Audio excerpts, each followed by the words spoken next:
Timaeus. Introduction and Analysis. Of all the writings of Plato, the Timaeus is the most obscure and repulsive to the modern reader, and has nevertheless had the greatest influence over the ancient and medieval world. The obscurity arises in the infancy of physical science, out of the confusion of theological, mathematical, and physiological notions. Out of the desire to conceive the whole of nature without any adequate knowledge of the parts. And from a greater perception of similarities which lie on the surface than of differences which are hidden from view. To bring sense under the control of reason. To find some way through the mist or labyrinth of appearances, either the highway of mathematics, or more devious paths suggested by the analogy of man with the world, and of the world with man. To see that all things have a cause and are tending towards an end, this is the spirit of the ancient physical philosopher. He has no notion of trying an experiment and is hardly capable of observing the curiosities of nature which are tumbling out at his feet, or of interpreting even the most obvious of them. He is driven back from the nearer to the more distant, from particulars to generalities, from the earth to the stars. He lifts up his eyes to the heavens and seeks to guide by their motions his erring footsteps. But we neither appreciate the conditions of knowledge to which he was subjected, nor have the ideas which fastened upon his imagination the same hold upon us. For he is hanging between matter and mind, he is under the dominion at the same time both of sense and of abstractions, his impressions are taken almost at random from the outside of nature. He sees the light, but not the objects which are revealed by the light, and he brings into juxtaposition things which to us appear wide as the poles asunder, because he finds nothing between them. He passes abruptly from persons to ideas and numbers, and from ideas and numbers to persons, from the heavens to man, from astronomy to physiology. He confuses, or rather does not distinguish, subject and object, first and final causes, and is dreaming of geometrical figures lost in a flux of sense. He contrasts the perfect movements of the heavenly bodies with the imperfect representation of them, Republic 7:5-19. And he does not always require strict accuracy even in applications of number and figure, Republic 9:587d, e. His mind lingers around the forms of mythology, which he uses as symbols or translates into figures of speech. He has no implements of observation, such as the telescope or microscope. The great science of chemistry is a blank to him. It is only by an effort that the modern thinker can breathe the atmosphere of the ancient philosopher, or understand how, under such unequal conditions, he seems in many instances, by a sort of inspiration, to have anticipated the truth. The influence with the Timaeus has exercised upon posterity is due partly to a misunderstanding. In the supposed depths of this dialogue the Neoplatonists found hidden meanings and connections with the Jewish and Christian scriptures. And out of them they elicited doctrines quite at variance with the spirit of Plato. Believing that he was inspired by the Holy Ghost, or had received his wisdom from Moses, they seemed to find in his writings the Christian Trinity, the Word, the Church. The creation of the world in a Jewish sense, as they really found the personality of God or of mind, and the immortality of the soul. All religions and philosophies met and mingled in the schools of Alexandria, and the Neoplatonists had a method of interpretation which could elicit any meaning out of any words. They were really incapable of distinguishing between the opinions of one philosopher and another, between Aristotle and Plato, or between the serious thoughts of Plato and his passing fancies. They were absorbed in his theology and were under the dominion of his name, while that which was truly great and truly characteristic in him, his effort to realize and connect abstractions, was not understood by them at all. Yet the genius of Plato and Greek philosophy reacted upon the East, and a Greek element of thought and language overlaid and partly reduced to order the chaos of Orientalism. And kindred spirits, like St. Augustine, even though they were acquainted with his writings only through the medium of a Latin translation, were profoundly affected by them. Seeming to find God and his word everywhere insinuated in them, Augustine Confessions 8c. 2. There is no danger of the modern commentators on the Timaeus falling into the absurdities of the Neoplatonists.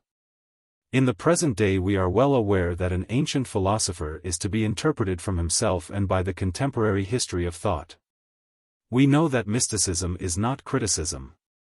The fancies of the Neoplatonists are only interesting to us because they exhibit a phase of the human mind which prevailed widely in the first centuries of the Christian era, and is not wholly extinct in our own day. But they have nothing to do with the interpretation of Plato, and in spirit they are opposed to him. They are the feeble expression of an age which has lost the power not only of creating great works, but of understanding them. They are the spurious birth of a marriage between philosophy and tradition, between Hellas and the East, epsilon kappa gamma epsilon nu theta alpha kappa alpha phi alpha lambda alpha, Republic 6496a.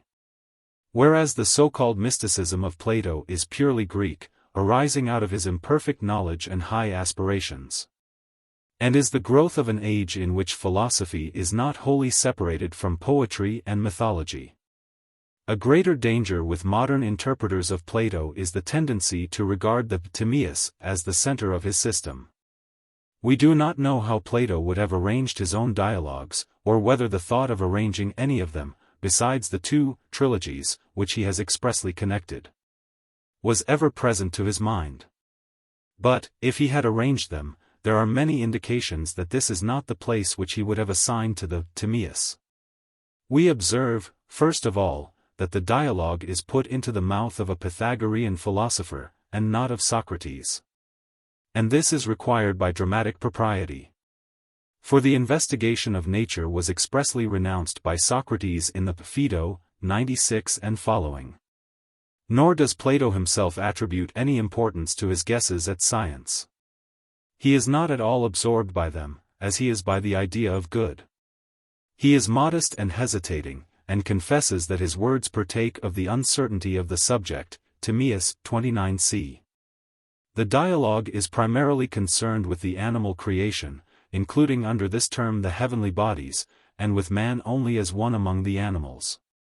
But we can hardly suppose that Plato would have preferred the study of nature to man, or that he would have deemed the formation of the world and the human frame to have the same interest which he ascribes to the mystery of being and not being, or to the great political problems which he discusses in the Republic and the Laws.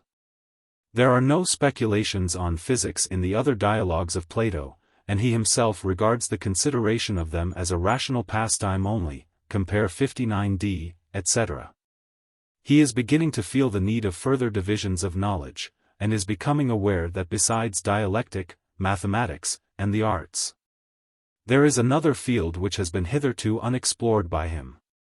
But he has not as yet defined this intermediate territory which lies somewhere between medicine and mathematics. And he would have felt that there was as great an impiety in ranking theories of physics first in the order of knowledge, as in placing the body before the soul. It is true, however, that the Timaeus is by no means confined to speculations on physics. The deeper foundations of the Platonic philosophy, such as the nature of God, the distinction of the sensible and intellectual, the great original conceptions of time and space, also appear in it. They are found principally in the first half of the dialogue. The construction of the heavens is for the most part ideal. The cyclic year serves as the connection between the world of absolute being and of generation. Just as the number of population in the Republic, Book 8 546, is the expression or symbol of the transition from the ideal to the actual state. In some passages we are uncertain whether we are reading a description of astronomical facts or contemplating processes of the human mind, 37c. Or of that divine mind, compare Philebus, 22d, which in Plato is hardly separable from it. The characteristics of man are transferred to the world animal, as for example when intelligence and knowledge are said to be perfected by the circle of the same, and true opinion by the circle of the other. And conversely the motions of the world animal reappear in man, its amorphous state continues in the child, 44, and in both disorder and chaos are gradually succeeded by stability and order. It is not however to passages like these that Plato is referring when he speaks of the uncertainty of his subject, but rather to the composition of bodies, to the relations of colors, the nature of diseases, and the like, about which he truly feels the lamentable ignorance prevailing in his own age. We are led by Plato himself to regard the Timaeus, not as the center or inmost shrine of the edifice, but as a detached building in a different style, framed, not after the Socratic, but after some Pythagorean model. As in the Critias and Parmenides, we are uncertain whether Plato is expressing his own opinions, or appropriating and perhaps improving the philosophical speculations of others. In all three dialogues he is exerting his dramatic and imitative power, in the Critias, mingling a satirical and humorous purpose with true principles of language. In the Parmenides, overthrowing Megarianism by a sort of ultramegarianism, which discovers contradictions in the one as great as those which have been previously shown to exist in the ideas. There is a similar uncertainty about the Timaeus. In the first part he scales the heights of transcendentalism, in the latter part he treats in a bald and superficial manner of the functions and diseases of the human frame.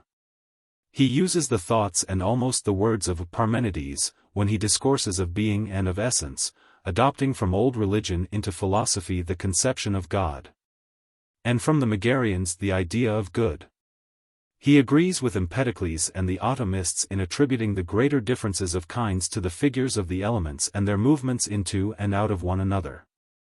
With Heraclitus, he acknowledges the perpetual flux. Like Anaxagoras, he asserts the predominance of mind, although admitting an element of necessity which reason is incapable of subduing. Like the Pythagoreans, he supposes the mystery of the world to be contained in number. Many, if not all the elements of the pre-Socratic philosophy are included in the Timaeus. It is a composite or eclectic work of imagination, in which Plato, without naming them, gathers up into a kind of system the various elements of philosophy which preceded him. If we allow for the difference of subject, and for some growth in Plato's own mind, the discrepancy between the Timaeus and the other dialogues will not appear to be great. It is probable that the relation of the ideas to God or of God to the world was differently conceived by him at different times of his life. In all his later dialogues we observe a tendency in him to personify mind or God, and he therefore naturally inclines to view creation as the work of design. The creator is like a human artist who frames in his mind a plan which he executes by the help of his servants.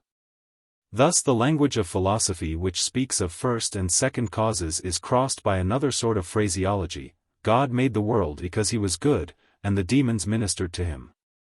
The Timaeus is cast in a more theological and less philosophical mold than the other dialogues, but the same general spirit is apparent.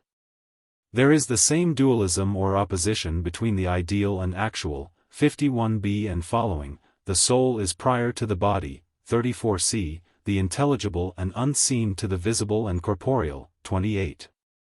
There is the same distinction between knowledge and opinion, 37c, which occurs in the Theaetetus and Republic, the same enmity to the poets, 19d. The same combination of music and gymnastics, 88c. The doctrine of transmigration is still held by him, 90e and following, as in the Phaedrus and Republic, and the soul has a view of the heavens in a prior state of being, 41e. The ideas also remain, but they have become types in nature, forms of men, animals, birds, fishes, 39e. And the attribution of evil to physical causes, 86d, e, accords with the doctrine which he maintains in the Laws, Book 9 861, respecting the involuntariness of vice. The style and plan of the Timaeus differ greatly from that of any other of the Platonic dialogues. The language is weighty, abrupt, and in some passages sublime. But Plato has not the same mastery over his instrument which he exhibits in the Phaedrus or Symposium. Nothing can exceed the beauty or art of the introduction, in which he is using words after his accustomed manner. But in the rest of the work the power of language seems to fail him, and the dramatic form is wholly given up. He could write in one style, but not in another, and the Greek language had not as yet been fashioned by any poet or philosopher to describe physical phenomena. The early physiologists had generally written in verse. The prose writers, like Democritus and Anaxagoras, as far as we can judge from their fragments, never attained to a periodic style. And hence we find the same sort of clumsiness in the Timaeus of Plato which characterizes the philosophical poem of Lucretius. There is a want of flow and often a defect of rhythm. The meaning is sometimes obscure, and there is a greater use of apposition and more of repetition than occurs in Plato's earlier writings. The sentences are less closely connected and also more involved. The antecedents of demonstrative and relative pronouns are in some cases remote and perplexing. The greater frequency of participles and of absolute constructions gives the effect of heaviness. The descriptive portion of the Timaeus retains traces of the first Greek prose composition.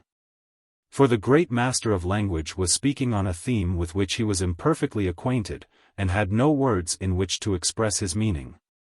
The rugged grandeur of the opening discourse of Timaeus, Timaeus 28:31, may be compared with the more harmonious beauty of a similar passage in the Phaedrus, 245.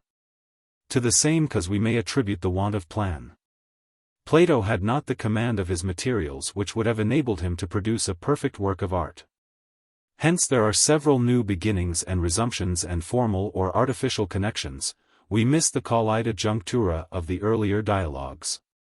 His speculations about the eternal, his theories of creation, his mathematical anticipations, are supplemented by desultory remarks on the one immortal and the two mortal souls of man. On the functions of the bodily organs in health and disease, on sight, hearing, smell, taste, and touch. He soars into the heavens, and then, as if his wings were suddenly clipped, he walks ungracefully and with difficulty upon the earth. The greatest things in the world, and the least things in man, are brought within the compass of a short treatise. But the intermediate links are missing, and we cannot be surprised that there should be a want of unity in a work which embraces astronomy, theology, physiology, and natural philosophy in a few pages. It is not easy to determine how Plato's cosmos may be presented to the reader in a clearer and shorter form, or how we may supply a thread of connection to his ideas without giving greater consistency to them than they possessed in his mind, or adding on consequences which would never have occurred to him. For he has glimpses of the truth, but no comprehensive or perfect vision.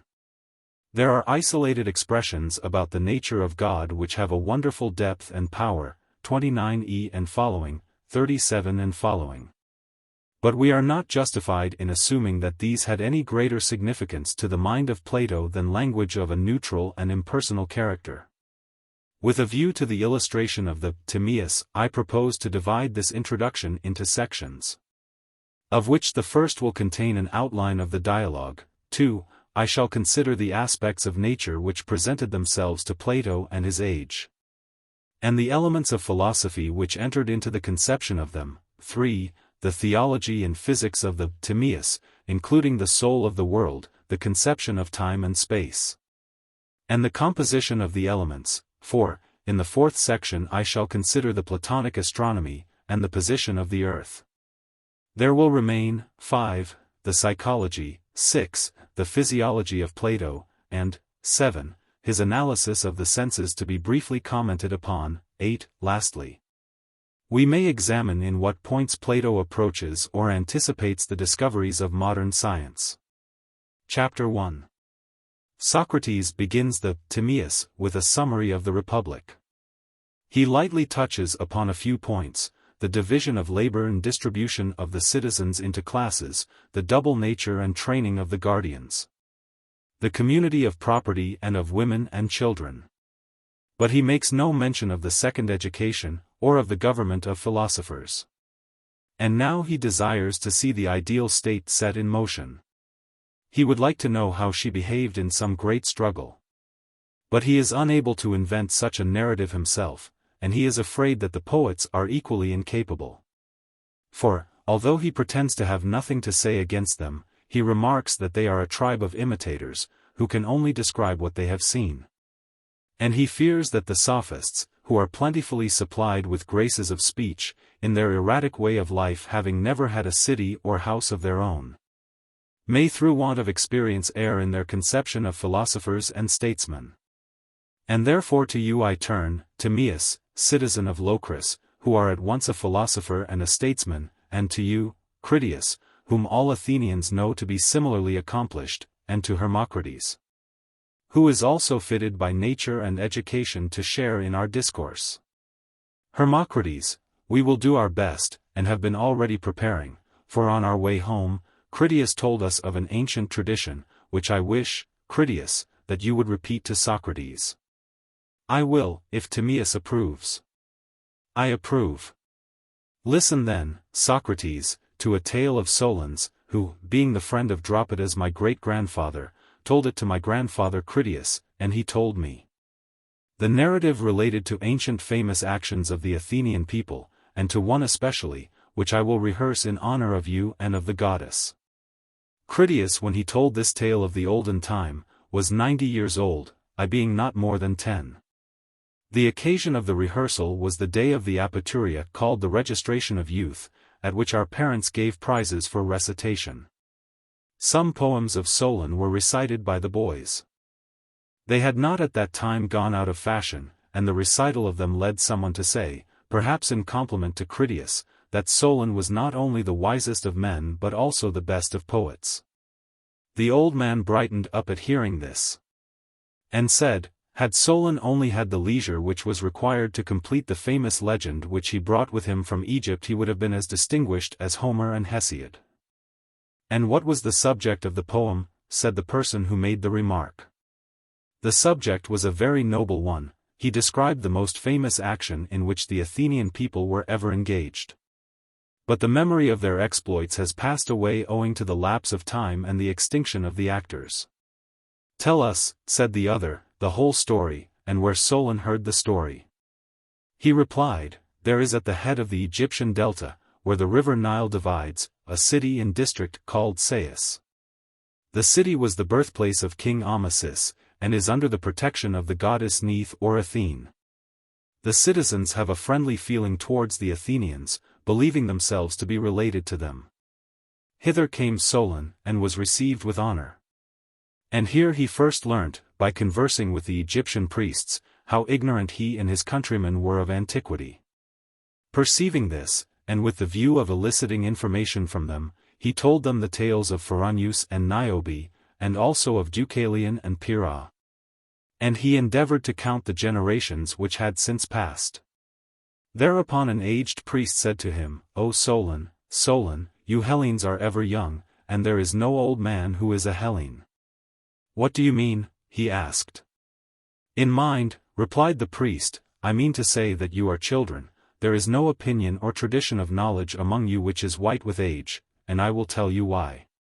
Like the rest of mankind you have suffered from convulsions of nature, which are chiefly brought about by the two great agencies of fire and water. The former is symbolized in the Hellenic tale of young Phaeton who drove his father's horses the wrong way, and having burnt up the earth was himself burnt up by a thunderbolt. For there occurs at long intervals a derangement of the heavenly bodies, and then the earth is destroyed by fire. At such times, and when fire is the agent, those who dwell by rivers or on the seashore are safer than those who dwell upon high and dry places, who in their turn are safer when the danger is from water. Now the Nile is our savior from fire, and as there is little rain in Egypt, we are not harmed by water. Whereas in other countries, when a deluge comes, the inhabitants are swept by the rivers into the sea. The memorials which your own and other nations have once had of the famous actions of mankind perish in the waters at certain periods. And the rude survivors in the mountains begin again, knowing nothing of the world before the flood. But in Egypt the traditions of our own and other lands are by us registered forever in our temples. The genealogies which you have recited to us out of your own annals, Solon, are a mere children's story. For in the first place, you remember one deluge only, and there were many of them, and you know nothing of that fairest and noblest race of which you are a seed or remnant. The memory of them was lost, because there was no written voice among you. For in the times before the great flood Athens was the greatest and best of cities and did the noblest deeds and had the best constitution of any under the face of heaven. Solon marveled, and desired to be informed of the particulars. You are welcome to hear them, said the priest, both for your own sake and for that of the city, and above all for the sake of the goddess who is the common foundress of both our cities. 9,000 years have elapsed since she founded yours, and 8,000 since she founded ours, as our annals record. Many laws exist among us which are the counterpart of yours as they were in the olden time. I will briefly describe them to you, and you shall read the account of them at your leisure in the sacred registers. In the first place, there was a caste of priests among the ancient Athenians, and another of artisans. Also castes of shepherds, hunters, and husbandmen, and lastly of warriors, who, like the warriors of Egypt, were separated from the rest, and carried shields and spears. A custom which the goddess first taught you, and then the Asiatics, and we among Asiatics first received from her. Observe again, what care the law took in the pursuit of wisdom, searching out the deep things of the world, and applying them to the use of man. The spot of earth which the goddess chose had the best of climates, and produced the wisest men. In no other was she herself, the philosopher and warrior goddess, so likely to have votaries. And there you dwelt as became the children of the gods, excelling all men in virtue, and many famous actions are recorded of you. The most famous of them all was the overthrow of the island of Atlantis. This great island lay over against the pillars of Heracles, in extent greater than Libya and Asia put together. And was the passage to other islands and to a great ocean of which the Mediterranean Sea was only the harbor. And within the pillars the empire of Atlantis reached in Europe to Tyrrhenia and in Libya to Egypt. This mighty power was arrayed against Egypt and Hellas and all the countries bordering on the Mediterranean. Then your city did bravely, and won renown over the whole earth. For at the peril of her own existence, and when the other Hellenes had deserted her, she repelled the invader, and of her own accord gave liberty to all the nations within the pillars. A little while afterwards there were great earthquakes and floods, and your warrior race all sank into the earth, and the great island of Atlantis also disappeared in the sea. This is the explanation of the shallows which are found in that part of the Atlantic Ocean. Such was the tale, Socrates, which Critias heard from Solon. And I noticed when listening to you yesterday, how close the resemblance was between your city and citizens and the ancient Athenian state. But I would not speak at the time, because I wanted to refresh my memory. I had heard the old man when I was a child, and though I could not remember the whole of our yesterday's discourse, I was able to recall every word of this, which is branded into my mind. And I am prepared, Socrates, to rehearse to you the entire narrative. The imaginary state which you were describing may be identified with the reality of Solon, and our antediluvian ancestors may be your citizens. That is excellent, Critias, and very appropriate to a Panathenaic festival. The truth of the story is a great advantage. Then now let me explain to you the order of our entertainment. First, Timaeus, who is a natural philosopher, will speak of the origin of the world, going down to the creation of man, and then I shall receive the men whom he has created. And some of whom will have been educated by you, and introduce them to you as the lost Athenian citizens of whom the Egyptian record spoke. As the law of Solon prescribes, we will bring them into court and acknowledge their claims to citizenship. I see, replied Socrates, that I shall be well entertained. And do you, Timaeus, offer up a prayer and begin. Timaeus, all men who have any right feeling, at the beginning of any enterprise, call upon the gods. And he who is about to speak of the origin of the universe has a special need of their aid. May my words be acceptable to them, and may I speak in the manner which will be most intelligible to you and will best express my own meaning. First, I must distinguish between that which always is and never becomes and which is apprehended by reason and reflection, and that which always becomes and never is and is conceived by opinion with the help of sense. All that becomes and is created is the work of a cause, and that is fair which the artificer makes after an eternal pattern, but whatever is fashioned after a created pattern is not fair. Is the world created or uncreated? That is the first question. Created, I reply, being visible and tangible and having a body, and therefore sensible, and if sensible, then created. And if created, made by a cause, and the cause is the ineffable Father of all things, who had before him an eternal archetype. For to imagine that the archetype was created would be blasphemy, seeing that the world is the noblest of creations, and God is the best of causes. And the world being thus created according to the eternal pattern is the copy of something, and we may assume that words are akin to the matter of which they speak. What is spoken of the unchanging or intelligible must be certain and true, but what is spoken of the created image can only be probable, being is to becoming what truth is to belief. And amid the variety of opinions which have arisen about God and the nature of the world we must be content to take probability for our rule, considering that I, who am the speaker, and you, who are the judges, are only men. To probability we may attain but no further. Socrates, excellent. Timaeus, I like your manner of approaching the subject, proceed. Timaeus, why did the Creator make the world? He was good, and therefore not jealous, and being free from jealousy he desired that all things should be like himself. Wherefore he set in order the visible world, which he found in disorder. Now he who is the best could only create the fairest. And reflecting that of visible things the intelligent is superior to the unintelligent, he put intelligence in soul and soul in body. And framed the universe to be the best and fairest work in the order of nature, and the world became a living soul through the providence of God. In the likeness of what animal was the world made? That is the third question. The form of the perfect animal was a whole, and contained all intelligible beings, and the visible animal, made after the pattern of this, included all visible creatures. Are there many worlds or one only? That is the fourth question. One only. For if in the original there had been more than one they would have been the parts of a third, which would have been the true pattern of the world. And therefore there is, and will ever be, but one created world. Now that which is created is of necessity corporeal and visible and tangible, visible and therefore made of fire, tangible and therefore solid and made of earth. But two terms must be united by a third, which is a mean between them, and had the earth been a surface only, one mean would have sufficed, but two means are required to unite solid bodies. And as the world was composed of solids, between the elements of fire and earth God placed two other elements of air and water, and arranged them in a continuous proportion. Fire, air, air, water, and air, water, water, earth. And so put together a visible and palpable heaven, having harmony and friendship in the union of the four elements. And being at unity with itself it was indissoluble except by the hand of the framer. Each of the elements was taken into the universe whole and entire.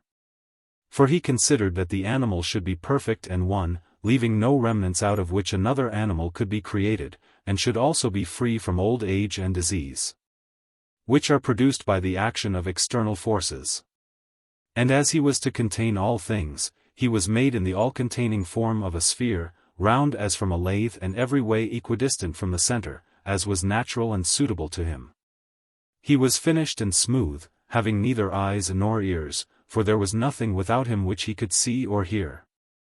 And he had no need to carry food to his mouth, nor was there air for him to breathe, and he did not require hands, for there was nothing of which he could take hold, nor feet, with which to walk.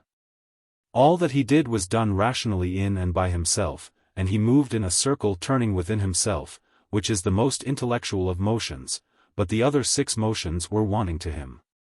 Wherefore the universe had no feet or legs. And so the thought of God made a God in the image of a perfect body, having intercourse with himself and needing no other, but in every part harmonious and self-contained and truly blessed. The soul was first made by him, the elder to rule the younger, not in the order in which our wayward fancy has led us to describe them, but the soul first and afterwards the body. God took of the unchangeable and indivisible and also of the divisible and corporeal, and out of the two he made a third nature, essence, which was in a mean between them. And partook of the same and the other, the intractable nature of the other being compressed into the same. Having made a compound of all the three, he proceeded to divide the entire mass into portions related to one another in the ratios of 1, 2, 3, 4, 9, 8, 27. And proceeded to fill up the double and triple intervals thus. 1/3 superscript 3/2 2/3 3 4 superscript 1/3 6 8 1 superscript 3/2 2 3/2 6 9 superscript 2/2 18 27. In which double series of numbers are two kinds of means, the one exceeds and is exceeded by equal parts of the extremes, e.g. 1/3 2. The other kind of mean is one which is equidistant from the extremes, 2 4 6. In this manner there were formed intervals of thirds, 3 2, of fourths, 4 3, and of ninths, 9 8. And next he filled up the intervals of a fourth with ninths, leaving a remnant which is in the ratio of 256, 243. The entire compound was divided by him lengthways into two parts, which he united at the center like the letter X, and bent into an inner and outer circle or sphere, cutting one another again at a point over against the point at which they cross.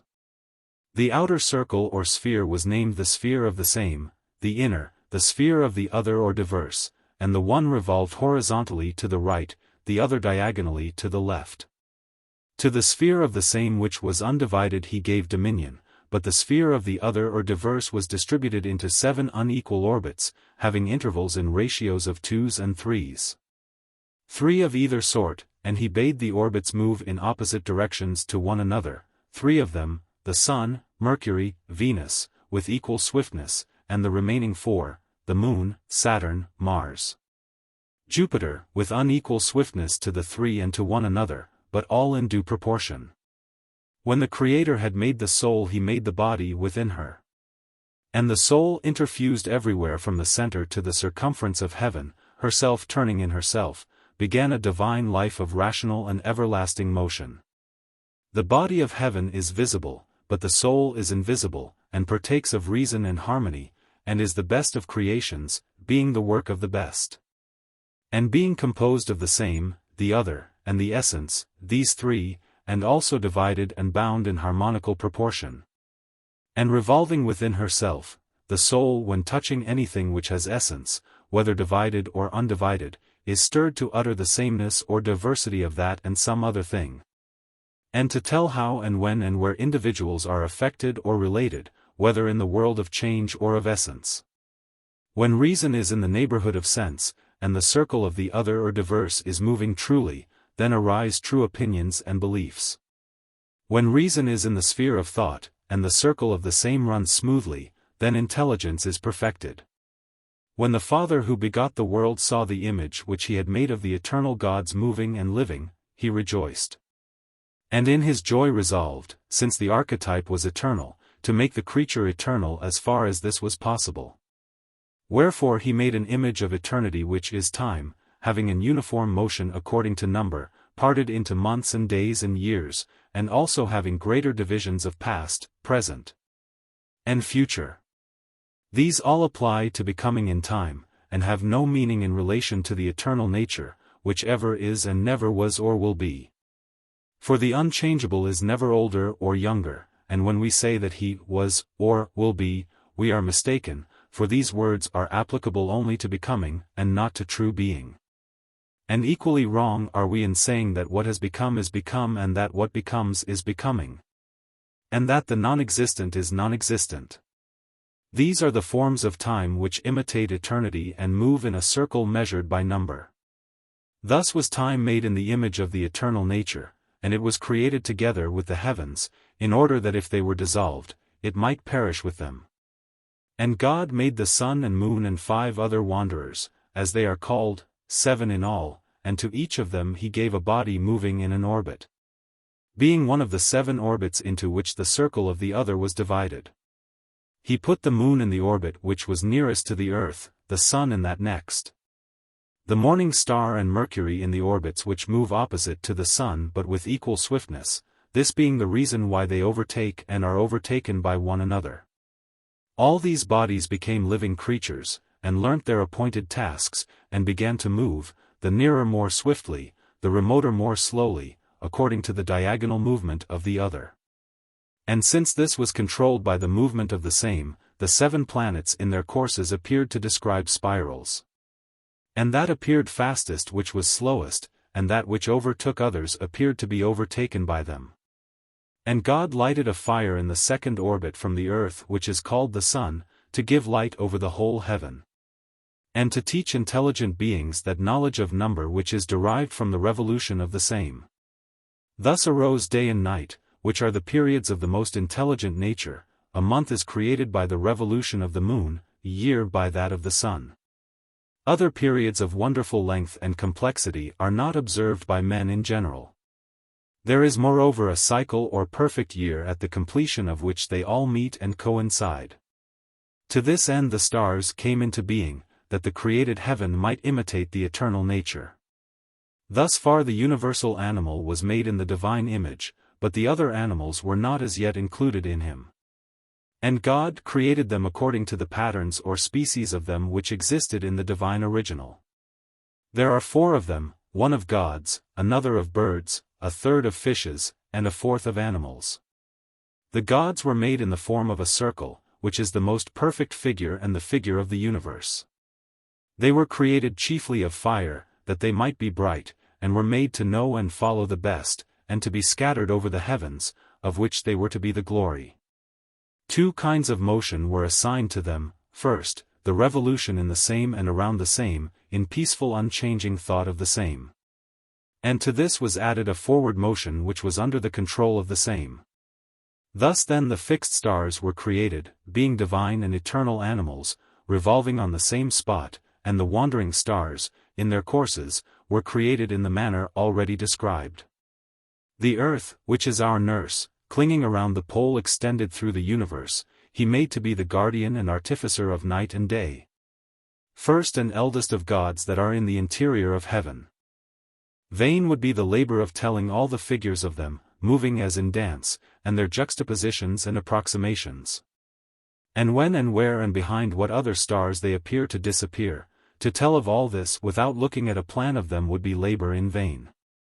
The knowledge of the other gods is beyond us, and we can only accept the traditions of the ancients, who were the children of the gods, as they said.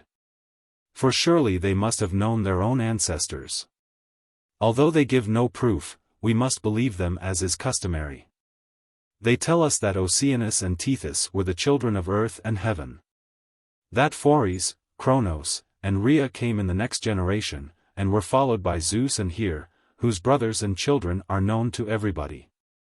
When all of them, both those who show themselves in the sky, and those who retire from view, had come into being, the Creator addressed them thus: Gods, sons of gods, my works, if I will, are indissoluble. That which is bound may be dissolved, but only an evil being would dissolve that which is harmonious and happy. And although you are not immortal you shall not die, for I will hold you together. Hear me, then, 3 tribes of mortal beings have still to be created, but if created by me they would be like gods. Do ye therefore make them? I will implant in them the seed of immortality, and you shall weave together the mortal and immortal, and provide food for them, and receive them again in death. Thus he spake, and poured the remains of the elements into the cup in which he had mingled the soul of the universe. They were no longer pure as before, but diluted. And the mixture he distributed into souls equal in number to the stars, and assigned each to a star. Then having mounted them, as in a chariot, he showed them the nature of the universe, and told them of their future birth and human lot. They were to be sown in the planets, and out of them was to come forth the most religious of animals, which would hereafter be called man.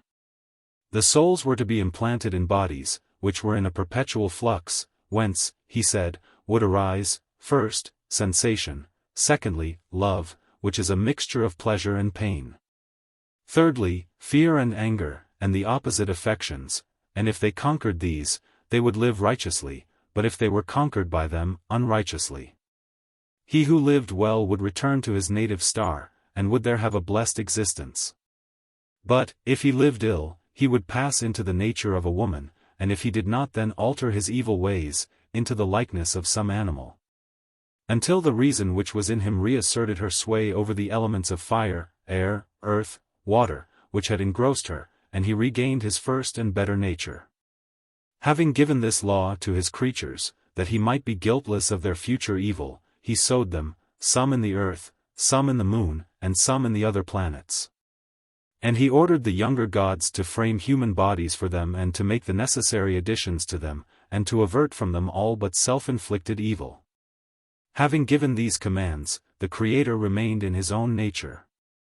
And his children, receiving from him the immortal principle, borrowed from the world portions of earth, air, fire, water, hereafter to be returned, which they fastened together. Not with the adamantine bonds which bound themselves, but by little invisible pegs, making each separate body out of all the elements, subject to influx and efflux, and containing the courses of the soul. These swelling and surging as in a river moved irregularly and irrationally in all the 6 possible ways, forwards, backwards, right, left, up and down. But violent as were the internal and alimentary fluids, the tide became still more violent when the body came into contact with flaming fire, or the solid earth, or gliding waters, or the stormy wind. The motions produced by these impulses pass through the body to the soul and have the name of sensations. Uniting with the ever-flowing current, they shake the courses of the soul, stopping the revolution of the same and twisting in all sorts of ways the nature of the other. And the harmonical ratios of 2s and 3s and the mean terms which connect them, until the circles are bent and disordered and their motion becomes irregular. You may imagine a position of the body in which the head is resting upon the ground, and the legs are in the air, and the top is bottom and the left right. And something similar happens when the disordered motions of the soul come into contact with any external thing. They say the same or the other in a manner which is the very opposite of the truth, and they are false and foolish, and have no guiding principle in them. And when external impressions enter in, they are really conquered, though they seem to conquer. By reason of these affections the soul is at first without intelligence, but as time goes on the stream of nutriment abates, and the courses of the soul regain their proper motion, and apprehend the same and the other rightly, and become rational. The soul of him who has education is whole and perfect and escapes the worst disease, but, if a man's education be neglected, he walks lamely through life and returns good for nothing to the world below. This, however, is an after stage. At present, we are only concerned with the creation of the body and soul. The 2 divine courses were encased by the gods in a sphere which is called the head, and is the God and Lord of us. And to this they gave the body to be a vehicle, and the members to be instruments, having the power of flexion and extension. Such was the origin of legs and arms. In the next place, the gods gave a forward motion to the human body, because the front part of man was the more honorable and had authority. And they put in a face in which they inserted organs to minister in all things to the providence of the soul. They first contrived the eyes, into which they conveyed a light akin to the light of day, making it flow through the pupils. When the light of the eye is surrounded by the light of day, then like falls upon like, and they unite and form one body which conveys to the soul the motions of visible objects. But when the visual ray goes forth into the darkness, then unlike falls upon unlike, the eye no longer sees, and we go to sleep. The fire or light, when kept in by the eyelids, equalizes the inward motions, and there is rest accompanied by few dreams. Only when the greater motions remain they engender in us corresponding visions of the night. And now we shall be able to understand the nature of reflections in mirrors. The fires from within and from without meet about the smooth and bright surface of the mirror. And because they meet in a manner contrary to the usual mode, the right and left sides of the object are transposed. In a concave mirror the top and bottom are inverted, but this is no transposition. These are the second causes which God used as his ministers in fashioning the world. They are thought by many to be the prime causes, but they are not so. For they are destitute of mind and reason, and the lover of mind will not allow that there are any prime causes other than the rational and invisible ones. These he investigates first. And afterwards the causes of things which are moved by others, and which work by chance and without order. Of the second or concurrent causes of sight I have already spoken, and I will now speak of the higher purpose of God in giving us eyes. Sight is the source of the greatest benefits to us. For if our eyes had never seen the sun, stars, and heavens, the words which we have spoken would not have been uttered. The sight of them and their revolutions has given us the knowledge of number and time, the power of inquiry, and philosophy, which is the great blessing of human life. Not to speak of the lesser benefits which even the vulgar can appreciate. God gave us the faculty of sight that we might behold the order of the heavens and create a corresponding order in our own erring minds. To the like end the gifts of speech and hearing were bestowed upon us. Not for the sake of irrational pleasure, but in order that we might harmonize the courses of the soul by sympathy with the harmony of sound, and cure ourselves of our irregular and graceless ways. Thus far we have spoken of the works of mind, and there are other works done from necessity, which we must now place beside them. For the creation is made up of both, mind persuading necessity as far as possible to work out good. Before the heavens there existed fire, air, water, earth, which we suppose men to know, though no one has explained their nature. And we erroneously maintain them to be the letters or elements of the whole, although they cannot reasonably be compared even to syllables or first compounds. I am not now speaking of the first principles of things, because I cannot discover them by our present mode of inquiry. But as I observed the rule of probability at first, I will begin anew, seeking by the grace of God to observe it still. In our former discussion I distinguished two kinds of being, the unchanging or invisible, and the visible or changing. But now a third kind is required, which I shall call the receptacle or nurse of generation. There is a difficulty in arriving at an exact notion of this third kind, because the four elements themselves are of inexact natures and easily pass into one another, and are too transient to be detained by any one name. Wherefore we are compelled to speak of water or fire, not as substances, but as qualities. They may be compared to images made of gold, which are continually assuming new forms. Somebody asks what they are. If you do not know, the safest answer is to reply that they are gold. In like manner there is a universal nature out of which all things are made, and which is like none of them. But they enter into and pass out of her, and are made after patterns of the true in a wonderful and inexplicable manner. The containing principle may be likened to a mother, the source or spring to a father, the intermediate nature to a child. And we may also remark that the matter which receives every variety of form must be formless, like the inodorous liquids which are prepared to receive scents, or the smooth and soft materials on which figures are impressed. In the same way space or matter is neither earth nor fire nor air nor water, but an invisible and formless being which receives all things, and in an incomprehensible manner partakes of the intelligible.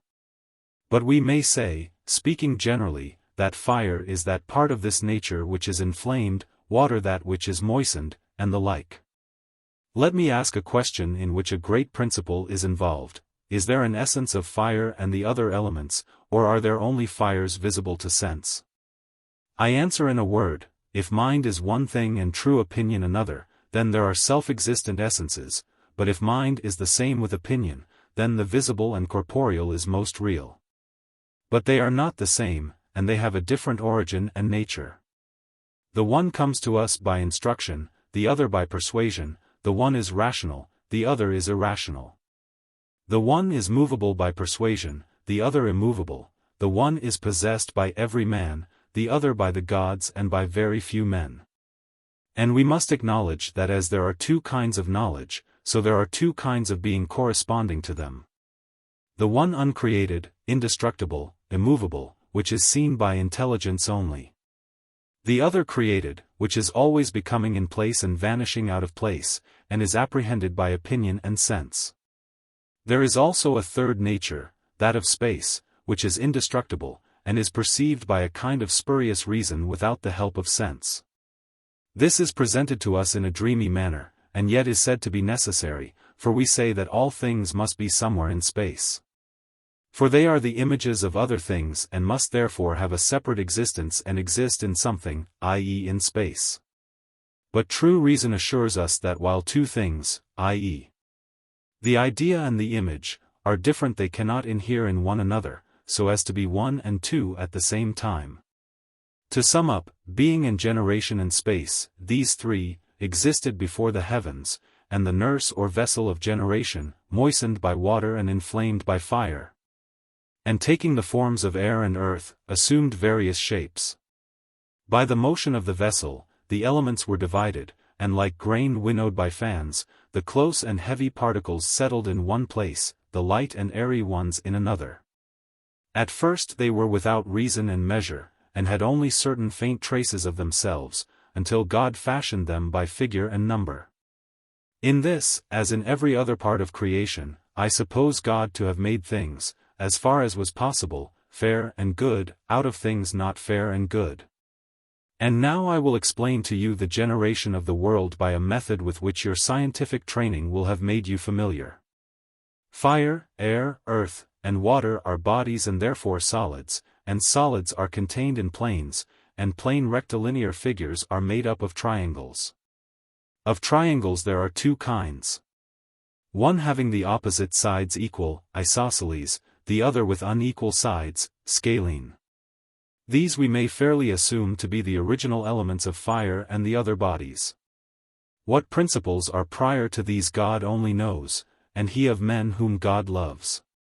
Next, we must determine what are the four most beautiful figures which are unlike one another and yet sometimes capable of resolution into one another.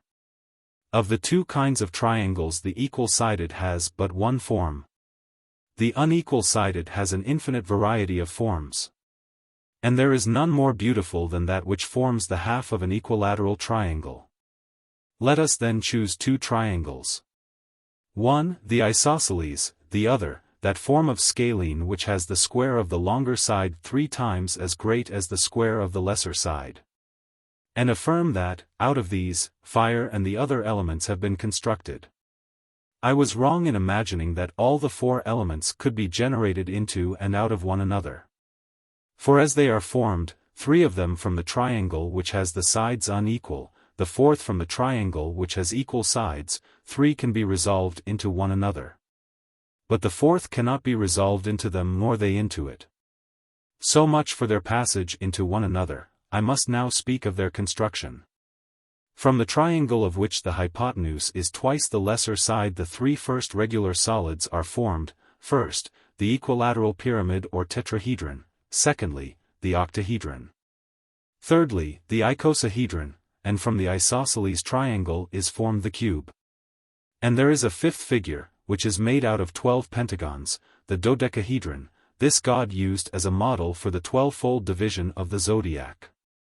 Let us now assign the geometrical forms to their respective elements.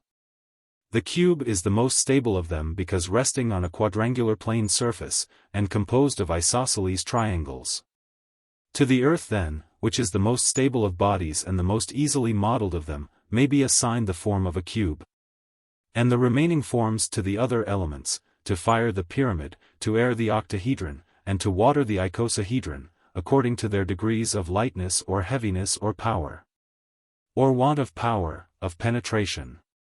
The single particles of any of the elements are not seen by reason of their smallness, they only become visible when collected.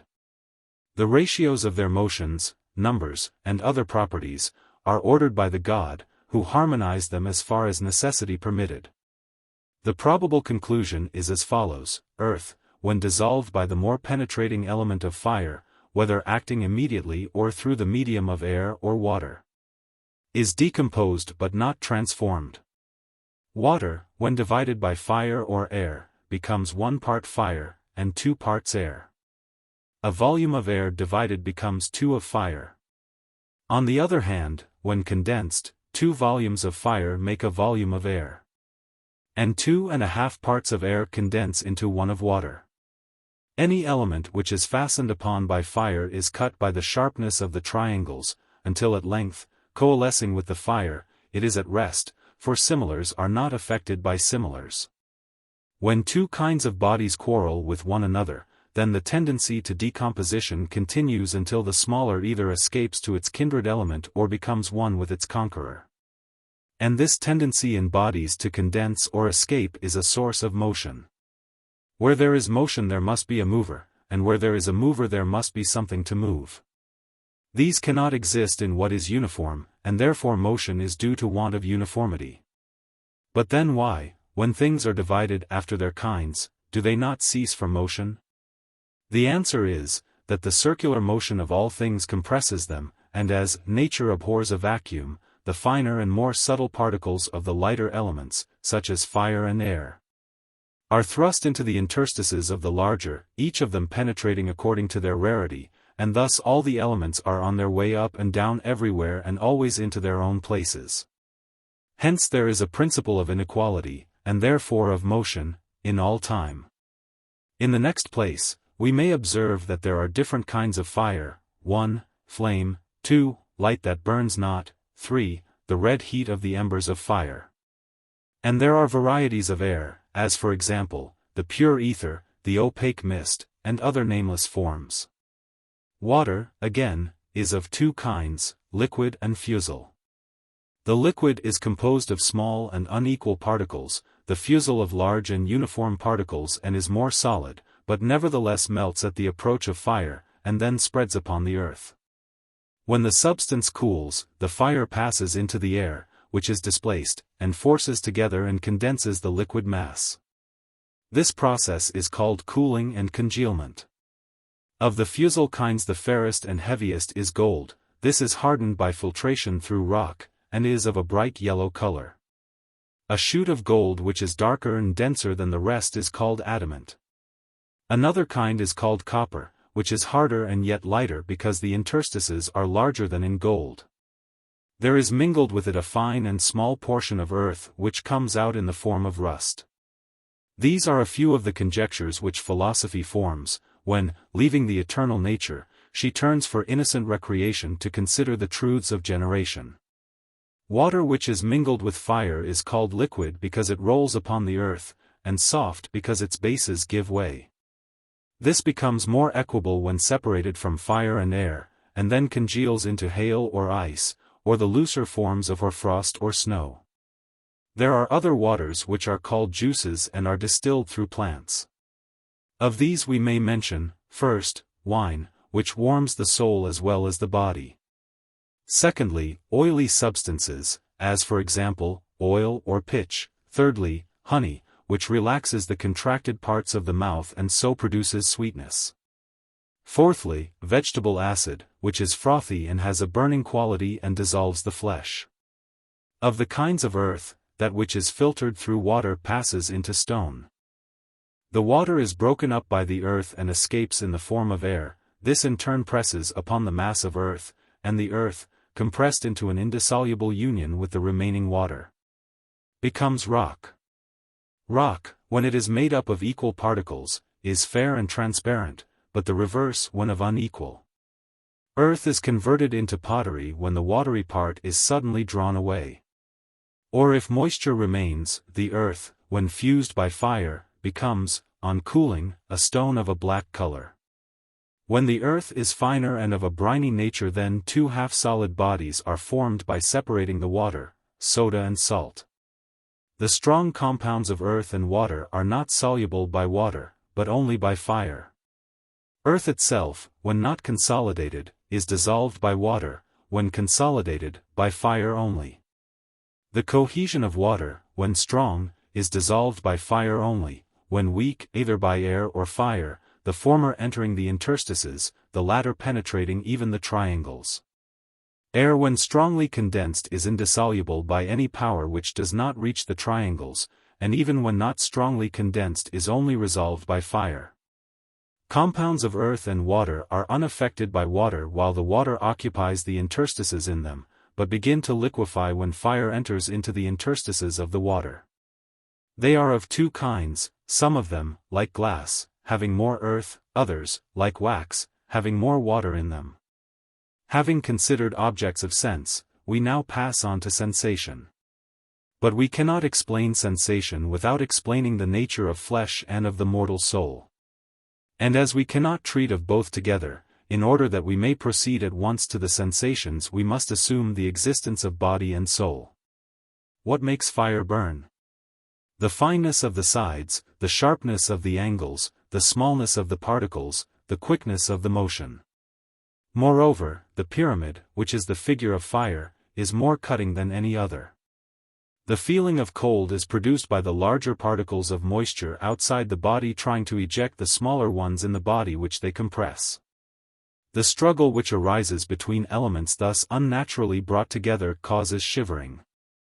That is hard to which the flesh yields, and soft which yields to the flesh, and these two terms are also relative to one another. The yielding matter is that which has the slenderest base, whereas that which has a rectangular base is compact and repellent. Light and heavy are wrongly explained with reference to a lower and higher in place. For in the universe, which is a sphere, there is no opposition of above or below, and that which is to us above would be below to a man standing at the antipodes. The greater or less difficulty in detaching any element from its like is the real cause of heaviness or of lightness. If you draw the earth into the dissimilar air, the particles of earth cling to their native element, and you more easily detach a small portion than a large. There would be the same difficulty in moving any of the upper elements towards the lower. The smooth and the rough are severally produced by the union of evenness with compactness, and of hardness with inequality. Pleasure and pain are the most important of the affections common to the whole body. According to our general doctrine of sensation, parts of the body which are easily moved readily transmit the motion to the mind, but parts which are not easily moved have no effect upon the patient. The bones and hair are of the latter kind, sight and hearing of the former. Ordinary affections are neither pleasant nor painful. The impressions of sight afford an example of these, and are neither violent nor sudden. But sudden replenishments of the body cause pleasure, and sudden disturbances, as for example cuttings and burnings, have the opposite effect. From sensations common to the whole body, we proceed to those of particular parts. The affections of the tongue appear to be caused by contraction and dilation, but they have more of roughness or smoothness than is found in other affections. Earthy particles, entering into the small veins of the tongue which reach to the heart, when they melt into and dry up the little veins are astringent if they are rough. Or if not so rough, they are only harsh, and if excessively abstergent, like potash and soda, bitter. Purgatives of a weaker sort are called salt and, having no bitterness, are rather agreeable. Inflammatory bodies, which by their lightness are carried up into the head, cutting all that comes in their way, are termed pungent. But when these are refined by putrefaction, and enter the narrow veins of the tongue, and meet their particles of earth and air, two kinds of globules are formed, one of earthy and impure liquid, which boils and ferments, the other of pure and transparent water, which are called bubbles. Of all these affections the cause is termed acid. When, on the other hand, the composition of the deliquescent particles is congenial to the tongue, and disposes the parts according to their nature, this remedial power in them is called sweet. Smells are not divided into kinds, all of them are transitional, and arise out of the decomposition of one element into another, for the simple air or water is without smell. They are vapors or mists, thinner than water and thicker than air, and hence in drawing in the breath, when there is an obstruction, the air passes, but there is no smell. They have no names, but are distinguished as pleasant and unpleasant, and their influence extends over the whole region from the head to the navel. Hearing is the effect of a stroke which is transmitted through the ears by means of the air, brain, and blood to the soul, beginning at the head and extending to the liver. The sound which moves swiftly is acute, that which moves slowly is grave, that which is uniform is smooth, and the opposite is harsh. Loudness depends on the quantity of the sound. Of the harmony of sounds I will hereafter speak. 80. Colors are flames which emanate from all bodies, having particles corresponding to the sense of sight. Some of the particles are less and some larger, and some are equal to the parts of the sight. The equal particles appear transparent, the larger contract, and the lesser dilate the sight. White is produced by the dilation, black by the contraction, of the particles of sight. There is also a swifter motion of another sort of fire which forces a way through the passages of the eyes, and elicits from them a union of fire and water which we call tears. The inner fire flashes forth, and the outer finds a way in and is extinguished in the moisture, and all sorts of colors are generated by the mixture. This affection is termed by us dazzling, and the object which produces it is called bright. There is yet another sort of fire which mingles with the moisture of the eye without flashing, and produces a color like blood. To this we give the name of red. A bright element mingling with red and white produces a color which we call auburn. The law of proportion, however, according to which compound colors are formed, cannot be determined scientifically or even probably. Red, when mingled with black and white, gives a purple hue, which becomes umber when the colors are burnt and there is a larger admixture of black. Flame color is a mixture of auburn and dun. Dun of white and black, yellow of white and auburn. White and bright meeting, and falling upon a full black, become dark blue mingling with white becomes a light blue. The union of flame color and black makes leek green. There is no difficulty in seeing how other colors are probably composed. But he who should attempt to test the truth of this by experiment, would forget the difference of the human and divine nature. God only is able to compound and resolve substances. Such experiments are impossible to man. These are the elements of necessity which the Creator received in the world of generation when he made the all-sufficient and perfect creature, using the secondary causes as his ministers, but himself fashioning the good in all things. For there are two sorts of causes, the one divine, the other necessary. And we should seek to discover the divine above all, and, for their sake, the necessary, because without them the higher cannot be attained by us. Having now before us the causes out of which the rest of our discourse is to be framed, let us go back to the point at which we began, and add a fair ending to our tale. As I said at first, all things were originally a chaos in which there was no order or proportion. The elements of this chaos were arranged by the Creator, and out of them he made the world. Of the divine he himself was the author, but he committed to his offspring the creation of the mortal. From him they received the immortal soul, but themselves made the body to be its vehicle, and constructed within another soul which was mortal, and subject to terrible affections, pleasure, the inciter of evil, pain, which deters from good, rashness and fear, foolish counselors, anger hard to be appeased, hope easily led astray.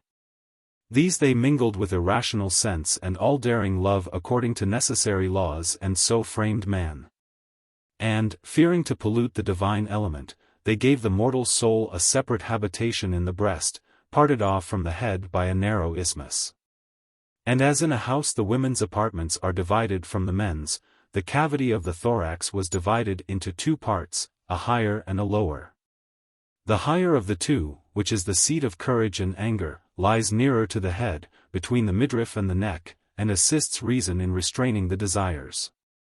The heart is the house of guard in which all the veins meet, and through them reason sends her commands to the extremity of her kingdom. When the passions are in revolt, or danger approaches from without, then the heart beats and swells. And the creating powers, knowing this, implanted in the body the soft and bloodless substance of the lung, having a porous and springy nature like a sponge, and being kept cool by drink and air which enters through the trachea. The part of the soul which desires meat and drink was placed between the midriff and navel, where they made a sort of manger. And here they bound it down, like a wild animal, away from the council chamber, and leaving the better principle undisturbed to advise quietly for the good of the whole. For the Creator knew that the belly would not listen to reason, and was under the power of idols and fancies. Wherefore he framed the liver to connect with the lower nature, contriving that it should be compact, and bright, and sweet, and also bitter and smooth, in order that the power of thought which originates in the mind might there be reflected, terrifying the belly with the elements of bitterness and gall, and a suffusion of bilious colors when the liver is contracted, and causing pain and misery by twisting out of its place the lobe and closing up the vessels and gates. And the converse happens when some gentle inspiration coming from intelligence mirrors the opposite fancies, giving rest and sweetness and freedom, and at night, Moderation and peace accompanied with prophetic insight, when reason and sense are asleep. For the authors of our being, in obedience to their Father's will and in order to make men as good as they could, gave to the liver the power of divination, which is never active when men are awake or in health. But when they are under the influence of some disorder or enthusiasm, then they receive intimations, which have to be interpreted by others who are called prophets, but should rather be called interpreters of prophecy. After death these intimations become unintelligible. The spleen, which is situated in the neighborhood, on the left side, keeps the liver bright and clean, as a napkin does a mirror, and the evacuations of the liver are received into it. And being a hollow tissue, it is for a time swollen with these impurities, but when the body is purged it returns to its natural size. The truth concerning the soul can only be established by the Word of God. Still, we may venture to assert what is probable both concerning soul and body. The creative powers were aware of our tendency to excess. And so when they made the belly to be a receptacle for food, in order that men might not perish by insatiable gluttony, they formed the convolutions of the intestines, in this way retarding the passage of food through the body, lest mankind should be absorbed in eating and drinking, and the whole race become impervious to divine philosophy. The creation of bones and flesh was on this wise. The foundation of these is the marrow which binds together body and soul. And the marrow is made out of such of the primary triangles as are adapted by their perfection to produce all the four elements. These God took and mingled them in due proportion, making as many kinds of marrow as there were hereafter to be kinds of souls. The receptacle of the divine soul he made round, and called that portion of the marrow brain, intending that the vessel containing this substance should be the head. The remaining part he divided into long and round figures, and to these as to anchors, fastening the mortal soul, he proceeded to make the rest of the body, first forming for both parts a covering of bone. The bone was formed by sifting pure smooth earth and wetting it with marrow. It was then thrust alternately into fire and water, and thus rendered insoluble by either. Of bone he made a globe which he placed around the brain, leaving a narrow opening, and around the marrow of the neck and spine he formed the vertebrae, like hinges, which extended from the head through the whole of the trunk. And as the bone was brittle and liable to mortify and destroy the marrow by too great rigidity and susceptibility to heat and cold, he contrived sinews and flesh, the first to give flexibility, the second to guard against heat and cold, and to be a protection against falls, containing a warm moisture, which in summer exudes and cools the body, and in winter is a defense against cold. Having this in view, the Creator mingled earth with fire and water and mixed with them a ferment of acid and salt, so as to form pulpy flesh. But the sinews he made of a mixture of bone and unfermented flesh, giving them a mean nature between the two, and a yellow color. Hence they were more glutinous than flesh, but softer than bone. The bones which have most of the living soul within them he covered with the thinnest film of flesh, those which have least of it, he lodged deeper. At the joints he diminished the flesh in order not to impede the flexure of the limbs, and also to avoid clogging the perceptions of the mind. About the thighs and arms, which have no sense because there is little soul in the marrow, and about the inner bones, he laid the flesh thicker. For where the flesh is thicker there is less feeling, except in certain parts which the Creator has made solely of flesh, as for example, the tongue. Had the combination of solid bone and thick flesh been consistent with acute perceptions, the Creator would have given man a sinewy and fleshy head, and then he would have lived twice as long. But our creators were of opinion that a shorter life which was better was preferable to a longer which was worse, and therefore they covered the head with thin bone, and placed the sinews at the extremity of the head round the neck, and fastened the jawbones to them below the face.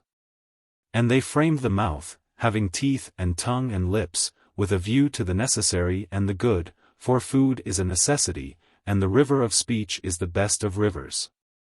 Still, the head could not be left a bare globe of bone on account of the extremes of heat and cold, nor be allowed to become dull and senseless by an overgrowth of flesh.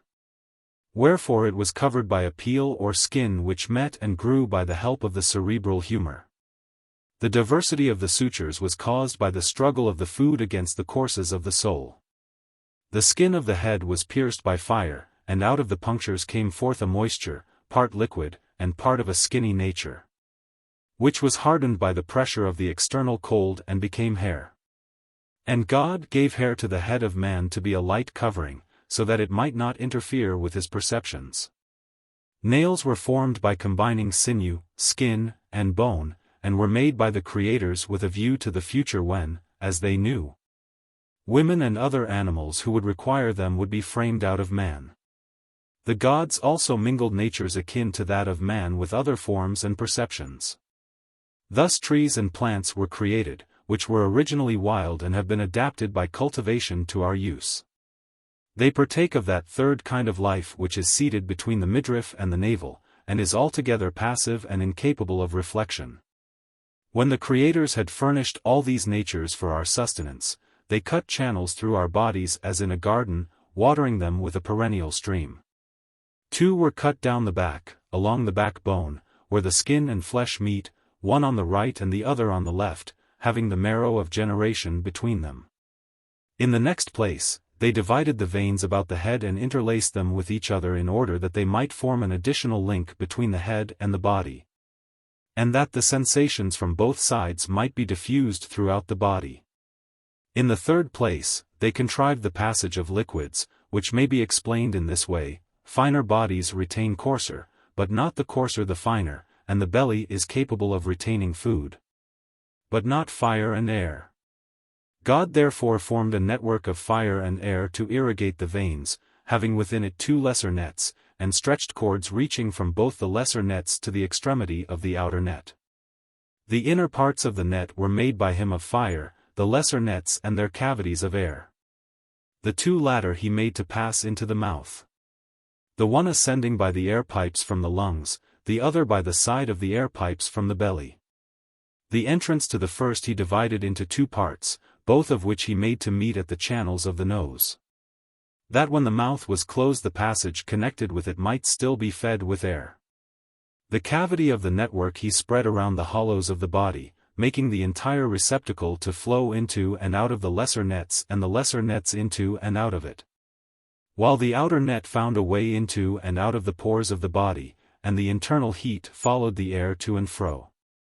These, as we affirm, are the phenomena of respiration.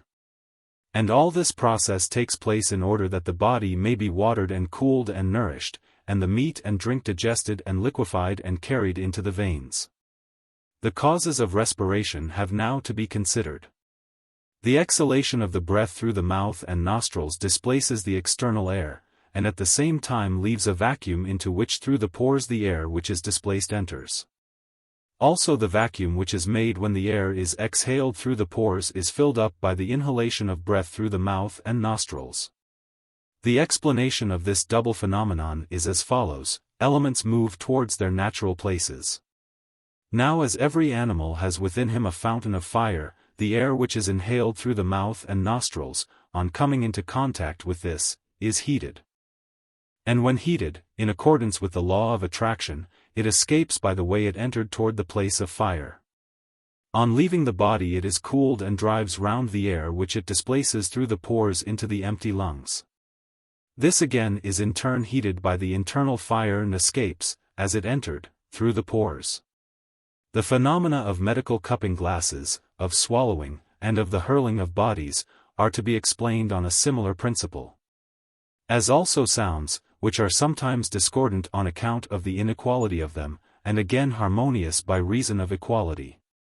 The slower sounds reaching the swifter, when they begin to pause, by degrees assimilate with them, whence arises a pleasure which even the unwise feel, and which to the wise becomes a higher sense of delight, being an imitation of divine harmony in mortal motions.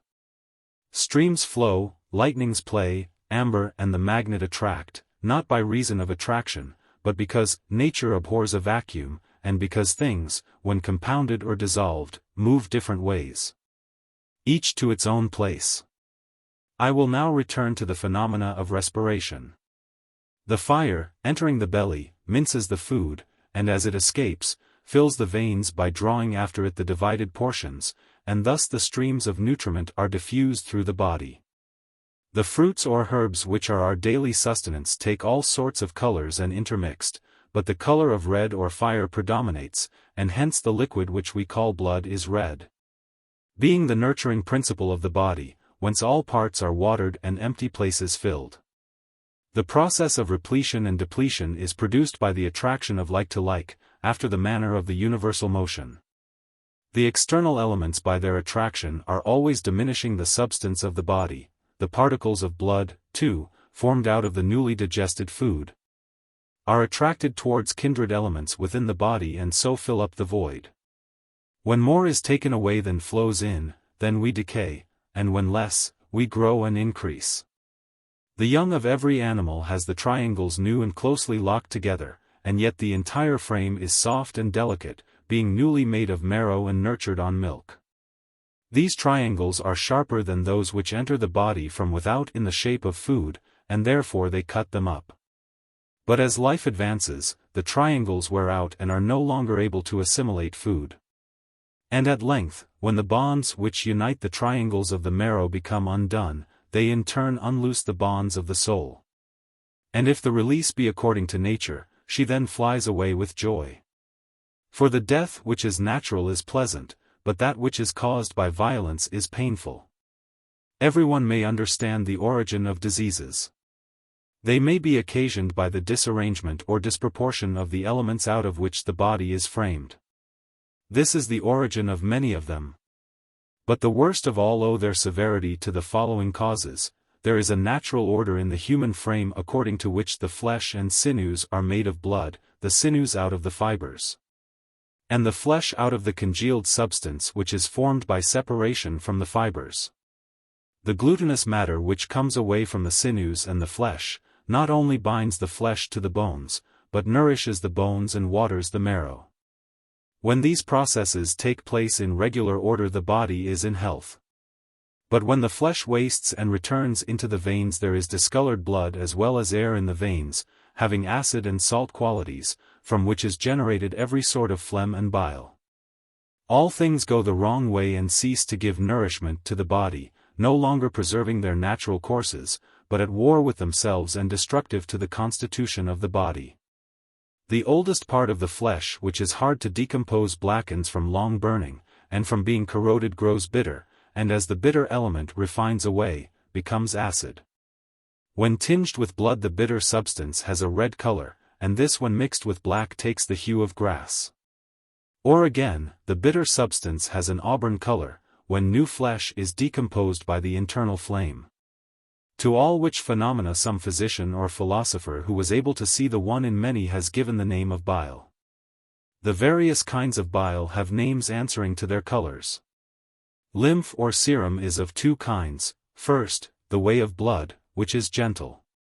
Secondly, the secretion of dark and bitter bile, which, when mingled under the influence of heat with salt, is malignant and is called acid phlegm. There is also white phlegm, formed by the decomposition of young and tender flesh, and covered with little bubbles, separately invisible, but becoming visible when collected. The water of tears and perspiration and similar substances is also the watery part of fresh phlegm. All these humors become sources of disease when the blood is replenished in irregular ways and not by food or drink. The danger, however, is not so great when the foundation remains, for then there is a possibility of recovery. But when the substance which unites the flesh and bones is diseased, and is no longer renewed from the muscles and sinews, and instead of being oily and smooth and glutinous becomes rough and salt and dry, then the fleshy parts fall away and leave the sinews bare and full of brine. And the flesh gets back again into the circulation of the blood, and makes the previously mentioned disorders still greater.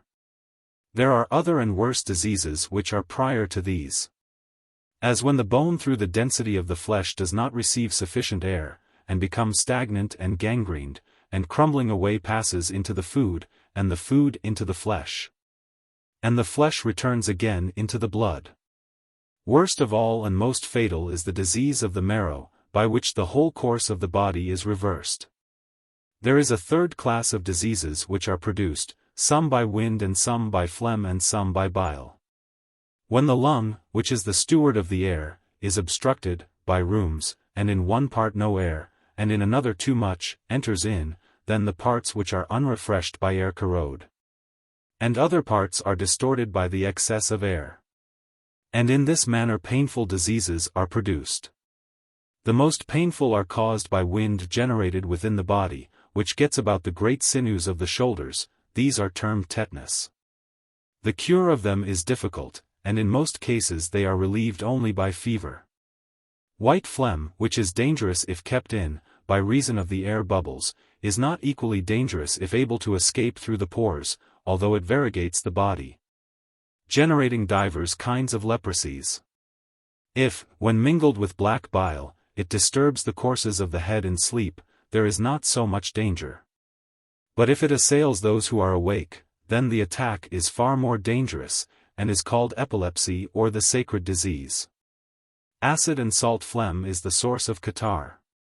Inflammations originate in bile, which is sometimes relieved by boils and swellings, but when detained, and above all when mingled with pure blood, generates many inflammatory disorders, disturbing the position of the fibers which are scattered about in the blood in order to maintain the balance of rare and dense which is necessary to its regular circulation.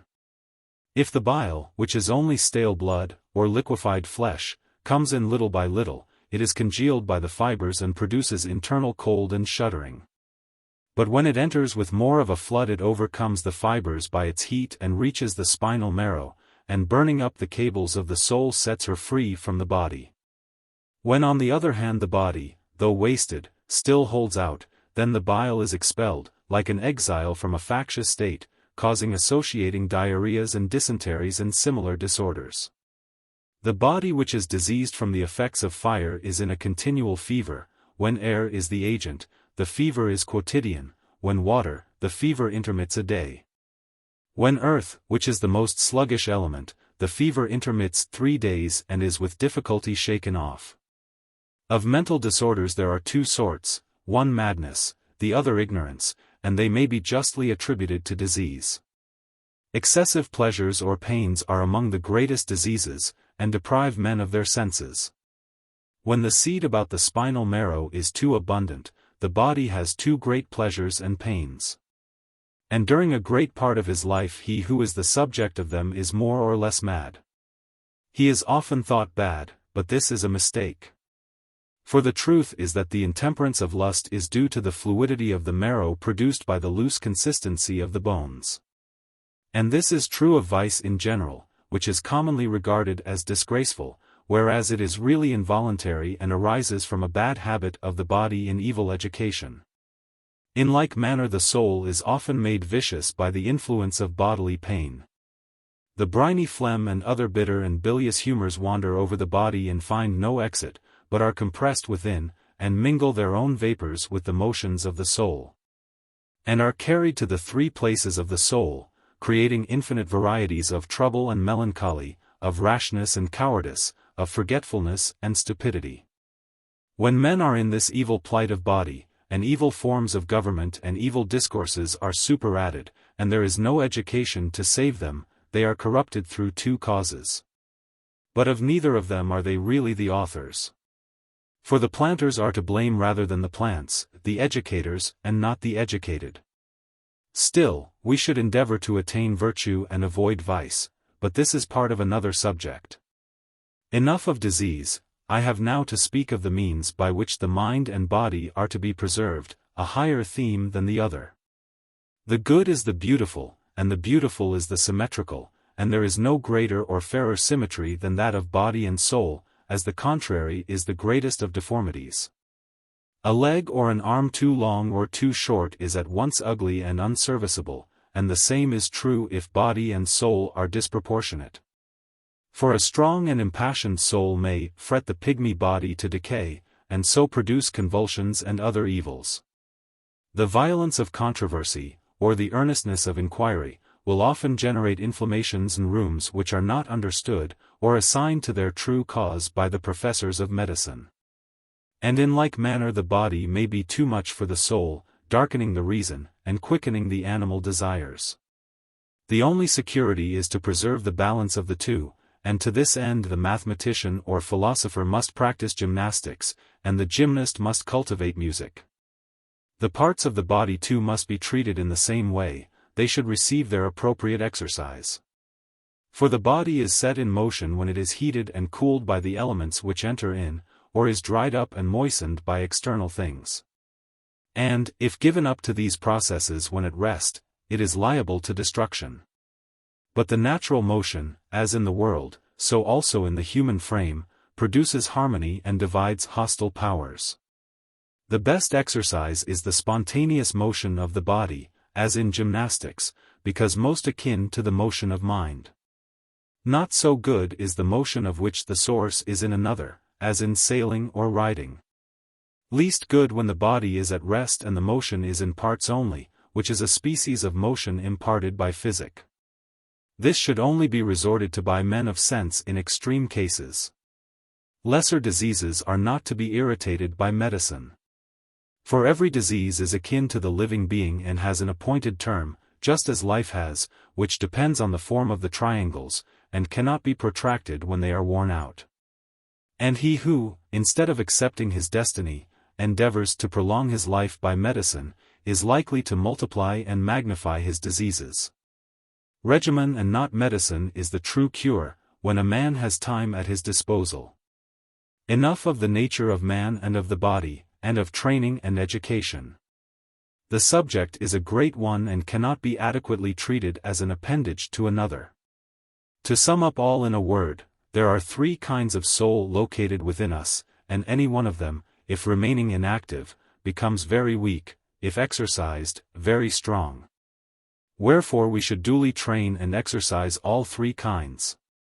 The divine soul God lodged in the head, to raise us, like plants which are not of earthly origin, to our kindred.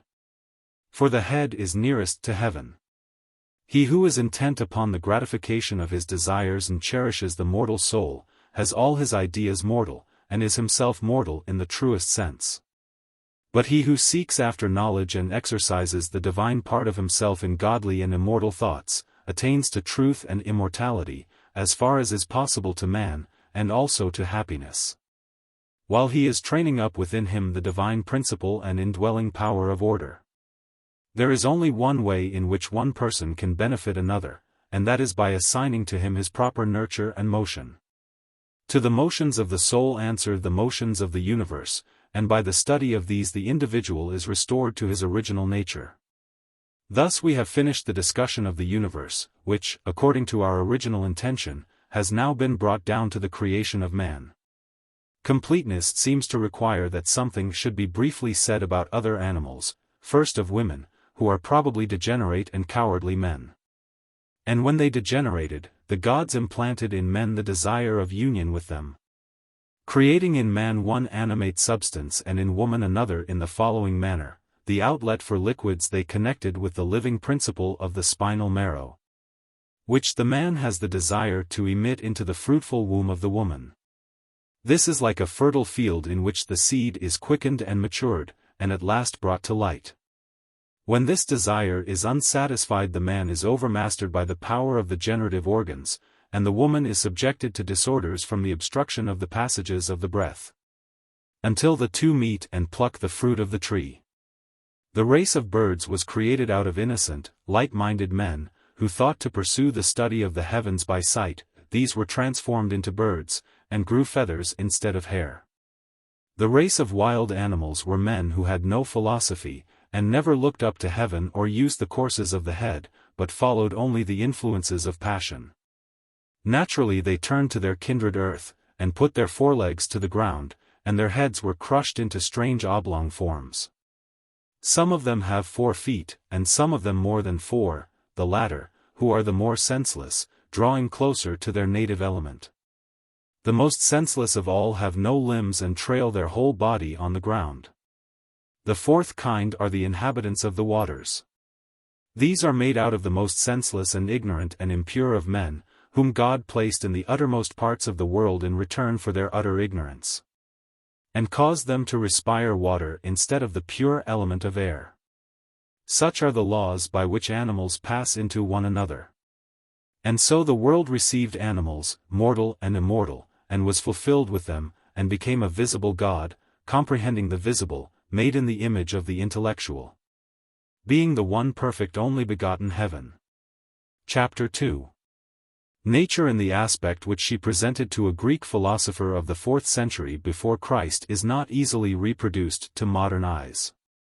The associations of mythology and poetry have to be added, and the unconscious influence of science has to be subtracted, before we can behold the heavens or the earth as they appeared to the Greek.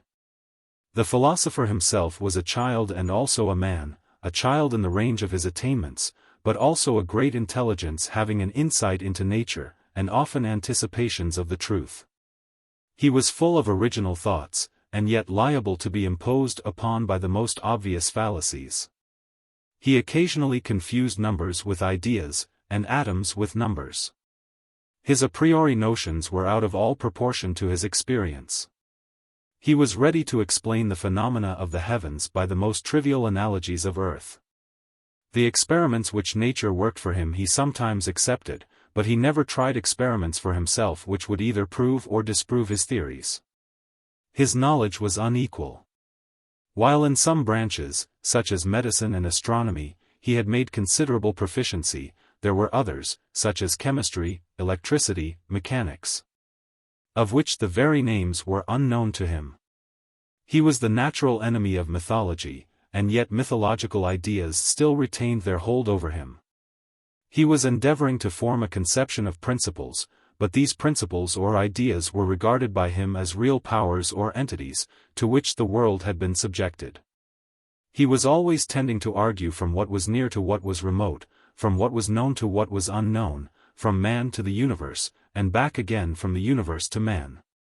While he was arranging the world, he was arranging the forms of thought in his own mind, and the light from within and the light from without often crossed and helped to confuse one another. He might be compared to a builder engaged in some great design, who could only dig with his hands because he was unprovided with common tools. Or to some poet or musician, like Timaeus, Ion 534d, obliged to accommodate his lyric raptures to the limits of the tetrachord or of the flute. The Hesiotic and Orphic cosmogonies were a phase of thought intermediate between mythology and philosophy and had a great influence on the beginnings of knowledge. There was nothing behind them. They were to physical science what the poems of Homer were to early Greek history. They made men think of the world as a whole, they carried the mind back into the infinity of past time. They suggested the first observation of the effects of fire and water on the earth's surface.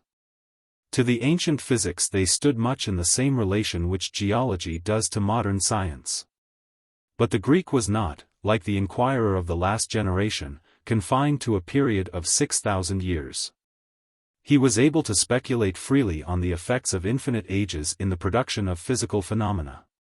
He could imagine cities which had existed time out of mind, Statesman 302a. Laws 3676, laws or forms of art and music which had lasted, not in word only, but in very truth, for 10,000 years, laws 2656e, compare also 7799a. He was aware that natural phenomena like the delta of the Nile might have slowly accumulated in long periods of time, Herodotus 2:5-10. But he seems to have supposed that the course of events was recurring rather than progressive.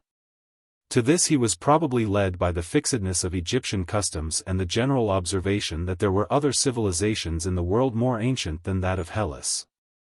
The ancient philosophers found in mythology many ideas which, if not originally derived from nature, were easily transferred to her, such, for example, as love or hate, corresponding to attraction or repulsion, or the conception of necessity allied both to the regularity and irregularity of nature, or of chance, the nameless or unknown cause, or of justice, symbolizing the law of compensation, are of the fates and furies, typifying the fixed order or the extraordinary convulsions of nature.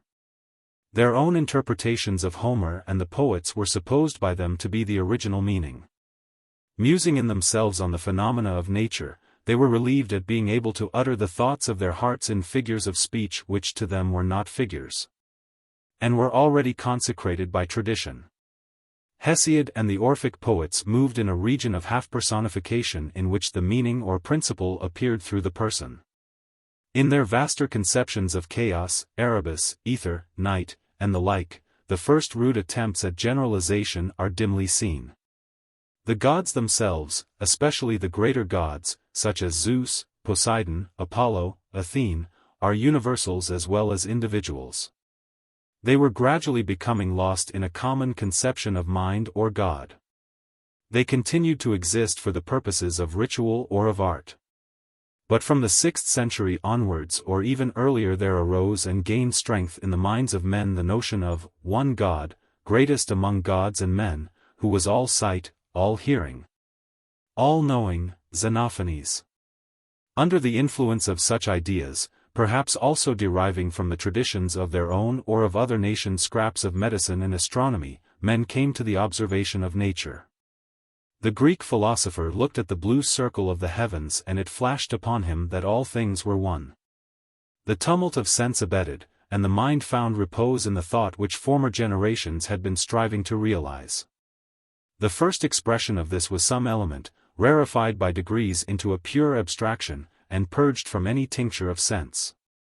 Soon an inner world of ideas began to be unfolded, more absorbing, more overpowering, more abiding than the brightest of visible objects, which to the eye of the philosopher looking inward seemed to pale before them, retaining only a faint and precarious existence.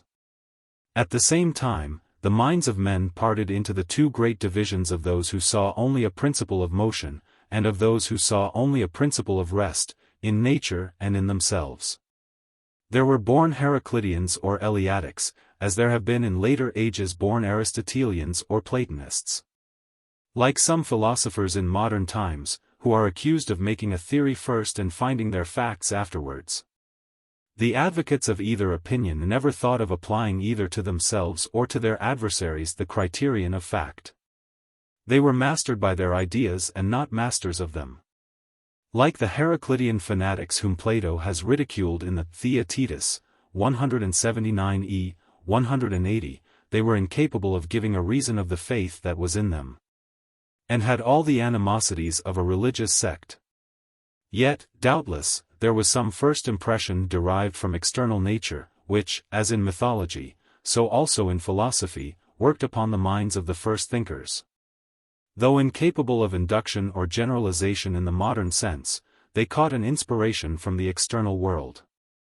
The most general facts or appearances of nature, the circle of the universe, the nutritive power of water, the air which is the breath of life, the destructive force of fire, the seeming regularity of the greater part of nature and the irregularity of a remnant, the recurrence of day and night and of the seasons, the solid earth and the impalpable ether, were always present to them. The great source of error and also the beginning of truth to them was reasoning from analogy. They could see resemblances, but not differences. And they were incapable of distinguishing illustration from argument. Analogy in modern times only points the way, and is immediately verified by experiment. The dreams and visions, which pass through the philosopher's mind, of resemblances between different classes of substances, or between the animal and vegetable world, are put into the refiner's fire. And the dross and other elements which adhere to them are purged away.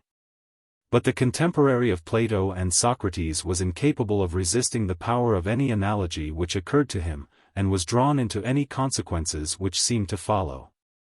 He had no methods of difference or of concomitant variations, by the use of which he could distinguish the accidental from the essential. He could not isolate phenomena, and he was helpless against the influence of any word which had an equivocal or double sense. Yet without this crude use of analogy the ancient physical philosopher would have stood still, he could not have made even one guess among many without comparison. The course of natural phenomena would have passed unheeded before his eyes, like fair sights or musical sounds before the eyes and ears of an animal. Even the fetishism of the savage is the beginning of reasoning. The assumption of the most fanciful of causes indicates a higher mental state than the absence of all inquiry about them. The tendency to argue from the higher to the lower, from man to the world, has led to many errors, but has also had an elevating influence on philosophy. The conception of the world as a whole, a person, an animal, has been the source of hasty generalizations. Yet this general grasp of nature led also to a spirit of comprehensiveness in early philosophy, which has not increased, but rather diminished, as the fields of knowledge have become more divided. The modern physicist confines himself to one or perhaps two branches of science. But he comparatively seldom rises above his own department, and often falls under the narrowing influence which any single branch, when pursued to the exclusion of every other, has over the mind. Language, too, exercised a spell over the beginnings of physical philosophy, leading to error and sometimes to truth. For many thoughts were suggested by the double meanings of words, compare sigma tau omicron iota chi epsilon omicron nu, sigma upsilon lambda lambda alpha beta, mu omicron upsilon sigma iota kappa, rho mu omicron nu alpha, kappa sigma mu omicron. And the accidental distinctions of words sometimes led the ancient philosopher to make corresponding differences in things, compare beta omicron lambda epsilon sigma theta alpha iota, pi iota theta upsilon mu epsilon nu, phi beta omicron, delta omicron, alpha delta, alpha sigma chi nu eta. If they are the same, why have they different names, or if they are different, why have they the same name? Is an argument not easily answered in the infancy of knowledge. The modern philosopher has always been taught the lesson which he still imperfectly learns, that he must disengage himself from the influence of words. Nor are there wanting in Plato, who was himself too often the victim of them, impressive admonitions that we should regard not words but things, Statesman, 261e. But upon the whole, the ancients, though not entirely dominated by them, were much more subject to the influence of words than the moderns. They had no clear divisions of colors or substances. Even the four elements were undefined, the fields of knowledge were not parted off.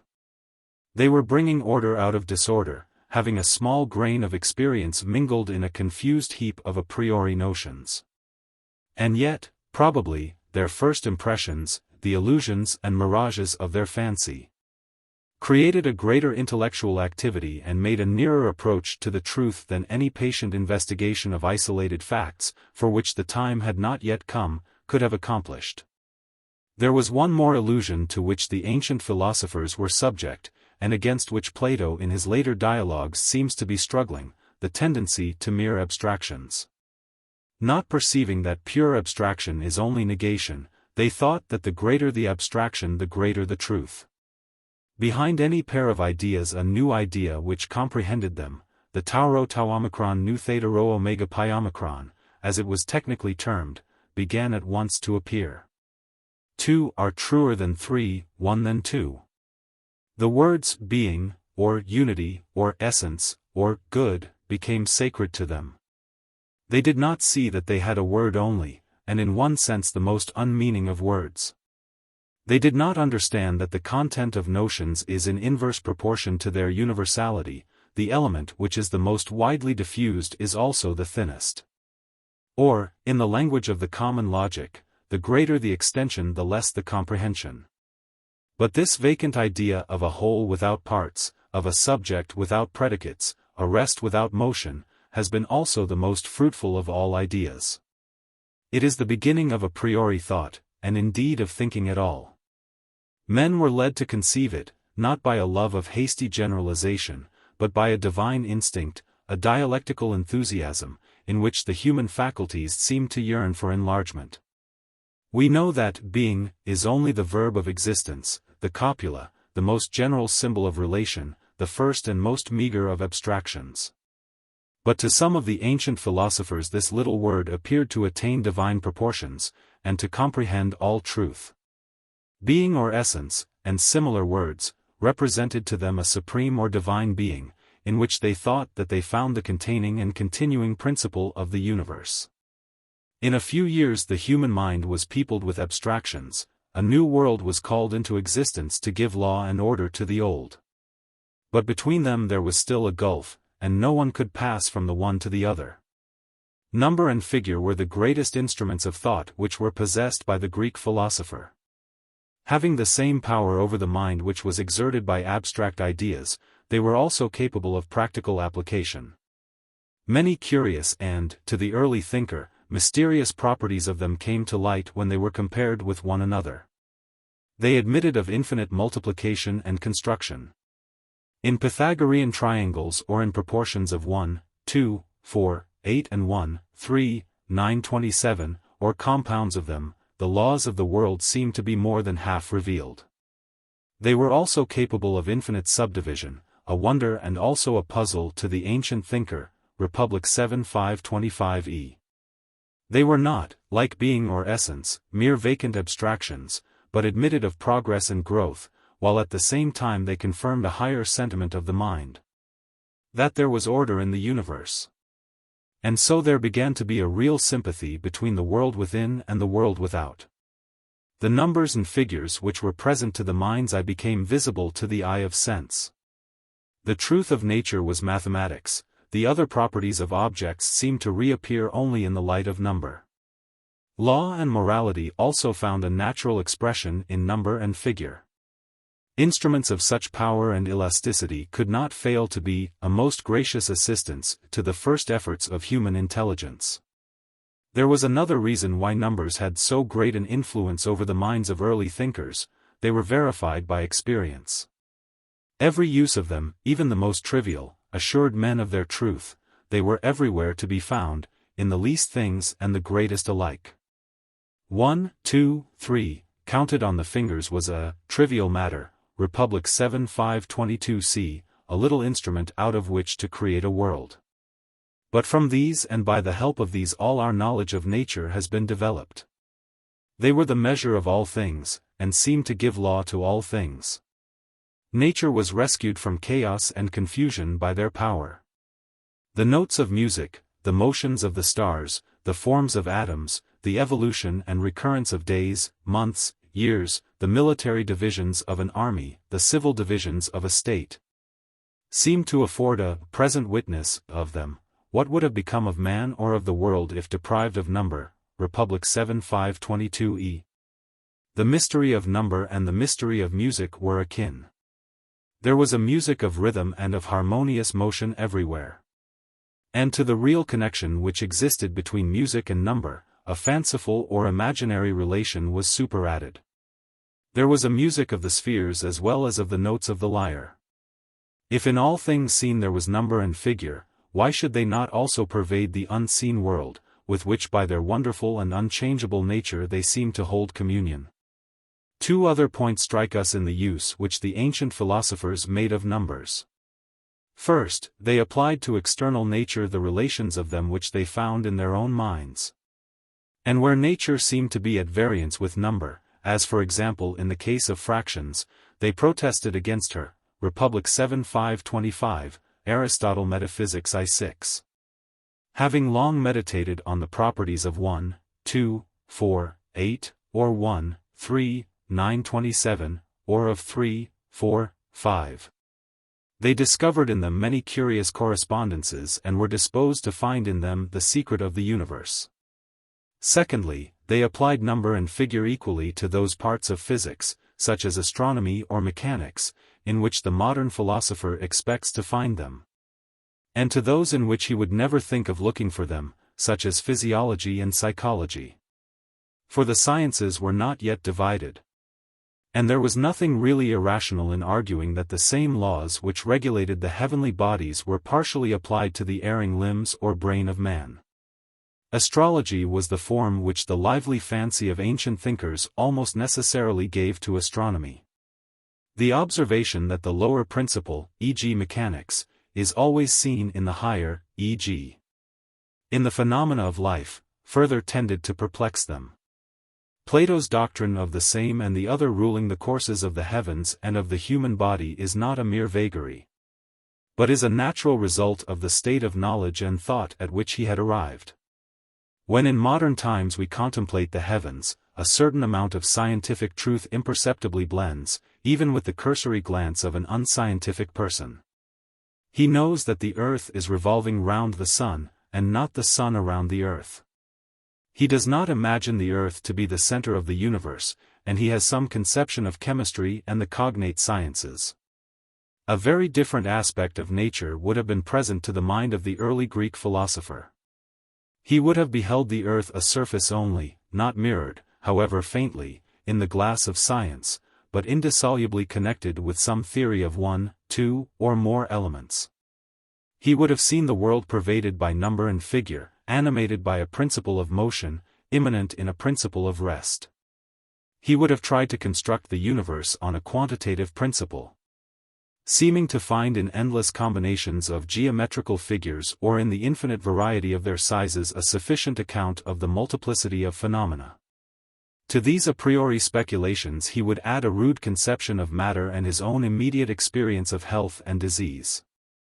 His cosmos would necessarily be imperfect and unequal, being the first attempt to impress form and order on the primeval chaos of human knowledge. He would see all things as in a dream.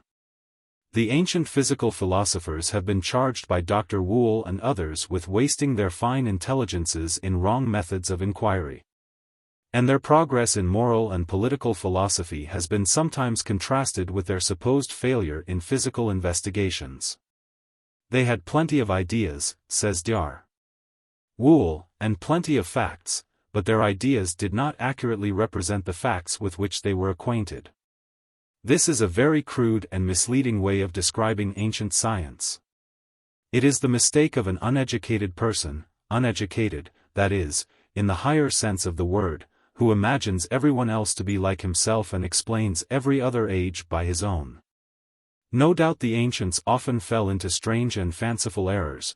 The time had not yet arrived for the slower and surer path of the modern inductive philosophy. But it remains to be shown that they could have done more in their age and country, or that the contributions which they made to the sciences with which they were acquainted are not as great upon the whole as those made by their successors. There is no single step in astronomy as great as that of the nameless Pythagorean who first conceived the world to be a body moving round the sun in space. There is no truer or more comprehensive principle than the application of mathematics alike to the heavenly bodies and to the particles of matter. The ancients had not the instruments which would have enabled them to correct or verify their anticipations, and their opportunities of observation were limited. Plato probably did more for physical science by asserting the supremacy of mathematics than Aristotle or his disciples by their collections of facts.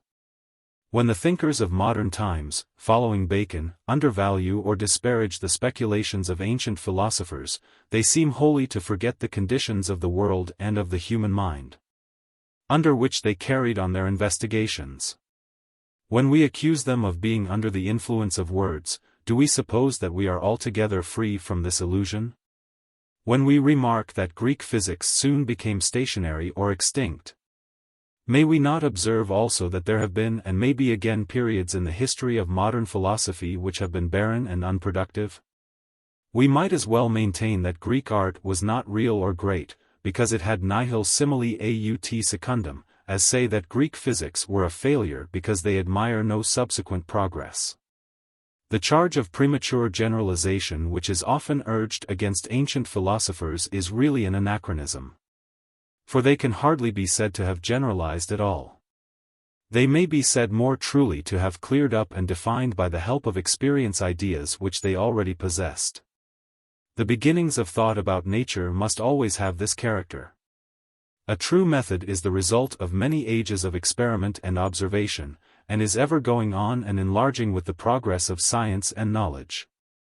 At first men personify nature, then they form impressions of nature, at last they conceive of measure or laws of nature. They pass out of mythology into philosophy.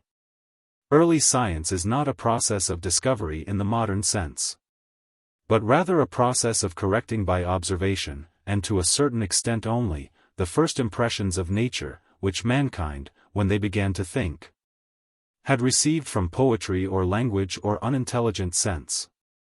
Of all scientific truths the greatest and simplest is the uniformity of nature. This was expressed by the ancients in many ways, as fate, or necessity, or measure, or limit. Unexpected events, of which the cause was unknown to them, they attributed to chance, Thucydides I 140. But their conception of nature was never that of law interrupted by exceptions, a somewhat unfortunate metaphysical invention of modern times, which is at variance with facts and has failed to satisfy the requirements of thought. Chapter 3. Plato's account of the soul is partly mythical or figurative, and partly literal. Not that either he or we can draw a line between them, or say, this is poetry, this is philosophy, for the transition from the one to the other is imperceptible. Neither must we expect to find in him absolute consistency. He is apt to pass from one level or stage of thought to another without always making it apparent that he is changing his ground. In such passages we have to interpret his meaning by the general spirit of his writings. To reconcile his inconsistencies would be contrary to the first principles of criticism and fatal to any true understanding of him. There is a further difficulty in explaining this part of the Timaeus. The natural order of thought is inverted. We begin with the most abstract, and proceed from the abstract to the concrete. We are searching into things which are upon the utmost limit of human intelligence, and then of a sudden we fall rather heavily to the earth. There are no intermediate steps which lead from one to the other. But the abstract is a vacant form to us until brought into relation with man and nature. God and the world are mere names, like the being of the Eleatics, unless some human qualities are added on to them. Yet the negation has a kind of unknown meaning to us. The priority of God and of the world, which he is imagined to have created, to all other existences, gives a solemn awe to them. And as in other systems of theology and philosophy, that of which we know least has the greatest interest to us. There is no use in attempting to define or explain the first God in the Platonic system, who has sometimes been thought to answer to God the Father. Or the world, in whom the fathers of the Church seem to recognize the firstborn of every creature. Nor need we discuss at length how far Plato agrees in the later Jewish idea of creation, according to which God made the world out of nothing. For his original conception of matter as something which has no qualities is really a negation. Moreover, in the Hebrew scriptures the creation of the world is described, even more explicitly than in the Timaeus, not as a single act, but as a work or process which occupied 6 days. There is a chaos in both, and it would be untrue to say that the Greek, any more than the Hebrew, had any definite belief in the eternal existence of matter. The beginning of things vanished into the distance. The real creation began, not with matter, but with ideas. According to Plato in the Timaeus, God took of the same and the other, of the divided and undivided, of the finite and infinite, and made essence. And out of the three combined created the soul of the world. To the soul he added a body formed out of the 4 elements. The general meaning of these words is that God imparted determinations of thought, or, as we might say, gave law and variety to the material universe. The elements are moving in a disorderly manner before the work of creation begins. And there is an eternal pattern of the world, which, like the idea of good, is not the Creator himself, but not separable from him. The pattern too, though eternal, is a creation, a world of thought prior to the world of sense, which may be compared to the wisdom of God in the book of Ecclesiasticus. Or to the God in the form of a globe of the old Eleatic philosophers. The visible, which already exists, is fashioned in the likeness of this eternal pattern. On the other hand, there is no truth of which Plato is more firmly convinced than of the priority of the soul to the body, both in the universe and in man.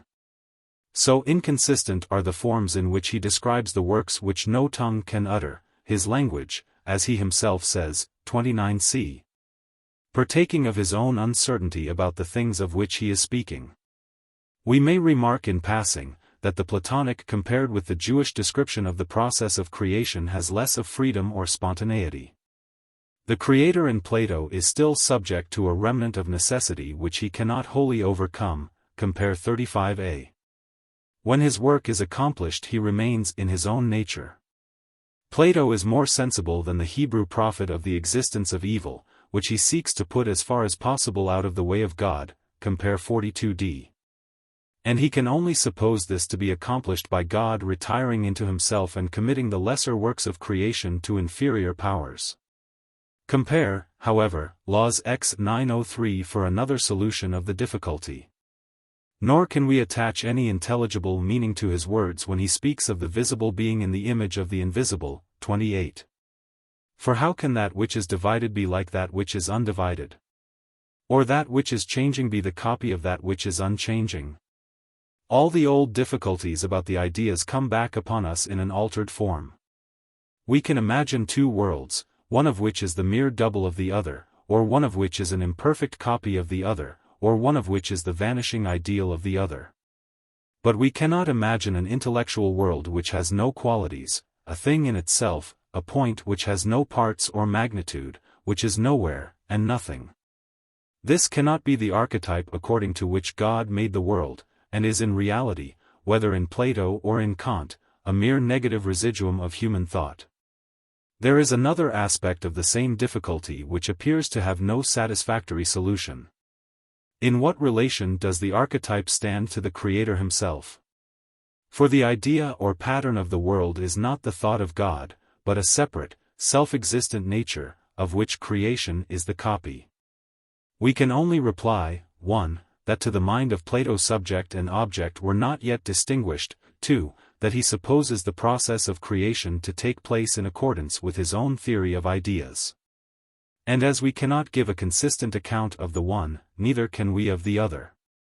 He means, 3. To say that the creation of the world is not a material process of working with legs and arms, but ideal and intellectual.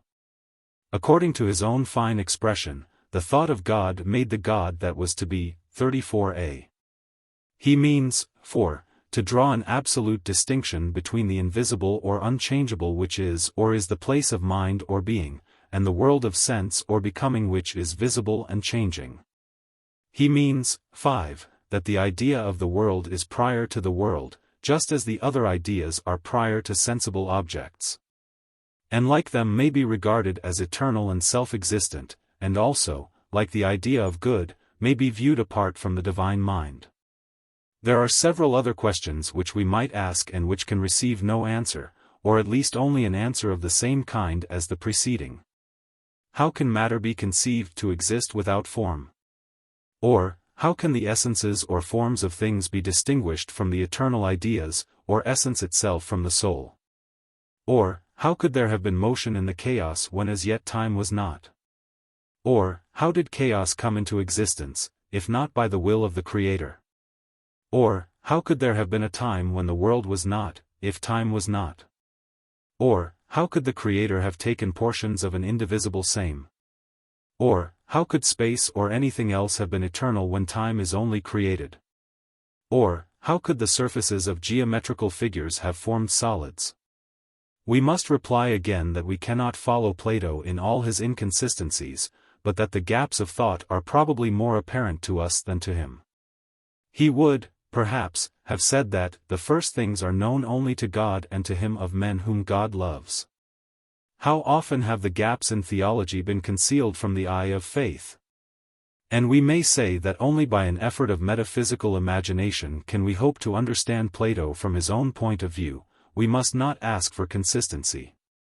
Everywhere we find traces of the Platonic theory of knowledge expressed in an objective form, which by us has to be translated into the subjective, before we can attach any meaning to it. And this theory is exhibited in so many different points of view, that we cannot with any certainty interpret one dialogue by another, e.g. the Timaeus by the Parmenides, or Phaedrus or Philebus. The soul of the world may also be conceived as the personification of the numbers and figures in which the heavenly bodies move. Imagine these as in a Pythagorean dream, stripped of qualitative difference and reduced to mathematical abstractions. They too conform to the principle of the same, and may be compared with the modern conception of laws of nature. They are in space, but not in time, and they are the makers of time. They are represented as constantly thinking of the same.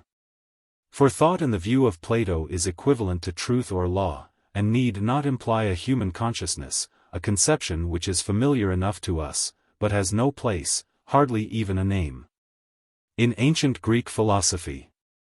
To this principle of the same is opposed the principle of the other, the principle of irregularity and disorder, of necessity and chance. which is only partially impressed by mathematical laws and figures. We may observe by the way, that the principle of the other, which is the principle of plurality and variation in the Timaeus, has nothing in common with the other of the sophist, which is the principle of determination. The element of the same dominates to a certain extent over the other.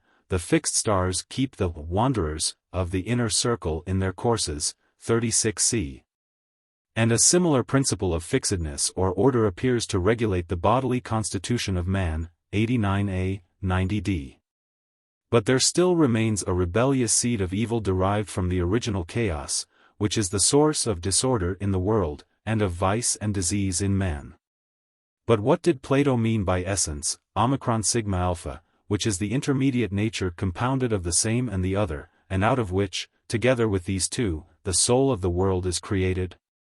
It is difficult to explain a process of thought so strange and unaccustomed to us, in which modern distinctions run into one another and are lost sight of. First, let us consider once more the meaning of the same and the other. The same is the unchanging and indivisible, the heaven of the fixed stars, partaking of the divine nature, which, having law in itself, gives law to all besides and is the element of order and permanence in man and on the earth. It is the rational principle, mind regarded as a work, as creation, not as the creator. The old tradition of Parmenides, and of the Eleatic being, the foundation of so much in the philosophy of Greece and of the world, was lingering in Plato's mind. The other is the variable or changing element, the residuum of disorder or chaos, which cannot be reduced to order, nor altogether banished, the source of evil. Seen in the errors of man and also in the wanderings of the planets, a necessity which protrudes through nature. Of this too there was a shadow in the Eleatic philosophy in the realm of opinion, which, like a mist, seemed to darken the purity of truth in itself. So far the words of Plato may perhaps find an intelligible meaning. But when he goes on to speak of the essence which is compounded out of both, the track becomes fainter and we can only follow him with hesitating steps. But still we find a trace reappearing of the teaching of Anaxagoras: all was confusion, and then mind came and arranged things. We have already remarked that Plato was not acquainted with the modern distinction of subject and object, and therefore he sometimes confuses mind and the things of mind, nu omicron and nu omicron eta tau. By omicron sigma alpha he clearly means some conception of the intelligible and the intelligent. It belongs to the class of nu omicron eta tau. Matter, being, the same, the eternal, for any of these terms, being almost vacant of meaning, is equally suitable to express indefinite existence, are compared or united with the other or diverse. And out of the union or comparison is elicited the idea of intelligence, the one in many, brighter than any Promethean fire, Philebus, 16c. Which coexisting with them and so forming a new existence, is or becomes the intelligible world. So we may perhaps venture to paraphrase or interpret or put into other words the parable in which Plato has wrapped up his conception of the creation of the world. The explanation may help to fill up with figures of speech the void of knowledge. The entire compound was divided by the Creator in certain proportions and reunited. It was then cut into two strips, which were bent into an inner circle and an outer, both moving with an uniform motion around a center, the outer circle containing the fixed, the inner the wandering stars. The soul of the world was diffused everywhere from the center to the circumference. To this God gave a body, consisting at first of fire and earth, and afterwards receiving an addition of air and water.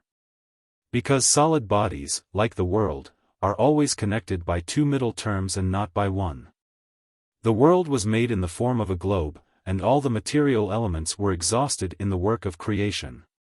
The proportions in which the soul of the world as well as the human soul is divided answer to a series of numbers 1, 2, 3, 4, 9, 8, 27, composed of the two Pythagorean progressions 1, 2, 4, 8 and 1. 3, 9, 27, of which the number 1 represents a point, 2 and 3 lines, 4 and 8, 9 and 27 the squares and cubes respectively of 2 and 3. This series, of which the intervals are afterwards filled up, probably represents 1. The diatonic scale according to the Pythagoreans and Plato, 2. The order and distances of the heavenly bodies, and 3. May possibly contain an allusion to the music of the spheres, which is referred to in the myth at the end of the Republic. The meaning of the words that solid bodies are always connected by two middle terms, or mean proportionals, has been much disputed. The most received explanation is that of Martin, who supposes that Plato is only speaking of surfaces and solids compounded of prime numbers, i.e., of numbers not made up of two factors, or, in other words, only measurable by unity. The square of any such number represents a surface, the cube a solid. The squares of any two such numbers, e.g., 2 squared, 3 squared equals 4, 9, have always a single mean proportional, e.g. 4 and 9 have the single mean 6, whereas the cubes of primes, e.g. 3 cubed and 5 cubed, have always two mean proportionals, e.g. 27, 45, 75, 125. But to this explanation of Martin's it may be objected, 1. That Plato nowhere says that his proportion is to be limited to prime numbers. 2. That the limitation of surfaces to squares is also not to be found in his words, nor, 3. Is there any evidence to show that the distinction of prime from other numbers was known to him. What Plato chiefly intends to express is that a solid requires a stronger bond than a surface, and that the double bond which is given by two means is stronger than the single bond given by one.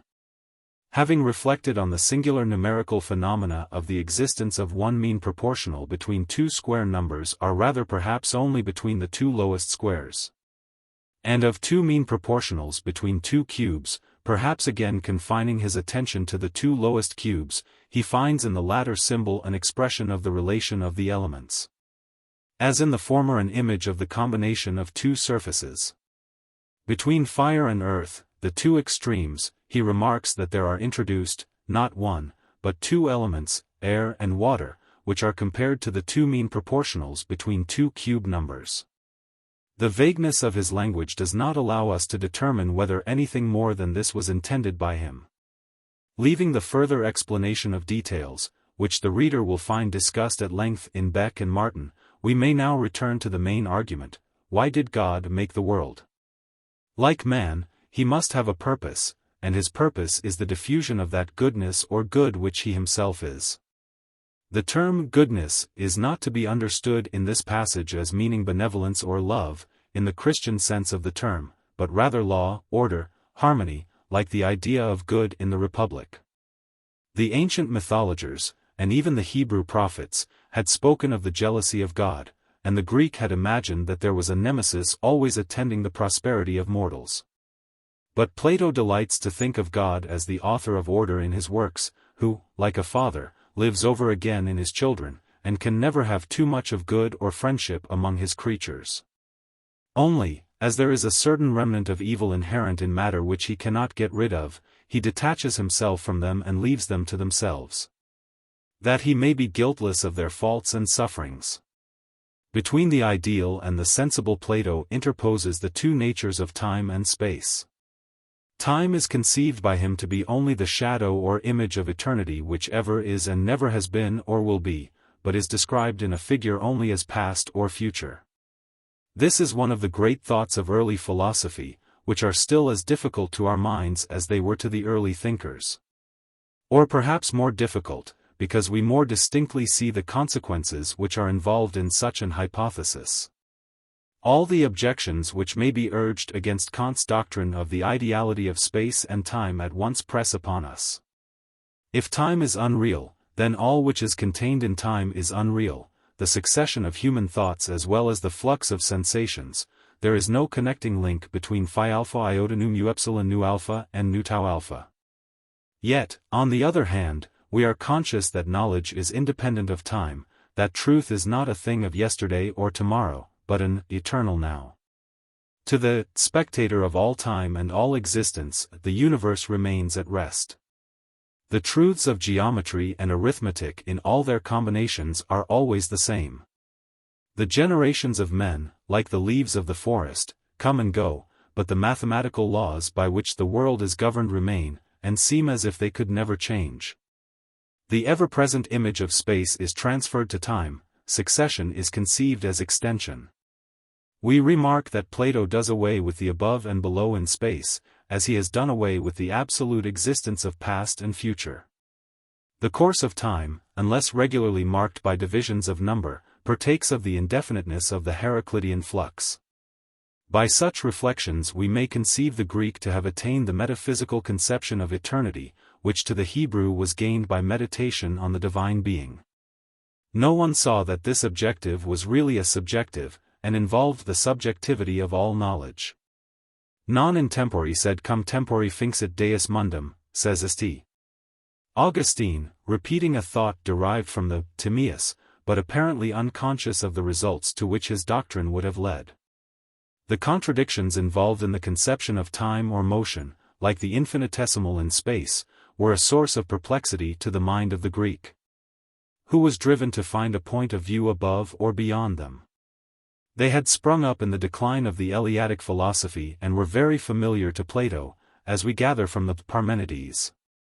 The consciousness of them had led the great Eleatic philosopher to describe the nature of God or being under negatives. He sings of being unbegotten and imperishable, unmoved and never-ending, which never was nor will be, but always is, one and continuous, which cannot spring from any other. For it cannot be said or imagined not to be. The idea of eternity was for a great part a negation. There are regions of speculation in which the negative is hardly separable from the positive, and even seems to pass into it. Not only Buddhism, but Greek as well as Christian philosophy, show that it is quite possible that the human mind should retain an enthusiasm for mere negations. In different ages and countries there have been forms of light in which nothing could be discerned and which have nevertheless exercised a life-giving and illumining power. For the higher intelligence of man seems to require, not only something above sense, but above knowledge, which can only be described as mind or being or truth or God or the unchangeable and eternal element, in the expression of which all predicates fail and fall short.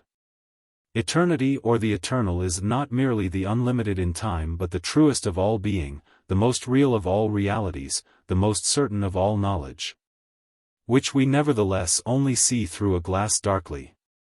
The passionate earnestness of Parmenides contrasts with the vacuity of the thought which he is revolving in his mind. Space is said by Plato to be the containing vessel or nurse of generation. Reflecting on the simplest kinds of external objects, which to the ancients were the four elements, he was led to a more general notion of a substance, more or less like themselves, out of which they were fashioned.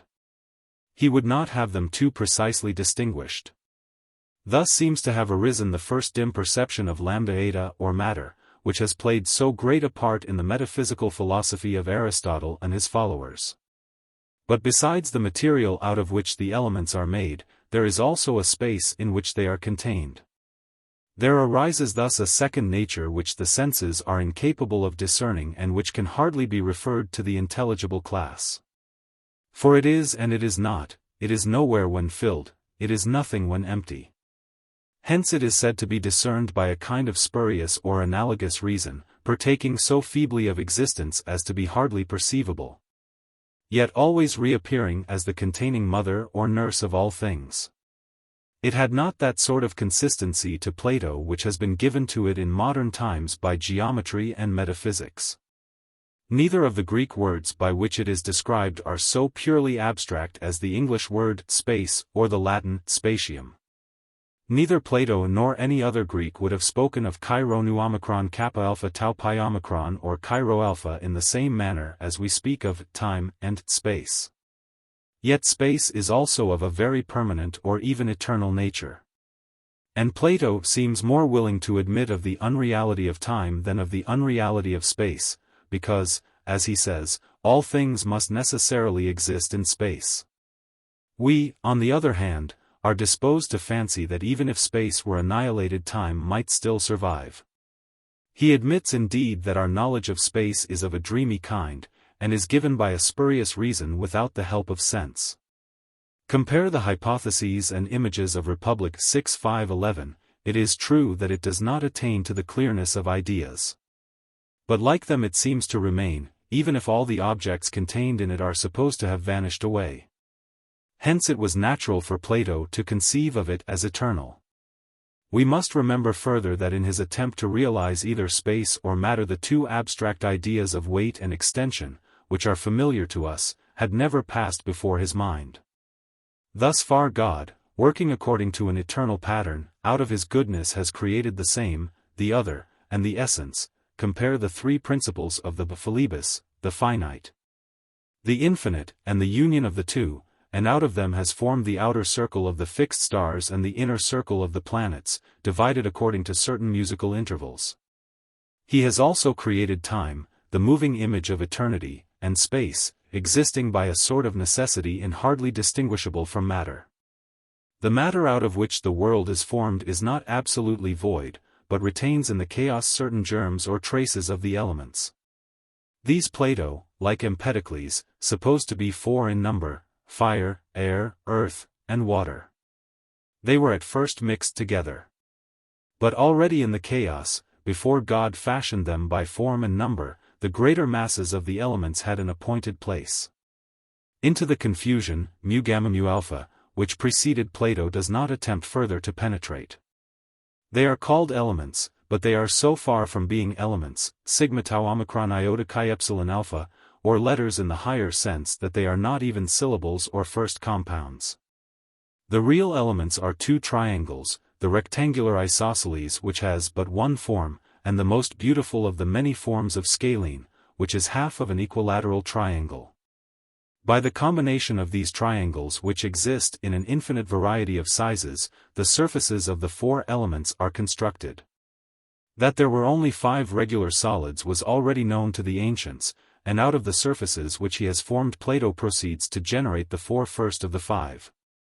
He perhaps forgets that he is only putting together surfaces and has not provided for their transformation into solids. The first solid is a regular pyramid, of which the base and sides are formed by 4 equilateral or 24 scalene triangles. Each of the 4 solid angles in this figure is a little larger than the largest of obtuse angles. The second solid is composed of the same triangles, which unite as 8 equilateral triangles, and make one solid angle out of 4 plane angles. 6 of these angles form a regular octahedron. The third solid is a regular icosahedron, having 20 triangular equilateral bases, and therefore 120 rectangular scalene triangles. The fourth regular solid, or cube, is formed by the combination of 4 isosceles triangles into one square and of 6 squares into a cube. The fifth regular solid, or dodecahedron, cannot be formed by a combination of either of these triangles, but each of its faces may be regarded as composed of 30 triangles of another kind. Probably Plato notices this as the only remaining regular polyhedron, which from its approximation to a globe, and possibly because, as Plutarch remarks, it is composed of 12 times 30 is equal to 360 scalene triangles, Platonic Questions 5, representing thus the signs and degrees of the zodiac, as well as the months and days of the year. God may be said to have used in the delineation of the universe. According to Plato, earth was composed of cubes, fire of regular pyramids, air of regular octahedrons, water of regular icosahedrons. The stability of the last 3 increases with the number of their sides. The elements are supposed to pass into one another, but we must remember that these transformations are not the transformations of real solids, but of imaginary geometrical figures. In other words, we are composing and decomposing the faces of substances and not the substances themselves. It is a house of cards which we are pulling to pieces and putting together again. Compare however Laws X 894a. Yet perhaps Plato may regard these sides or faces as only the forms which are impressed on pre-existent matter. It is remarkable that he should speak of each of these solids as a possible world in itself, though upon the whole he inclines to the opinion that they form one world and not 5. To suppose that there is an infinite number of worlds, as Democritus, Hippolytus Refutatio Omnium Heresium I13, had said, would be, as he satirically observes, the characteristic of a very indefinite and ignorant mind. 55 c. d. The 20 triangular faces of an icosahedron form the faces or sides of 2 regular octahedrons, and of a regular pyramid, 20 is equal to 8 times 2 plus 4. And therefore, according to Plato, a particle of water when decomposed is supposed to give 2 particles of air and 1 of fire. So because an octahedron gives the sides of 2 pyramids, 8 is equal to 4 times 2, a particle of air is resolved into 2 particles of fire. The transformation is effected by the superior power or number of the conquering elements. The manner of the change is, 1. A separation of portions of the elements from the masses in which they are collected, 2. A resolution of them into their original triangles, and 3. A reunion of them in new forms. Plato himself proposes the question, why does motion continue at all when the elements are settled in their places? He answers that although the force of attraction is continually drawing similar elements to the same spot, still the revolution of the universe exercises a condensing power, and thrusts them again out of their natural places. Thus want of uniformity, the condition of motion, is produced, 57d and following. In all such disturbances of matter there is an alternative for the weaker element, it may escape to its kindred, or take the form of the stronger, becoming denser, if it be denser, or rarer if rarer. This is true of fire, air, and water, which, being composed of similar triangles, are interchangeable. Earth, however, which has triangles peculiar to itself, is capable of dissolution, but not of change, 56d and following. Of the interchangeable elements, fire, the rarest, can only become a denser, and water, the densest, only a rarer, but air may become a denser or a rarer. No single particle of the elements is visible, but only the aggregates of them are seen. The subordinate species depend, not upon differences of form in the original triangles, but upon differences of size. The obvious physical phenomena from which Plato has gathered his views of the relations of the elements seem to be the effect of fire upon air, water, and earth, and the effect of water upon earth. The particles are supposed by him to be in a perpetual process of circulation caused by inequality. This process of circulation does not admit of a vacuum, as he tells us in his strange account of respiration, 79b. Of the phenomena of light and heavy he speaks afterwards, when treating of sensation, but they may be more conveniently considered by us in this place. They are not, he says, to be explained by above and below, which in the universal globe have no existence, 62d, but by the attraction of similars towards the great masses of similar substances. Fire to fire, air to air, water to water, earth to earth. Plato's doctrine of attraction implies not only, 1. The attraction of similar elements to one another, but also, 2. Of smaller bodies to larger ones.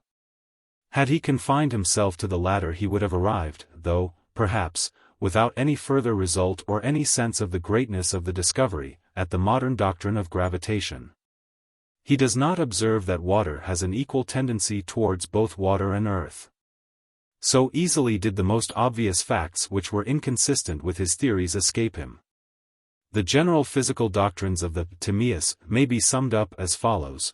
1. Plato supposes the greater masses of the elements to have been already settled in their places at the creation. 2. They are 4 in number, and are formed of rectangular triangles variously combined into regular solid figures. 3. 3 of them, fire, air, and water, admit of transformation into one another. The fourth, earth, cannot be similarly transformed, for different sizes of the same triangles form the lesser species of each element. 5. There is an attraction of like to like, smaller masses of the same kind being drawn towards greater. 6. There is no void, but the particles of matter are ever pushing one another round and round. Pi epsilon rho omega sigma iota. Like the atomists, Plato attributes the differences between the elements to differences in geometrical figures. But he does not explain the process by which surfaces become solids. And he characteristically ridicules Democritus for not seeing that the worlds are finite and not infinite. Chapter 4. The astronomy of Plato is based on the two principles of the same and the other, which God combined in the creation of the world. The soul, which is compounded of the same, the other, and the essence, is diffused from the center to the circumference of the heavens. We speak of a soul of the universe. But more truly regarded, the universe of the Timaeus is a soul, governed by mind, and holding in solution a residuum of matter or evil, which the author of the world is unable to expel, and of which Plato cannot tell us the origin. The creation, in Plato's sense, is really the creation of order. And the first step in giving order is the division of the heavens into an inner and outer circle of the other and the same, of the divisible and the indivisible, answering to the two spheres, of the planets and of the world beyond them, all together moving around the earth, which is their center. To us there is a difficulty in apprehending how that which is at rest can also be in motion, or that which is indivisible exist in space. But the whole description is so ideal and imaginative that we can hardly venture to attribute to many of Plato's words in the Timaeus any more meaning than to his mythical account of the heavens in the Republic and in the Phaedrus. Compare his denial of the blasphemous opinion that there are planets or wandering stars, all alike move in circles, Laws 7:8-21, 2. The stars are the habitations of the souls of men, from which they come and to which they return. In attributing to the fixed stars only the most perfect motion, that which is on the same spot or circulating around the same, he might perhaps have said that to the spectator of all time and all existence.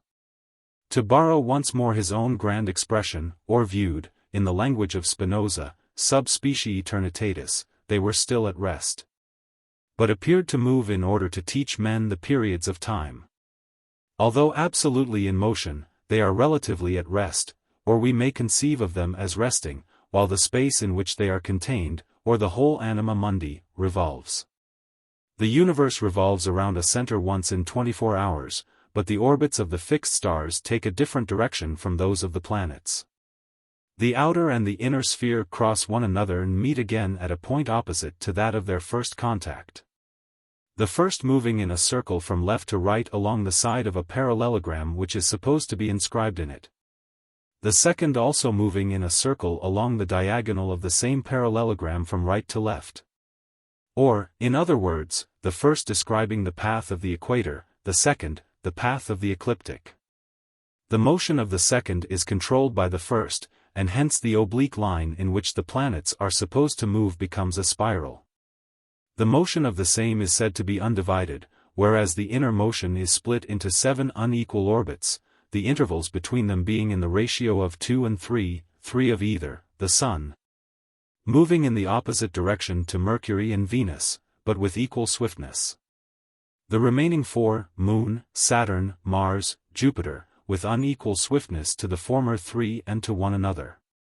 Thus arises the following progression: Moon 1, Sun 2, Venus 3, Mercury 4, Mars 8, Jupiter 9, Saturn 27. This series of numbers is the compound of the two Pythagorean ratios, having the same intervals, though not in the same order, as the mixture which was originally divided in forming the soul of the world. Plato was struck by the phenomenon of Mercury, Venus, and the Sun appearing to overtake and be overtaken by one another. The true reason of this, namely, that they lie within the circle of the Earth's orbit, was unknown to him. And the reason which he gives, that the two former move in an opposite direction to the latter, is far from explaining the appearance of them in the heavens.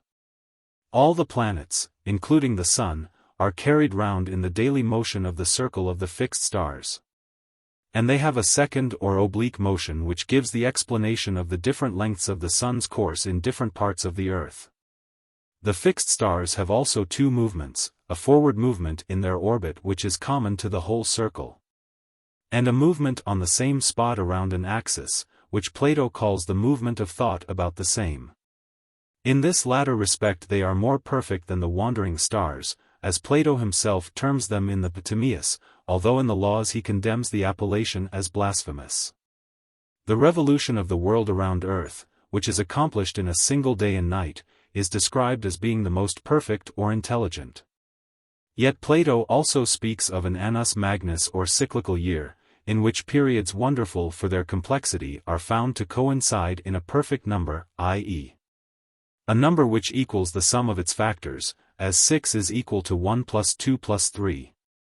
This, although not literally contradictory, is in spirit irreconcilable with the perfect revolution of 24 hours.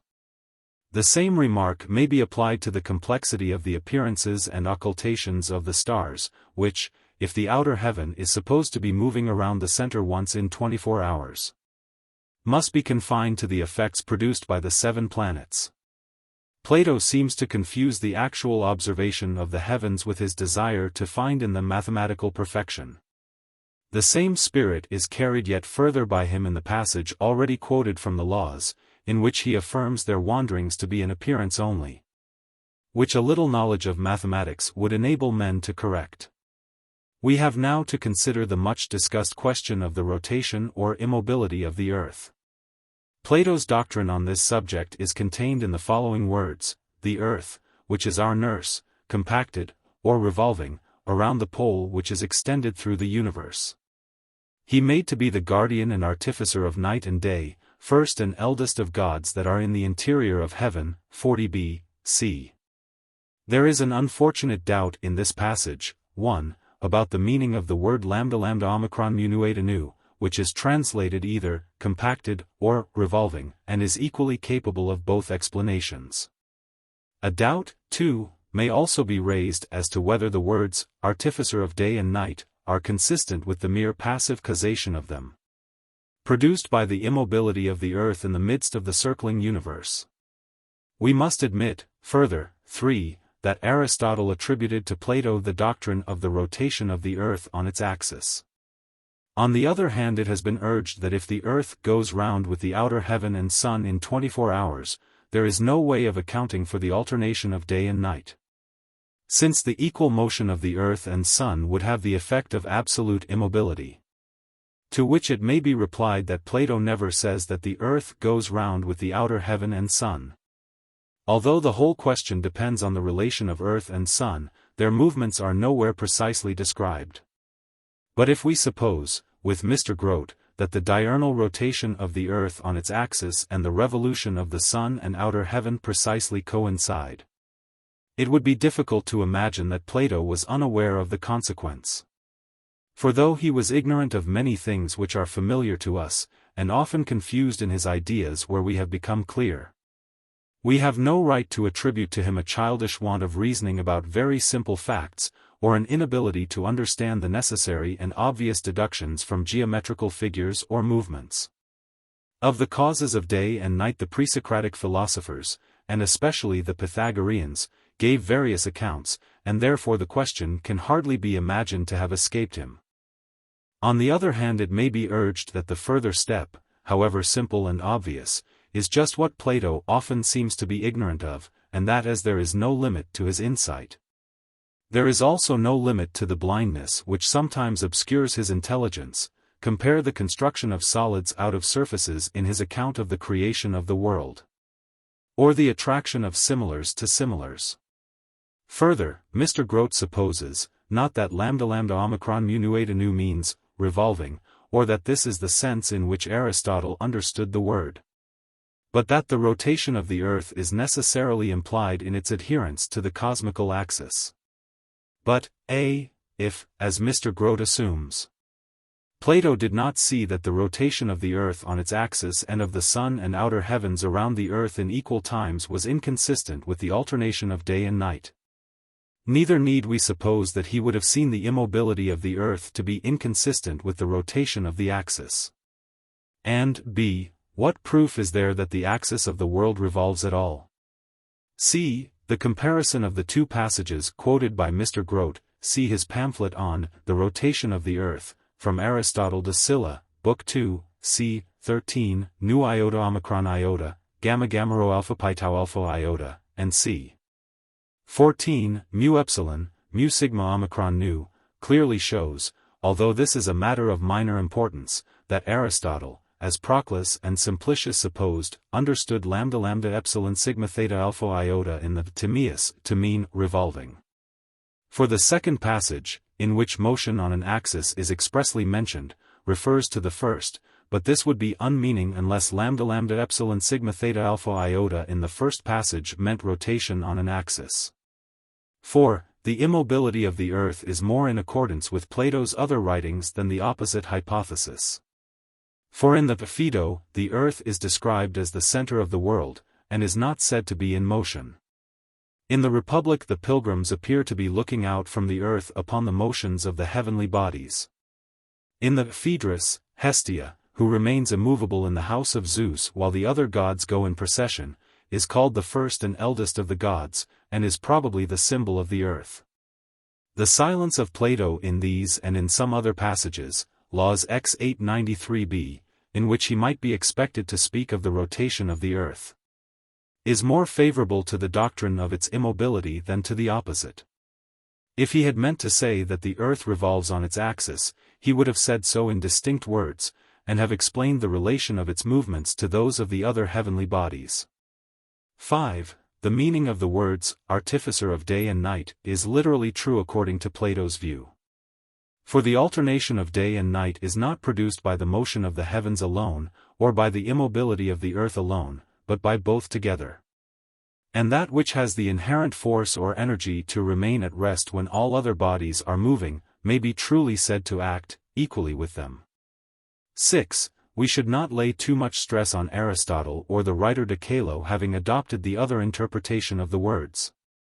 Although Alexander of Aphrodisias thinks that he could not have been ignorant either of the doctrine of Plato or of the sense which he intended to give to the word lambda lambda omicron mu nu eta nu. For the citations of Plato in Aristotle are frequently misinterpreted by him, and he seems hardly ever to have had in his mind the connection in which they occur. In this instance the allusion is very slight, and there is no reason to suppose that the diurnal revolution of the heavens was present to his mind. Hence we need not attribute to him the error from which we are defending Plato. After weighing one against the other all these complicated probabilities, the final conclusion at which we arrive is that there is nearly as much to be said on the one side of the question as on the other, and that we are not perfectly certain whether, as Bach and the majority of commentators, ancient as well as modern, are inclined to believe, Plato thought that the earth was at rest in the center of the universe, or, as Aristotle and Mr. Grote suppose, that it revolved on its axis. Whether we assume the earth to be stationary in the center of the universe, or to revolve with the heavens. No explanation is given of the variation in the length of days and nights at different times of the year.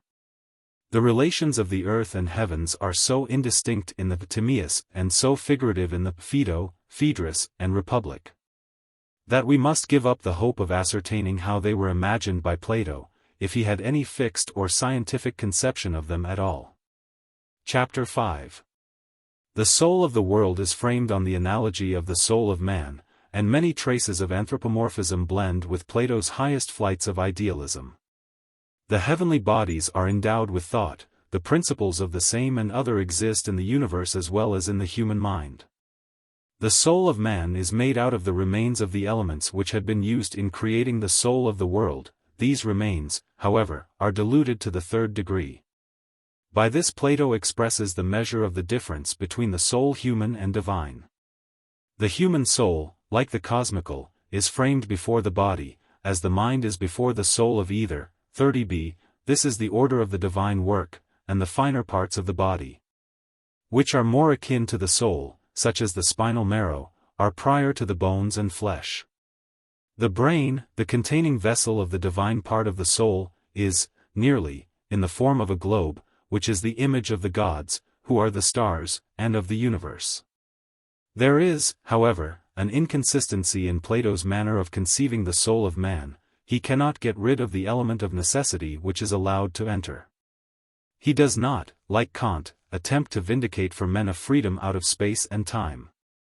But he acknowledges him to be subject to the influence of external causes, and leaves hardly any place for freedom of the will. The lusts of men are caused by their bodily constitution, 86c, though they may be increased by bad education and bad laws, which implies that they may be decreased by good education and good laws. He appears to have an inkling of the truth that to the higher nature of man evil is involuntary. This is mixed up with the view which, while apparently agreeing with it, is in reality the opposite of it, that vice is due to physical causes, 86d. In the Timaeus, as well as in the Laws, he also regards vices and crimes as simply involuntary. They are diseases analogous to the diseases of the body, and arising out of the same causes. If we draw together the opposite poles of Plato's system, we find that, like Spinoza, he combines idealism with fatalism, see infra. The soul of man is divided by him into three parts, answering roughly to the charioteer and steeds of the Phaedrus, and to the lambda gamma omicron, theta upsilon mu, and pi iota theta upsilon mu alpha of the Republic and Nicomachean Ethics. First, there is the immortal nature of which the brain is the seat, and which is akin to the soul of the universe. This alone thinks and knows and is the ruler of the whole. Secondly, there is the higher mortal soul which, though liable to perturbations of her own, takes the side of reason against the lower appetites. The seat of this is the heart, in which courage, anger, and all the nobler affections are supposed to reside. There the veins all meet. It is their center or house of guard whence they carry the orders of the thinking being to the extremities of his kingdom. There is also a third or appetitive soul, which receives the commands of the immortal part, not immediately but mediately, through the liver, which reflects on its surface the admonitions and threats of the reason. The liver is imagined by Plato to be a smooth and bright substance, having a store of sweetness and also of bitterness, which reason freely uses in the execution of her mandates. In this region, as ancient superstition told, were to be found intimations of the future. But Plato is careful to observe that although such knowledge is given to the inferior parts of man, it requires to be interpreted by the superior. Reason, and not enthusiasm, is the true guide of man. He is only inspired when he is demented by some distemper or possession. The ancient saying, that only a man in his senses can judge of his own actions, is approved by modern philosophy too. The same irony which appears in Plato's remark, that the men of old time must surely have known the gods who were their ancestors, and we should believe them as custom requires, is also manifest in his account of divination. The appetitive soul is seated in the belly, and there imprisoned like a wild beast, far away from the council chamber, as Plato graphically calls the head, in order that the animal passions may not interfere with the deliberations of reason. Though the soul is said by him to be prior to the body, yet we cannot help seeing that it is constructed on the model of the body, the threefold division into the rational, passionate, and appetitive corresponding to the head, heart and belly. The human soul differs from the soul of the world in this respect, that it is enveloped and finds its expression in matter, whereas the soul of the world is not only enveloped or diffused in matter, but is the element in which matter moves. The breath of man is within him, but the air or ether of heaven is the element which surrounds him and all things. Pleasure and pain are attributed in the Timaeus to the suddenness of our sensations, the first being a sudden restoration, the second a sudden violation, of nature, Philebus, 31d. The sensations become conscious to us when they are exceptional. Sight is not attended either by pleasure or pain, but hunger and the appeasing of hunger are pleasant and painful because they are extraordinary. Chapter 6. I shall not attempt to connect the physiological speculations of Plato either with ancient or modern medicine.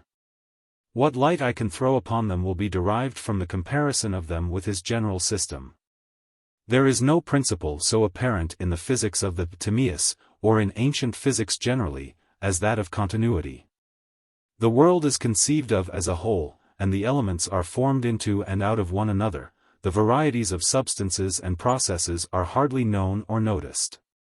And in a similar manner the human body is conceived of as a whole, and the different substances of which, to a superficial observer, it appears to be composed, the blood, flesh, sinews, like the elements out of which they are formed, are supposed to pass into one another in regular order, while the infinite complexity of the human frame remains unobserved. And diseases arise from the opposite process, when the natural proportions of the four elements are disturbed, and the secondary substances which are formed out of them, namely, blood, flesh, sinews, are generated in an inverse order. Plato found heat and air within the human frame, and the blood circulating in every part. He assumes in language almost unintelligible to us that a network of fire and air envelopes the greater part of the body. This outer net contains two lesser nets, one corresponding to the stomach, the other to the lungs. And the entrance to the latter is forked or divided into two passages which lead to the nostrils and to the mouth. In the process of respiration, the external net is said to find a way in and out of the pores of the skin, while the interior of it and the lesser nets move alternately into each other. The whole description is figurative, as Plato himself implies, 79d, when he speaks of a fountain of fire which we compare to the network of a creel. He really means by this what we should describe as a state of heat or temperature in the interior of the body. The fountain of fire, or heat, is also in a figure the circulation of the blood. The passage is partly imagination, partly fact. He has a singular theory of respiration for which he accounts solely by the movement of the air in and out of the body. He does not attribute any part of the process to the action of the body itself. The air has a double ingress and a double exit, through the mouth or nostrils, and through the skin. When exhaled through the mouth or nostrils, it leaves a vacuum which is filled up by other air finding a way in through the pores. This air being thrust out of its place by the exhalation from the mouth and nostrils. There is also a corresponding process of inhalation through the mouth or nostrils, and of exhalation through the pores. The inhalation through the pores appears to take place nearly at the same time as the exhalation through the mouth, and conversely. The internal fire is in either case the propelling cause outwards, the inhaled air, when heated by it, having a natural tendency to move out of the body to the place of fire. While the impossibility of a vacuum is the propelling cause inwards. Thus we see that this singular theory is dependent on two principles largely employed by Plato in explaining the operations of nature. The impossibility of a vacuum and the attraction of like to like. To these there has to be added a third principle, which is the condition of the action of the other two, the interpenetration of particles in proportion to their density or rarity. It is this which enables fire and air to permeate the flesh. Plato's account of digestion and the circulation of the blood is closely connected with his theory of respiration. Digestion is supposed to be affected by the action of the internal fire, which in the process of respiration moves into the stomach and minces the food. As the fire returns to its place, it takes with it the minced food or blood, and in this way the veins are replenished. Plato does not inquire how the blood is separated from the feces. Of the anatomy and functions of the body he knew very little, e.g. of the uses of the nerves in conveying motion and sensation, which he supposed to be communicated by the bones and veins. He was also ignorant of the distinction between veins and arteries, the latter term he applies to the vessels which conduct air from the mouth to the lungs. He supposes the lung to be hollow and bloodless, the spinal marrow he conceives to be the seat of generation. He confuses the parts of the body with the states of the body, the network of fire and air is spoken of as a bodily organ.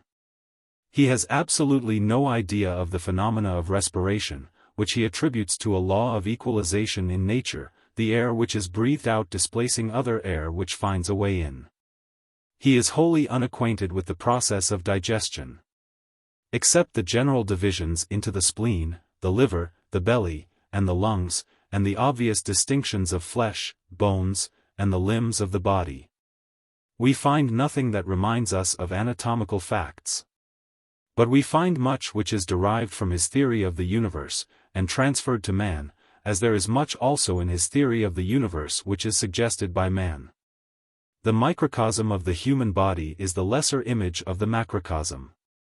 The courses of the same and the other affect both, they are made of the same elements and therefore in the same proportions.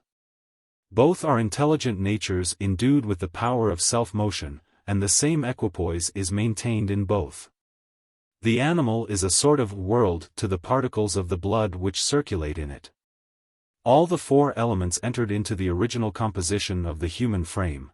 The bone was formed out of smooth earth, liquids of various kinds pass to and fro. The network of fire and air irrigates the veins. Infancy and childhood is the chaos or first turbid flux of sense prior to the establishment of order. The intervals of time which may be observed in some intermittent fevers correspond to the density of the elements. The spinal marrow, including the brain, is formed out of the finest sorts of triangles, and is the connecting link between body and mind. Health is only to be preserved by imitating the motions of the world and space, which is the mother and nurse of generation. The work of digestion is carried on by the superior sharpness of the triangles forming the substances of the human body to those which are introduced into it in the shape of food. The freshest and acutest forms of triangles are those that are found in children, but they become more obtuse with advancing years. And when they finally wear out and fall to pieces, old age and death supervene. As in the Republic, Plato is still the enemy of the purgative treatment of physicians, which, except in extreme cases, no man of sense will ever adopt. For, as he adds, with an insight into the truth, every disease is akin to the nature of the living being and is only irritated by stimulants. He is of opinion that nature should be left to herself, and is inclined to think that physicians are in vain, Laws 6:761c, where he says that warm baths would be more beneficial to the limbs of the aged rustic than the prescriptions of a not overwise doctor. If he seems to be extreme in his condemnation of medicine and to rely too much on diet and exercise, he might appeal to nearly all the best physicians of our own age in support of his opinions, who often speak to their patients of the worthlessness of drugs. For we ourselves are skeptical about medicine, and very unwilling to submit to the purgative treatment of physicians. May we not claim for Plato an anticipation of modern ideas as about some questions of astronomy and physics, so also about medicine? As in the Parmenides, 156:7, he tells us that the body cannot be cured without the soul, so in the Timaeus, he strongly asserts the sympathy of soul and body. Any defect of either is the occasion of the greatest discord and disproportion in the other. Here too may be a presentiment that in the medicine of the future the interdependence of mind and body will be more fully recognized, and that the influence of the one over the other may be exerted in a manner which is not now thought possible. Chapter 7. In Plato's explanation of sensation we are struck by the fact that he has not the same distinct conception of organs of sense which is familiar to ourselves. The senses are not instruments, but rather passages, through which external objects strike upon the mind. The eye is the aperture through which the stream of vision passes, the ear is the aperture through which the vibrations of sound pass. But that the complex structure of the eye or the ear is in any sense the cause of sight and hearing he seems hardly to be aware. The process of sight is the most complicated, Republic 6:507-508, and consists of three elements: the light which is supposed to reside within the eye, the light of the sun, and the light emitted from external objects. When the light of the eye meets the light of the sun, and both together meet the light issuing from an external object, this is the simple act of sight.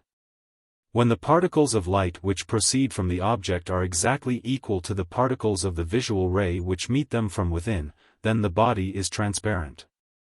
If they are larger and contract the visual ray, a black color is produced; if they are smaller and dilate it, a white. Other phenomena are produced by the variety and motion of light. A sudden flash of fire at once elicits light and moisture from the eye, and causes a bright color. A more subdued light, on mingling with the moisture of the eye, produces a red color. Out of these elements all other colors are derived. All of them are combinations of bright and red with white and black. Plato himself tells us that he does not know in what proportions they combine, and he is of opinion that such knowledge is granted to the gods only. To have seen the affinity of them to each other and their connection with light, is not a bad basis for a theory of colors. We must remember that they were not distinctly defined to his, as they are to our eyes. He saw them, not as they are divided in the prism, or artificially manufactured for the painter's use, but as they exist in nature, blended and confused with one another. We can hardly agree with him when he tells us that smells do not admit of kinds. He seems to think that no definite qualities can attach to bodies which are in a state of transition or evaporation. He also makes the subtle observation that smells must be denser than air, though thinner than water, because when there is an obstruction to the breathing, air can penetrate, but not smell. The affections peculiar to the tongue are of various kinds, and, like many other affections, are caused by contraction and dilation. Some of them are produced by rough, others by abstergent, others by inflammatory substances. These act upon the testing instruments of the tongue, and produce a more or less disagreeable sensation, while other particles congenial to the tongue soften and harmonize them. The instruments of taste reach from the tongue to the heart.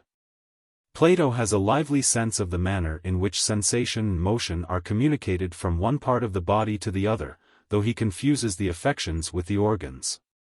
Hearing is a blow which passes through the ear and ends in the region of the liver, being transmitted by means of the air, the brain, and the blood to the soul. The swifter sound is acute, the sound which moves slowly is grave. A great body of sound is loud, the opposite is low. Discord is produced by the swifter and slower motions of two sounds, and is converted into harmony when the swifter motions begin to pause and are overtaken by the slower.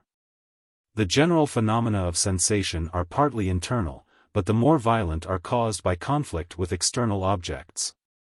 Proceeding by a method of superficial observation, Plato remarks that the more sensitive parts of the human frame are those which are least covered by flesh, as is the case with the head and the elbows. Man, if his head had been covered with a thicker pulp of flesh, might have been a longer-lived animal than he is, but could not have had as quick perceptions. On the other hand, the tongue is one of the most sensitive of organs. But then this is made, not to be a covering to the bones which contain the marrow or source of life, but with an express purpose, and in a separate mass. 75a. Chapter 8. We have now to consider how far in any of these speculations Plato approximated to the discoveries of modern science. The modern physical philosopher is apt to dwell exclusively on the absurdities of ancient ideas about science, on the haphazard fancies and a priori assumptions of ancient teachers, on their confusion of facts and ideas, on their inconsistency and blindness to the most obvious phenomena. He measures them not by what preceded them, but by what has followed them. He does not consider that ancient physical philosophy was not a free inquiry, but a growth, in which the mind was passive rather than active, and was incapable of resisting the impressions which flowed in upon it. He hardly allows to the notions of the ancients the merit of being the stepping stones by which he has himself risen to a higher knowledge. He never reflects how great a thing it was to have formed a conception, however imperfect, either of the human frame as a whole, or of the world as a whole. According to the view taken in these volumes, the errors of ancient physicists were not separable from the intellectual conditions under which they lived. Their genius was their own. And they were not the rash and hasty generalizers which, since the days of Bacon, we have been apt to suppose them. The thoughts of men widen to receive experience. At first they seem to know all things as in a dream, after a while they look at them closely and hold them in their hands. They begin to arrange them in classes and to connect causes with effects. General notions are necessary to the apprehension of particular facts, the metaphysical to the physical. Before men can observe the world, they must be able to conceive it. To do justice to the subject, we should consider the physical philosophy of the ancients as a whole. We should remember, 1. That the nebular theory was the received belief of several of the early physicists. 2. That the development of animals out of fishes who came to land, and of man out of the animals, was held by Anaximander in the 6th century before Christ, Plutarch, Sympodic Questions, 884. Placida Philosophorum v 19:1, 3, that even by Philolaus and the early Pythagoreans, the earth was held to be a body like the other stars revolving in space around the sun or a central fire. 4. That the beginnings of chemistry are discernible in the similar particles of Anaxagoras. Also they knew or thought, 5, that there was a sex in plants as well as in animals. 6. They were aware that musical notes depended on the relative length or tension of the strings from which they were emitted, and were measured by ratios of number. 7. That mathematical laws pervaded the world, and even qualitative differences were supposed to have their origin in number and figure. 8. The annihilation of matter was denied by several of them, and the seeming disappearance of it held to be a transformation only. For, although one of these discoveries might have been supposed to be a happy guess, taken together they seem to imply a great advance and almost maturity of natural knowledge. We should also remember, when we attribute to the ancients hasty generalizations and delusions of language, that physical philosophy and metaphysical too have been guilty of similar fallacies in quite recent times. We by no means distinguish clearly between mind and body, between ideas and facts. Have not many discussions arisen about the atomic theory in which a point has been confused with a material atom? Have not the natures of things been explained by imaginary entities, such as life or phlogiston, which exist in the mind only? Has not disease been regarded, like sin, sometimes as a negative and necessary, sometimes as a positive or malignant principle? The idols of Bacon are nearly as common now as ever. They are inherent in the human mind, and when they have the most complete dominion over us, we are least able to perceive them. We recognize them in the ancients, but we fail to see them in ourselves.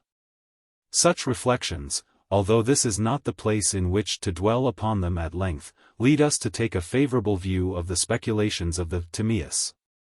We should consider not how much Plato actually knew, but how far he has contributed to the general ideas of physics, or supplied the notions which, whether true or false, have stimulated the minds of later generations in the path of discovery. Some of them may seem old-fashioned, but may nevertheless have had a great influence in promoting system and assisting inquiry, while in others we hear the latest word of physical or metaphysical philosophy. There is also an intermediate class, in which Plato falls short of the truths of modern science, though he is not wholly unacquainted with them. 1. To the first class belongs the teleological theory of creation. Whether all things in the world can be explained as the result of natural laws, or whether we must not admit of tendencies and marks of design also, has been a question much disputed of late years. Even if all phenomena are the result of natural forces, we must admit that there are many things in heaven and earth which are as well expressed under the image of mind or design as under any other. At any rate, the language of Plato has been the language of natural theology down to our own time, nor can any description of the world wholly dispense with it. The notion of first and second or cooperative causes, which originally appears in the Timaeus, has likewise survived to our own day, and has been a great peacemaker between theology and science. Plato also approaches very near to our doctrine of the primary and secondary qualities of matter. 2. Another popular notion which is found in the Timaeus, is the feebleness of the human intellect. God knows the original qualities of things, man can only hope to attain to probability. We speak in almost the same words of human intelligence, but not in the same manner of the uncertainty of our knowledge of nature. The reason is that the latter is assured to us by experiment, and is not contrasted with the certainty of ideal or mathematical knowledge. But the ancient philosopher never experimented. In the Timaeus, Plato seems to have thought that there would be impiety in making the attempt. He, for example, who tried experiments in colors would forget the difference of the human and divine natures, 68d. Their indefiniteness is probably the reason why he singles them out, as especially incapable of being tested by experiment. Compare the saying of Anaxagoras, Sextus Empiricus Outlines of Pyrrhonism I-33, that since snow is made of water and water is black, snow ought to be black. The greatest divination of the ancients was the supremacy which they assigned to mathematics in all the realms of nature, for in all of them there is a foundation of mechanics. Even physiology partakes of figure and number, and Plato is not wrong in attributing them to the human frame, but in the omission to observe how little could be explained by them. Thus we may remark in passing that the most fanciful of ancient philosophies is also the most nearly verified in fact. The fortunate guess that the world is a sum of numbers and figures has been the most fruitful of anticipations. The diatonic scale of the Pythagoreans and Plato suggested to Kepler that the secret of the distances of the planets from one another was to be found in mathematical proportions. The doctrine that the heavenly bodies all move in a circle is known by us to be erroneous, but without such an error how could the human mind have comprehended the heavens? Astronomy, even in modern times, has made far greater progress by the high a priori road than could have been attained by any other.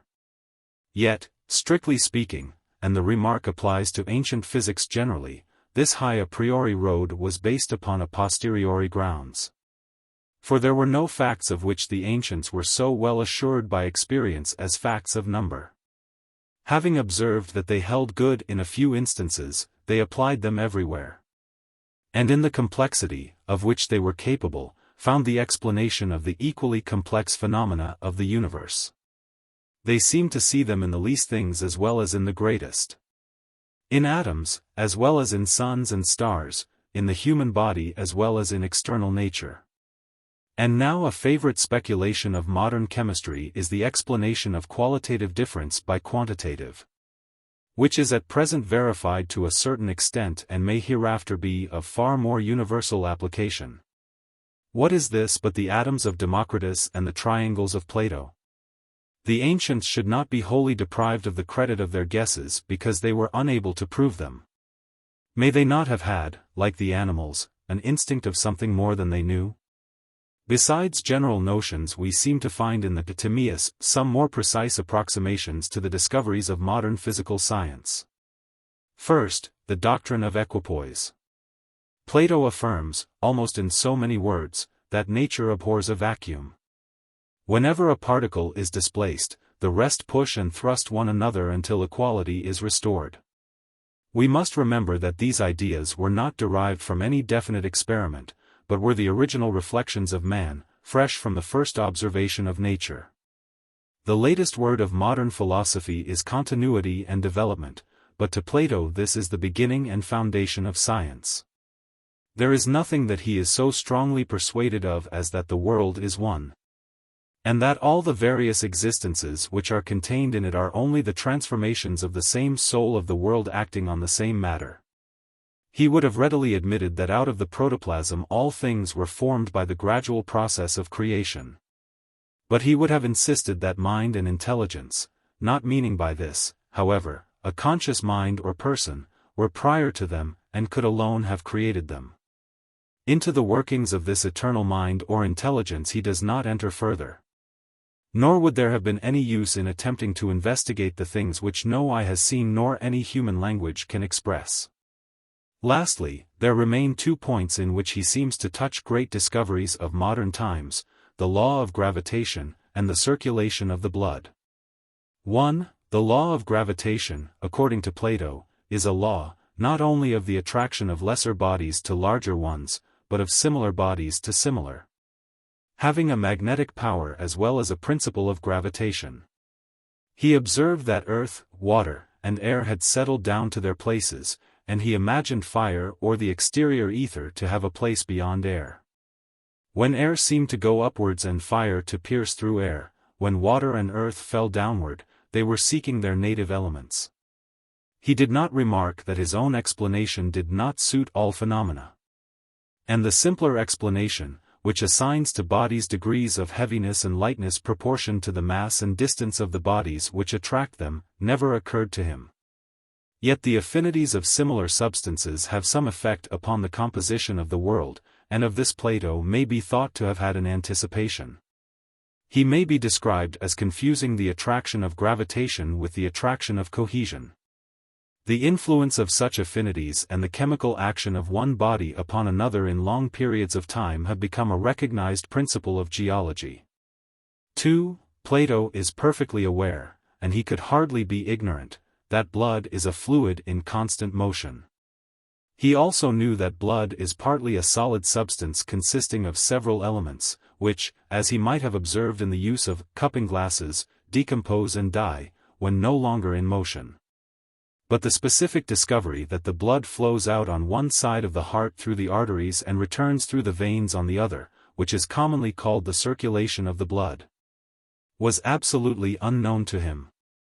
A further study of the Timaeus suggests some afterthoughts which may be conveniently brought together in this place. The topics which I propose briefly to reconsider are, a. the relation of the Timaeus to the other dialogues of Plato and to the previous philosophy. b. the nature of God and of creation. c. the morality of the Timaeus. a. The Timaeus is more imaginative and less scientific than any other of the Platonic dialogues. It is conjectural astronomy, conjectural natural philosophy, conjectural medicine. The writer himself is constantly repeating that he is speaking what is probable only. The dialogue is put into the mouth of Timaeus, a Pythagorean philosopher, and therefore here, as in the Parmenides, we are in doubt how far Plato is expressing his own sentiments. Hence the connection with the other dialogues is comparatively slight. We may fill up the lacunae of the Timaeus by the help of the Republic or Phaedrus. We may identify the same and other with the pyro alpha and pi epsilon iota rho omicron nu of the Philebus. We may find in the Laws or in the Statesman parallels with the account of creation and of the first origin of man. It would be possible to frame a scheme in which all these various elements might have a place. But such a mode of proceeding would be unsatisfactory, because we have no reason to suppose that Plato intended his scattered thoughts to be collected in a system. There is a common spirit in his writings, and there are certain general principles, such as the opposition of the sensible and intellectual, and the priority of mind, which run through all of them. But he has no definite forms of words in which he consistently expresses himself. While the determinations of human thought are in process of creation, he is necessarily tentative and uncertain. And there is least of definiteness, whenever either in describing the beginning or the end of the world, he has recourse to myths. These are not the fixed modes in which spiritual truths are revealed to him, but the efforts of imagination, by which at different times and in various manners he seeks to embody his conceptions. The clouds of mythology are still resting upon him, and he has not yet pierced to the heaven of the fixed stars, which is beyond them.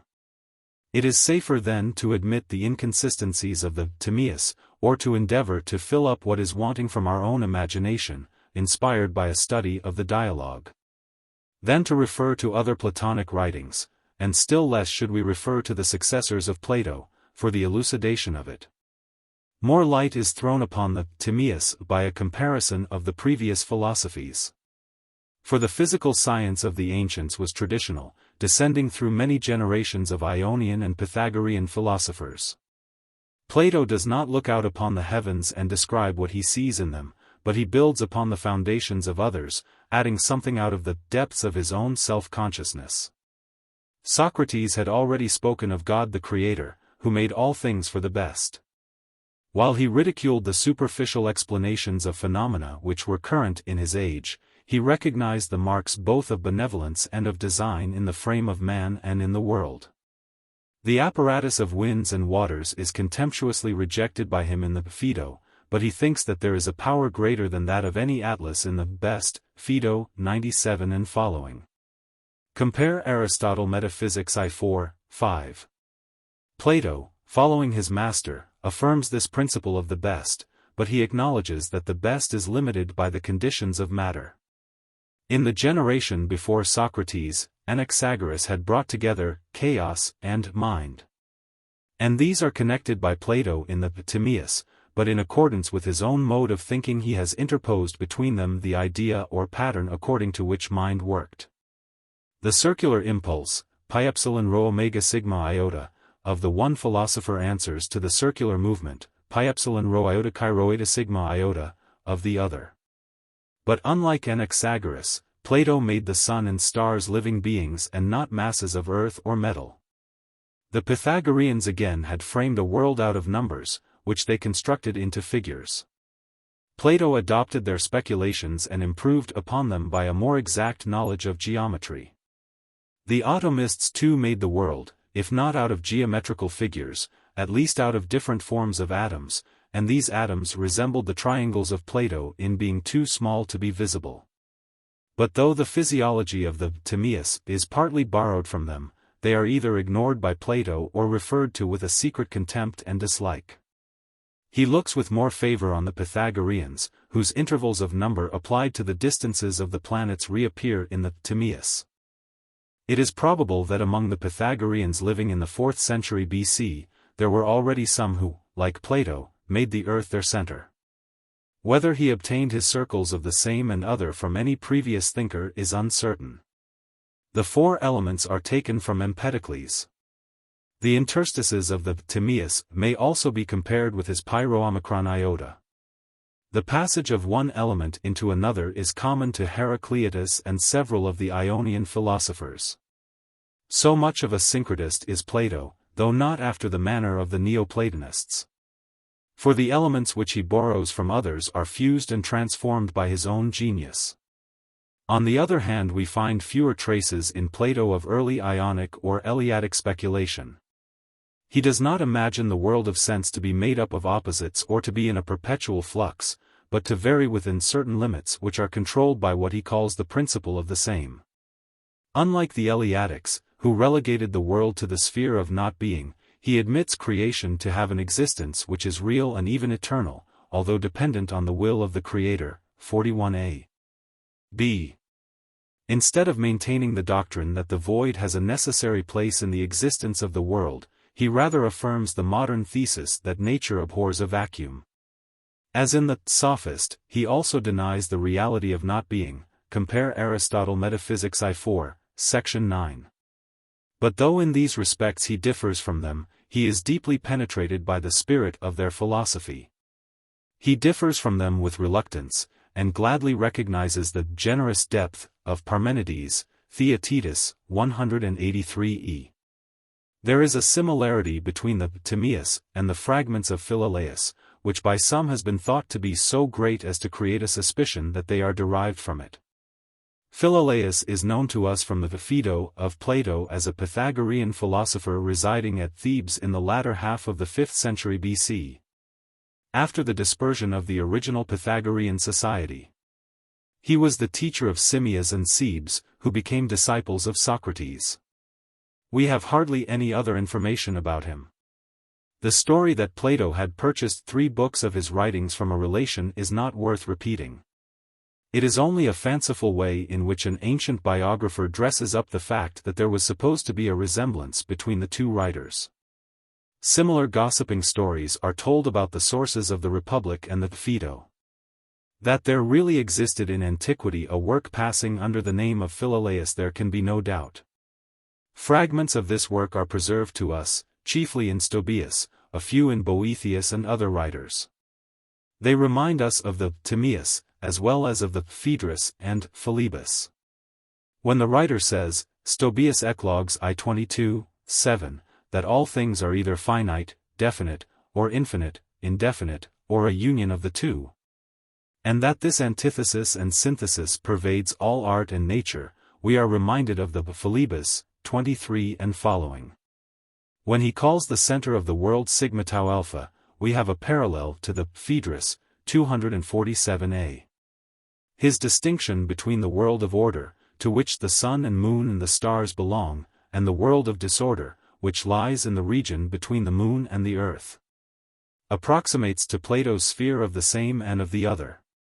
Like Plato, Timaeus 62c and following, he denied the above and below in space, and said that all things were the same in relation to a center. He speaks also of the world as one and indestructible, for neither from within nor from without does it admit of destruction, compare Timaeus 33. He mentions 10 heavenly bodies, including the sun and moon, the earth and the counter-earth, nu tau kai theta omega nu, and in the midst of them all he places the central fire, around which they are moving. This is hidden from the earth by the counter-earth. Of neither is there any trace in Plato, who makes the earth the center of his system. Philolaus magnifies the virtues of particular numbers, especially of the number 10, Stobaeus Eclogues I2, 3, and descants upon odd and even numbers, after the manner of the later Pythagoreans. It is worthy of remark that these mystical fancies are nowhere to be found in the writings of Plato. Although the importance of number as a form and also an instrument of thought is ever present to his mind. Both Philolaus and Plato agree in making the world move in certain numerical ratios according to a musical scale, though Bach is of opinion that the two scales, of Philolaus and of the Timaeus, do not correspond. We appear not to be sufficiently acquainted with the early Pythagoreans to know how far the statements contained in these fragments corresponded with their doctrines.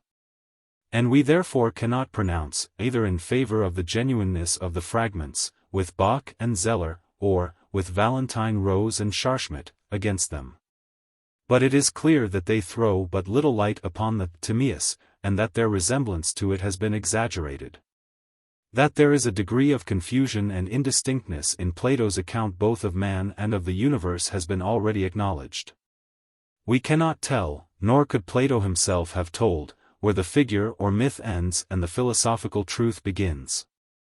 We cannot explain, nor could Plato himself have explained to us, the relation of the ideas to appearance, of which one is the copy of the other. And yet of all things in the world they are the most opposed and unlike.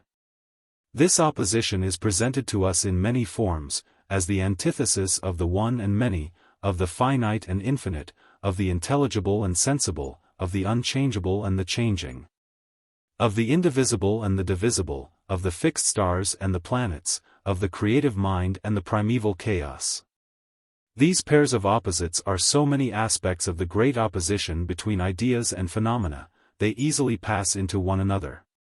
And sometimes the two members of the relation differ in kind, sometimes only in degree. As in Aristotle's matter and form, the connection between them is really inseparable. For if we attempt to separate them they become devoid of content and therefore indistinguishable. There is no difference between the idea of which nothing can be predicated, and the chaos or matter which has no perceptible qualities, between being in the abstract and nothing. Yet we are frequently told that the one class of them is the reality and the other appearance, and one is often spoken of as the double or reflection of the other. For Plato never clearly saw that both elements had an equal place in mind and in nature. And hence, especially when we argue from isolated passages in his writings, or attempt to draw what appear to us to be the natural inferences from them, we are full of perplexity.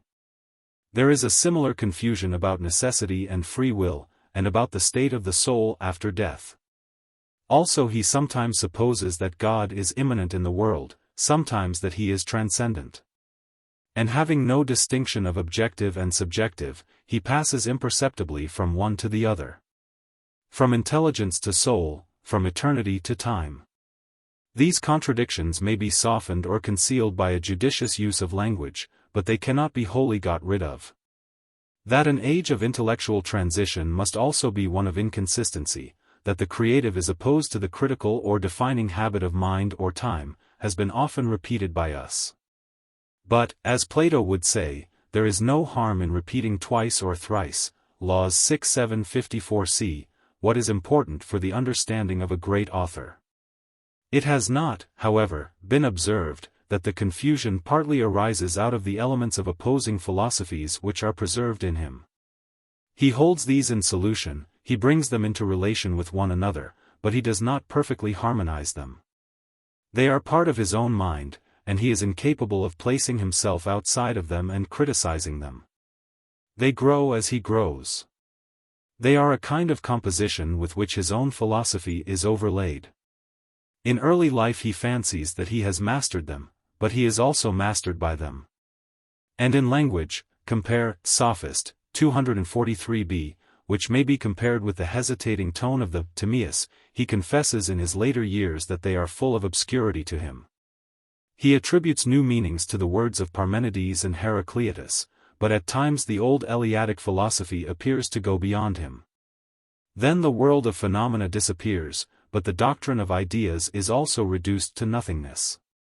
All of them are nearer to one another than they themselves supposed, and nearer to him than he supposed.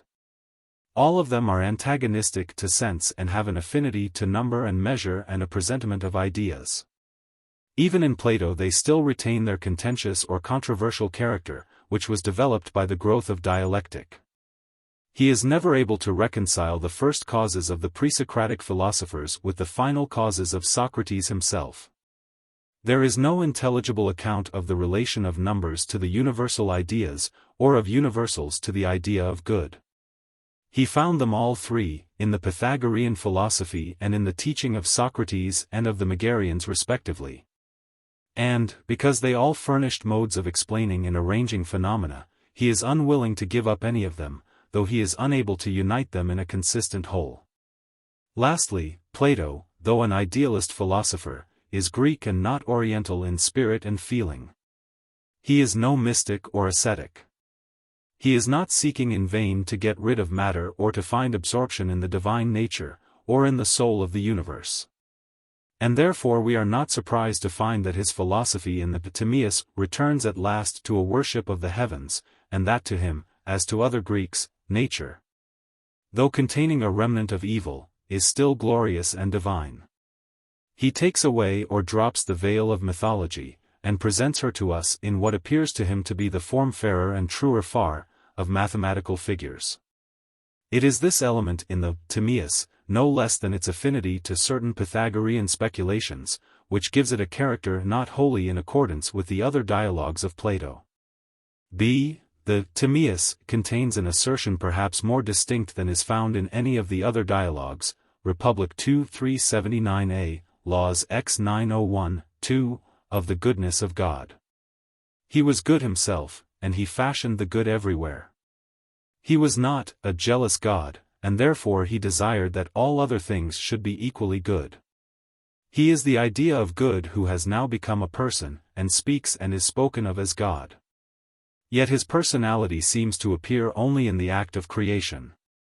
In so far as he works with his eye fixed upon an eternal pattern, he is like the human artificer in the Republic, 6501b, x 597. Here the theory of Platonic ideas intrudes upon us. God, like man, is supposed to have an ideal of which Plato is unable to tell us the origin.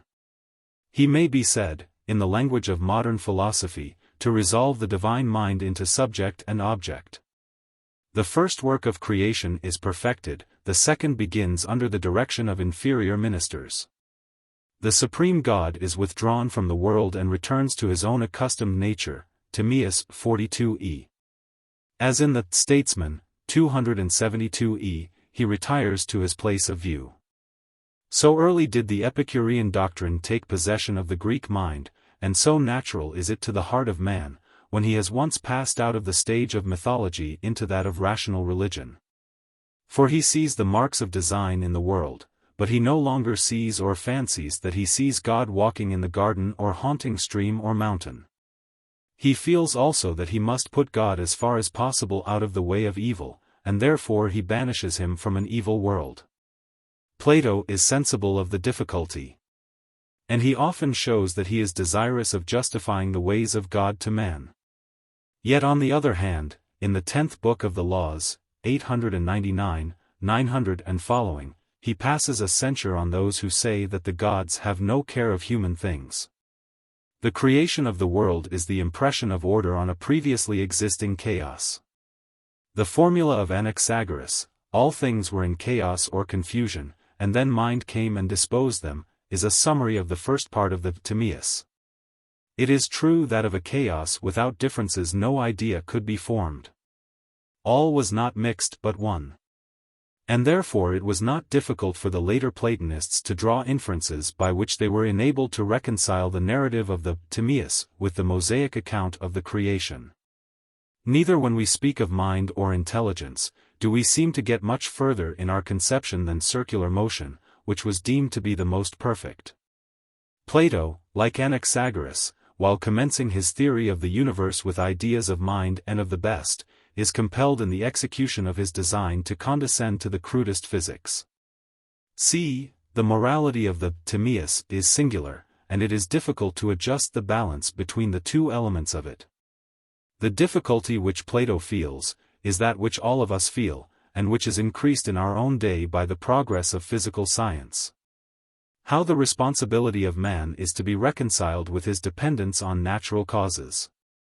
And sometimes, like other men, he is more impressed by one aspect of human life, sometimes by the other. In the Republic he represents man as freely choosing his own lot in a state prior to birth, a conception which, if taken literally, would still leave him subject to the dominion of necessity in his afterlife. In the Statesman, he supposes the human race to be preserved in the world only by a divine interposition. While in the Timaeus, the supreme God commissions the inferior deities to avert from him all but self-inflicted evils, words which imply that all the evils of men are really self-inflicted.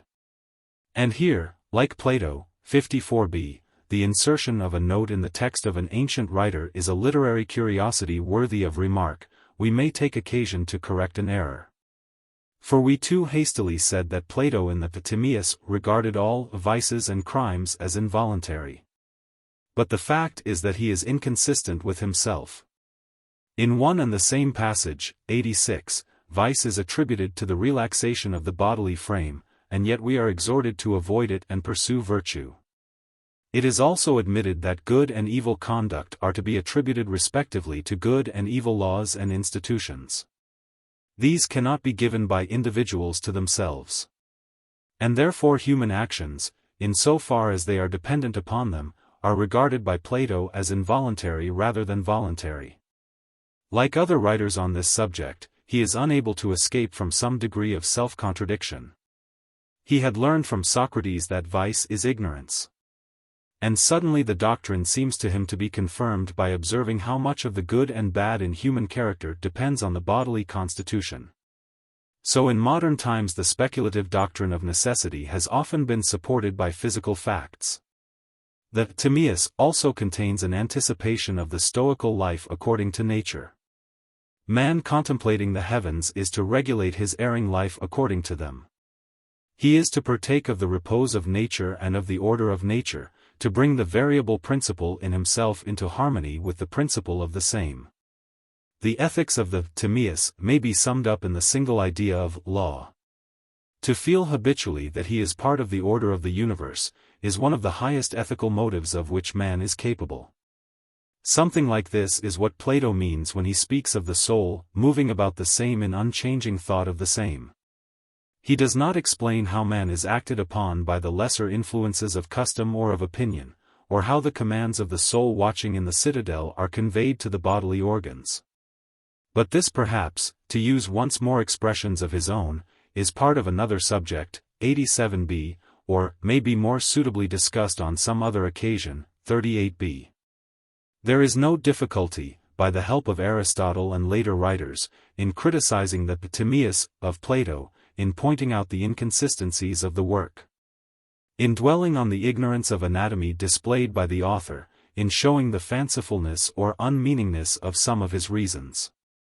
But the Timaeus still remains the greatest effort of the human mind to conceive the world as a whole which the genius of antiquity has bequeathed to us. One more aspect of the Timaeus remains to be considered, the mythological or geographical.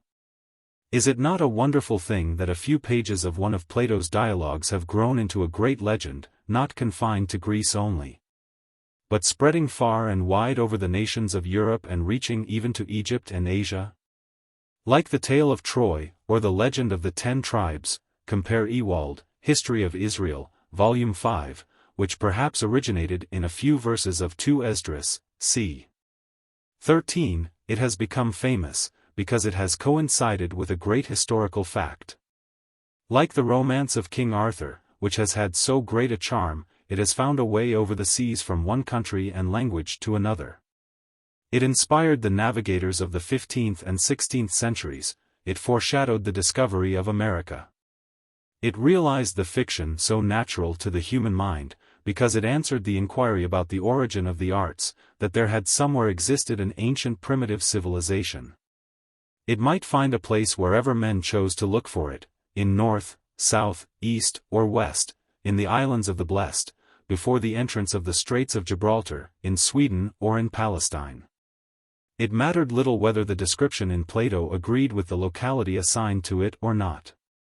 It was a legend so adapted to the human mind that it made a habitation for itself in any country. It was an island in the clouds, which might be seen anywhere by the eye of faith. It was a subject especially congenial to the ponderous industry of certain French and Swedish writers, who delighted in heaping up learning of all sorts but were incapable of using it. M. Martin has written a valuable dissertation on the opinions entertained respecting the island of Atlantis in ancient and modern times. It is a curious chapter in the history of the human mind.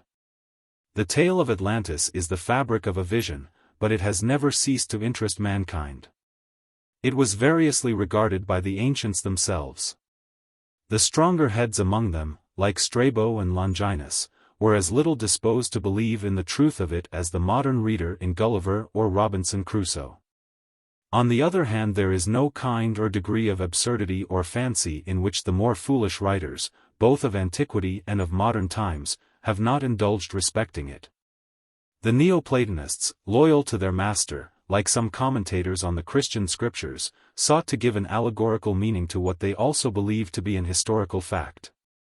It was as if someone in our own day were to convert the poems of Homer into an allegory of the Christian religion, at the same time maintaining them to be an exact and veritable history. In the Middle Ages the legend seems to have been half forgotten until revived by the discovery of America. It helped to form the utopia of Sir Thomas More and the new Atlantis of Bacon, although probably neither of those great men were at all imposed upon by the fiction. It was most prolific in the 17th or in the early part of the 18th century, when the human mind, seeking for utopias or inventing them, was glad to escape out of the dullness of the present into the romance of the past or some ideal of the future. The later forms of such narratives contained features taken from the Edda, as well as from the Old and New Testament. Also from the tales of missionaries and the experiences of travelers and of colonists. The various opinions respecting the island of Atlantis have no interest for us except in so far as they illustrate the extravagances of which men are capable. But this is a real interest and a serious lesson, if we remember that now as formerly the human mind is liable to be imposed upon by the illusions of the past, which are ever assuming some new form. When we have shaken off the rubbish of ages, there remain one or two questions of which the investigation has a permanent value. 1. Did Plato derive the legend of Atlantis from an Egyptian source? It may be replied that there is no such legend in any writer previous to Plato. Neither in Homer, nor in Pindar, nor in Herodotus is there any mention of an island of Atlantis, nor any reference to it in Aristotle. Nor any citation of an earlier writer by a later one in which it is to be found. Nor have any traces been discovered hitherto in Egyptian monuments of a connection between Greece and Egypt older than the 8th or 9th century BC. It is true that Proclus, writing in the 5th century after Christ, tells us of stones and columns in Egypt on which the history of the island of Atlantis was engraved. The statement may be false. There are similar tales about columns set up by the Canaanites whom Joshua drove out, Procopius. But even if true, it would only show that the legend, 800 years after the time of Plato, had been transferred to Egypt, and inscribed, not, like other forgeries, in books, but on stone. Probably in the Alexandrian age, when Egypt had ceased to have a history and began to appropriate the legends of other nations. Many such monuments were to be found of events which had become famous in that or other countries. The oldest witness to the story is said to be Crantor, a Stoic philosopher who lived a generation later than Plato, and therefore may have borrowed it from him. The statement is found in Proclus. But we require better assurance than Proclus can give us before we accept this or any other statement which he makes. Secondly, passing from the external to the internal evidence, we may remark that the story is far more likely to have been invented by Plato than to have been brought by Solon from Egypt. That is another part of his legend which Plato also seeks to impose upon us. The verisimilitude which he has given to the tale is a further reason for suspecting it. For he could easily invent Egyptian or any other tales. Phaedrus, 275b. Are not the words, "The truth of the story is a great advantage," if we read between the lines, an indication of the fiction?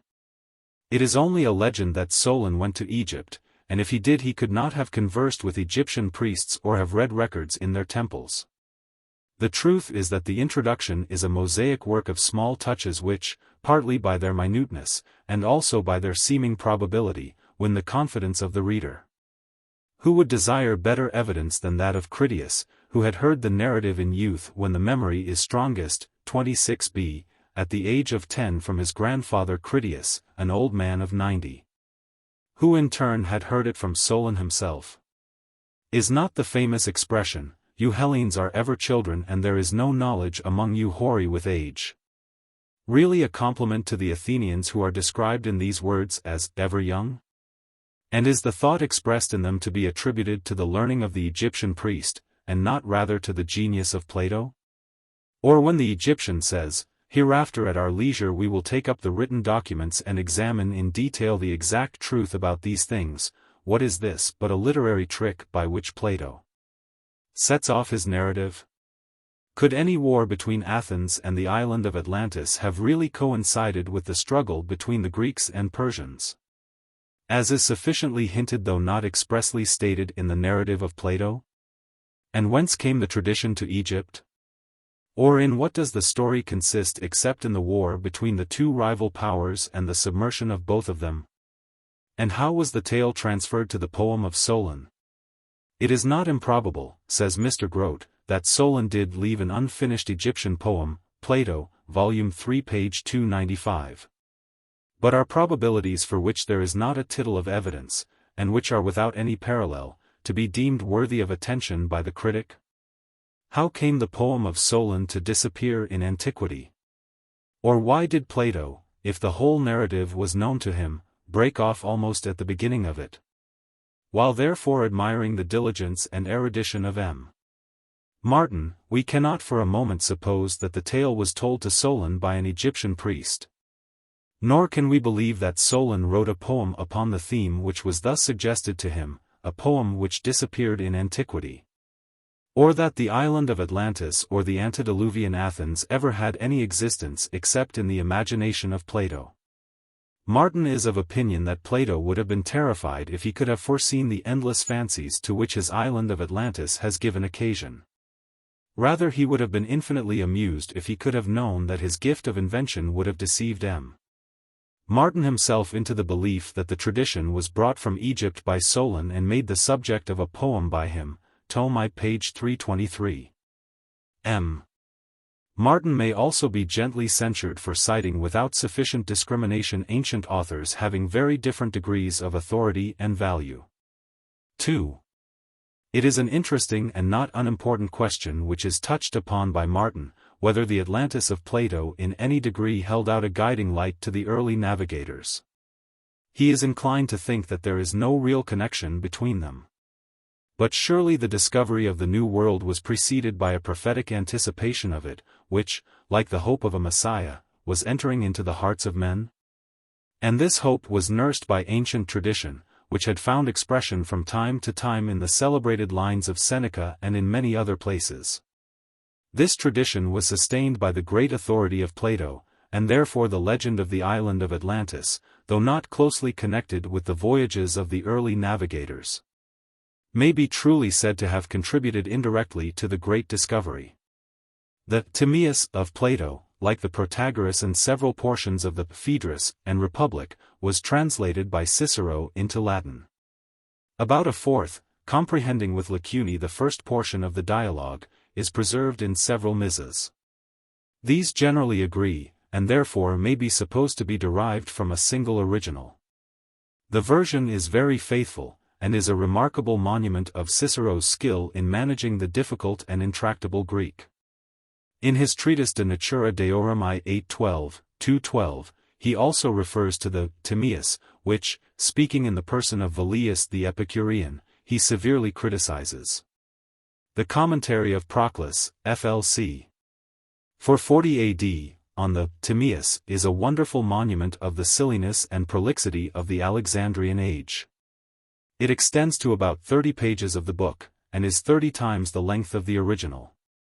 It is surprising that this voluminous work should have found a translator, Thomas Taylor, a kindred spirit, who was himself a Neoplatonist, after the fashion, not of the 5th or 16th, but of the 19th century AD. The commentary is of little or no value, either in a philosophical or philological point of view. The writer is unable to explain particular passages in any precise manner, and he is equally incapable of grasping the whole. He does not take words in their simple meaning or sentences in their natural connection. He is thinking, not of the context in Plato, but of the contemporary Pythagorean philosophers and their wordy strife. He finds nothing in the text which he does not bring to it. He is full of Porphyry, Iamblichus and Plotinus, of misapplied logic, of misunderstood grammar, and of the Orphic theology. Although such a work can contribute little or nothing to the understanding of Plato, it throws an interesting light on the Alexandrian times. It realizes how a philosophy made up of words only may create a deep and widespread enthusiasm, how the forms of logic and rhetoric may usurp the place of reason and truth.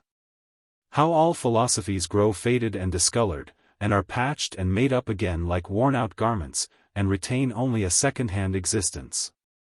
He who would study this degeneracy of philosophy and of the Greek mind in the original cannot do better than devote a few of his days and nights to the commentary of Proclus on the Timaeus. A very different account must be given of the short work entitled Timaeus Locris, which is a brief but clear analysis of the Timaeus of Plato, omitting the introduction or dialogue and making a few small additions. It does not allude to the original from which it is taken. It is quite free from mysticism and Neoplatonism. In length it does not exceed a fifth part of the Timaeus. It is written in the Doric dialect, and contains several words which do not occur in classical Greek. No other indication of its date, except this uncertain one of language, appears in it. In several places the writer has simplified the language of Plato, in a few others he has embellished and exaggerated it.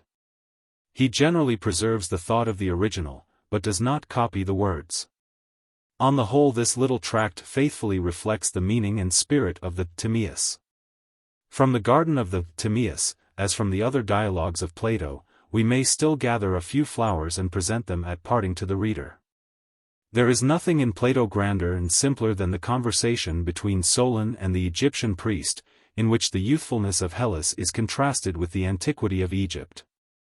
Here are to be found the famous words, "O Solon, Solon, you Hellenes are ever young, and there is not an old man among you," which may be compared to the lively saying of Hegel, that Greek history began with the youth Achilles and left off with the youth Alexander. The numerous arts of verisimilitude by which Plato insinuates into the mind of the reader the truth of his narrative have been already referred to. Here occur a sentence or two not wanting in Platonic irony, phi omega nu nu tau alpha sigma upsilon nu epsilon tau omicron sigma iota, a word to the wise. 40d and following, to know or tell the origin of the other divinities is beyond us.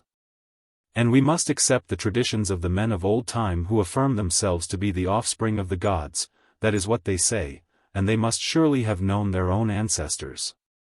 How can we doubt the word of the children of the gods?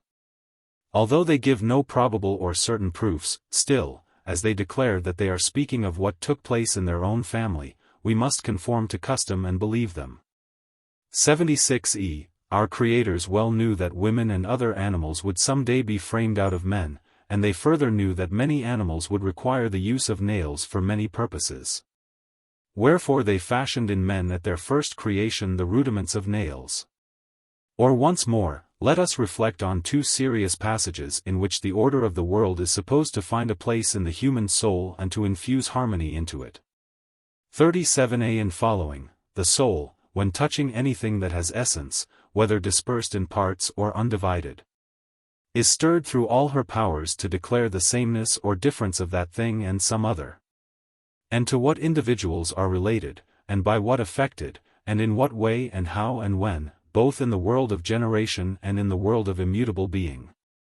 And when reason, which works with equal truth, whether she be in the circle of the diverse or of the same, in voiceless silence holding her onward course in the sphere of the self-moved, when reason, I say, is hovering around the sensible world, and when the circle of the diverse also moving truly imparts the intimations of sense to the whole soul.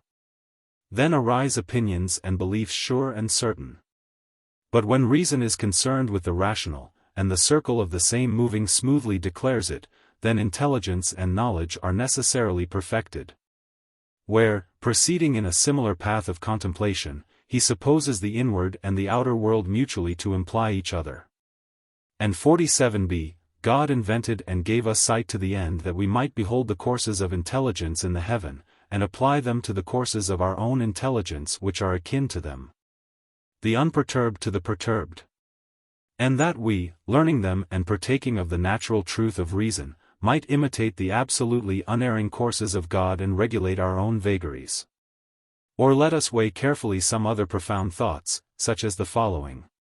44c, he who neglects education walks lame to the end of his life, and returns imperfect and good for nothing to the world below. 28c, the Father and Maker of all this universe is past finding out, and even if we found him, to tell of him to all men would be impossible. Or, lastly, 29d, let me tell you then why the Creator made this world of generation. He was good, and the good can never have jealousy of anything. And being free from jealousy, he desired that all things should be as like himself as they could be. This is in the truest sense the origin of creation and of the world, as we shall do well in believing on the testimony of wise men. God desired that all things should be good and nothing bad. So far as this was attainable. This is the leading thought in the Timaeus, just as the idea of good is the leading thought of the Republic, the one expression describing the personal, the other the impersonal good or God. Differing in form rather than in substance, and both equally implying to the mind of Plato a divine reality. The slight touch, perhaps ironical, contained in the words, as we shall do well in believing on the testimony of wise men, is very characteristic of Plato. Timaeus. Persons of the dialogue. Socrates. Critias. Timaeus. Hermocrates. Socrates, 1, 2, 3. But where, my dear Timaeus, is the fourth of those who were yesterday my guests and are to be my entertainers today? Timaeus, he has been taken ill, Socrates. For he would not willingly have been absent from this gathering. Socrates, then, if he is not coming, you and the two others must supply his place. Timaeus, certainly, and we will do all that we can, having been handsomely entertained by you yesterday. Those of us who remain should be only too glad to return your hospitality. Socrates, do you remember what were the points of which I required you to speak? Timaeus, we remember some of them, and you will be here to remind us of anything which we have forgotten, or rather, if we are not troubling you, will you briefly recapitulate the whole? And then the particulars will be more firmly fixed in our memories? Socrates, to be sure I will. The chief theme of my yesterday's discourse was the state, how constituted and of what citizens composed it would seem likely to be most perfect. Timaeus, yes, Socrates, and what you said of it was very much to our mind. Socrates, did we not begin by separating the husbandmen and the artisans from the class of defenders of the state? Timaeus, yes. Socrates, and when we had given to each one that single employment and particular art which was suited to his nature, we spoke of those who were intended to be our warriors. And said that they were to be guardians of the city against attacks from within as well as from without, and to have no other employment. They were to be merciful in judging their subjects, of whom they were by nature friends, but fierce to their enemies, when they came across them in battle. Timaeus, exactly. Socrates, we said, if I am not mistaken, that the guardians should be gifted with a temperament in a high degree both passionate and philosophical. And that then they would be as they ought to be, gentle to their friends and fierce with their enemies. Timaeus, certainly. Socrates, and what did we say of their education? Were they not to be trained in gymnastic, and music, and all other sorts of knowledge which were proper for them? 269. Timaeus, very true.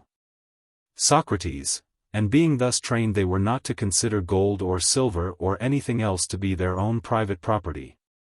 They were to be like hired troops, receiving pay for keeping guard from those who were protected by them. The pay was to be no more than would suffice for men of simple life. And they were to spend in common, and to live together in the continual practice of virtue, which was to be their sole pursuit. Timaeus, that was also said. Socrates, neither did we forget the women. Of whom we declared, that their natures should be assimilated and brought into harmony with those of the men. And that common pursuits should be assigned to them both in time of war and in their ordinary life. Timaeus, that, again, was as you say. Socrates, and what about the procreation of children? Or rather, was not the proposal too singular to be forgotten? For all wives and children were to be in common, to the intent that no one should ever know his own child, but they were to imagine that they were all one family.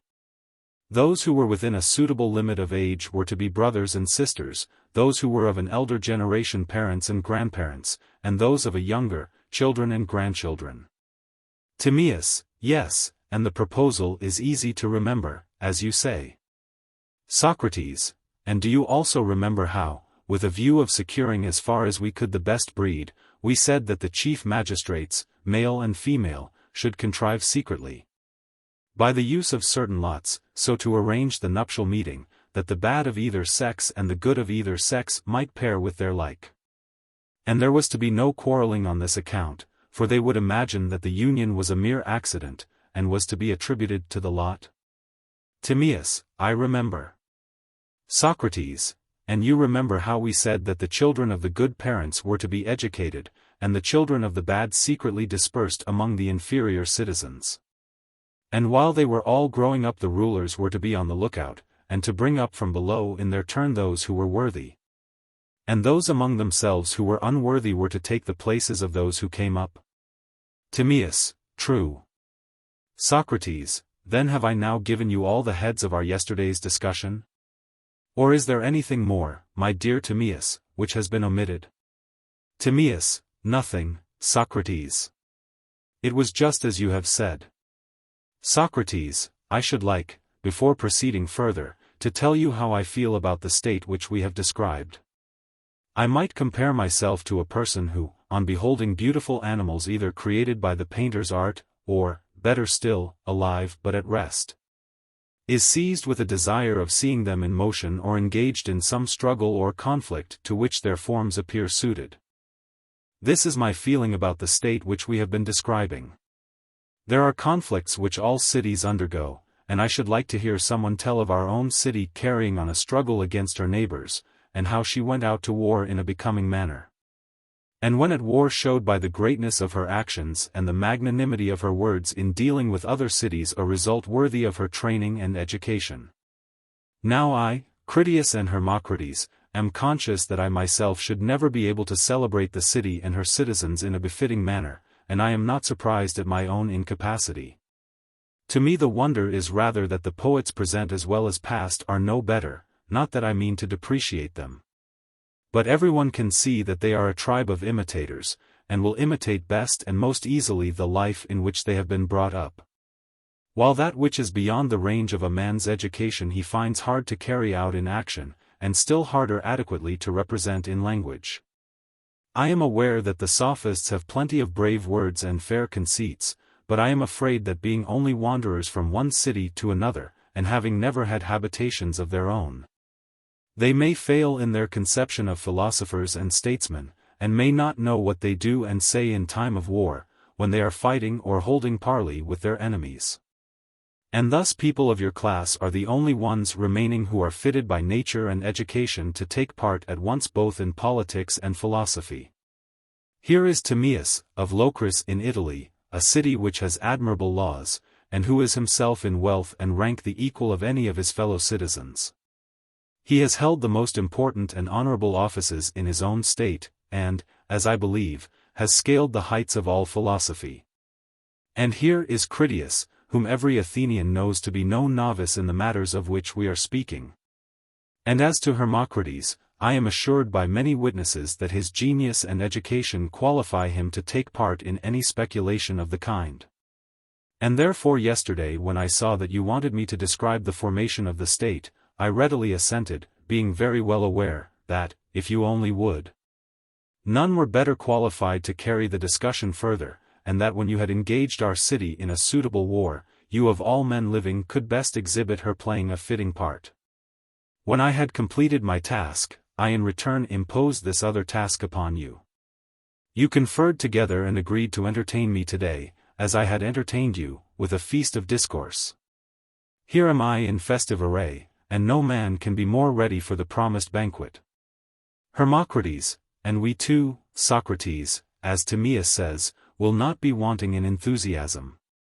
And there is no excuse for not complying with your request.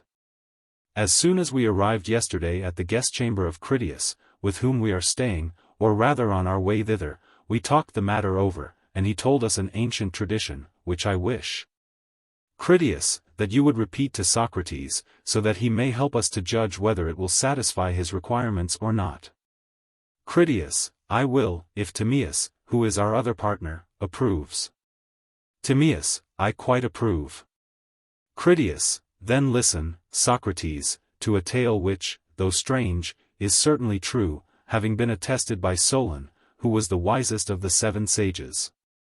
He was a relative and a dear friend of my great-grandfather, Dropides, as he himself says in many passages of his poems. And he told the story to Critias, my grandfather, who remembered and repeated it to us. There were of old, he said, great and marvelous actions of the Athenian city, which have passed into oblivion through lapse of time and the destruction of mankind, and one in particular, greater than all the rest. This we will now rehearse. It will be a fitting monument of our gratitude to you, and a hymn of praise true and worthy of the goddess, on this her day of festival. Socrates, very good. And what is this ancient famous action of the Athenians, which Critias declared, on the authority of Solon, to be not a mere legend, but an actual fact? 270. Critias, I will tell an old-world story which I heard from an aged man, for Critias, at the time of telling it, was, as he said, nearly 90 years of age, and I was about 10. Now the day was that day of the Apaturia which is called the registration of youth, at which, according to custom, our parents gave prizes for recitations. And the poems of several poets were recited by us boys, and many of us sang the poems of Solon, which at that time had not gone out of fashion. One of our tribe, either because he thought so or to please Critias, said that in his judgment Solon was not only the wisest of men, but also the noblest of poets.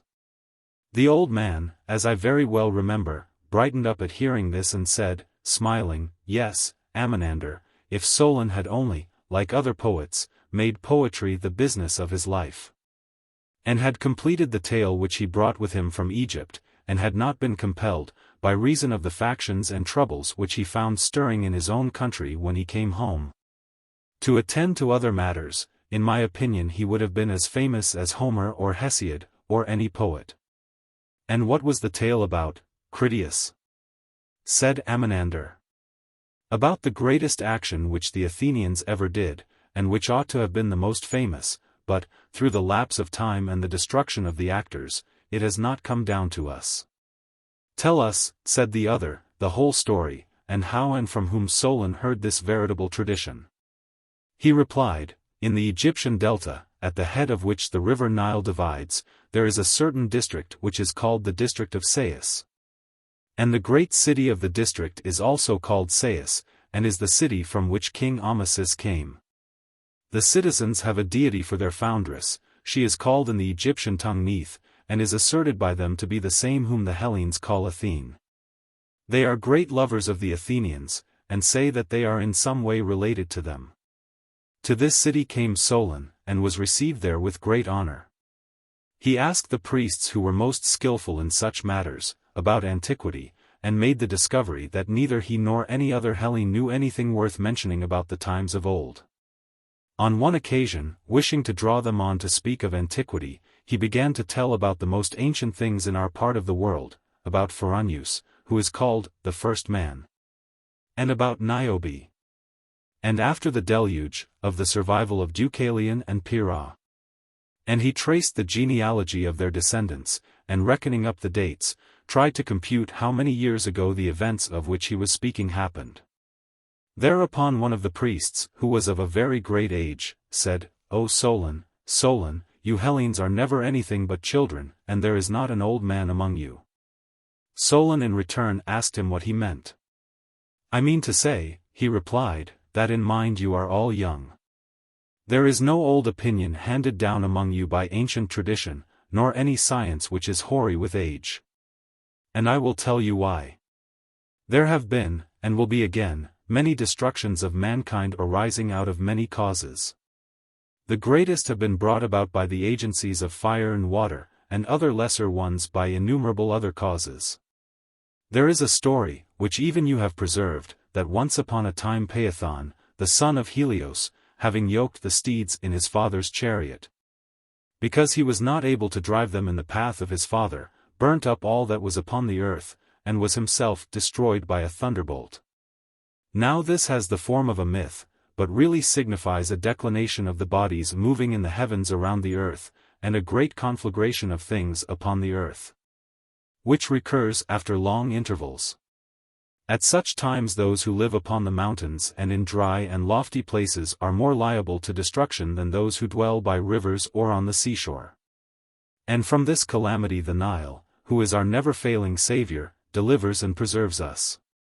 When, on the other hand, the gods purge the earth with a deluge of water, the survivors in your country are herdsmen and shepherds who dwell on the mountains, but those who, like you, live in cities are carried by the rivers into the sea. Whereas in this land, neither then nor at any other time, does the water come down from above on the fields, having always a tendency to come up from below.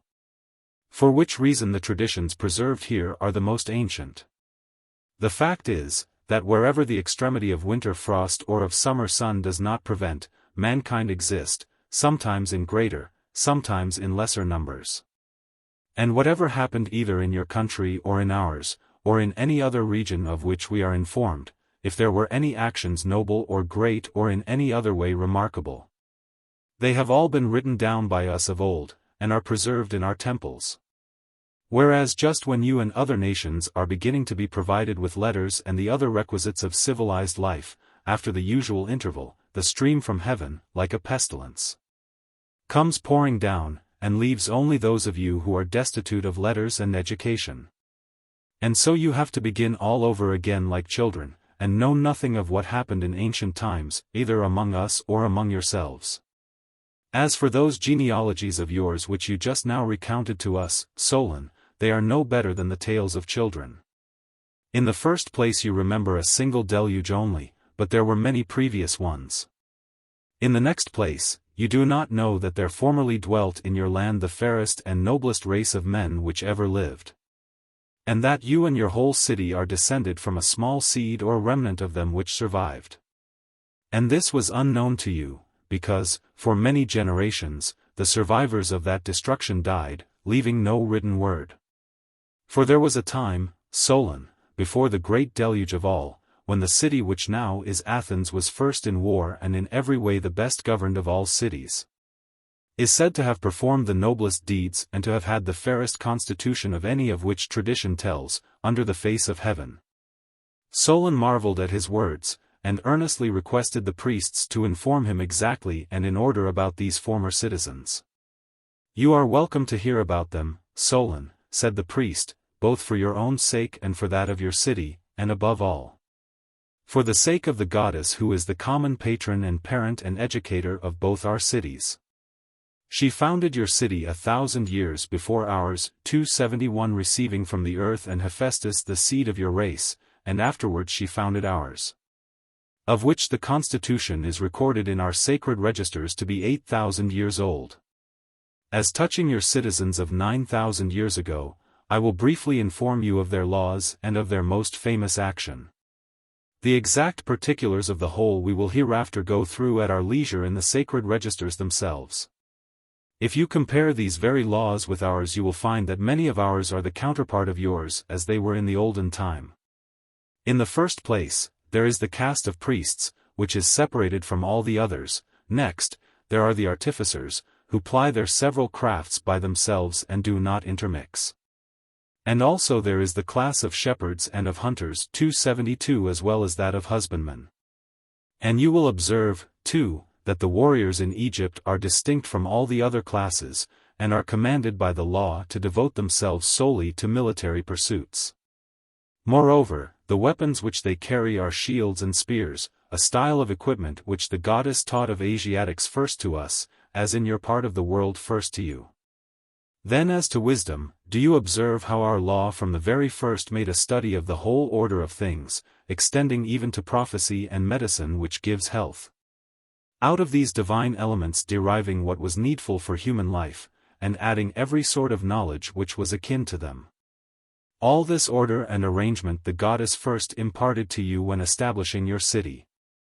And she chose the spot of earth in which you were born, because she saw that the happy temperament of the seasons in that land would produce the wisest of men.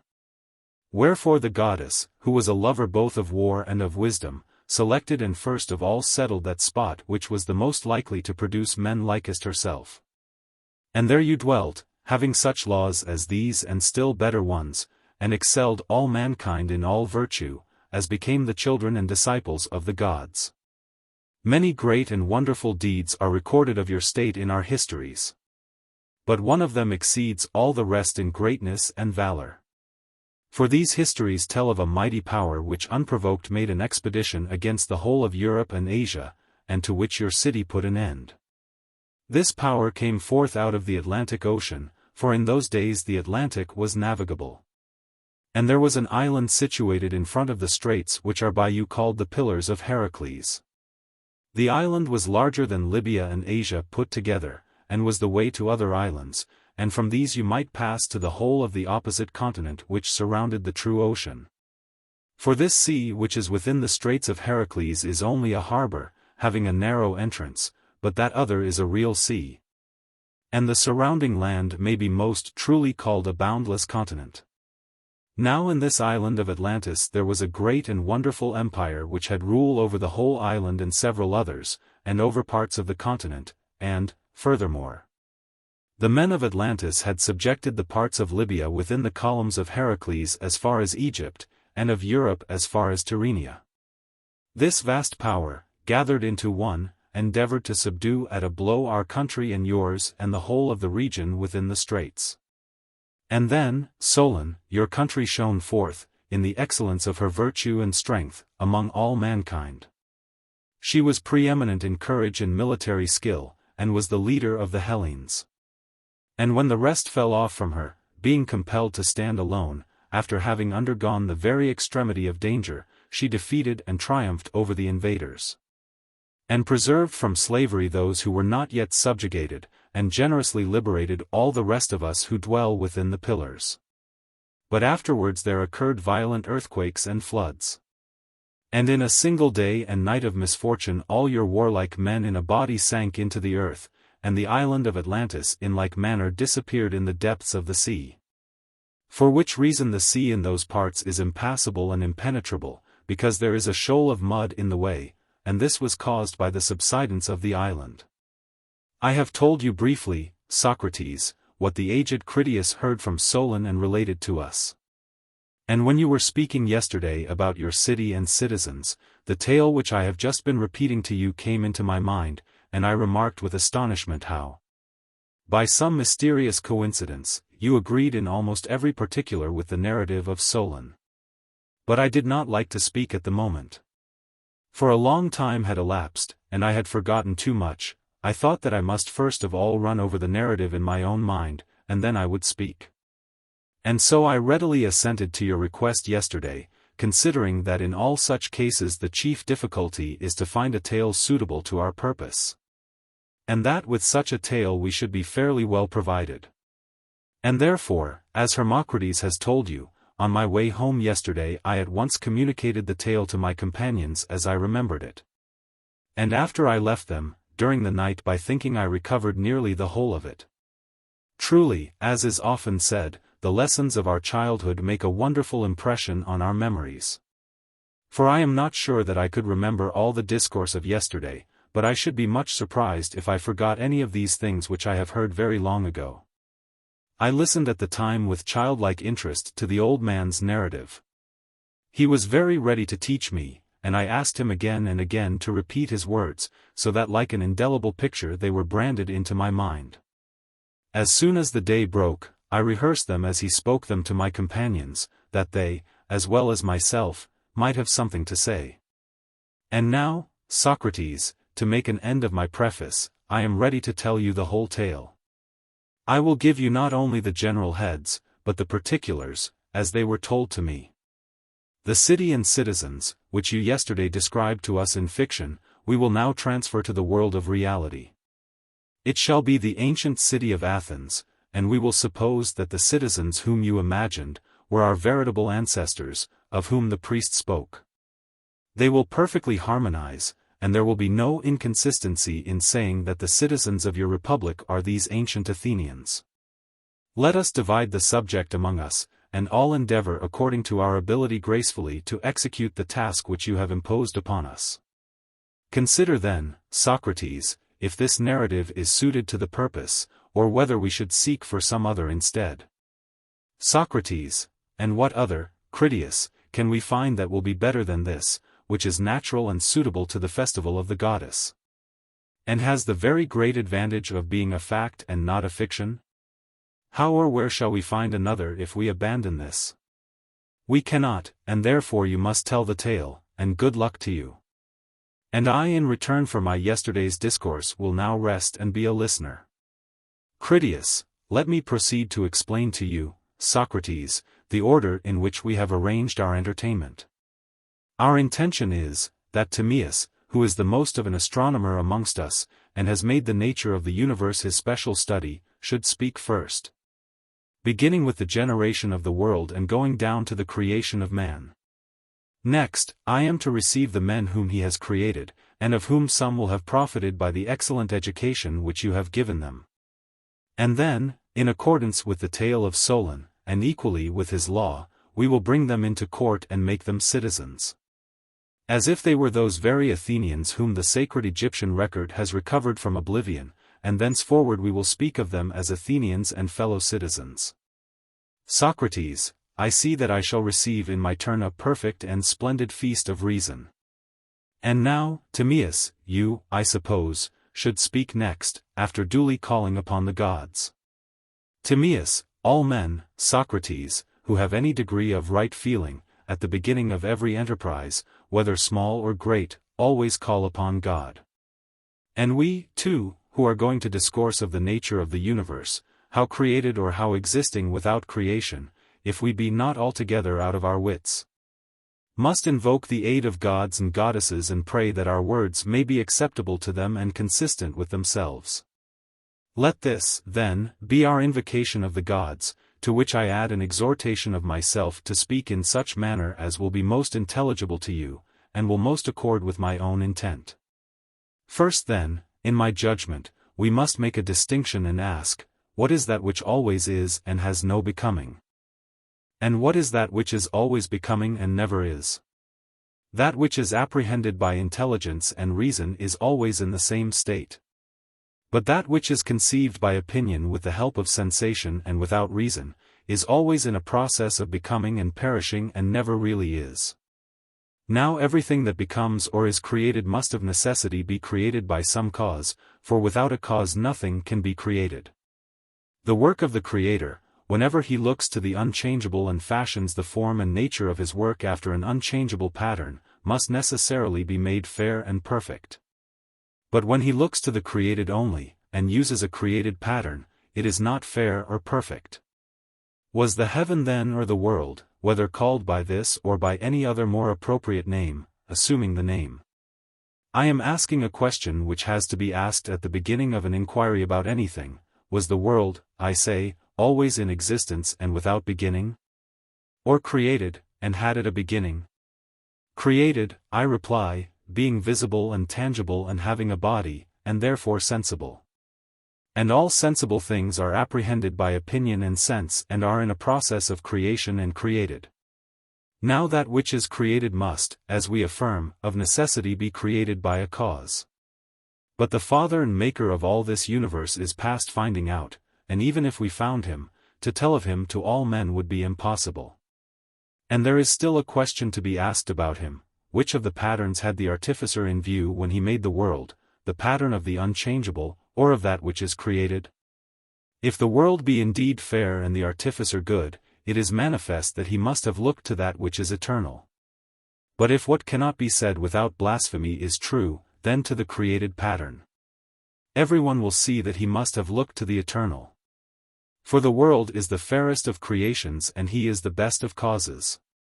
And having been created in this way, the world has been framed in the likeness of that which is apprehended by reason and mind and is unchangeable, and must therefore of necessity, if this is admitted, be a copy of something.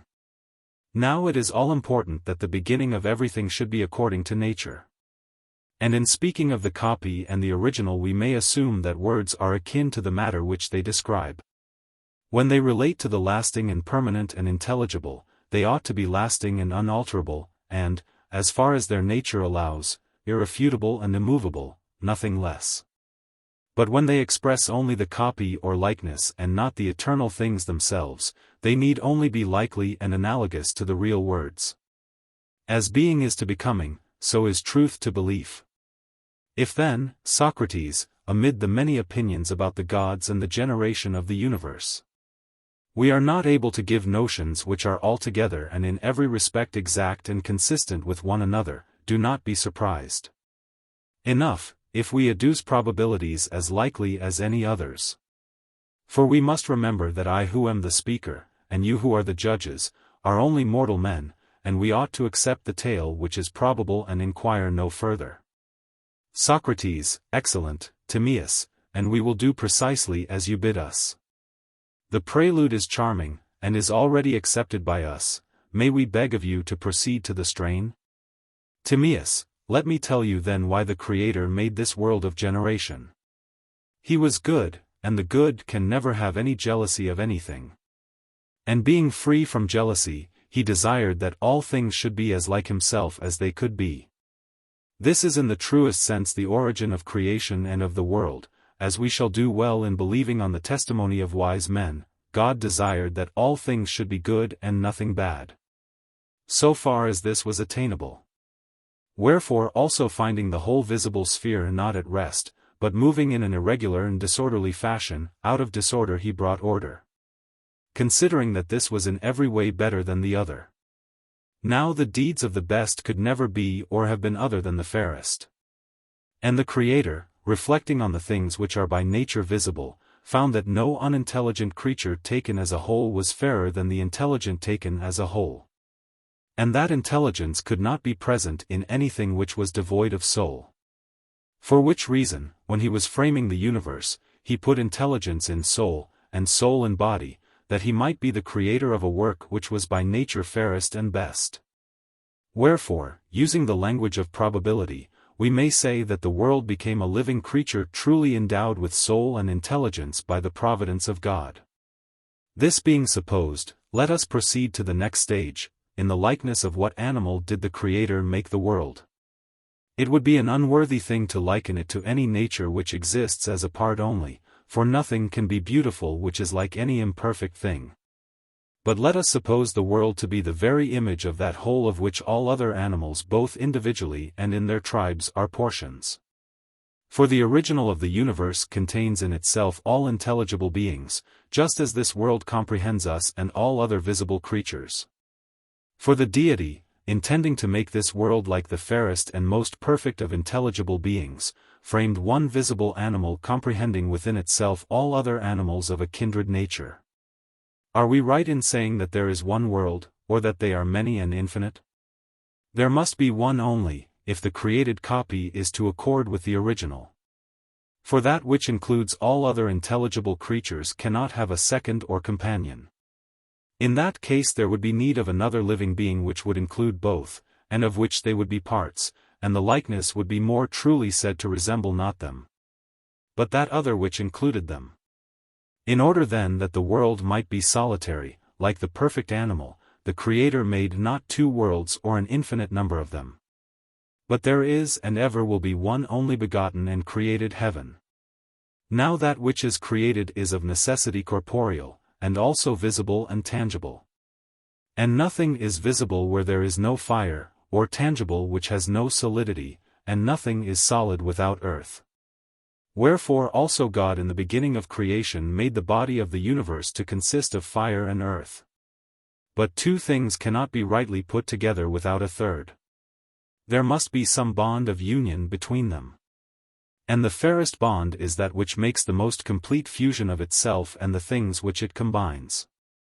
And proportion is best adapted to effect such a union. For whenever in any three numbers, whether cube or square, there is a mean, which is to the last term what the first term is to it. And again, when the mean is to the first term as the last term is to the mean, then the mean becoming first and the first and last both becoming means. They will all of them of necessity come to be the same, and having become the same with one another will be all one. If the universal frame had been created a surface only and having no depth, a single mean would have sufficed to bind together itself and the other terms.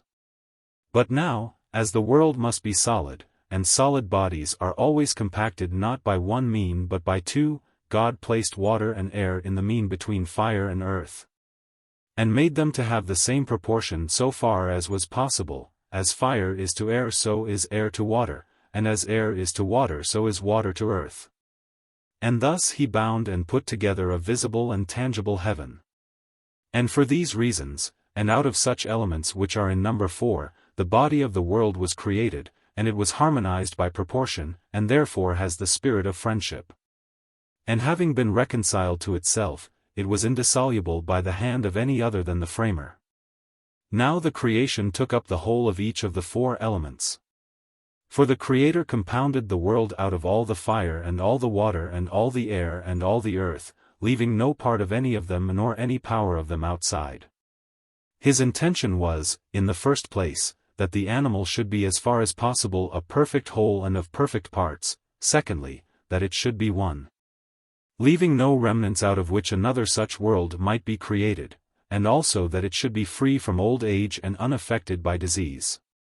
Considering that if heat and cold and other powerful forces which unite bodies surround and attack them from without when they are unprepared, they decompose them, and by bringing diseases and old age upon them, make them waste away, for this cause and on these grounds he made the world one whole, having every part entire, and being therefore perfect and not liable to old age and disease.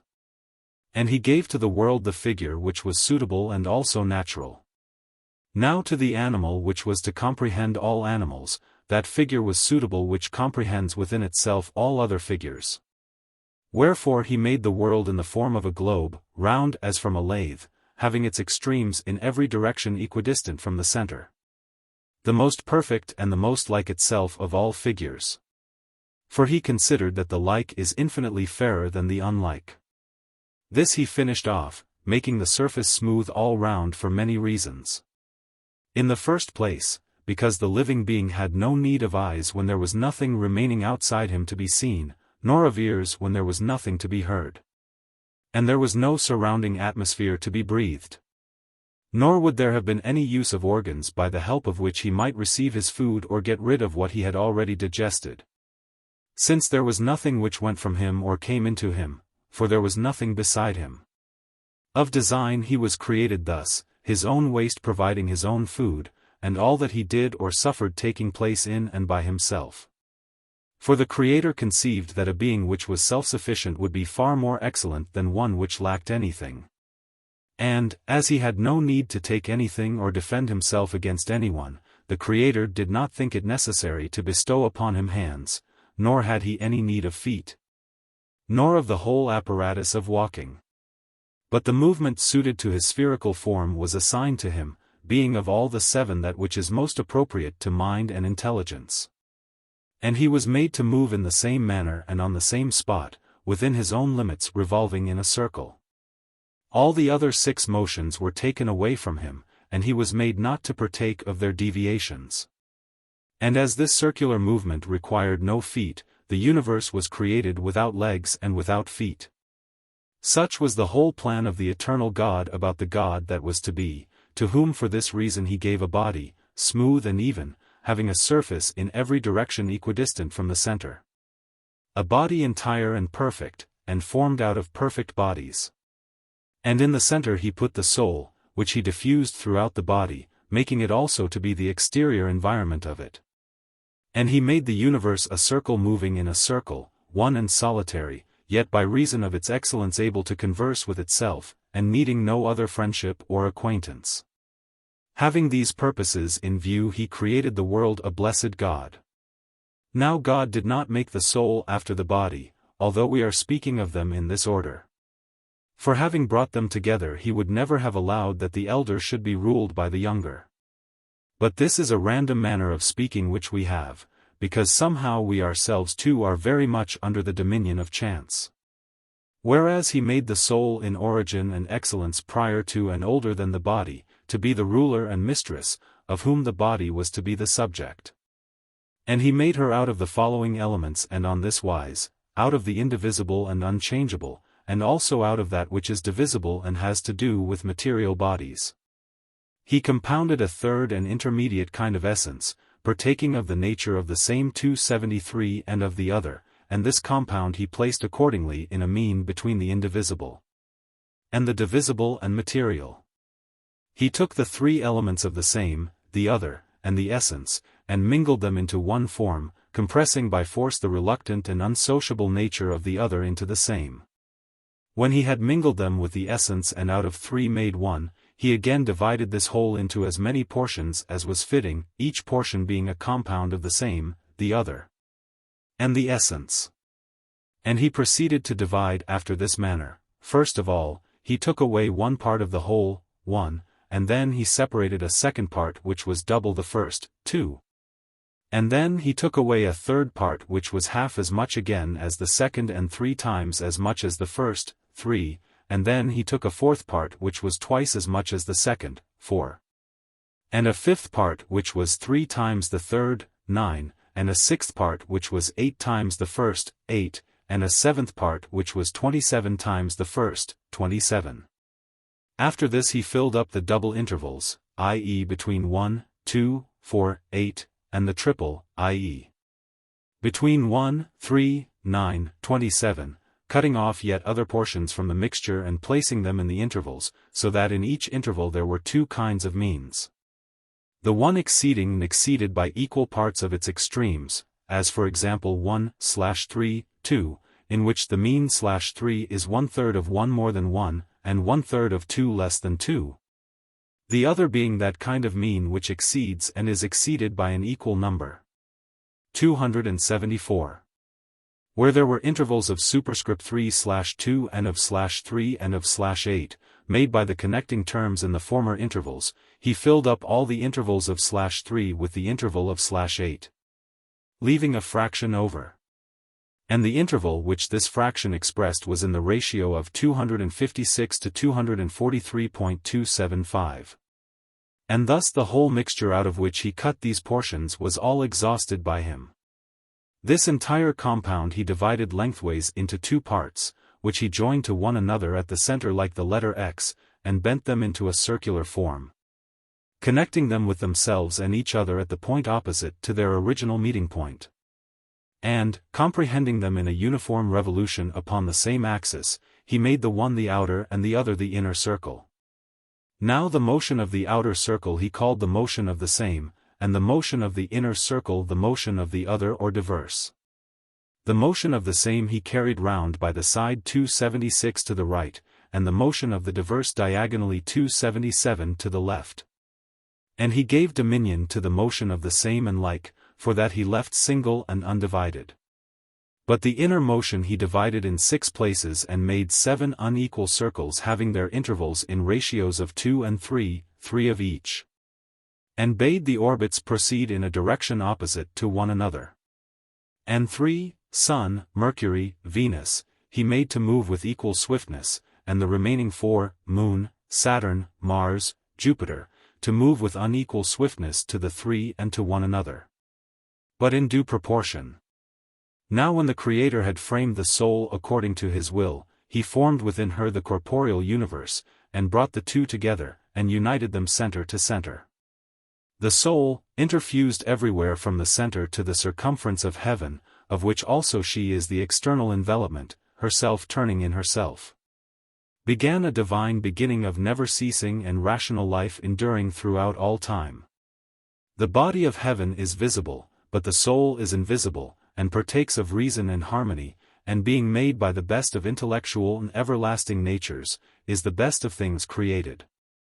And because she is composed of the same and of the other and of the essence, these three, and is divided and united in due proportion, and in her revolutions returns upon herself, the soul.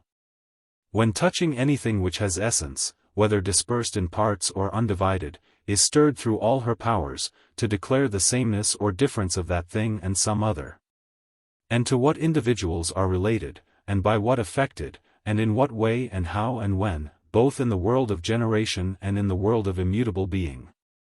And when reason, which works with equal truth, whether she be in the circle of the diverse or of the same, in voiceless silence holding her onward course in the sphere of the self-moved, when reason, I say, is hovering around the sensible world, and when the circle of the diverse also moving truly imparts the intimations of sense to the whole soul, then arise opinions and beliefs sure and certain. But when reason is concerned with the rational, and the circle of the same moving smoothly declares it, then intelligence and knowledge are necessarily perfected. And if anyone affirms that in which these two are found to be other than the soul, he will say the very opposite of the truth. When the Father and Creator saw the creature which he had made moving and living, the created image of the eternal gods, he rejoiced. And in his joy determined to make the copy still more like the original. And as this was eternal, he sought to make the universe eternal, so far as might be. Now the nature of the ideal being was everlasting, but to bestow this attribute in its fullness upon a creature was impossible. Wherefore he resolved to have a moving image of eternity, and when he set in order the heaven, he made this image eternal but moving according to number, while eternity itself rests in unity. And this image we call time. For there were no days and nights and months and years before the heaven was created, but when he constructed the heaven he created them also. They are all parts of time, and the past and future are created species of time, which we unconsciously but wrongly transfer to the eternal essence. For we say that he was, he is, he will be, but the truth is that is alone is properly attributed to him, and that was and will be are only to be spoken of becoming in time. For they are motions, but that which is immovably the same cannot become older or younger by time, nor ever did or has become, or hereafter will be, older or younger. Nor is subject at all to any of those states which affect moving and sensible things and of which generation is the cause. These are the forms of time, which imitates eternity and revolves according to a law of number. Moreover, when we say that what has become is become and what becomes is becoming, and that what will become is about to become and that the non-existent is non-existent, all these are inaccurate modes of expression. 278 But perhaps this whole subject will be more suitably discussed on some other occasion. Time, then, and the heaven came into being at the same instant in order that, having been created together, if ever there was to be a dissolution of them, they might be dissolved together. It was framed after the pattern of the eternal nature, that it might resemble this as far as was possible. For the pattern exists from eternity, and the created heaven has been, and is, and will be, in all time. Such was the mind and thought of God in the creation of time. The sun and moon and 5 other stars, which are called the planets, were created by him in order to distinguish and preserve the numbers of time. And when he had made their several bodies, he placed them in the orbits in which the circle of the other was revolving, in 7 orbits 7 stars. First, there was the moon in the orbit nearest the earth, and next the sun, in the second orbit above the earth. Then came the morning star and the star sacred to Hermes, moving in orbits which have an equal swiftness with the sun, but in an opposite direction. And this is the reason why the sun and Hermes and Lucifer overtake and are overtaken by each other. To enumerate the places which he assigned to the other stars, and to give all the reasons why he assigned them, although a secondary matter, would give more trouble than the primary. These things at some future time, when we are at leisure, may have the consideration which they deserve, but not at present. Now, when all the stars which were necessary to the creation of time had attained a motion suitable to them, and had become living creatures having bodies fastened by vital chains, and learnt their appointed task, moving in the motion of the diverse, which is diagonal, and passes through and is governed by the motion of the same, they revolved. Some in a larger and some in a lesser orbit, those which had the lesser orbit revolving faster, and those which had the larger more slowly. Now by reason of the motion of the same, those which revolved fastest appeared to be overtaken by those which moved slower, although they really overtook them. For the motion of the same made them all turn in a spiral, and, because some went one way and some another, that which receded most slowly from the sphere of the same, which was the swiftest, appeared to follow it most nearly. That there might be some visible measure of their relative swiftness and slowness as they proceeded in their 8 courses, God lighted a fire, which we now call the sun, in the second from the earth of these orbits, that it might give light to the whole of heaven, and that the animals, as many as nature intended, might participate in number. Learning arithmetic from the revolution of the same and the like. Thus then, and for this reason the night and the day were created, being the period of the one most intelligent revolution. And the month is accomplished when the moon has completed her orbit and overtaken the sun, and the year when the sun has completed his own orbit. Mankind, with hardly an exception, have not remarked the periods of the other stars, and they have no name for them, and do not measure them against one another by the help of number. And hence they can scarcely be said to know that their wanderings, being infinite in number and admirable for their variety, make up time. And yet there is no difficulty in seeing that the perfect number of time fulfills the perfect year when all the 8 revolutions, having their relative degrees of swiftness, are accomplished together and attain their completion at the same time, measured by the rotation of the same and equally moving. After this manner, and for these reasons, came into being such of the stars as in their heavenly progress received reversals of motion, to the end that the created heaven might imitate the eternal nature, and be as like as possible to the perfect and intelligible animal.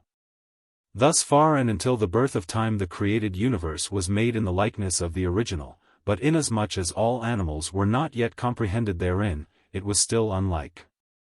What remained, the Creator then proceeded to fashion after the nature of the pattern.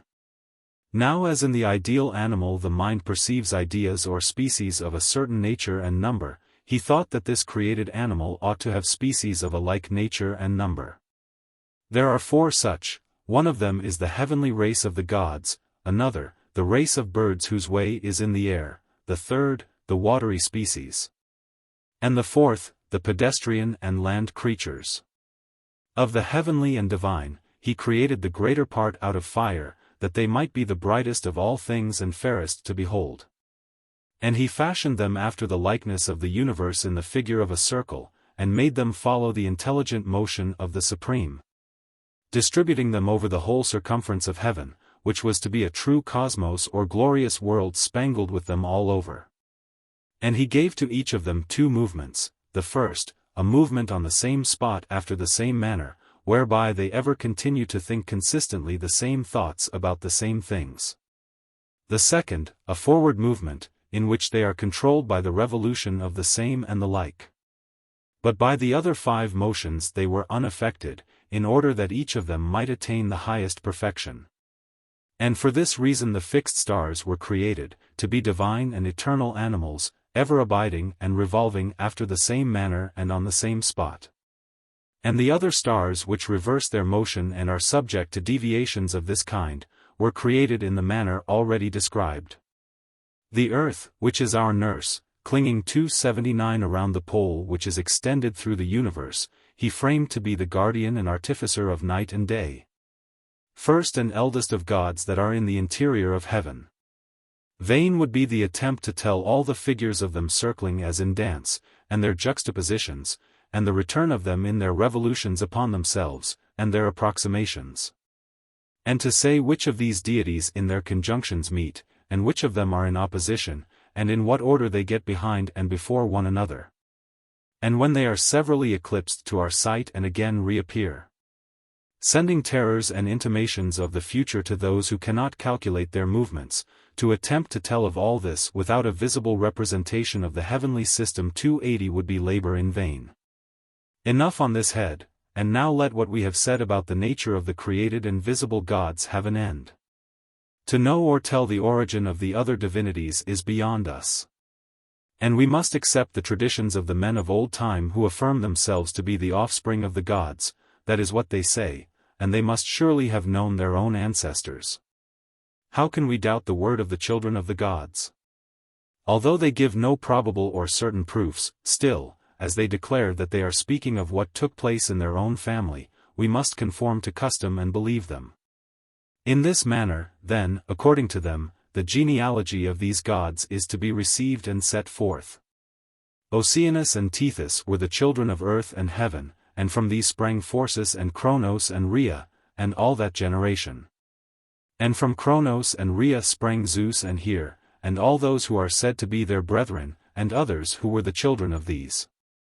Now, when all of them, both those who visibly appear in their revolutions as well as those other gods who are of a more retiring nature, had come into being, the Creator of the universe addressed them in these words: Gods, children of gods, who are my works, and of whom I am the artificer and father, my creations are indissoluble, if so I will. All that is bound may be undone, but only an evil being would wish to undo that which is harmonious and happy. Wherefore, since ye are but creatures, ye are not altogether immortal and indissoluble, but ye shall certainly not be dissolved, nor be liable to the fate of death. Having in my will a greater and mightier bond than those with which ye were bound at the time of your birth. And now listen to my instructions. 3 tribes of mortal beings remain to be created, without them the universe will be incomplete. For it will not contain every kind of animal which it ought to contain, if it is to be perfect. On the other hand, if they were created by me and received life at my hands, they would be on an equality with the gods. In order then that they may be mortal, and that this universe may be truly universal, do ye, according to your natures, betake yourselves to the formation of animals, imitating the power which was shown by me in creating you. The part of them worthy of the name immortal, which is called divine and is the guiding principle of those who are willing to follow justice, and you, of that divine part one will myself sow the seed. And having made a beginning, I will hand the work over to you. And do ye then interweave the mortal with the immortal, and make and beget living creatures, and give them food, and make them to grow, and receive them again in death. Thus he spake, and once more into the cup in which he had previously mingled the soul of the universe he poured the remains of the elements, and mingled them in much the same manner. They were not, however, pure as before, but diluted to the 2nd and 3rd degree. And having made it he divided the whole mixture into souls equal in number to the stars, and assigned each soul to a star. And having there placed them as in a chariot, he showed them the nature of the universe, and declared to them the laws of destiny, according to which their first birth would be one and the same for all, no one should suffer a disadvantage at his hands. They were to be sown in the instruments of time severally adapted to them, and to come forth the most religious of animals. And as human nature was of 2 kinds, the superior race would hereafter be called man.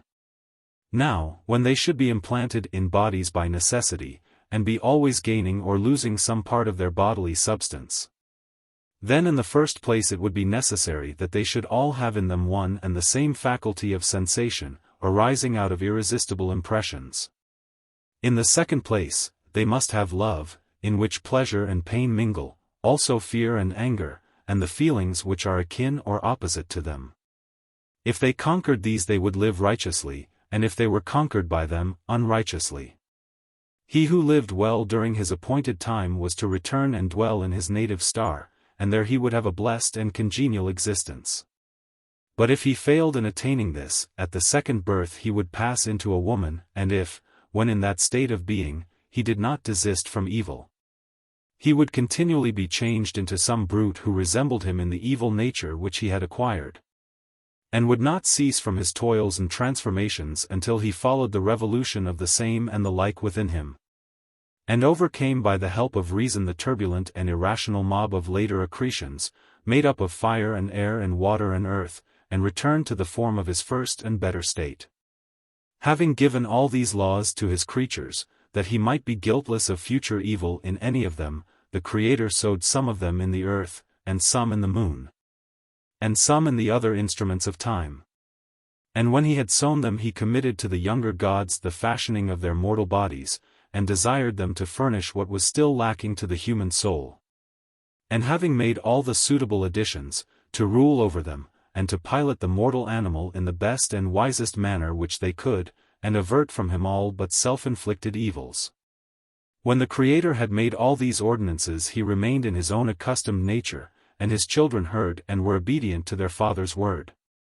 And receiving from him the immortal principle of a mortal creature, in imitation of their own Creator they borrowed portions of fire, and earth, and water, and air from the world, which were hereafter to be restored. These they took and welded them together, not with the indissoluble chains by which they were themselves bound, but with little pegs too small to be visible, making up out of all the four elements each separate body, and fastening the courses of the immortal soul in a body which was in a state of perpetual influx and efflux. Now these courses, detained as in a vast river, neither overcame nor were overcome, but were hurrying and hurried to and fro, so that the whole animal was moved and progressed, irregularly however and irrationally and anyhow, in all the 6 directions of motion, wandering backwards and forwards, and right and left, and up and down, and in all the 6 directions.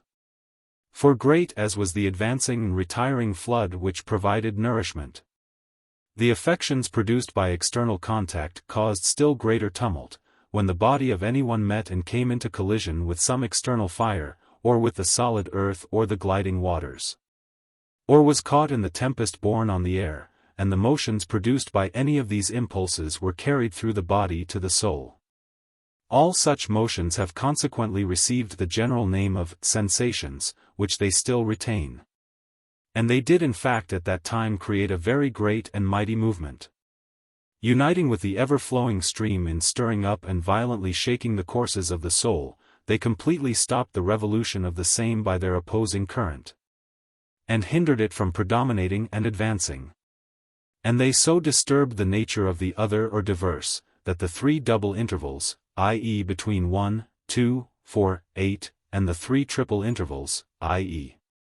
between 1, 3, 9, 27, together with the mean terms and connecting links which are expressed by the ratios of 3, 2, and 4, 3, and of 9, 8, these, although they cannot be wholly undone except by him who united them, were twisted by them in all sorts of ways, and the circles were broken and disordered in every possible manner, so that when they moved they were tumbling to pieces, and moved irrationally, at one time in a reverse direction, and then again obliquely, and then upside down. As you might imagine a person who is upside down and has his head leaning upon the ground and his feet up against something in the air. And when he is in such a position, both he and the spectator fancy that the right of either is his left, and the left right. If, when powerfully experiencing these and similar effects, the revolutions of the soul come in contact with some external thing, either of the class of the same or of the other, they speak of the same or of the other in a manner the very opposite of the truth. And they become false and foolish, and there is no course or revolution in them which has a guiding or directing power. And if again any sensations enter in violently from without and drag after them the whole vessel of the soul, then the courses of the soul, though they seem to conquer, are really conquered. And by reason of all these affections, the soul, when encased in a mortal body, now, as in the beginning, is at first without intelligence.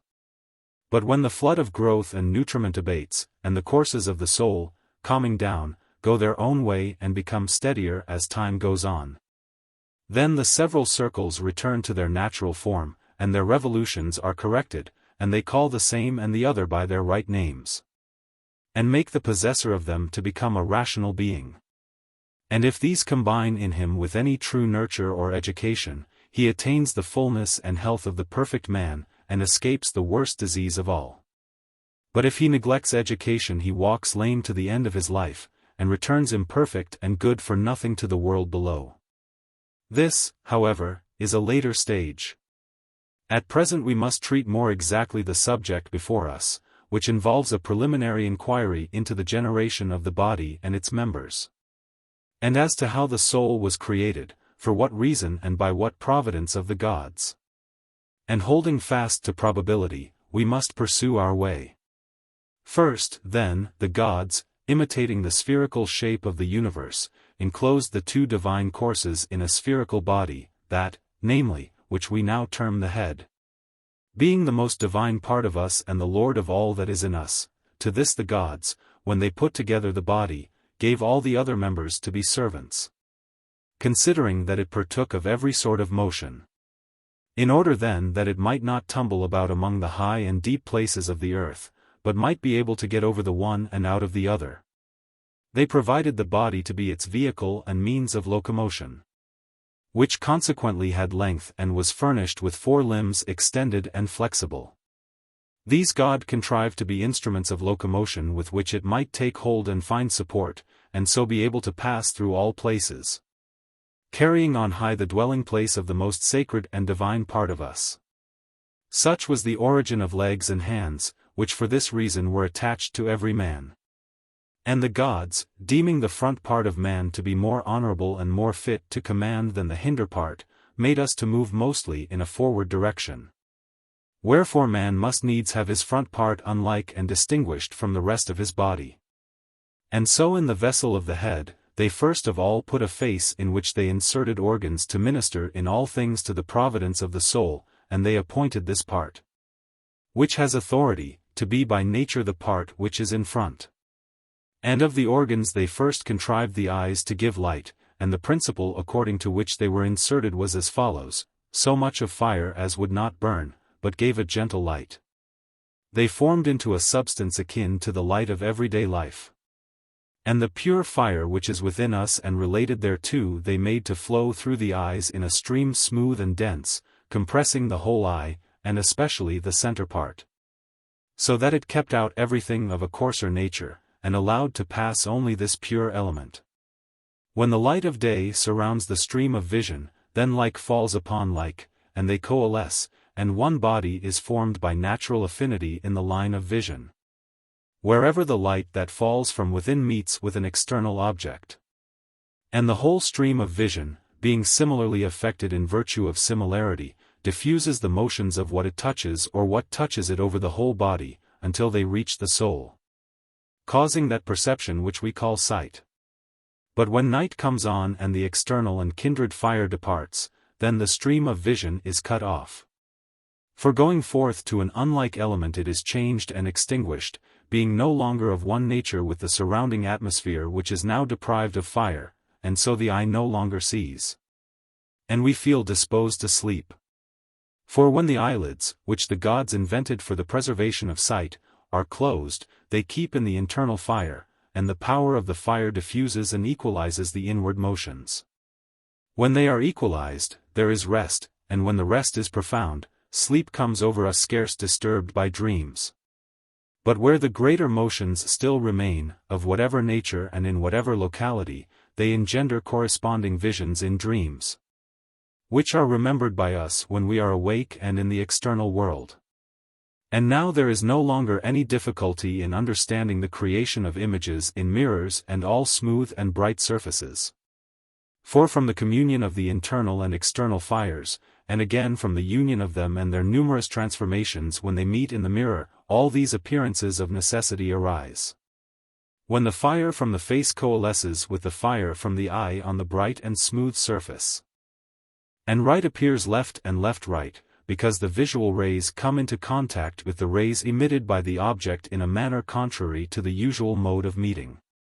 But the right appears right, and the left left, when the position of one of the two concurring lights is reversed. And this happens when the mirror is concave and its smooth surface repels the right stream of vision to the left side, and the left to the right.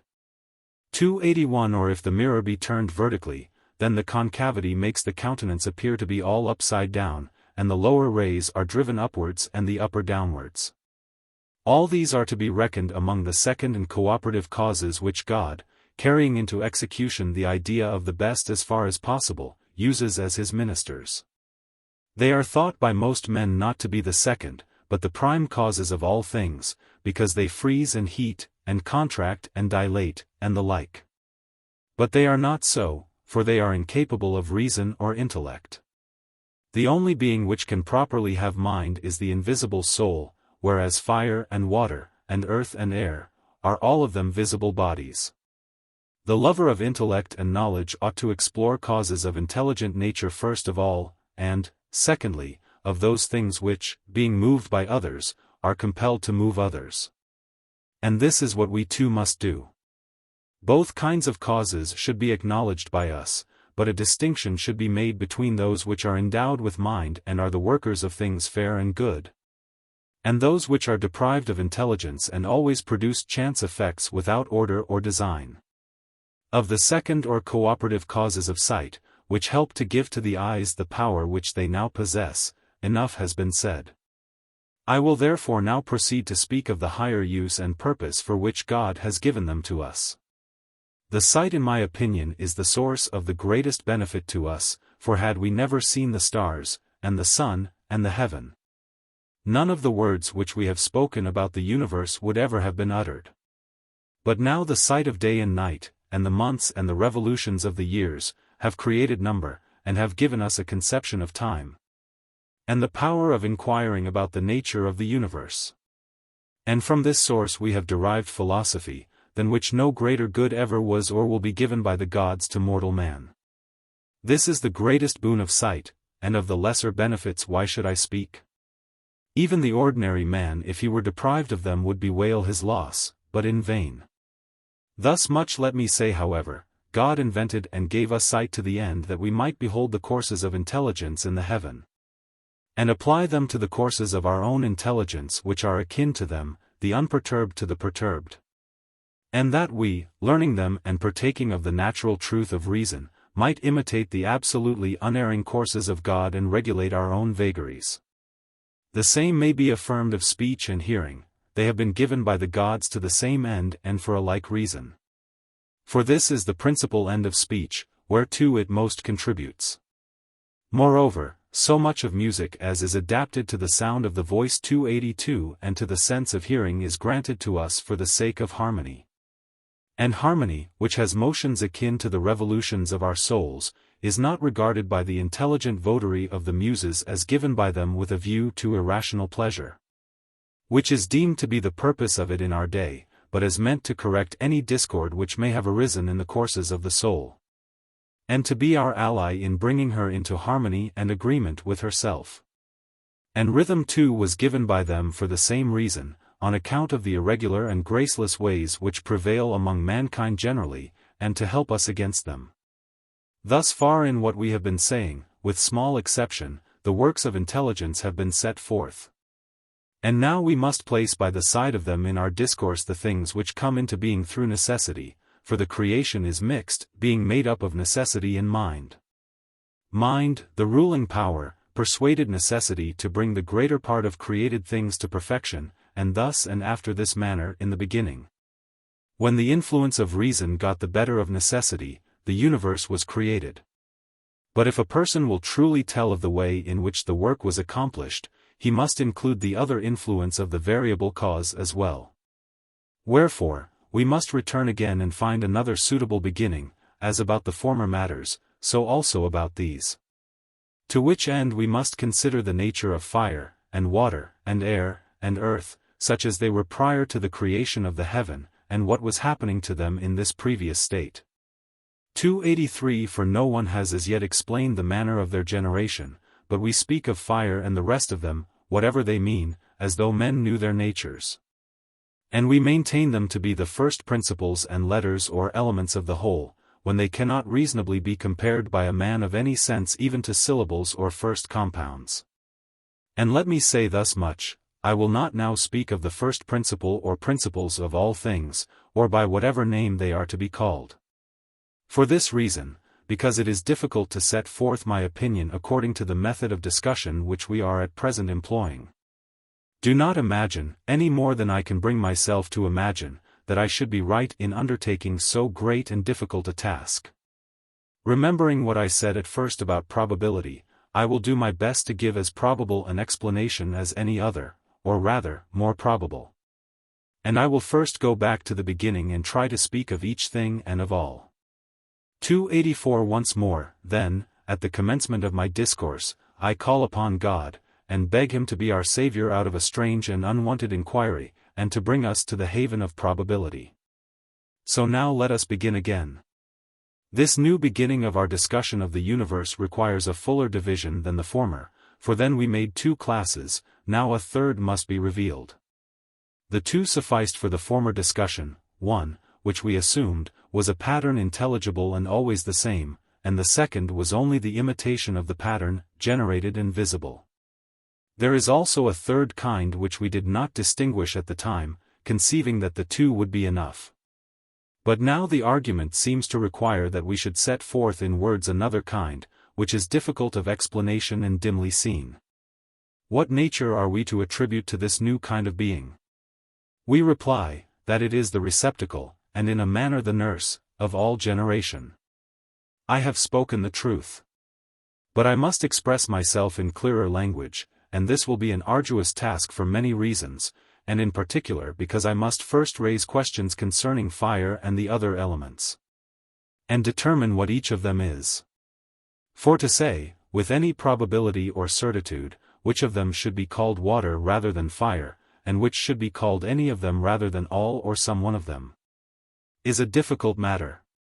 How, then, shall we settle this point, and what questions about the elements may be fairly raised?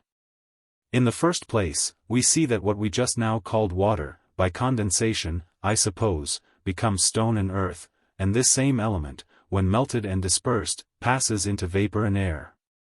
Air, again, when inflamed, becomes fire, and again fire, when condensed and extinguished, passes once more into the form of air. And once more, air, when collected and condensed, produces cloud and mist, and from these, when still more compressed, comes flowing water, and from water comes earth and stones once more. And thus generation appears to be transmitted from one to the other in a circle. Thus, then, as the several elements never present themselves in the same form, how can anyone have the assurance to assert positively that any of them, whatever it may be, is one thing rather than another? No one can.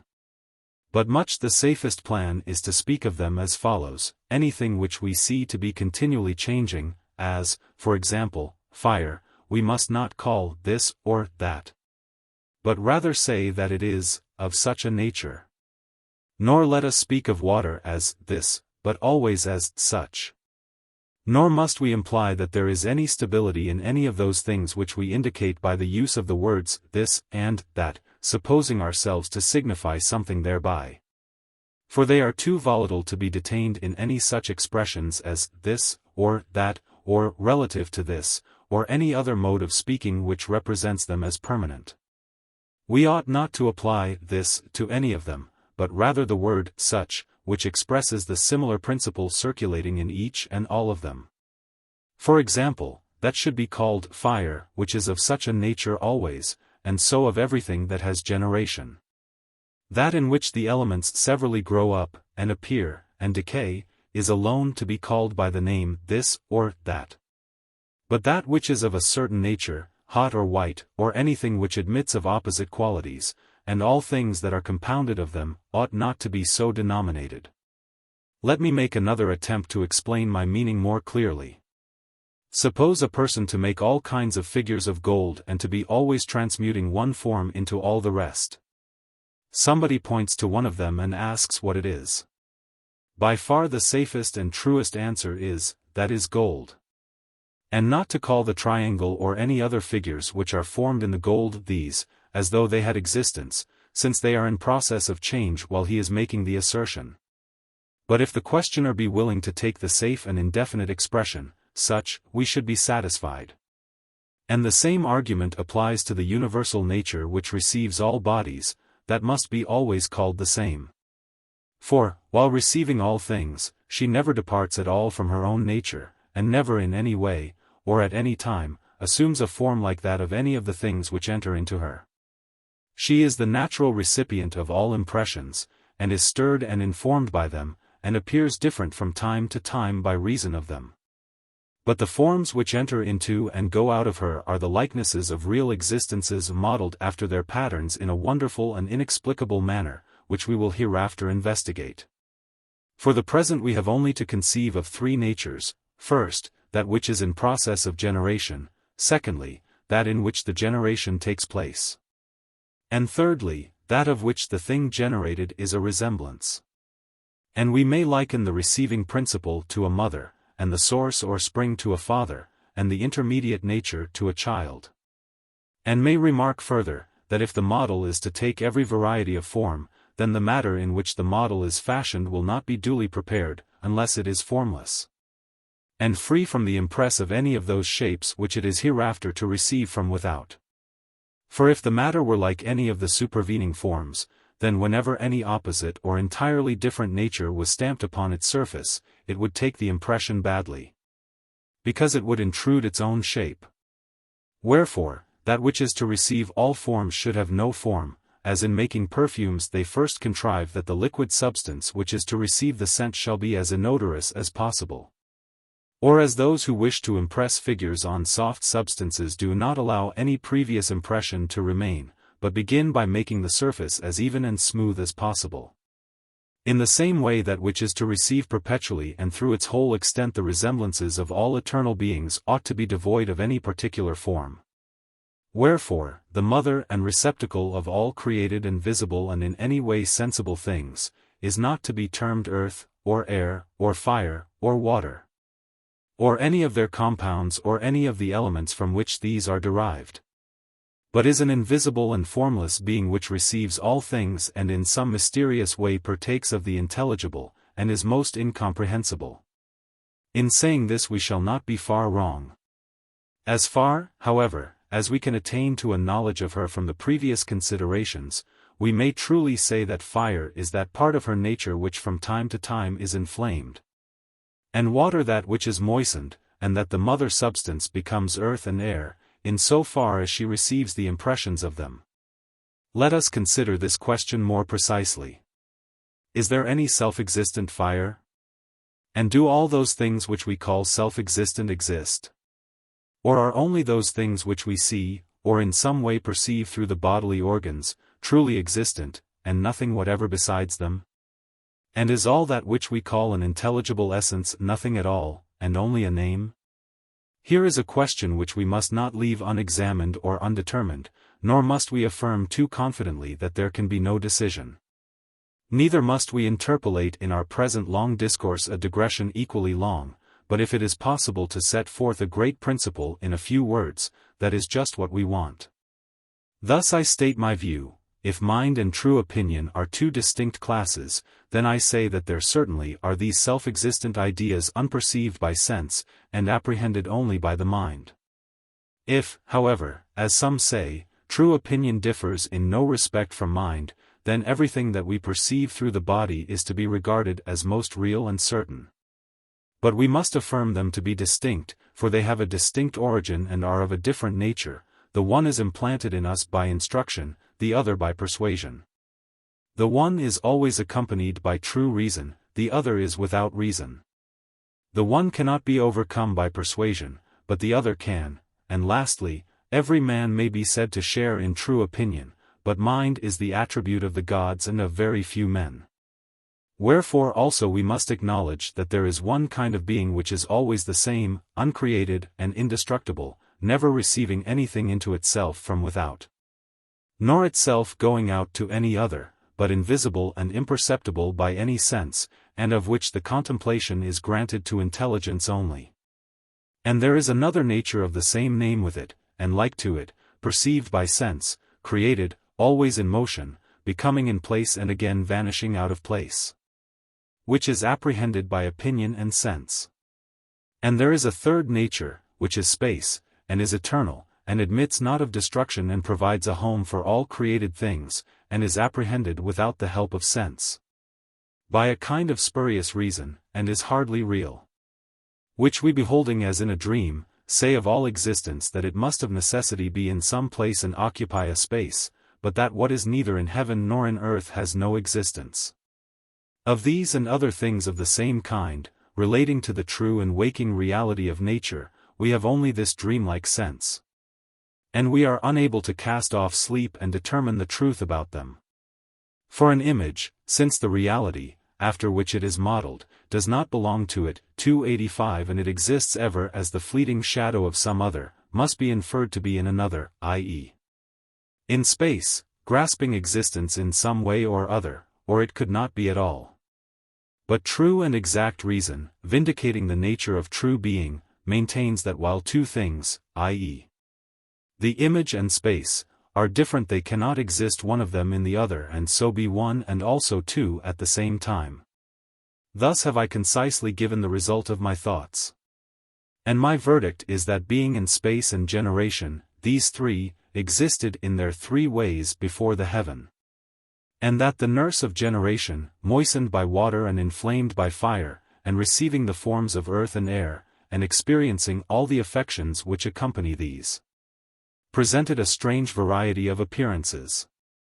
And being full of powers which were neither similar nor equally balanced, was never in any part in a state of equipoise, but swaying unevenly hither and thither, was shaken by them, and by its motion again shook them. And the elements when moved were separated and carried continually, some one way, some another. As, when grain is shaken and winnowed by fans and other instruments used in the threshing of corn, the close and heavy particles are borne away and settle in one direction, and the loose and light particles in another. In this manner, the four kinds or elements were then shaken by the receiving vessel, which, moving like a winnowing machine, scattered far away from one another the elements most unlike, and forced the most similar elements into close contact. Wherefore also the various elements had different places before they were arranged so as to form the universe. At first, they were all without reason and measure. But when the world began to get into order, fire and water and earth and air had only certain faint traces of themselves, and were altogether such as everything might be expected to be in the absence of God. This, I say, was their nature at that time, and God fashioned them by form and number. Let it be consistently maintained by us in all that we say that God made them as far as possible the fairest and best, out of things which were not fair and good. And now I will endeavor to show you the disposition and generation of them by an unaccustomed argument, which I am compelled to use. But I believe that you will be able to follow me, for your education has made you familiar with the methods of science. In the first place, then, as is evident to all, fire and earth and water and air are bodies. And every sort of body possesses solidity, and every solid must necessarily be contained in planes. And every plane rectilinear figure is composed of triangles, and all triangles are originally of two kinds, both of which are made up of one right and two acute angles. One of them has at either end of the base the half of a divided right angle, having equal sides, while in the other the right angle is divided into unequal parts, having unequal sides. These, then, proceeding by a combination of probability with demonstration, we assume to be the original elements of fire and the other bodies. But the principles which are prior to these God only knows, and he of men who is the friend of God. And next we have to determine what are the four most beautiful bodies which are unlike one another, and of which some are capable of resolution into one another. For having discovered thus much, we shall know the true origin of earth and fire and of the proportionate and intermediate elements. And then we shall not be willing to allow that there are any distinct kinds of visible bodies fairer than these. Wherefore we must endeavor to construct the four forms of bodies which excel in beauty, and then we shall be able to say that we have sufficiently apprehended their nature. Now of the two triangles, the isosceles has one form only, the scalene or unequal-sided has an infinite number. Of the infinite forms we must select the most beautiful, if we are to proceed in due order, and anyone who can point out a more beautiful form than ours for the construction of these bodies, shall carry off the palm, not as an enemy, but as a friend. Now, the one which we maintain to be the most beautiful of all the many triangles, and we need not speak of the others, is that of which the double forms a third triangle which is equilateral. The reason of this would be long to tell. He who disproves what we are saying, and shows that we are mistaken, may claim a friendly victory. Then let us choose two triangles, out of which fire and the other elements have been constructed, one isosceles, the other having the square of the longer side equal to 3 times the square of the lesser side. Now is the time to explain what was before obscurely said. There was an error in imagining that all the four elements might be generated by and into one another. This, I say, was an erroneous supposition, for there are generated from the triangles which we have selected 4 kinds, 3 from the one which has the sides unequal. The fourth alone is framed out of the isosceles triangle. Hence they cannot all be resolved into one another, a great number of small bodies being combined into a few large ones, or the converse. But 3 of them can be thus resolved and compounded, for they all spring from one, and when the greater bodies are broken up, many small bodies will spring up out of them and take their own proper figures. Or, again, when many small bodies are dissolved into their triangles, if they become one, they will form one large mass of another kind. So much for their passage into one another. I have now to speak of their several kinds, and show out of what combinations of numbers each of them was formed. The first will be the simplest and smallest construction, and its element is that triangle which has its hypotenuse twice the lesser side. When 2 such triangles are joined at the diagonal, and this is repeated 3 times, and the triangles rest their diagonals and shorter sides on the same point as a center, a single equilateral triangle is formed out of 6 triangles. And 4 equilateral triangles, if put together, make out of every 3 plane angles one solid angle, being that which is nearest to the most obtuse of plane angles. And out of the combination of these 4 angles arises the first solid form which distributes into equal and similar parts the whole circle in which it is inscribed. The second species of solid is formed out of the same triangles, which unite as 8 equilateral triangles and form one solid angle out of 4 plane angles. And out of 6 such angles the second body is completed. And the third body is made up of 120 triangular elements, forming 12 solid angles, each of them included in 5 plane equilateral triangles, having altogether 20 bases, each of which is an equilateral triangle. The one element, that is, the triangle which has its hypotenuse twice the lesser side, having generated these figures, generated no more. But the isosceles triangle produced the fourth elementary figure, which is compounded of 4 such triangles, joining their right angles in a center, and forming one equilateral quadrangle.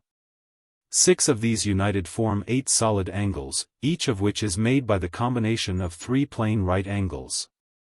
The figure of the body thus composed is a cube, having 6 plane quadrangular equilateral bases. There was yet a 5th combination which God used in the delineation of the universe.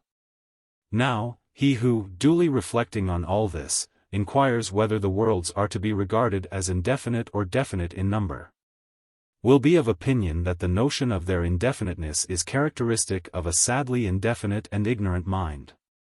He, however, who raises the question whether they are to be truly regarded as 1 or 5, takes up a more reasonable position. Arguing from probabilities, I am of opinion that they are 1.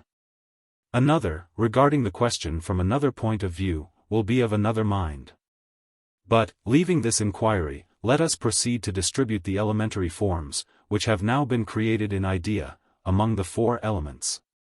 To earth, then, let us assign the cubical form. For earth is the most immovable of the 4 and the most plastic of all bodies, and that which has the most stable bases must of necessity be of such a nature.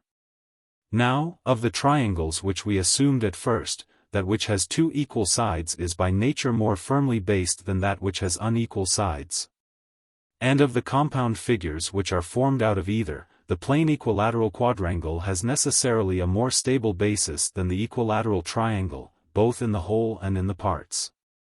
Wherefore, in assigning this figure to earth, we adhere to probability, and to water we assign that one of the remaining forms which is the least movable, and the most movable of them to fire. And to air that which is intermediate.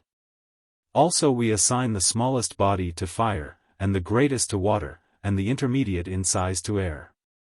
And, again, the acutest body to fire, and the next in acuteness to air, and the third to water.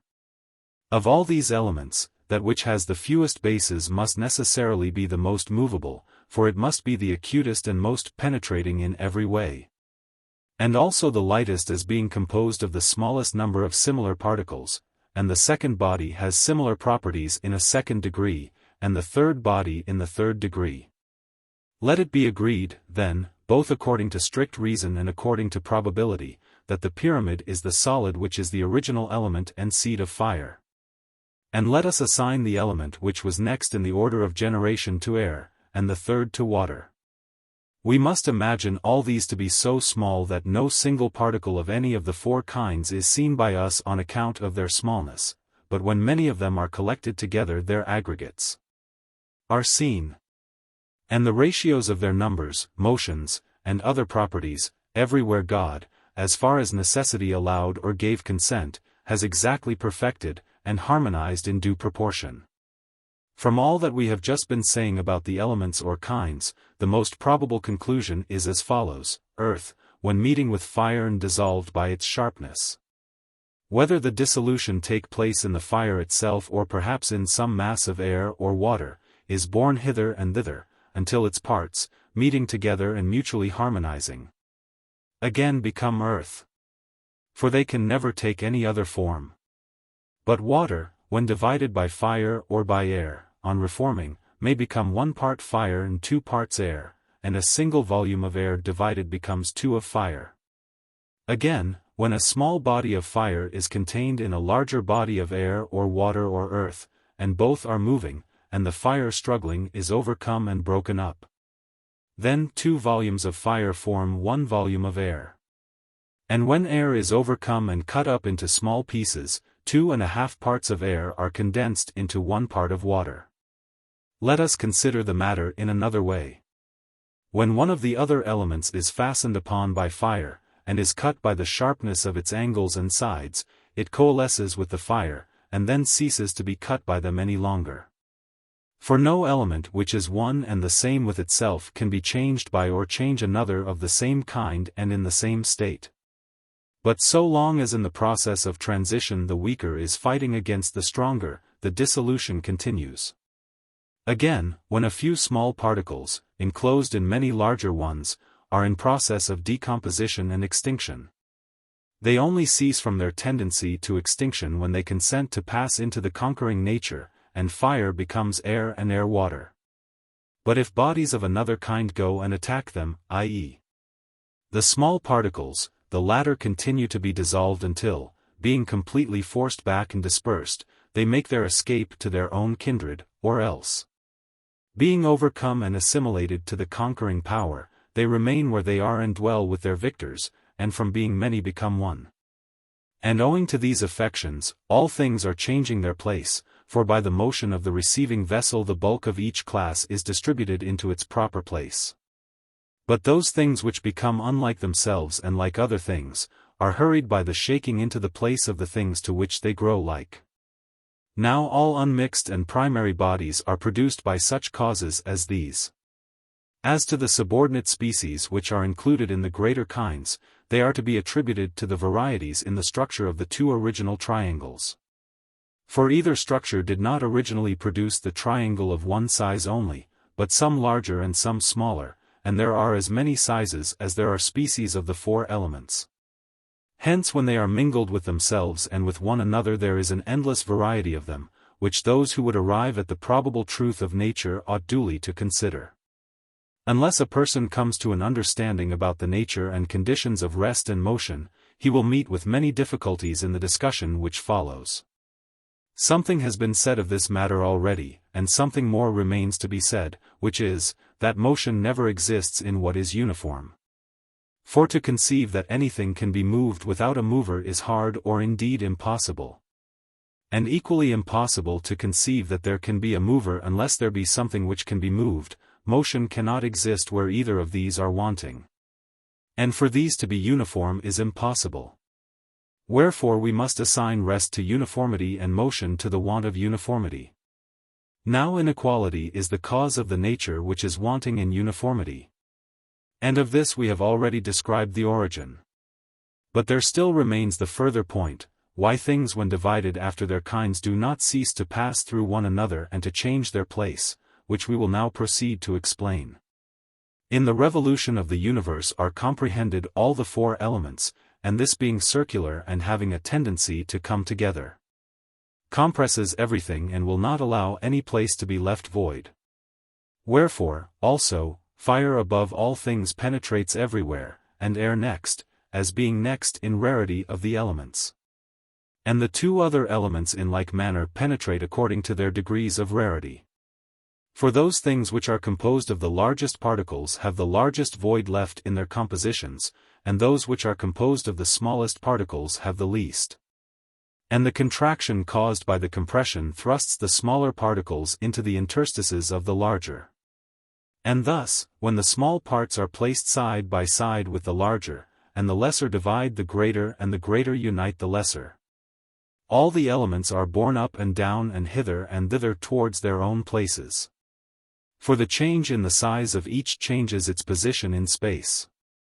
And these causes generate an inequality which is always maintained, and is continually creating a perpetual motion of the elements in all time. In the next place we have to consider that there are divers kinds of fire. There are, for example, first, flame. And secondly, those emanations of flame which do not burn but only give light to the eyes. Thirdly, the remains of fire, which are seen in red-hot embers after the flame has been extinguished. There are similar differences in the air, of which the brightest part is called the ether, and the most turbid sort mist and darkness. And there are various other nameless kinds which arise from the inequality of the triangles. Water, again, admits in the first place of a division into two kinds, the one liquid and the other fusel. The liquid kind is composed of the small and unequal particles of water, and moves itself and is moved by other bodies owing to the want of uniformity and the shape of its particles. Whereas the fusel kind, being formed of large and uniform particles, is more stable than the other, and is heavy and compact by reason of its uniformity. But when fire gets in and dissolves the particles and destroys the uniformity, it has greater mobility, and becoming fluid is thrust forth by the neighboring air and spreads upon the earth. And this dissolution of the solid masses is called melting, and their spreading out upon the earth flowing. Again, when the fire goes out of the fusel substance, it does not pass into a vacuum, but into the neighboring air. And the air which is displaced forces together the liquid and still movable mass into the place which was occupied by the fire, and unites it with itself. Thus compressed the mass resumes its equability, and is again at unity with itself, because the fire which was the author of the inequality has retreated. And this departure of the fire is called cooling, and the coming together which follows upon it is termed congealment. Of all the kinds termed fusel, that which is the densest and is formed out of the finest and most uniform parts is that most precious possession called gold, which is hardened by filtration through rock. This is unique in kind, and has both a glittering and a yellow color. A shoot of gold, which is so dense as to be very hard, and takes a black color, is termed adamant. There is also another kind which has parts nearly like gold, and of which there are several species. It is denser than gold, and it contains a small and fine portion of earth, and is therefore harder, yet also lighter because of the great interstices which it has within itself. And this substance, which is one of the bright and denser kinds of water, when solidified is called copper. There is an alloy of earth mingled with it, which, when the two parts grow old and are disunited, shows itself separately and is called rust. The remaining phenomena of the same kind there will be no difficulty in reasoning out by the method of probabilities. A man may sometimes set aside meditations about eternal things, and for recreation turn to consider the truths of generation which are probable only. He will thus gain a pleasure not to be repented of, and secure for himself while he lives a wise and moderate pastime. Let us grant ourselves this indulgence, and go through the probabilities relating to the same subjects which follow next in order. Water which is mingled with fire, so much as is fine and liquid, being so called by reason of its motion and the way in which it rolls along the ground, and soft, because its bases give way and are less stable than those of earth, when separated from fire and air and isolated, becomes more uniform, and by their retirement is compressed into itself. And if the condensation be very great, the water above the earth becomes hail, but on the earth, ice. And that which is congealed in a less degree and is only half solid, when above the earth is called snow, and when upon the earth, and condensed from dew, hoarfrost. Then, again, there are the numerous kinds of water which have been mingled with one another, and are distilled through plants which grow in the earth. And this whole class is called by the name of juices or saps. The unequal admixture of these fluids creates a variety of species. Most of them are nameless, but 4 which are of a fiery nature are clearly distinguished and have names. First, there is wine, which warms the soul as well as the body. Secondly, there is the oily nature, which is smooth and divides the visual ray. And for this reason is bright and shining and of a glistening appearance, including pitch, the juice of the castor berry, oil itself, and other things of a like kind. Thirdly, there is the class of substances which expand the contracted parts 286 of the mouth, until they return to their natural state, and by reason of this property create sweetness. These are included under the general name of honey, and, lastly, there is a frothy nature, which differs from all juices, having a burning quality which dissolves the flesh. It is called opos, a vegetable acid. As to the kinds of earth, that which is filtered through water passes into stone in the following manner: the water which mixes with the earth and is broken up in the process changes into air, and taking this form mounts into its own place. But as there is no surrounding vacuum, it thrusts away the neighboring air, and this being rendered heavy, and, when it is displaced, having been poured around the mass of earth, forcibly compresses it and drives it into the vacant space whence the new air had come up. And the earth, when compressed by the air into an indissoluble union with water, becomes rock. The fairer sort is that which is made up of equal and similar parts and is transparent. That which has the opposite qualities is inferior.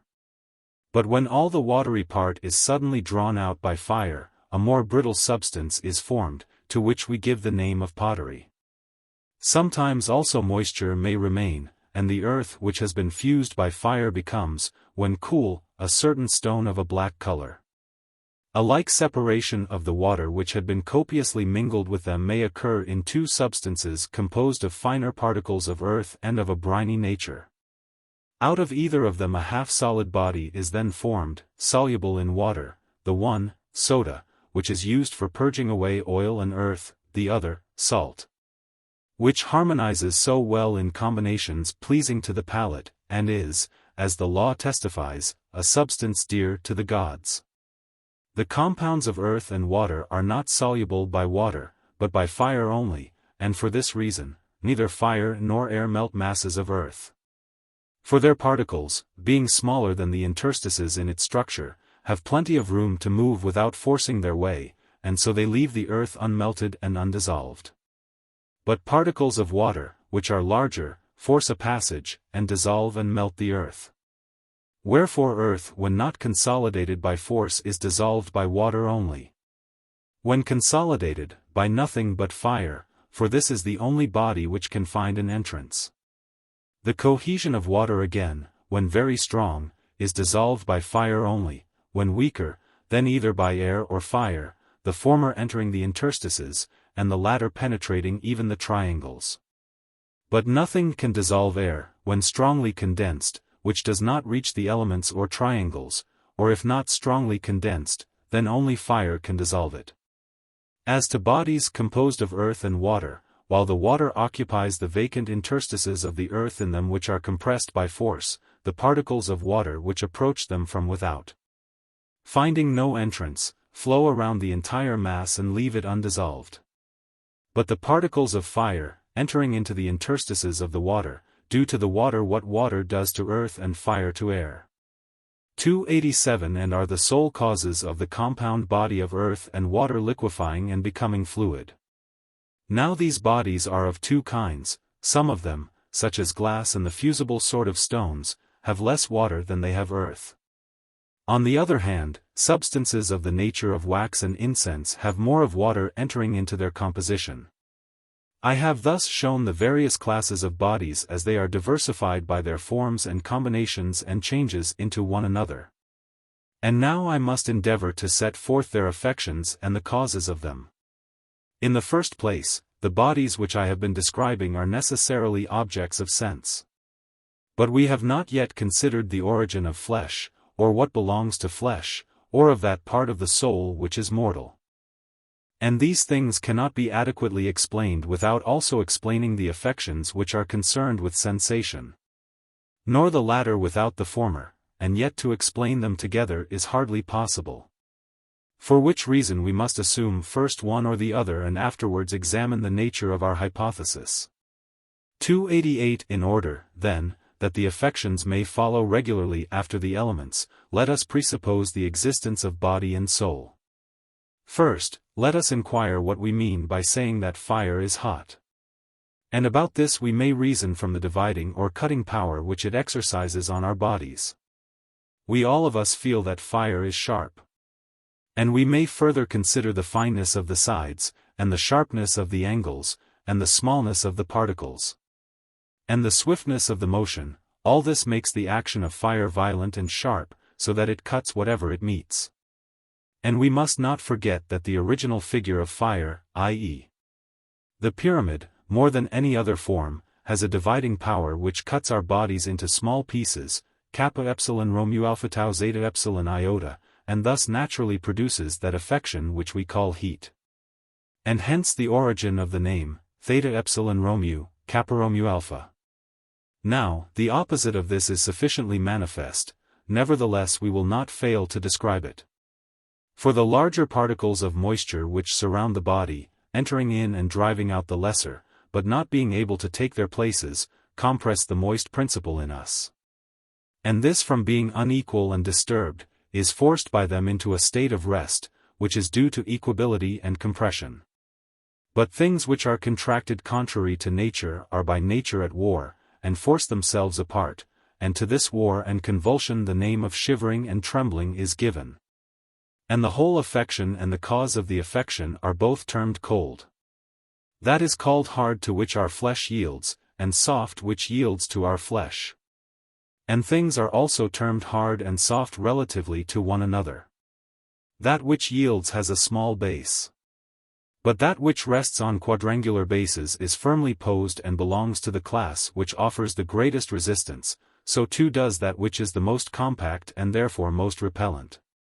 The nature of the light and the heavy will be best understood when examined in connection with our notions of above and below.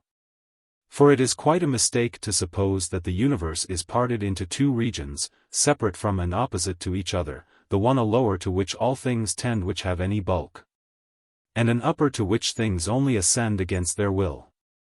For as the universe is in the form of a sphere, all the extremities, being equidistant from the center, are equally extremities, and the center, which is equidistant from them, is equally to be regarded as the opposite of them all.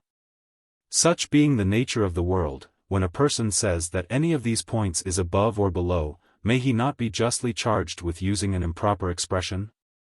For the center of the world cannot be rightly called either above or below, but is the center and nothing else. And the circumference is not the center, and has in no one part of itself a different relation to the center from what it has in any of the opposite parts. Indeed, when it is in every direction similar, how can one rightly give to it names which imply opposition? For if there were any solid body in equipoise at the center of the universe, there would be nothing to draw it to this extreme rather than to that, for they are all perfectly similar. And if a person were to go round the world in a circle, he would often, when standing at the antipodes of his former position, speak of the same point as above and below. For, as I was saying just now, to speak of the whole which is in the form of a globe as having one part above and another below is not like a sensible man. The reason why these names are used, and the circumstances under which they are ordinarily applied by us to the division of the heavens, may be elucidated by the following supposition: if a person were to stand in that part of the universe which is the appointed place of fire, and where there is the great mass of fire to which fiery bodies gather, if, I say, he were to ascend thither, and, having the power to do this, were to abstract particles of fire and put them in scales and weigh them, and then, raising the balance, were to draw the fire by force towards the uncongenial element of the air, it would be very evident that he could compel the smaller mass more readily than the larger. For when two things are simultaneously raised by one and the same power, the smaller body must necessarily yield to the superior power with less reluctance than the larger. And the larger body is called heavy and said to tend downwards, and the smaller body is called light and said to tend upwards. And we may detect ourselves who are upon the earth doing precisely the same thing. For we often separate earthy natures, and sometimes earth itself, and draw them into the uncongenial element of air by force and contrary to nature, both clinging to their kindred elements. But that which is smaller yields to the impulse given by us towards the dissimilar element more easily than the larger. And so we call the former light, and the place towards which it is impelled we call above, and the contrary state and place we call heavy and below respectively.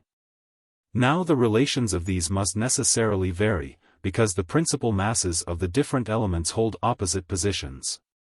For that which is light, heavy, below or above in one place will be found to be and become contrary and transverse in every way diverse in relation to that which is light, heavy, below or above in an opposite place. And about all of them this has to be considered, that the tendency of each towards its kindred element makes the body which is moved heavy, and the place towards which the motion tends below. But things which have an opposite tendency we call by an opposite name. Such are the causes which we assign to these phenomena. As to the smooth and the rough, anyone who sees them can explain the reason of them to another.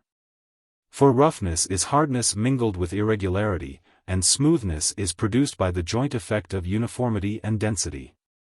The most important of the affections which concern the whole body remains to be considered, that is, the cause of pleasure and pain in the perceptions of which I have been speaking. And in all other things which are perceived by sense through the parts of the body, and have both pains and pleasures attendant on them. Let us imagine the causes of every affection, whether of sense or not, to be of the following nature. Remembering that we have already distinguished between the nature which is easy and which is hard to move. For this is the direction in which we must hunt the prey which we mean to take. A body which is of a nature to be easily moved, on receiving an impression however slight, spreads abroad the motion in a circle, the parts communicating with each other, until at last, reaching the principle of mind, they announce the quality of the agent. But a body of the opposite kind, being immobile, and not extending to the surrounding region, merely receives the impression, and does not stir any of the neighboring parts. And since the parts do not distribute the original impression to other parts, it has no effect of motion on the whole animal, and therefore produces no effect on the patient. This is true of the bones and hair and other more earthy parts of the human body. Whereas what was said above relates mainly to sight and hearing, because they have in them the greatest amount of fire and air. Now we must conceive of pleasure and pain in this way. An impression produced in us contrary to nature and violent, if sudden, is painful, and, again, the sudden return to nature is pleasant. But a gentle and gradual return is imperceptible and vice versa. On the other hand, the impression of sense which is most easily produced is most readily felt, but is not accompanied by pleasure or pain. Such, for example, are the affections of the sight, which, as we said above, is a body naturally uniting with our body in the daytime. For cuttings and burnings and other affections which happen to the sight do not give pain, nor is there pleasure when the sight returns to its natural state. But the sensations are clearest and strongest according to the manner in which the eye is affected by the object, and itself strikes and touches it. There is no violence either in the contraction or dilation of the eye. But bodies formed of larger particles yield to the agent only with a struggle. And then they impart their motions to the whole and cause pleasure and pain, pain when alienated from their natural conditions, and pleasure when restored to them. Things which experience gradual withdrawings and emptyings of their nature, and great and sudden replenishments, fail to perceive the emptying, but are sensible of the replenishment. And so they occasion no pain, but the greatest pleasure, to the mortal part of the soul, as is manifest in the case of perfumes. But things which are changed all of a sudden, and only gradually and with difficulty return to their own nature, have effects in every way opposite to the former. As is evident in the case of burnings and cuttings of the body. Thus have we discussed the general affections of the whole body, and the names of the agents which produce them. And now I will endeavor to speak of the affections of particular parts, and the causes and agents of them, as far as I am able. In the first place let us set forth what was omitted when we were speaking of juices, concerning the affections peculiar to the tongue. These too, like most of the other affections, appear to be caused by certain contractions and dilations, but they have besides more of roughness and smoothness than is found in other affections. For whenever earthy particles enter into the small veins which are the testing instruments of the tongue, reaching to the heart, and fall upon the moist, delicate portions of flesh, when, as they are dissolved, they contract and dry up the little veins, they are astringent if they are rougher, but if not so rough, then only harsh. Those of them which are of an abstergent nature, and purge the whole surface of the tongue, if they do it in excess, and so encroach as to consume some part of the flesh itself, like potash and soda, are all termed bitter. But the particles which are deficient in the alkaline quality, and which cleanse only moderately, are called salt, and having no bitterness or roughness, are regarded as rather agreeable than otherwise. Bodies which share in and are made smooth by the heat of the mouth, and which are inflamed, and again in turn inflame that which heats them, and which are so light that they are carried upwards to the sensations of the head, and cut all that comes in their way, by reason of these qualities in them, are all termed pungent. But when these same particles, refined by putrefaction, enter into the narrow veins, and are duly proportioned to the particles of earth and air which are there, they set them whirling about one another, and while they are in a whirl cause them to dash against and enter into one another, and so form hollows surrounding the particles that enter, which watery vessels of air, for a film of moisture, sometimes earthy, sometimes pure, is spread around the air, are hollow spheres of water. And those of them which are pure, are transparent, and are called bubbles, while those composed of the earthy liquid, which is in a state of general agitation and effervescence, are said to boil or ferment. Of all these affections the cause is termed acid. And there is the opposite affection arising from an opposite cause, when the mass of entering particles, immersed in the moisture of the mouth, is congenial to the tongue, and smooths and oils over the roughness, and relaxes the parts which are unnaturally contracted, and contracts the parts which are relaxed, and disposes them all according to their nature. That sort of remedy of violent affections is pleasant and agreeable to every man, and has the name sweet. But enough of this. The faculty of smell does not admit of differences of kind.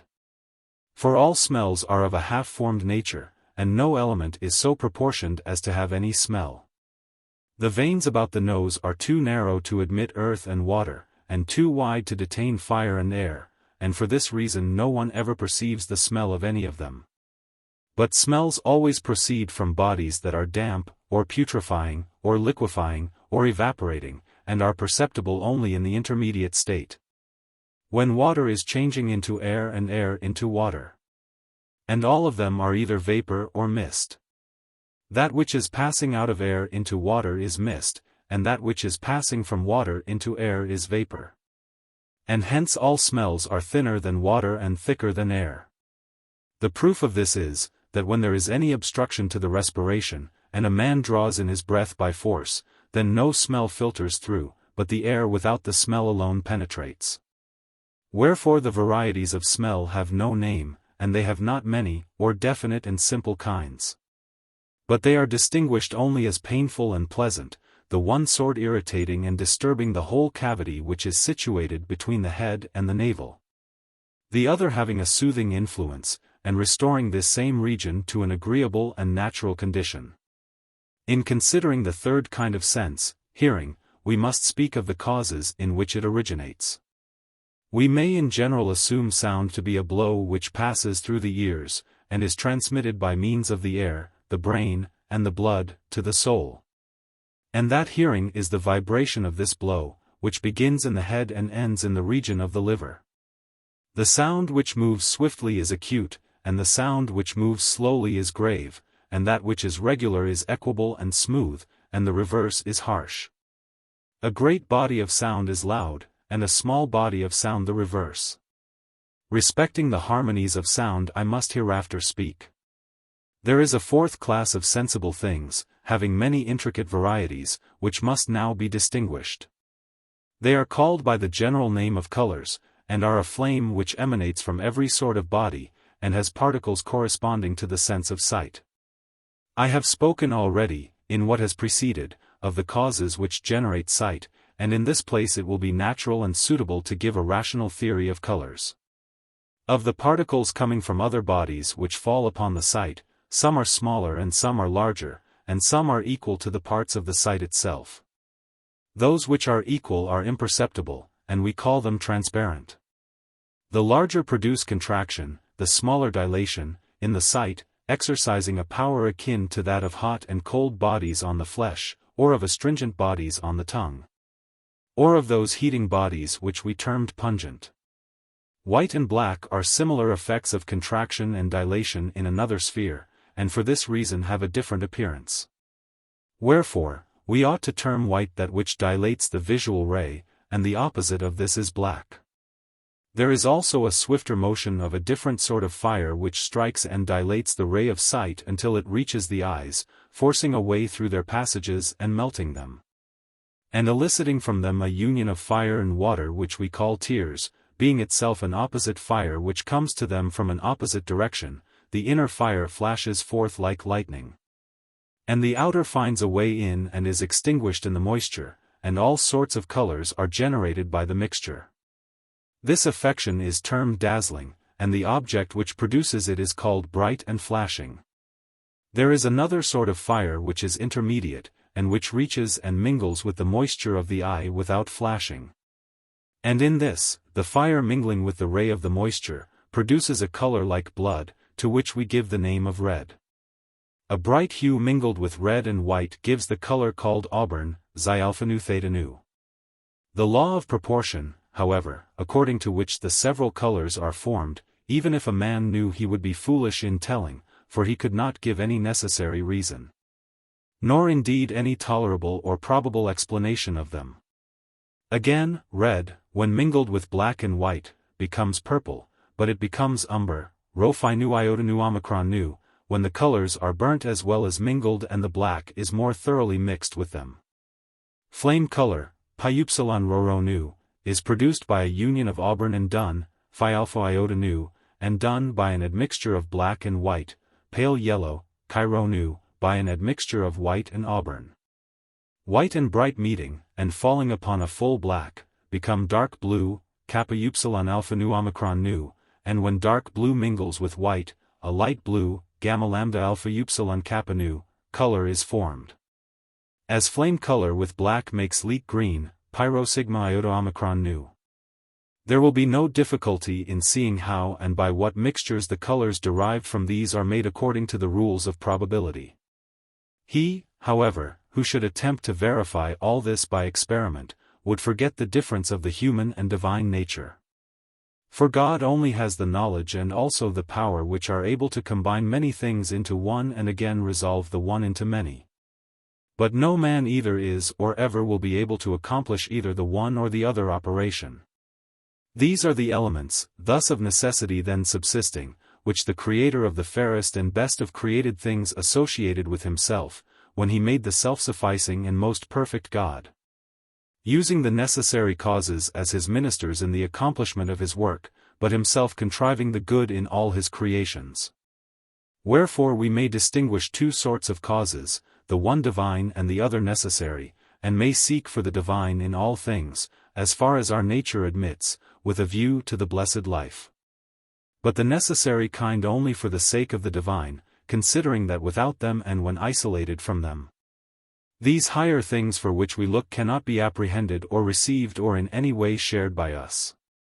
Seeing, then, that we have now prepared for our use the various classes of causes which are the material out of which the remainder of our discourse must be woven, just as wood is the material of the carpenter, let us revert in a few words to the point at which we began, and then endeavor to add on a suitable ending to the beginning of our tale. As I said at first, when all things were in disorder, God created in each thing in relation to itself, and in all things in relation to each other, all the measures and harmonies which they could possibly receive. For in those days nothing had any proportion except by accident, nor did any of the things which now have names deserve to be named at all, as, for example, fire, water, and the rest of the elements. All these the Creator first set in order, and out of them he constructed the universe, which was a single animal comprehending in itself all other animals, mortal and immortal. Now of the divine, he himself was the Creator, but the creation of the mortal he committed to his offspring. And they, imitating him, received from him the immortal principle of the soul. And around this they proceeded to fashion a mortal body, and made it to be the vehicle of the soul, and constructed within the body a soul of another nature which was mortal, subject to terrible and irresistible affections, first of all, pleasure, the greatest incitement to evil. Then, pain, which deters from good, also rashness and fear, two foolish counselors, anger hard to be appeased, and hope easily led astray. These they mingled with irrational sense and with all daring love 289 according to necessary laws, and so framed man. Wherefore, fearing to pollute the divine any more than was absolutely unavoidable, they gave to the mortal nature a separate habitation in another part of the body, placing the neck between them to be the isthmus and boundary, which they constructed between the head and breast, to keep them apart. And in the breast, and in what is termed the thorax, they encased the mortal soul. And as the one part of this was superior and the other inferior, they divided the cavity of the thorax into two parts, as the women's and men's apartments are divided in houses, and placed the midriff to be a wall of partition between them. That part of the inferior soul which is endowed with courage and passion and love's contention they settled nearer the head, midway between the midriff and the neck, in order that it might be under the rule of reason and might join with it in controlling and restraining the desires when they are no longer willing of their own accord to obey the word of command issuing from the citadel. The heart, the knot 290 of the veins and the fountain of the blood which races through all the limbs, was set in the place of guard, that when the might of passion was roused by reason making proclamation of any wrong assailing them from without or being perpetrated by the desires within, quickly the whole power of feeling in the body, perceiving these commands and threats, might obey and follow through every turn and alley, and thus allow the principle of the best to have the command in all of them. But the gods, foreknowing that the palpitation of the heart in the expectation of danger and the swelling and excitement of passion was caused by fire, formed and implanted as a supporter to the heart the lung, which was, in the first place, soft and bloodless, and also had within hollows like the pores of a sponge, in order that by receiving the breath and the drink, it might give coolness and the power of respiration and alleviate the heat. Wherefore they cut the air channels leading to the lung, and placed the lung about the heart as a soft spring, that, when passion was rife within, the heart, beating against a yielding body, might be cooled and suffer less, and might thus become more ready to join with passion in the service of reason. The part of the soul which desires meats and drinks and the other things of which it has need by reason of the bodily nature, they placed between the midriff and the boundary of the navel, contriving in all this region a sort of manger for the food of the body. And there they bounded down like a wild animal which was chained up with man, and must be nourished if man was to exist. They appointed this lower creation his place here in order that he might be always feeding at the manger, and have his dwelling as far as might be from the council chamber, making as little noise and disturbance as possible, and permitting the best part to advise quietly for the good of the whole. And knowing that this lower principle in man would not comprehend reason, and even if attaining to some degree of perception would never naturally care for rational notions, but that it would be led away by phantoms and visions night and day, to be a remedy for this, God combined with it the liver, and placed it in the house of the lower nature, contriving that it should be solid and smooth, and bright and sweet, and should also have a bitter quality, in order that the power of thought, which proceeds from the mind, might be reflected as in a mirror which receives likenesses of objects and gives back images of them to the sight, and so might strike terror into the desires, when, making use of the bitter part of the liver, to which it is akin, it comes threatening and invading, and diffusing this bitter element swiftly through the whole liver produces colors like bile, and contracting every part makes it wrinkled and rough. and twisting out of its right place and contorting the lobe and closing and shutting up the vessels and gates, causes pain and loathing. And the converse happens when some gentle inspiration of the understanding pictures images of an opposite character, and allays the bile and bitterness by refusing to stir or touch the nature opposed to itself, but by making use of the natural sweetness of the liver, corrects all things and makes them to be right and smooth and free, and renders the portion of the soul which resides about the liver happy and joyful, enabling it to pass the night in peace, and to practice divination in sleep, inasmuch as it has no share in mind and reason. For the authors of our being, remembering the command of their Father when he bade them create the human race as good as they could, that they might correct our inferior parts and make them to attain a measure of truth, placed in the liver the seat of divination. And herein is a proof that God has given the art of divination not to the wisdom, but to the foolishness of man. No man, when in his wits, attains prophetic truth and inspiration. But when he receives the inspired word, either his intelligence is enthralled in sleep, or he is demented by some distemper or possession. And he who would understand what he remembers to have been said, whether in a dream or when he was awake, by the prophetic and inspired nature, or would determine by reason the meaning of the apparitions which he has seen, and what indications they afford to this man or that, of past, present or future good and evil, must first recover his wits.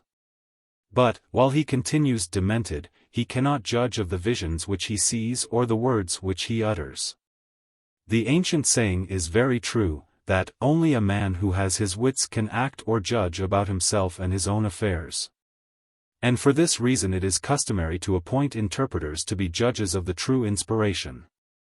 Some persons call them prophets. They are quite unaware that they are only the expositors of dark sayings and visions, and are not to be called prophets at all, but only interpreters of prophecy. Such is the nature of the liver, which is placed as we have described in order that it may give prophetic intimations. During the life of each individual these intimations are plainer, but after his death the liver becomes blind, and delivers oracles too obscure to be intelligible.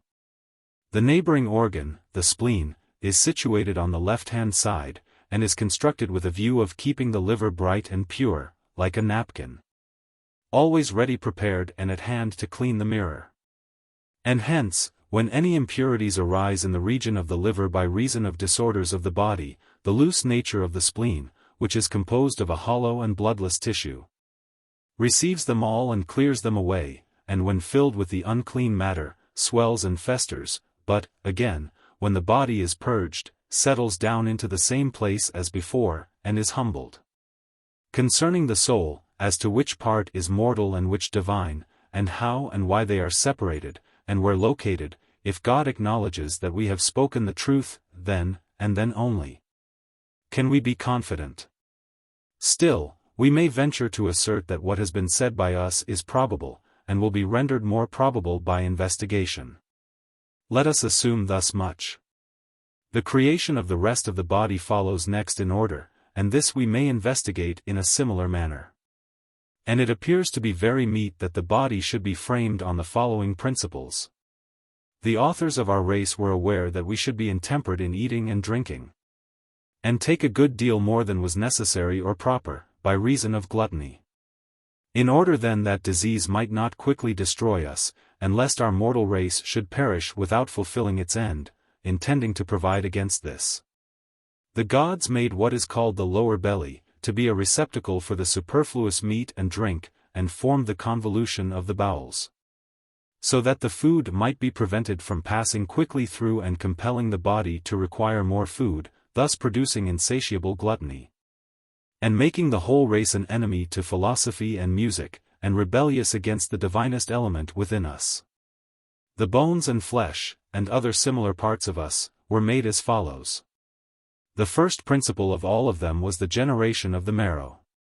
For the bonds of life which unite the soul with the body are made fast there, and they are the root and foundation of the human race. The marrow itself is created out of other materials.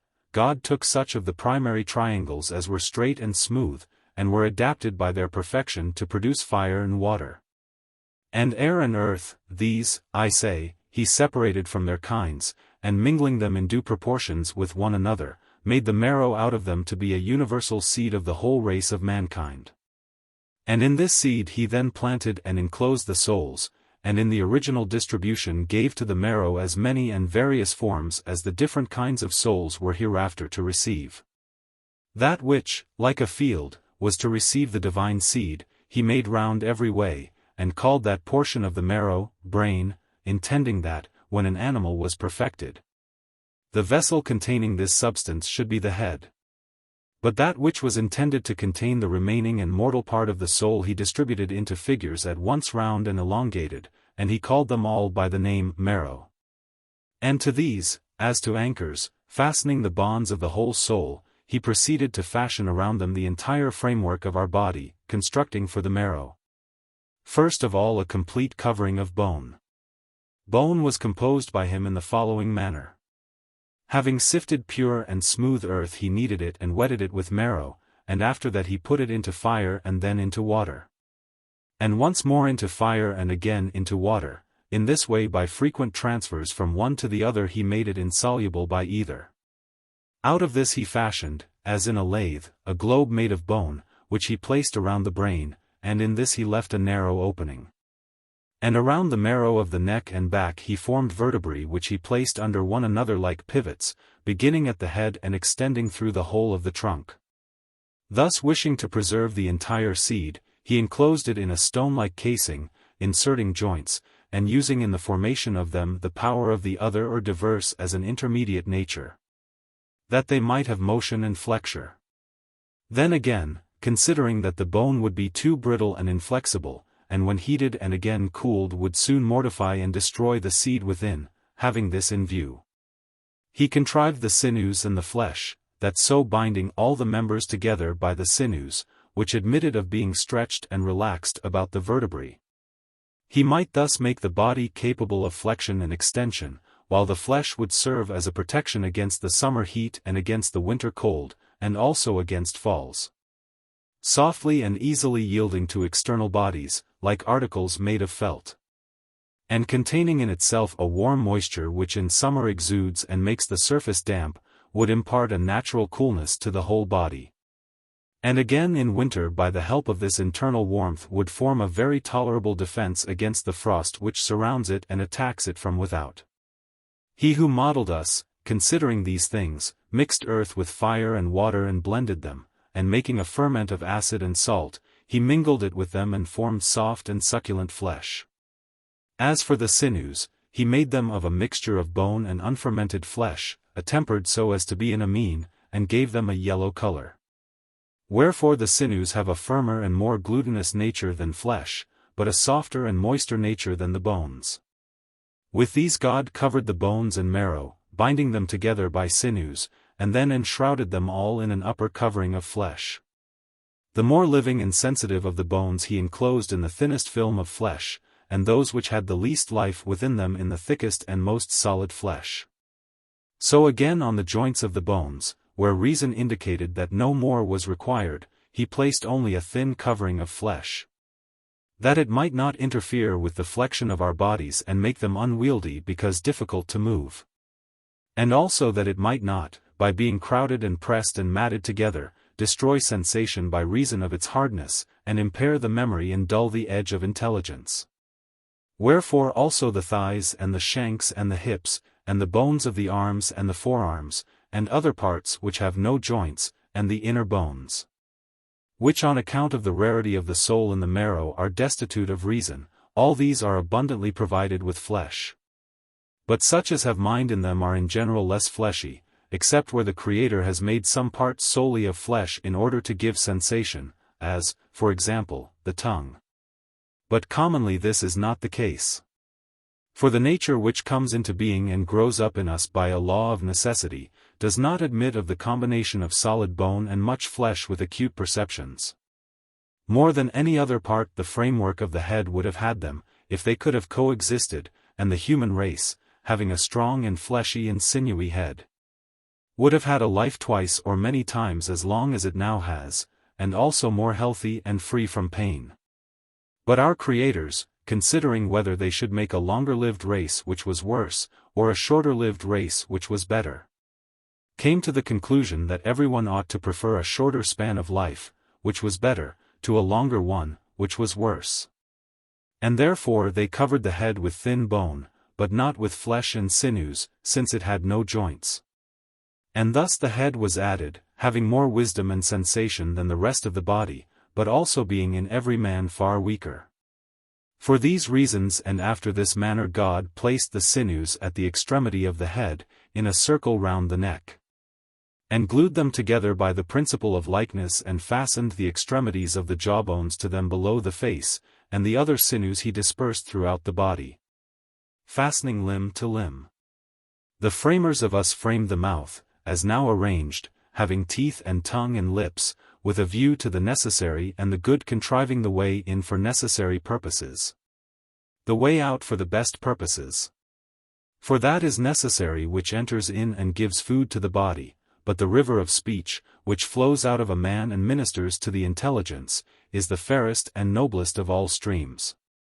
Still the head could neither be left a bare frame of bones, on account of the extremes of heat and cold in the different seasons, nor yet be allowed to be wholly covered, and so become dull and senseless by reason of an overgrowth of flesh.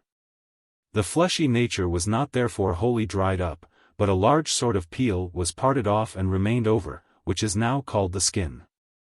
This met and grew by the help of the cerebral moisture, and became the circular envelopment of the head. And the moisture, rising up under the sutures, watered and closed in the skin upon the crown, forming a sort of knot. The diversity of the sutures was caused by the power of the courses of the soul and of the food, and the more these struggled against one another the more numerous they became, and fewer if the struggle were less violent. This skin the divine power pierced all round with fire, and out of the punctures which were thus made the moisture issued forth, and the liquid and heat which was pure came away.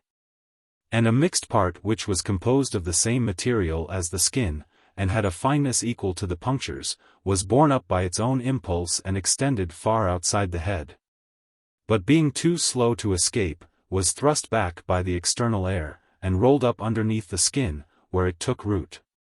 Thus the hair sprang up in the skin, being akin to it because it is like threads of leather, but rendered harder and closer through the pressure of the cold, by which each hair, while in process of separation from the skin, is compressed and cooled. Wherefore the Creator formed the head hairy, making use of the causes which I have mentioned, and reflecting also that instead of flesh the brain needed the hair to be a light covering or guard, which would give shade in summer and shelter in winter, and at the same time would not impede our quickness of perception. From the combination of sinew, skin, and bone, in the structure of the finger, there arises a triple compound, which, when dried up, takes the form of one hard skin partaking of all three natures, and was fabricated by these second causes, but designed by mind which is the principal cause with an eye to the future. For our creators well knew that women and other animals would some day be framed out of men, and they further knew that many animals would require the use of nails for many purposes. Wherefore they fashioned in men at their first creation the rudiments of nails. For this purpose and for these reasons they caused skin, hair, and nails to grow at the extremities of the limbs. And now that all the parts and members of the mortal animal had come together, since its life of necessity consisted of fire and breath, and it therefore wasted away by dissolution and depletion, the gods contrived the following remedy: they mingled a nature akin to that of man with other forms and perceptions, and thus created another kind of animal. These are the trees and plants and seeds which have been improved by cultivation and are now domesticated among us. Anciently there were only the wild kinds, which are older than the cultivated. For everything that partakes of life may be truly called a living being, and the animal of which we are now speaking partakes of the third kind of soul, which is said to be seated between the midriff and the navel, having no part in opinion or reason or mind, but only in feelings of pleasure and pain and the desires which accompany them. For this nature is always in a passive state, revolving in and about itself, repelling the motion from without and using its own, and accordingly is not endowed by nature with the power of observing or reflecting on its own concerns. Wherefore it lives and does not differ from a living being, but is fixed and rooted in the same spot, having no power of self-motion. Now after the superior powers had created all these natures to be food for us who are of the inferior nature, they cut various channels through the body as through a garden, that it might be watered as from a running stream. In the first place, they cut 2 hidden channels or veins down the back where the skin and the flesh join, which answered severally to the right and left side of the body. These they let down along the backbone, so as to have the marrow of generation between them, where it was most likely to flourish. And in order that the stream coming down from above might flow freely to the other parts, and equalized the irrigation. In the next place, they divided the veins about the head, and interlacing them, they sent them in opposite directions.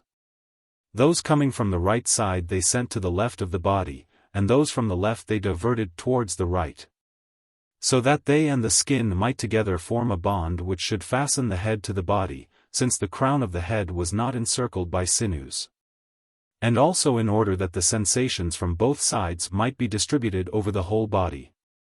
And next, they ordered the watercourses of the body in a manner which I will describe, and which will be more easily understood if we begin by admitting that all things which have lesser parts retain the greater, but the greater cannot retain the lesser. Now of all natures fire has the smallest parts, and therefore penetrates through earth and water and air and their compounds, nor can anything hold it. And a similar principle applies to the human belly. For when meats and drinks enter it, it holds them, but it cannot hold air and fire, because the particles of which they consist are smaller than its own structure. These elements, therefore, God employed for the sake of distributing moisture from the belly into the veins, weaving together a network of fire and air like a wheel, having at the entrance 2 lesser wheels. Further he constructed one of these with 2 openings, and from the lesser wheels he extended cords reaching all round to the extremities of the network. All the interior of the net he made of fire, but the lesser wheels and their cavity, of air. The network he took and spread over the newly formed animal in the following manner: he let the lesser wheels pass into the mouth. There were 2 of them, and one he let down by the air pipes into the lungs, the other by the side of the air pipes into the belly. The former he divided into 2 branches, both of which he made to meet at the channels of the nose, so that when the way through the mouth did not act, the streams of the mouth as well were replenished through the nose. With the other cavity, i.e., of the greater wheel, he enveloped the hollow parts of the body, and at one time he made all this to flow into the lesser wheels, quite gently, for they are composed of air. And at another time he caused the lesser wheels to flow back again.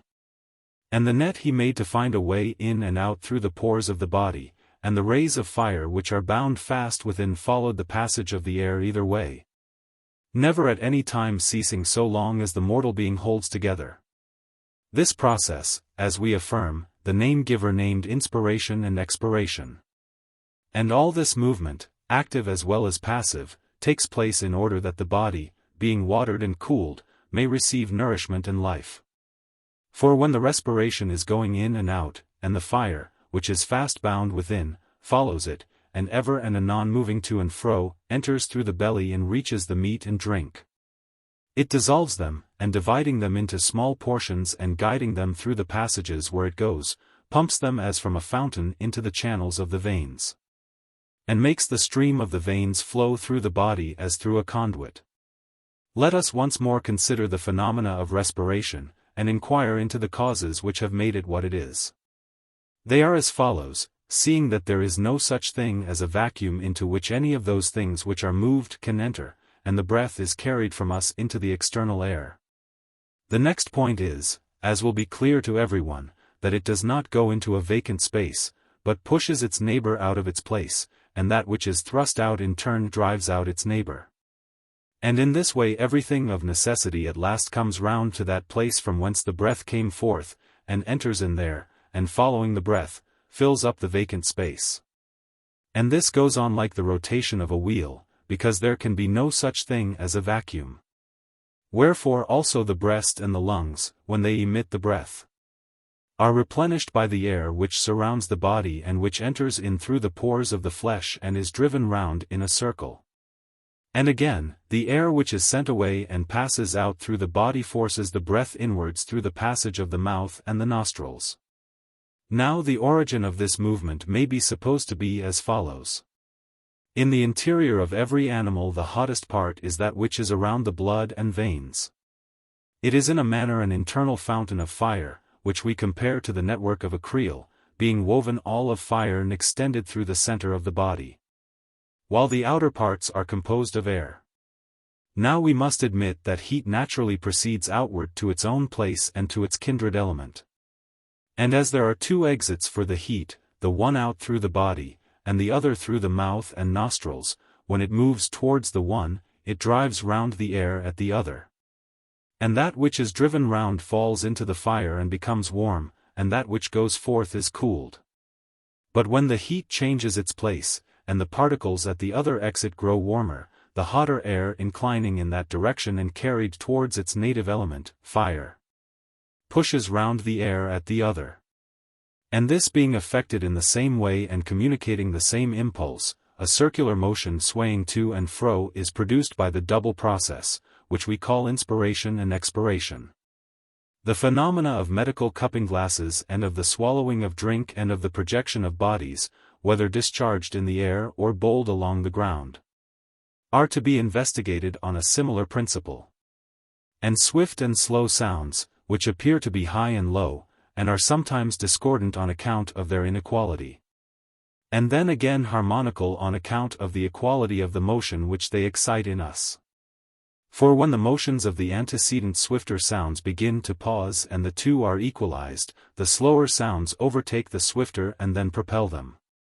When they overtake them they do not intrude a new and discordant motion, but introduce the beginnings of a slower, which answers to the swifter as it dies away, thus producing a single mixed expression out of high and low, whence arises a pleasure which even the unwise feel, and which to the wise becomes a higher sort of delight, being an imitation of divine harmony in mortal motions.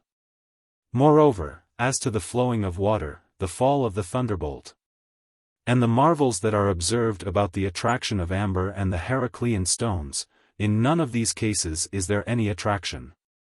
But he who investigates rightly, will find that such wonderful phenomena are attributable to the combination of certain conditions, the non-existence of a vacuum, the fact that objects push one another round, and that they change places, passing severally into their proper positions as they are divided or combined. Such as we have seen, is the nature and such are the causes of respiration, the subject in which this discussion originated. For the fire cuts the food and following the breath surges up within. Fire and breath rising together and filling the veins by drawing up out of the belly and pouring into them the cut portions of the food. And so the streams of food are kept flowing through the whole body in all animals. And fresh cuttings from kindred substances, whether the fruits of the earth or herb of the field, which God planted to be our daily food, acquire all sorts of colors by their intermixture. But red is the most pervading of them, being created by the cutting action of fire and by the impression which it makes on a moist substance. And hence the liquid which circulates in the body has a color such as we have described. The liquid itself we call blood, which nourishes the flesh and the whole body, whence all parts are watered and empty places filled. Now the process of repletion and evacuation is effected after the manner of the universal motion by which all kindred substances are drawn towards one another. For the external elements which surround us are always causing us to consume away, and distributing and sending off like to like. The particles of blood, too, which are divided and contained within the frame of the animal as in a sort of heaven, are compelled to imitate the motion of the universe. Each, therefore, of the divided parts within us, being carried to its kindred nature, replenishes the void. When more is taken away than flows in, then we decay, and when less, we grow and increase. The frame of the entire creature when young has the triangles of each kind new, and may be compared to the keel of a vessel which is just off the stocks. They are locked firmly together and yet the whole mass is soft and delicate, being freshly formed of marrow and nurtured on milk. Now when the triangles out of which meats and drinks are composed come in from without, and are comprehended in the body, being older and weaker than the triangles already there, the frame of the body gets the better of them and its newer triangles cut them up, and so the animal grows great, being nourished by a multitude of similar particles. But when the roots of the triangles are loosened by having undergone many conflicts with many things in the course of time, they are no longer able to cut or assimilate the food which enters, but are themselves easily divided by the bodies which come in from without. In this way every animal is overcome and decays, and this affection is called old age. And at last, when the bonds by which the triangles of the marrow are united no longer hold, and are parted by the strain of existence, they in turn loosen the bonds of the soul, and she, obtaining a natural release, flies away with joy. For that which takes place according to nature is pleasant, but that which is contrary to nature is painful. And thus death, if caused by disease or produced by wounds, is painful and violent. But that sort of death which comes with old age and fulfills the debt of nature is the easiest of deaths, and is accompanied with pleasure rather than with pain. Now everyone can see whence diseases arise.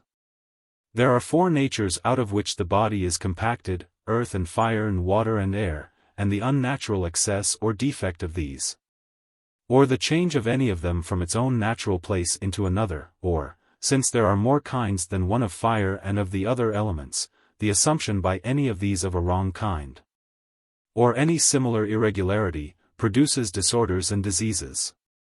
For when any of them is produced or changed in a manner contrary to nature, the parts which were previously cool grow warm, and those which were dry become moist, and the light become heavy, and the heavy light.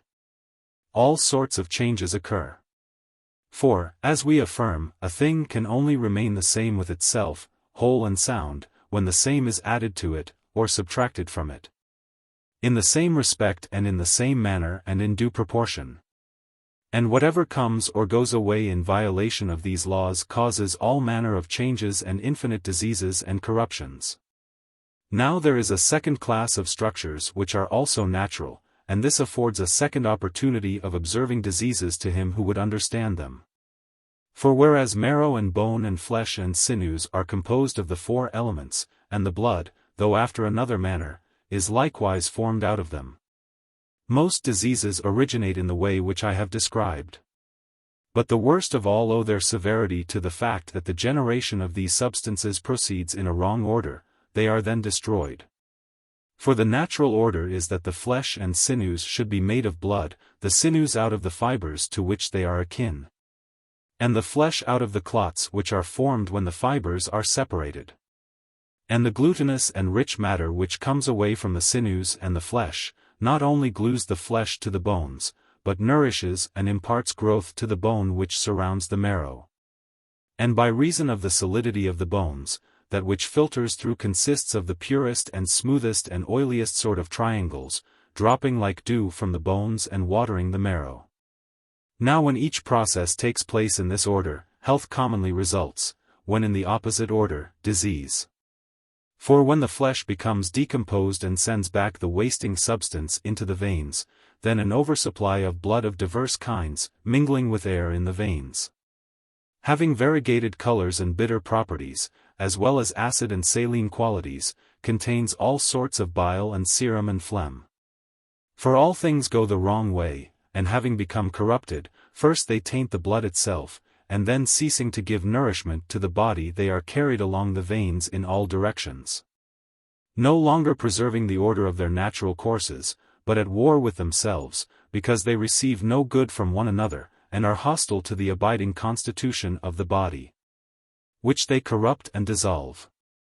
The oldest part of the flesh which is corrupted, being hard to decompose, from long burning grows black, and from being everywhere corroded becomes bitter, and is injurious to every part of the body which is still uncorrupted. Sometimes, when the bitter element is refined away, the black part assumes an acidity which takes the place of the bitterness. At other times the bitterness being tinged with blood has a redder color, and this, when mixed with black, takes the hue of grass. 291. And again, an auburn color mingles with the bitter matter when new flesh is decomposed by the fire which surrounds the internal flame. To all which symptoms some physician perhaps, or rather some philosopher, who had the power of seeing in many dissimilar things one nature deserving of a name, has assigned the common name of bile.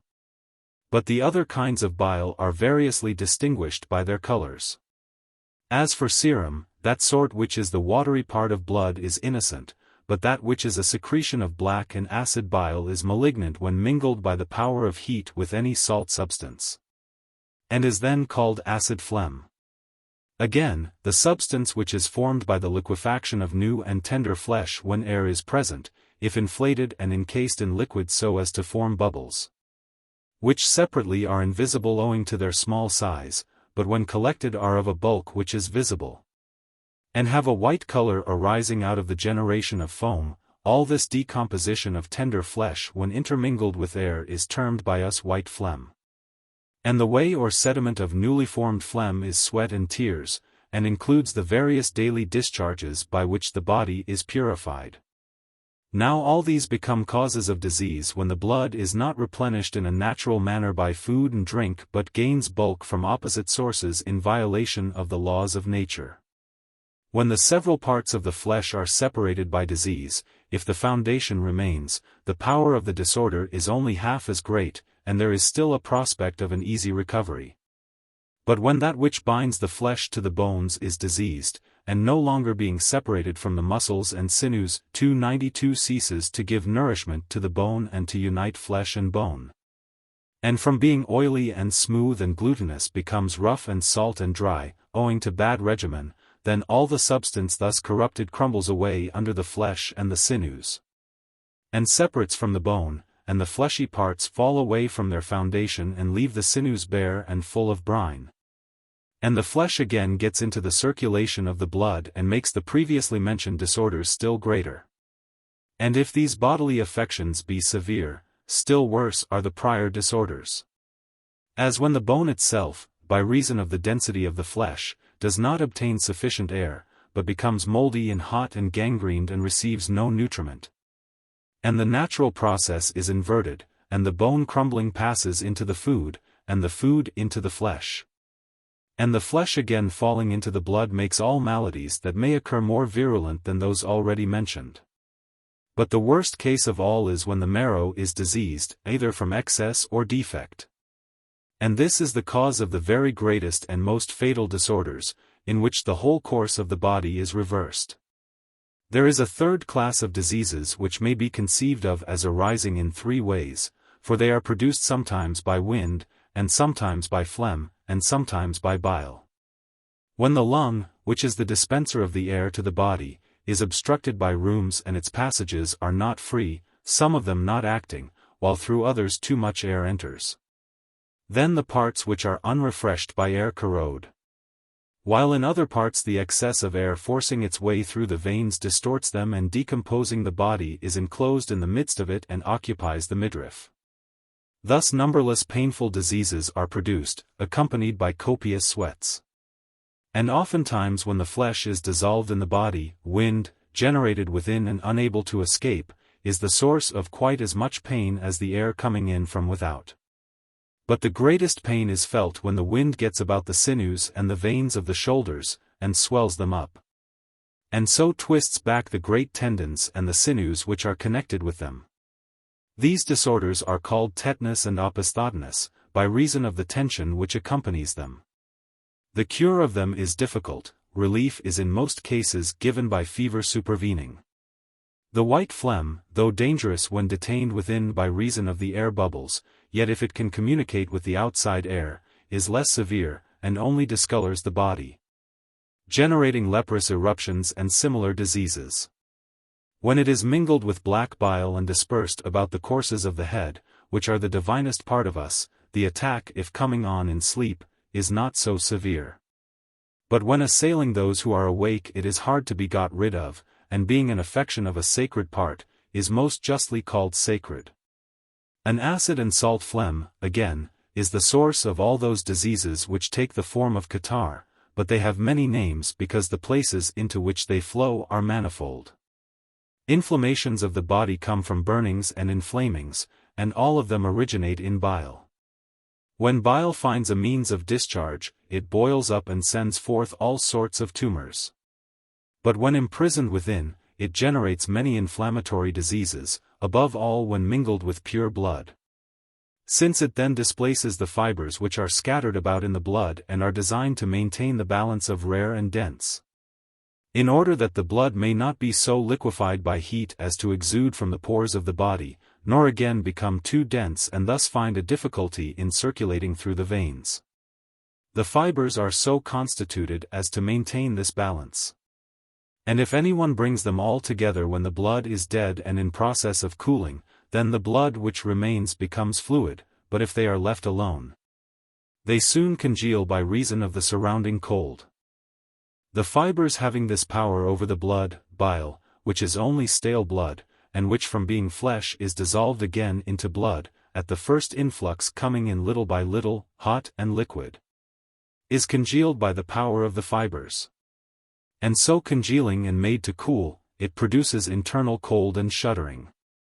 When it enters with more of a flood and overcomes the fibers by its heat, and boiling up throws them into disorder, if it have power enough to maintain its supremacy, it penetrates the marrow and burns up what may be termed the cables of the soul, and sets her free.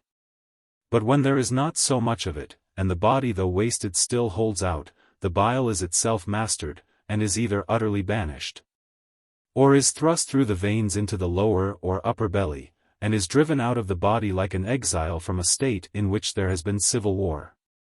Whence arise diarrheas and dysenteries, and all such disorders. When the constitution is disordered by excess of fire, continuous heat and fever are the result. When excess of air is the cause, then the fever is quotidian.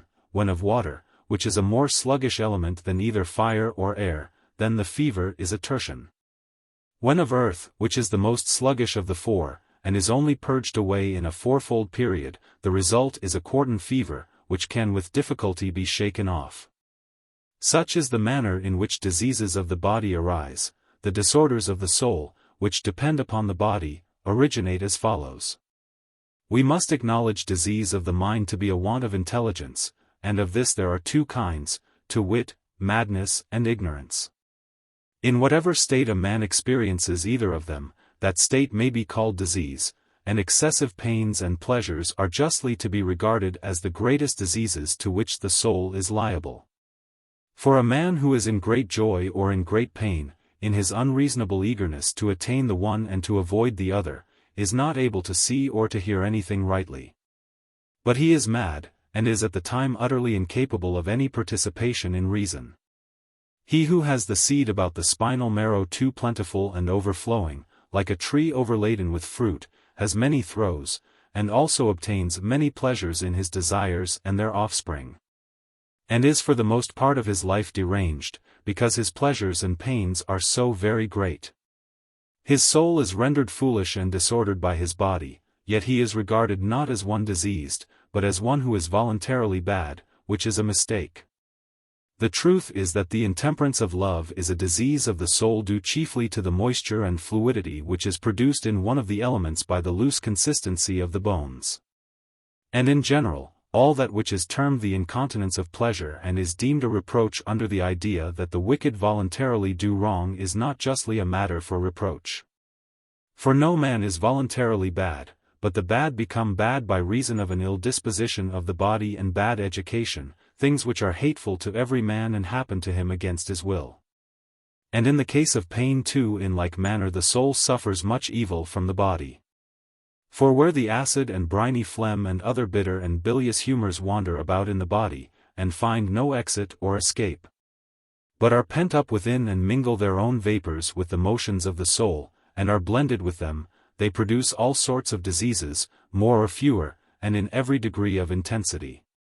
And being carried to the three places of the soul, whichever they may severally assail, they create infinite varieties of ill temper and melancholy, of rashness and cowardice, and also of forgetfulness and stupidity.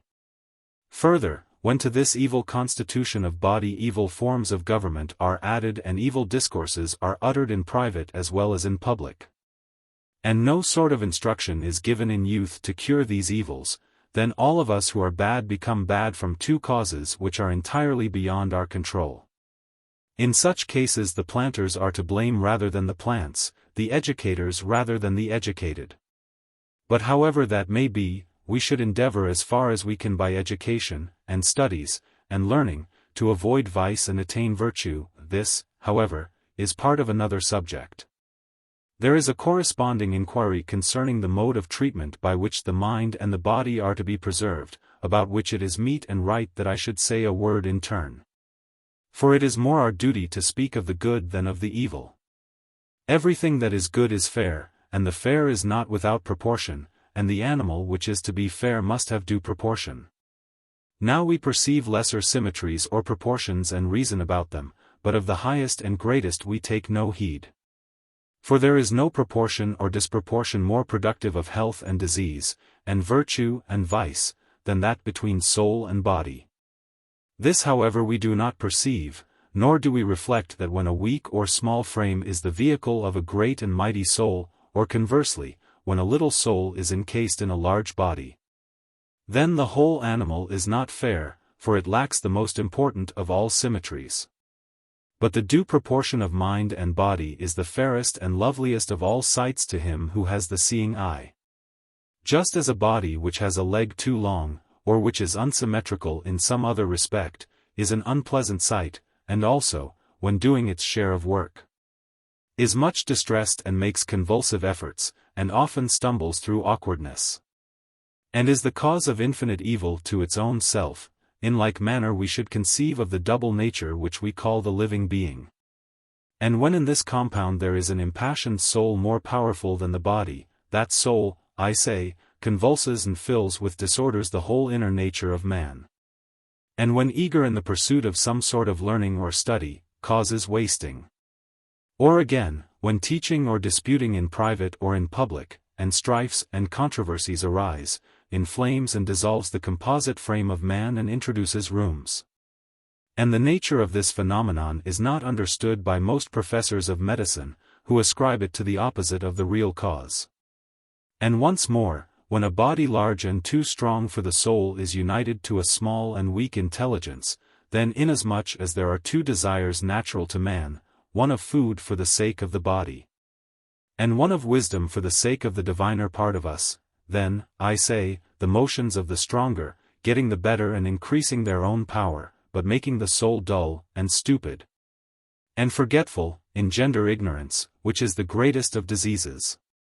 There is one protection against both kinds of disproportion, that we should not move the body without the soul or the soul without the body, and thus they will be on their guard against each other, and be healthy and well balanced.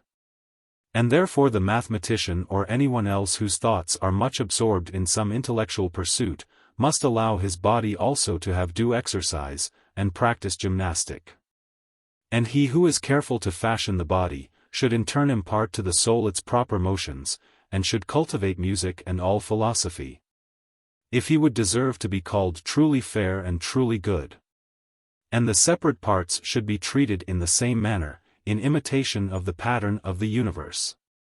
For as the body is heated and also cooled within by the elements which enter into it, and is again dried up and moistened by external things, and experiences these and the like affections from both kinds of motions, the result is that the body if given up to motion when in a state of quiescence is overmastered and perishes. But if anyone, in imitation of that which we call the foster mother and nurse of the universe, will not allow the body ever to be inactive, but is always producing motions and agitations through its whole extent, which form the natural defense against other motions both internal and external, and by moderate exercise reduces to order according to their affinities the particles and affections which are wandering about the body, as we have already said when speaking of the universe. 293 He will not allow enemy placed by the side of enemy to stir up wars and disorders in the body, but he will place friend by the side of friend, so as to create health. Now of all motions that is the best which is produced in a thing by itself, for it is most akin to the motion of thought and of the universe. But that motion which is caused by others is not so good, and worst of all is that which moves the body, when at rest, in parts only and by some external agency. Wherefore of all modes of purifying and reuniting the body the best is gymnastic, the next best is a surging motion, as in sailing or any other mode of conveyance which is not fatiguing. The third sort of motion may be of use in a case of extreme necessity, but in any other will be adopted by no man of sense, I mean the purgative treatment of physicians. For diseases unless they are very dangerous should not be irritated by medicines, since every form of disease is in a manner akin to the living being, whose complex frame has an appointed term of life. For not the whole race only, but each individual, barring inevitable accidents, comes into the world having a fixed span. And the triangles in us are originally framed with power to last for a certain time, beyond which no man can prolong his life. And this holds also of the constitution of diseases. If anyone regardless of the appointed time tries to subdue them by medicine, he only aggravates and multiplies them. Wherefore we ought always to manage them by regimen, as far as a man can spare the time, and not provoke a disagreeable enemy by medicines. Enough of the composite animal, and of the body which is a part of him, and of the manner in which a man may train and be trained by himself so as to live most according to reason, and we must above and before all provide that the element which is to train him shall be the fairest and best adapted to that purpose. A minute discussion of this subject would be a serious task, but if, as before, I am to give only an outline, the subject may not unfitly be summed up as follows. I have often remarked that there are three kinds of soul located within us, having each of them motions, and I must now repeat in the fewest words possible, that one part, if remaining inactive and ceasing from its natural motion, must necessarily become very weak, but that which is trained and exercised, very strong. Wherefore we should take care that the movements of the different parts of the soul should be in due proportion. And we should consider that God gave the sovereign part of the human soul to be the divinity of each one, being that part which, as we say, dwells at the top of the body. And inasmuch as we are a plant not of an earthly but of a heavenly growth, raises us from earth to our kindred who are in heaven. And in this we say truly, for the divine power suspended the head and root of us from that place where the generation of the soul first began, and thus made the whole body upright. When a man is always occupied with the cravings of desire and ambition, and is eagerly striving to satisfy them, all his thoughts must be mortal, and, as far as it is possible altogether to become such, he must be mortal every whit, because he has cherished his mortal part. But he who has been earnest in the love of knowledge and of true wisdom, and has exercised his intellect more than any other part of him, must have thoughts immortal and divine, if he attain truth. And in so far as human nature is capable of sharing in immortality, he must altogether be immortal. And since he is ever cherishing the divine power, and has the divinity within him in perfect order, he will be perfectly happy. Now there is only one way of taking care of things, and this is to give to each the food and motion which are natural to it. And the motions which are naturally akin to the divine principle within us are the thoughts and revolutions of the universe. These each man should follow, and correct the courses of the head which were corrupted at our birth, and by learning the harmonies and revolutions of the universe, should assimilate the thinking being to the thought, renewing his original nature, and having assimilated them should attain to that perfect life which the gods have set before mankind, both for the present and the future. Thus our original design of discoursing about the universe down to the creation of man is nearly completed. A brief mention may be made of the generation of other animals, so far as the subject admits of brevity. In this manner our argument will best attain a due proportion. On the subject of animals, then, the following remarks may be offered. Of the men who came into the world, those who were cowards or led unrighteous lives may with reason be supposed to have changed into the nature of women in the second generation. And this was the reason why at that time the gods created in us the desire of sexual intercourse, contriving in man one animated substance, and in woman another, which they formed respectively in the following manner. The outlet for drink by which liquids pass through the lung under the kidneys and into the bladder, which receives and then by the pressure of the air emits them, was so fashioned by them as to penetrate also into the body of the marrow, which passes from the head along the neck and through the back, and which in the preceding discourse we have named the seed. And the seed having life, and becoming endowed with respiration, produces in that part in which it respires a lively desire of emission, and thus creates in us the love of procreation.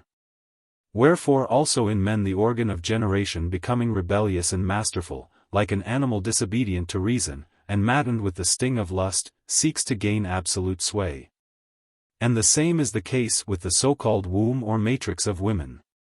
The animal within them is desirous of procreating children, and when remaining unfruitful long beyond its proper time, gets discontented and angry, and wandering in every direction through the body, closes up the passages of the breath, and, by obstructing respiration, drives them to extremity, causing all varieties of disease, until at length the desire and love of the man and the woman, bringing them together 294 and as it were plucking the fruit from the tree, sow in the womb, as in a field, animals unseen by reason of their smallness and without form. These again are separated and matured within, they are then finally brought out into the light, and thus the generation of animals is completed. Thus were created women and the female sex in general.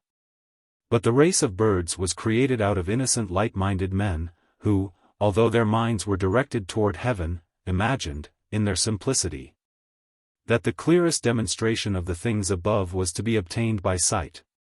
These were remodeled and transformed into birds, and they grew feathers instead of hair. The race of wild pedestrian animals, again, came from those who had no philosophy in any of their thoughts, and never considered at all about the nature of the heavens. Because they had ceased to use the courses of the head, but followed the guidance of those parts of the soul which are in the breast. In consequence of these habits of theirs they had their front legs and their heads resting upon the earth to which they were drawn by natural affinity.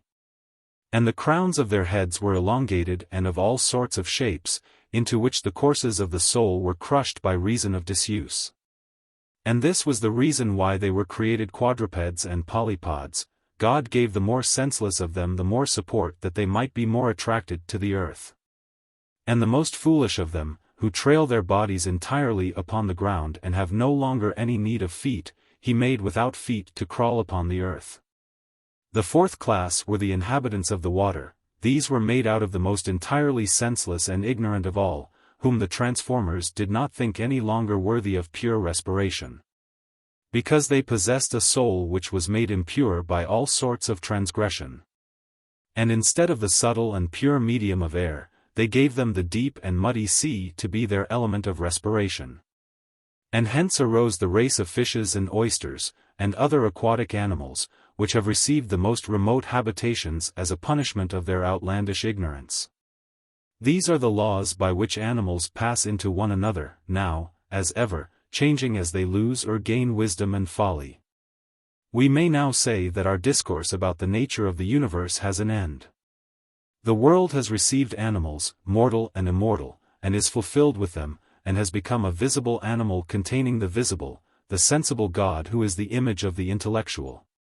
295 The greatest, best, fairest, most perfect, the one only begotten heaven.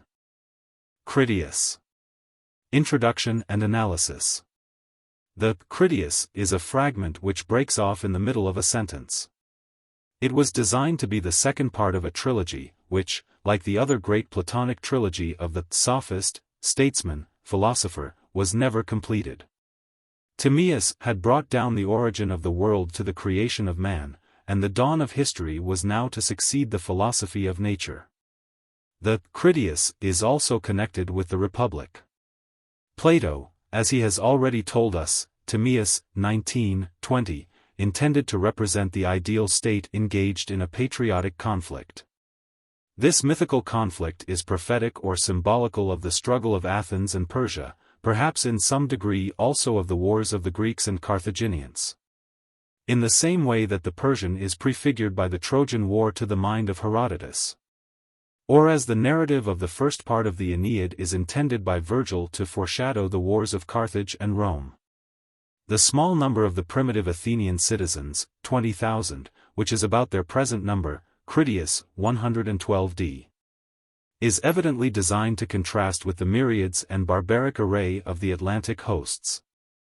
The passing remark in the Timaeus, 25c, that Athens was left alone in the struggle, in which she conquered and became the liberator of Greece, is also an allusion to the later history.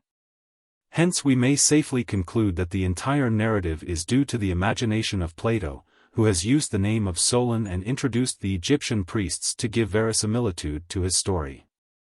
To the Greek such a tale, like that of the earth-born men, would have seemed perfectly accordant with the character of his mythology. And not more marvelous than the wonders of the East narrated by Herodotus and others, he might have been deceived into believing it. But it appears strange that later ages should have been imposed upon by the fiction. As many attempts have been made to find the great island of Atlantis, as to discover the country of the lost tribes. Without regard to the description of Plato, and without a suspicion that the whole narrative is a fabrication, interpreters have looked for the spot in every part of the globe: America, Arabia Felix, Ceylon, Palestine, Sardinia, Sweden. Timaeus concludes with a prayer that his words may be acceptable to the God whom he has revealed, and Critias, whose turn follows, begs that a larger measure of indulgence may be conceded to him. Because he has to speak of men whom we know and not of gods whom we do not know. Socrates readily grants his request, and anticipating that Hermocrates will make a similar petition, extends by anticipation a like indulgence to him. Critias returns to his story, professing only to repeat what Solon was told by the priests. The war of which he was about to speak had occurred 9,000 years ago. 296 One of the combatants was the city of Athens, the other was the great island of Atlantis. Critias proposes to speak of these rival powers first of all, giving to Athens the precedence. The various tribes of Greeks and barbarians who took part in the war will be dealt with as they successively appear on the scene. In the beginning the gods agreed to divide the earth by lot in a friendly manner, and when they had made the allotment they settled their several countries. And were the shepherds or rather the pilots of mankind, whom they guided by persuasion, and not by force. Hephaestus and Athena, brother and sister deities, in mind and art united, obtained as their lot the land of Attica, a land suited to the growth of virtue and wisdom. And there they settled a brave race of children of the soil, and taught them how to order the state. Some of their names, such as Cecrops, Erectheus, Erychthonius, and Erysichthon, were preserved and adopted in later times, but the memory of their deeds has passed away. For there have since been many deluges, and the remnant who survived in the mountains were ignorant of the art of writing. And during many generations were wholly devoted to acquiring the means of life. And the armed image of the goddess which was dedicated by the ancient Athenians is an evidence to other ages that men and women had in those days, as they ought always to have, common virtues and pursuits. There were various classes of citizens, including handicraftsmen and husbandmen, and a superior class of warriors who dwelt apart, and were educated, and had all things in common, like our guardians. Attica in those days extended southwards to the isthmus, and inland to the heights of Parnes and Cithaeron, and between them and the sea included the district of Oropus. The country was then, as what remains of it still is, the most fertile in the world, and abounded in rich plains and pastures. But in the course of ages much of the soil was washed away and disappeared in the deep sea. And the inhabitants of this fair land were endowed with intelligence and the love of beauty. The Acropolis of the ancient Athens extended to the Ilissus and Eridanus, and included the Nix, and the Lycabettus on the opposite side to the Nix, having a level surface and deep soil. The side of the hill was inhabited by craftsmen and husbandmen. And the warriors dwelt by themselves on the summit, around the temples of Hephaestus and Athene, in an enclosure which was like the garden of a single house. In winter they retired into houses on the north of the hill, in which they held their syssitia. These were modest dwellings, which they bequeathed unaltered to their children's children. In summer time the south side was inhabited by them, and then they left their gardens and dining halls. In the midst of the Acropolis was a fountain, which gave an abundant supply of cool water in summer and warm in winter. Of this there are still some traces. They were careful to preserve the number of fighting men and women at 20,000, which is equal to that of the present military force. And so they passed their lives as guardians of the citizens and leaders of the Hellenes. They were a just and famous race, celebrated for their beauty and virtue all over Europe and Asia. And now I will speak to you of their adversaries, but first I ought to explain that the Greek names were given to Solon in an Egyptian form, and he inquired their meaning and translated them. His manuscript was left with my grandfather Dropides, and is now in my possession. In the division of the earth Poseidon obtained as his portion the island of Atlantis. And there he begot children whose mother was a mortal. Towards the sea and in the center of the island there was a very fair and fertile plain, and near the center, about 50 stadia from the plain, there was a low mountain in which dwelt a man named Evener and his wife Leucippe, and their daughter Clito, of whom Poseidon became enamored. He to secure his love enclosed the mountain with rings or zones varying in size, 2 of land and 3 of sea, which his divine power readily enabled him to excavate and fashion, and, as there was no shipping in those days, no man could get into the place.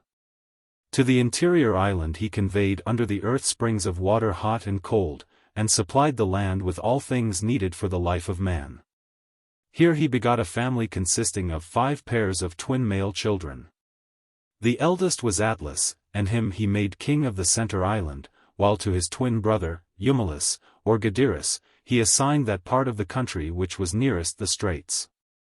The other brothers he made chiefs over the rest of the island. And their kingdom extended as far as Egypt and Tyrrhenia. Now Atlas had a fair posterity, and great treasures derived from mines, among them that precious metal orichalcum. And there was abundance of wood, and herds of elephants, and pastures for animals of all kinds, and fragrant herbs, and grasses, and trees bearing fruit. These they used, and employed themselves in constructing their temples, and palaces, and harbors, and docks, in the following manner. First, they bridged over the zones of sea, and made a way to and from the royal palace which they built in the center island. This ancient palace was ornamented by successive generations, and they dug a canal which passed through the zones of land from the island to the sea.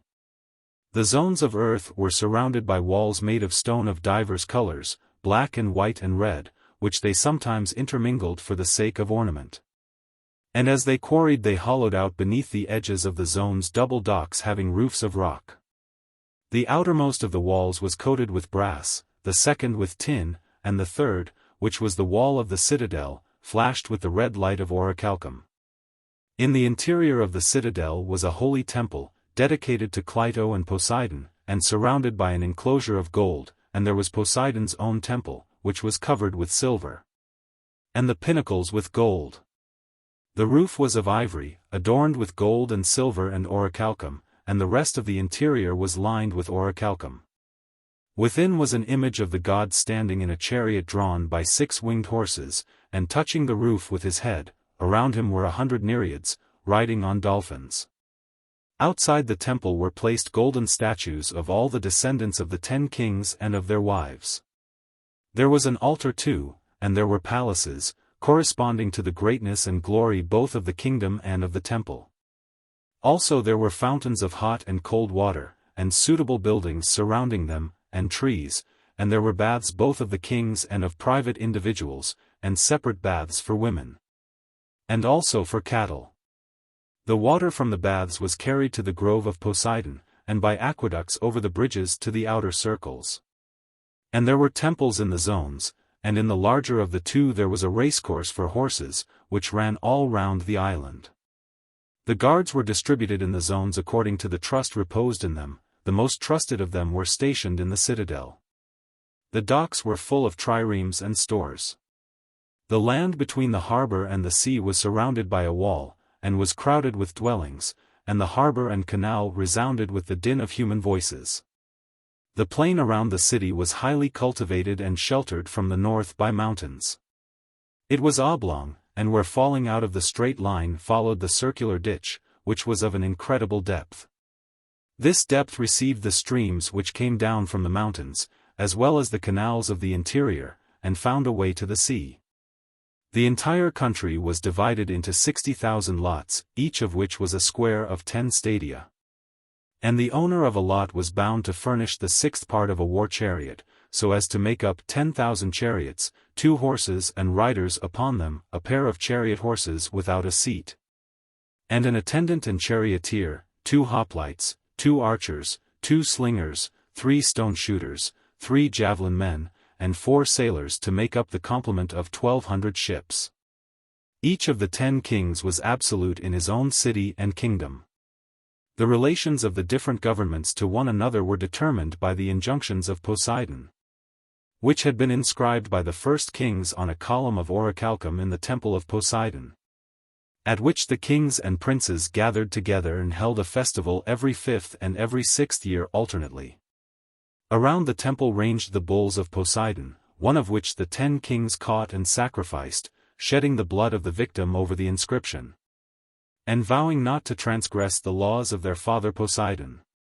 When night came, they put on azure robes and gave judgment against offenders. The most important of their laws related to their dealings with one another.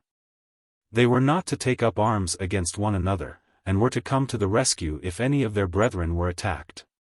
They were to deliberate in common about war, and the king was not to have the power of life and death over his kinsmen, unless he had the assent of the majority. For many generations, as tradition tells, the people of Atlantis were obedient to the laws and to the gods, and practiced gentleness and wisdom in their intercourse with one another. They knew that they could only have the true use of riches by not caring about them. But gradually the divine portion of their souls became diluted with too much of the mortal admixture, and they began to degenerate. Though to the outward eye they appeared glorious as ever at the very time when they were filled with all iniquity. The all-seeing Zeus, wanting to punish them, held a council of the gods, and when he had called them together, he spoke as follows. No one knew better than Plato how to invent a noble lie. Observe, 1. The innocent declaration of Socrates, that the truth of the story is a great advantage. 2. The manner in which traditional names and indications of geography are intermingled. Why? Here be truths. 3. The extreme minuteness with which the numbers are given. As in the old epic poetry. 4. The ingenious reason assigned for the Greek names occurring in the Egyptian tale. 113a. 5. The remark that the armed statue of Athena indicated the common warrior life of men and women. 110b. 6. The particularity with which the third deluge before that of Deucalion is affirmed to have been the Great Destruction. 112a. 7. The happy guess that great geological changes have been effected by water. 8. The indulgence of the prejudice against sailing beyond the columns, and the popular belief of the shallowness of the ocean in that part. 9. The confession that the depth of the ditch in the island of Atlantis was not to be believed. And, yet he could only repeat what he had heard. 118c, compared with the statement made in an earlier passage that Poseidon, being a god, found no difficulty in contriving the water supply of the center island. 113e. 10. The mention of the old rivalry of Poseidon and Athene, and the creation of the first inhabitants out of the soil. Plato here, as elsewhere, ingeniously gives the impression that he is telling the truth which mythology had corrupted. The world, like a child, has readily, and for the most part unhesitatingly, accepted the tale of the island of Atlantis. In modern times we hardly seek for traces of the submerged continent. But even Mr. Grote is inclined to believe in the Egyptian poem of Solon, of which there is no evidence in antiquity, while others, like Martin, discuss the Egyptian origin of the legend, or like M. de Humboldt, whom he quotes, are disposed to find in it a vestige of a widely spread tradition. Others, adopting a different vein of reflection, regard the island of Atlantis as the anticipation of a still greater island, the continent of America. The tale, says M. Martin, rests upon the authority of the Egyptian priests, and the Egyptian priests took a pleasure in deceiving the Greeks. He never appears to suspect that there is a greater deceiver or magician than the Egyptian priests, that is to say, Plato himself.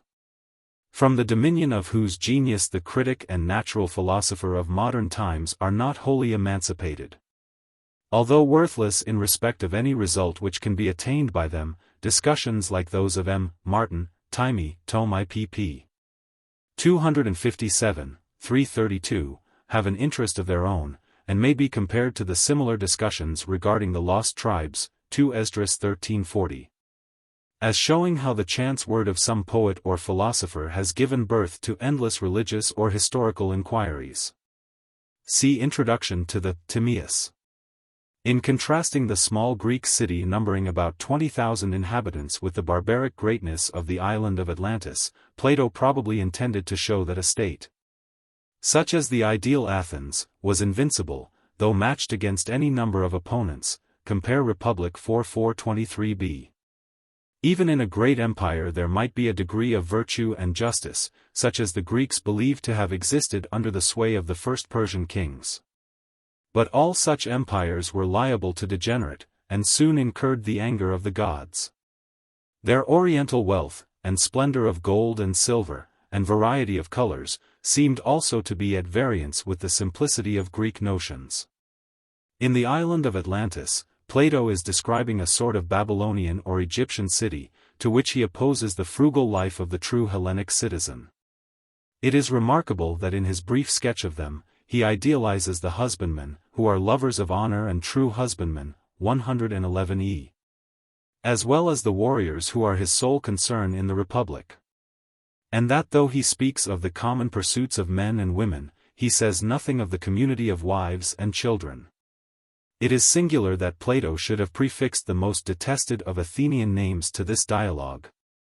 And even more singular that he should have put into the mouth of Socrates a panegyric on him, Timaeus 20a. Yet we know that his character was accounted infamous by Xenophon, and that the mere acquaintance with him was made a subject of accusation against Socrates. We can only infer that in this, and perhaps in some other cases, Plato's characters have no reference to the actual facts. The desire to do honor to his own family, and the connection with Solon, may have suggested the introduction of his name. Why the Critias was never completed, whether from accident, or from advancing age, or from a sense of the artistic difficulty of the design, cannot be determined. Critias. Persons of the dialogue. Critias. Hermocrates. Timaeus. Socrates. Timaeus, how thankful I am, Socrates, that I have arrived at last, and, like a weary traveler after a long journey, may be at rest. And I pray the being who always was of old, and has now been by me revealed, to grant that my words may endure in so far as they have been spoken truly and acceptably to him. But if unintentionally I have said anything wrong, I pray that he will impose upon me a just retribution, and the just retribution of him who errs is that he should be set right. Wishing, then, to speak truly in future concerning the generation of the gods, I pray him to give me knowledge, which of all medicines is the most perfect and best. And now having offered my prayer I deliver up the argument to Critias, who is to speak next according to our agreement. 297. Critias, and I, Timaeus, accept the trust, and as you at first said that you were going to speak of high matters, and begged that some forbearance might be shown to you, I too ask the same or greater forbearance for what I am about to say. And although I very well know that my request may appear to be somewhat ambitious and discourteous, I must make it nevertheless. For will any man of sense deny that you have spoken well? I can only attempt to show that I ought to have more indulgence than you, because my theme is more difficult. And I shall argue that to seem to speak well of the gods to men is far easier than to speak well of men to men, for the inexperience and utter ignorance of his hearers about any subject is a great assistance to him who has to speak of it. And we know how ignorant we are concerning the gods. But I should like to make my meaning clearer, if you will follow me. All that is said by any of us can only be imitation and representation. For if we consider the likenesses which painters make of bodies divine and heavenly, and the different degrees of gratification with which the eye of the spectator receives them, we shall see that we are satisfied with the artist who is able in any degree to imitate the earth and its mountains, and the rivers, and the woods, and the universe, and the things that are and move therein, and further, that knowing nothing precise about such matters, we do not examine or analyze the painting. All that is required is a sort of indistinct and deceptive mode of shadowing them forth. But when a person endeavors to paint the human form, we are quick at finding out defects, and our familiar knowledge makes us severe judges of anyone who does not render every point of similarity. And we may observe the same thing to happen in discourse. We are satisfied with a picture of divine and heavenly things which has very little likeness to them. But we are more precise in our criticism of mortal and human things. Wherefore, if at the moment of speaking I cannot suitably express my meaning, you must excuse me, considering that to form approved likenesses of human things is the reverse of easy. This is what I want to suggest to you, and at the same time to beg, Socrates, that I may have not less, but more indulgence conceded to me in what I am about to say. Which favor, if I am right in asking, I hope that you will be ready to grant. Socrates, certainly. Critias, we will grant your request, and we will grant the same by anticipation to Hermocrates, as well as to you and Timaeus. For I have no doubt that when his turn comes a little while hence, he will make the same request which you have made. In order, then, that he may provide himself with a fresh beginning, and not be compelled to say the same things over again. Let him understand that the indulgence is already extended by anticipation to him. And now, friend Critias, I will announce to you the judgment of the theatre. They are of opinion that the last performer was wonderfully successful, and that you will need a great deal of indulgence before you will be able to take his place. Hermocrates, the warning, Socrates, which you have addressed to him, I must also take to myself. But remember, Critias, that faint heart never yet raised a trophy. And therefore you must go and attack the argument like a man. First invoke Apollo and the Muses, and then let us hear you sound the praises and show forth the virtues of your ancient citizens. Critias, friend Hermocrates, you, who are stationed last and have another in front of you, have not lost heart as yet. The gravity of the situation will soon be revealed to you. Meanwhile I accept your exhortations and encouragements. But besides the gods and goddesses whom you have mentioned, would specially invoke Mnemosyne. For all the important part of my discourse is dependent on her favor, and if I can recollect and recite enough of what was said by the priests and brought hither by Solon, I doubt not that I shall satisfy the requirements of this theatre. And now, making no more excuses, I will proceed. Let me begin by observing first of all that 9,000 was the sum of years which had elapsed since the war which was said to have taken place between those who dwelt outside the pillars of Heracles and all who dwelt within them. This war I am going to describe. Of the combatants on the one side, the city of Athens was reported to have been the leader and to have fought out the war. The combatants on the other side were commanded by the kings of Atlantis, which, as I was saying, was an island greater in extent than Libya and Asia, and when afterwards sunk by an earthquake, became an impassable barrier of mud to voyagers sailing from hence to any part of the ocean. The progress of the history will unfold the various nations of barbarians and families of Hellenes which then existed, as they successively appear on the scene.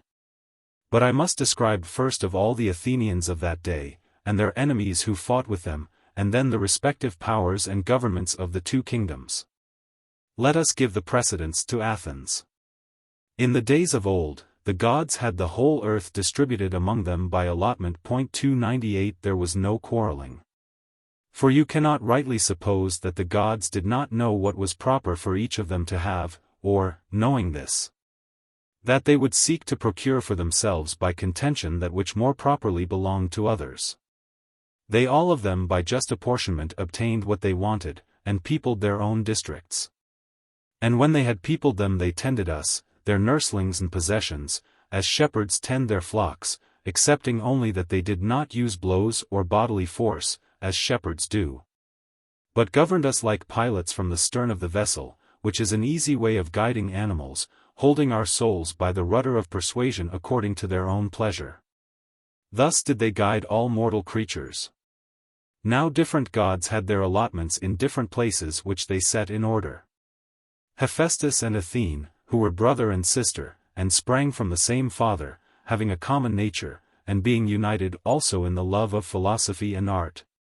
Both obtained as their common portion this land, which was naturally adapted for wisdom and virtue.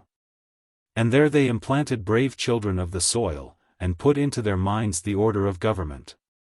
Their names are preserved, but their actions have disappeared by reason of the destruction of those who received the tradition, and the lapse of ages. For when there were any survivors, as I have already said, they were men who dwelt in the mountains. And they were ignorant of the art of writing, and had heard only the names of the chiefs of the land, but very little about their actions. The names they were willing enough to give to their children, but the virtues and the laws of their predecessors, they knew only by obscure traditions. And as they themselves and their children lacked for many generations the necessaries of life, they directed their attention to the supply of their wants, and of them they conversed. To the neglect of events that had happened in times long past. For mythology and the inquiry into antiquity are first introduced into cities when they begin to have leisure, 299, and when they see that the necessaries of life have already been provided. But not before. And this is the reason why the names of the ancients have been preserved to us and not their actions. This I infer because Solon said that the priests in their narrative of that war mentioned most of the names which are recorded prior to the time of Theseus, such as Cecrops, and Erechtheus, and Erichthonius, and Erysichthon, and the names of the women in like manner. Moreover, since military pursuits were then common to men and women, the men of those days in accordance with the custom of the time set up a figure and image of the goddess in full armor. To be a testimony that all animals which associate together, male as well as female, may, if they please, practice in common the virtue which belongs to them without distinction of sex. Now the country was inhabited in those days by various classes of citizens. There were artisans, and there were husbandmen, and there was also a warrior class originally set apart by divine men. The latter dwelt by themselves, and had all things suitable for nurture and education, neither had any of them anything of their own, but they regarded all that they had as common property. Nor did they claim to receive of the other citizens anything more than their necessary food. And they practiced all the pursuits which we yesterday described as those of our imaginary guardians. Concerning the country the Egyptian priests said what is not only probable but manifestly true, that the boundaries were in those days fixed by the isthmus. And that in the direction of the continent they extended as far as the heights of Cithaeron and Parnes. The boundary line came down in the direction of the sea, having the district of Oropus on the right, and with the river Asopus as the limit on the left. The land was the best in the world, and was therefore able in those days to support a vast army, raised from the surrounding people. Even the remnant of Attica which now exists may compare with any region in the world for the variety and excellence of its fruits and the suitableness of its pastures to every sort of animal. Which proves what I am saying. But in those days the country was fair as now and yielded far more abundant produce. How shall I establish my words? And what part of it can be truly called a remnant of the land that then was? The whole country is only a long promontory extending far into the sea away from the rest of the continent. While the surrounding basin of the sea is everywhere deep in the neighborhood of the shore. Many great deluges have taken place during the 9,000 years, for that is the number of years which have elapsed since the time of which I am speaking. And during all this time and through so many changes, there has never been any considerable accumulation of the soil coming down from the mountains, as in other places. But the earth has fallen away all round and sunk out of sight. The consequence is, that in comparison of what then was, there are remaining only the bones of the wasted body, as they may be called, as in the case of small islands. All the richer and softer parts of the soil having fallen away, and the mere skeleton of the land being left. But in the primitive state of the country, its mountains were high hills covered with soil, and the plains, as they are termed by us, of Phelleus were full of rich earth. And there was abundance of wood in the mountains. Of this last the traces still remain, for although some of the mountains now only afford sustenance to bees, not so very long ago there were still to be seen roofs of timber cut from trees growing there, which were of a size sufficient to cover the largest houses. And there were many other high trees, cultivated by man and bearing abundance of food for cattle. Moreover, the land reaped the benefit of the annual rainfall, not as now losing the water which flows off the bare earth into the sea, but, having an abundant supply in all places, and receiving it into herself and treasuring it up in the close clay soil, it let off into the hollows the streams which it absorbed from the heights, providing everywhere abundant fountains and rivers, of which there may still be observed sacred memorials in places where fountains once existed. And this proves the truth of what I am saying. Such was the natural state of the country, which was cultivated, as we may well believe, by true husbandmen, who made husbandry their business, and were lovers of honor, and of a noble nature, and had a soil the best in the world, and abundance of water, and in the heaven above an excellently attempered climate. Now the city in those days was arranged on this wise. In the first place the Acropolis was not as now. For the fact is that a single night of excessive rain washed away the earth and laid bare the rock. At the same time there were earthquakes, and then occurred the extraordinary inundation, which was the third before the great destruction of Deucalion. But in primitive times the hill of the Acropolis extended to the Eridanus and Ilissus, and included the Nix on one side, and the Lycabettus as a boundary on the opposite side to the Nix, and was all well covered with soil, and level at the top, except in one or two places. Outside the Acropolis and under the sides of the hill there dwelt artisans, and such of the husbandmen as were tilling the ground near. The warrior class dwelt by themselves around the temples of Athene and Hephaestus at the summit, which moreover they had enclosed with a single fence like the garden of a single house. On the north side they had dwellings in common and had erected halls for dining in winter, and had all the buildings which they needed for their common life, besides temples. But there was no adorning of them with gold and silver, for they made no use of these for any purpose. They took a middle course between meanness and ostentation, and built modest houses in which they and their children's children grew old, and they handed them down to others who were like themselves. Always the same. But in summertime they left their gardens and gymnasia and dining halls, and then the southern side of the hill was made use of by them for the same purpose. Where the Acropolis now is there was a fountain, which was choked by the earthquake, and has left only the few small streams which still exist in the vicinity. But in those days the fountain gave an abundant supply of water for all and of suitable temperature in summer and in winter. This is how they dwelt, being the guardians of their own citizens and the leaders of the Hellenes, who were their willing followers. And they took care to preserve the same number of men and women through all time, being so many as were required for warlike purposes, then as now, that is to say, about 20,000. Such were the ancient Athenians, and after this manner they righteously administered their own land and the rest of Hellas. They were renowned all over Europe and Asia for the beauty of their persons and for the many virtues of their souls, and of all men who lived in those days they were the most illustrious. And next, if I have not forgotten what I heard when I was a child, I will impart to you the character and origin of their adversaries. For friends should not keep their stories to themselves, but have them in common. Yet, before proceeding further in the narrative, I ought to warn you, that you must not be surprised if you should perhaps hear Hellenic names given to foreigners.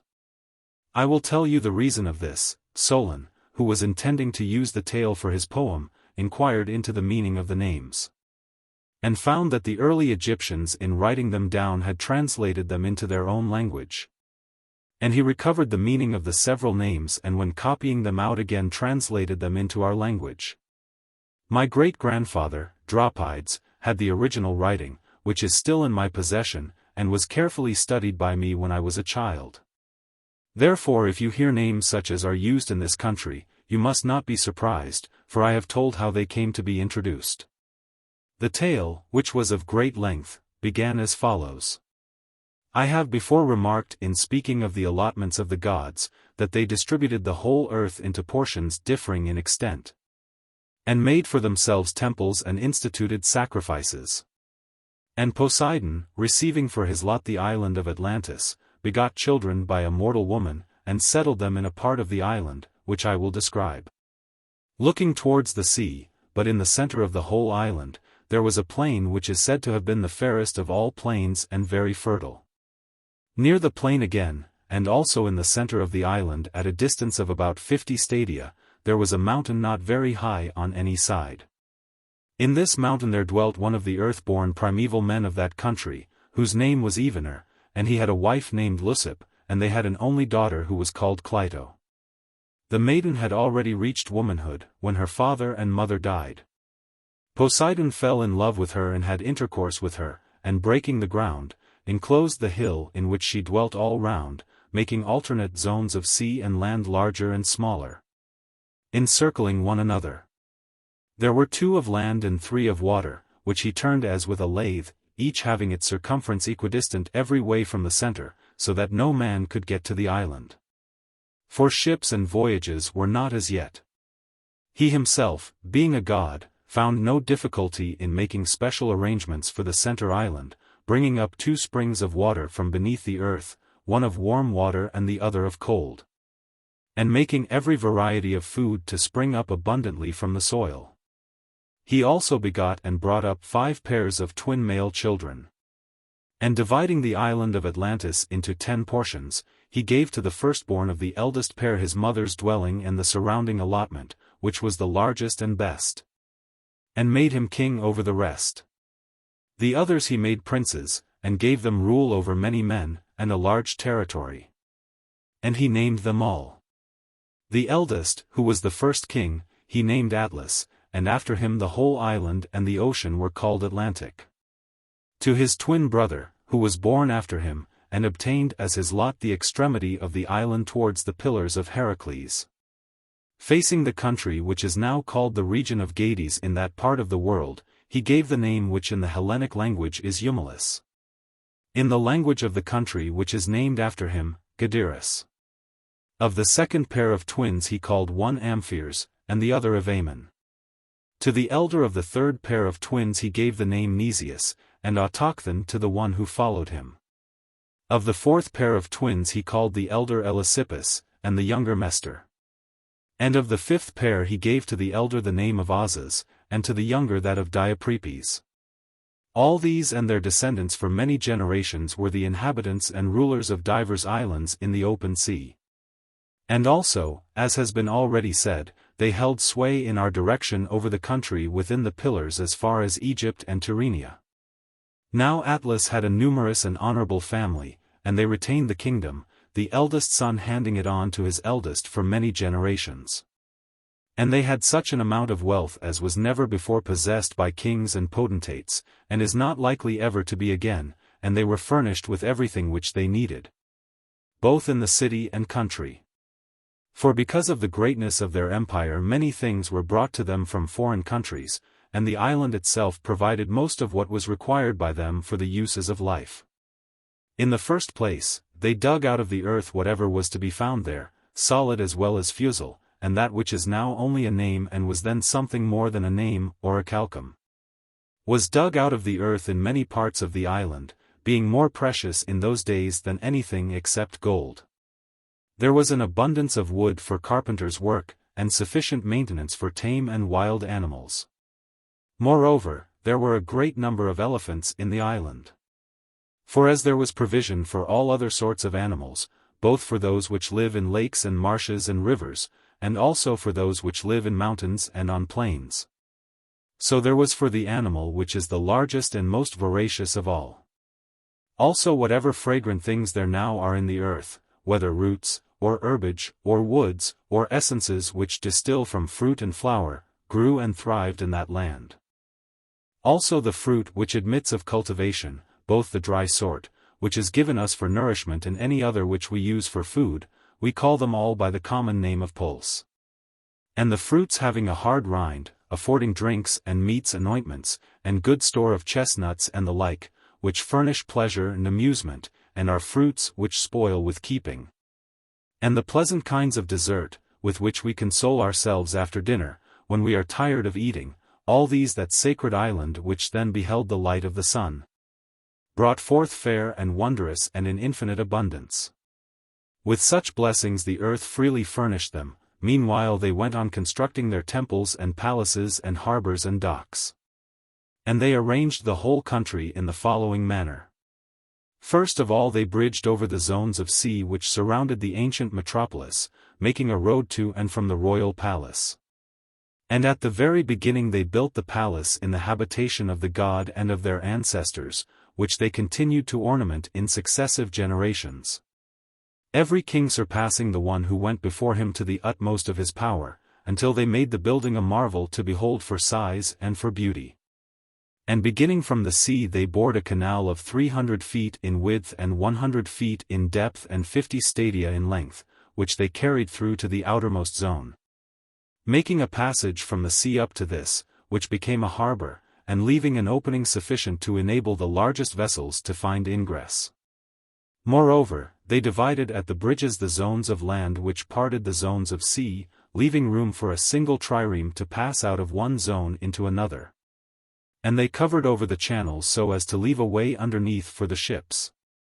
For the banks were raised considerably above the water. Now the largest of the zones into which a passage was cut from the sea was 3 stadia in breadth, and the zone of land which came next of equal breadth. But the next 2 zones, the one of water, the other of land, were 2 stadia, and the one which surrounded the central island was a stadium only in width. The island in which the palace was situated had a diameter of 5 stadia. All this including the zones and the bridge, which was the 6th part of a stadium in width, they surrounded by a stone wall on every side, placing towers and gates on the bridges where the sea passed in. The stone which was used in the work they quarried from underneath the center island, and from underneath the zones, on the outer as well as the inner side. One kind was white, another black, and a third red, and as they quarried, they at the same time hollowed out double docks, having roofs formed out of the native rock.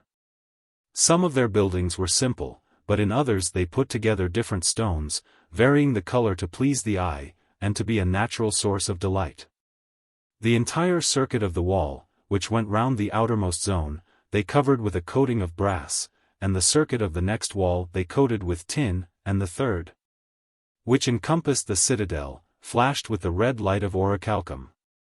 The palaces in the interior of the citadel were constructed on this wise. In the center was a holy temple dedicated to Crito and Poseidon, which remained inaccessible, and was surrounded by an enclosure of gold.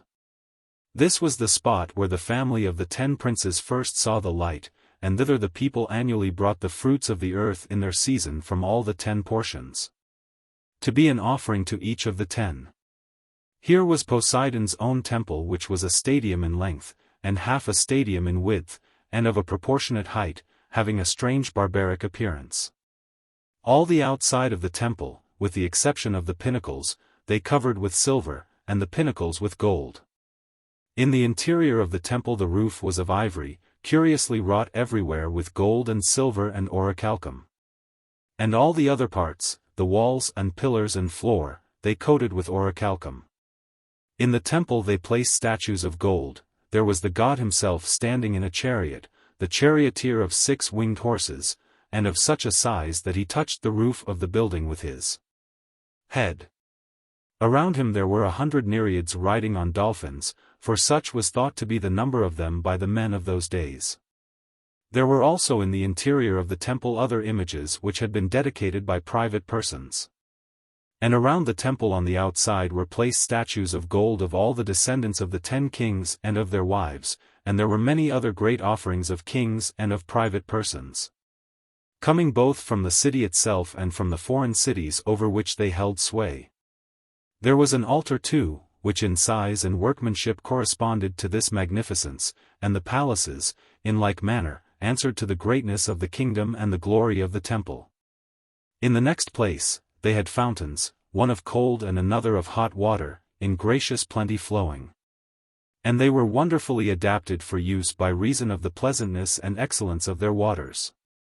300 they constructed buildings about them and planted suitable trees, also they made cisterns, some open to the heaven, others roofed over, to be used in winter as warm baths. There were the king's baths, and the baths of private persons, which were kept apart. And there were separate baths for women, and for horses and cattle, and to each of them they gave as much adornment as was suitable. Of the water which ran off they carried some to the grove of Poseidon, where were growing all manner of trees of wonderful height and beauty, owing to the excellence of the soil. While the remainder was conveyed by aqueducts along the bridges to the outer circles.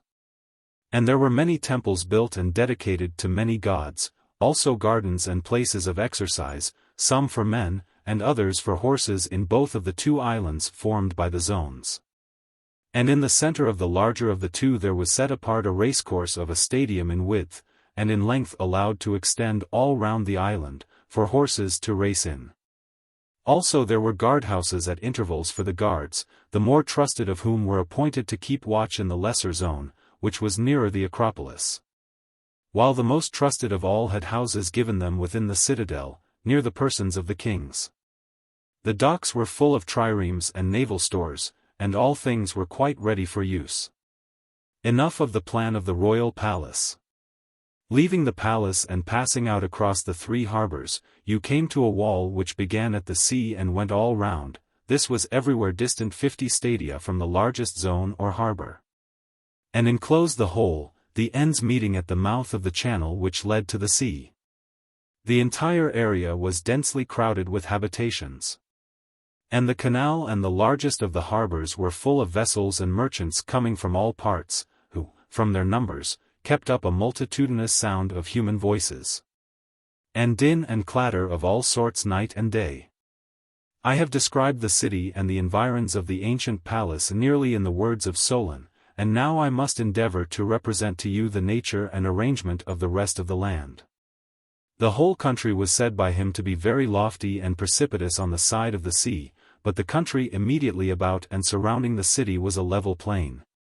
Itself surrounded by mountains which descended towards the sea.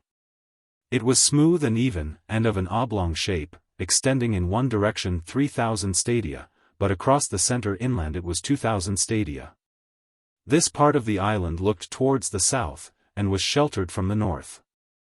The surrounding mountains were celebrated for their number and size and beauty, far beyond any which still exist, having in them also many wealthy villages of country folk, and rivers, and lakes. And meadows supplying food enough for every animal, wild or tame, and much wood of various sorts, abundant for each and every kind of work. I will now describe the plain, as it was fashioned by nature and by the labors of many generations of kings through long ages.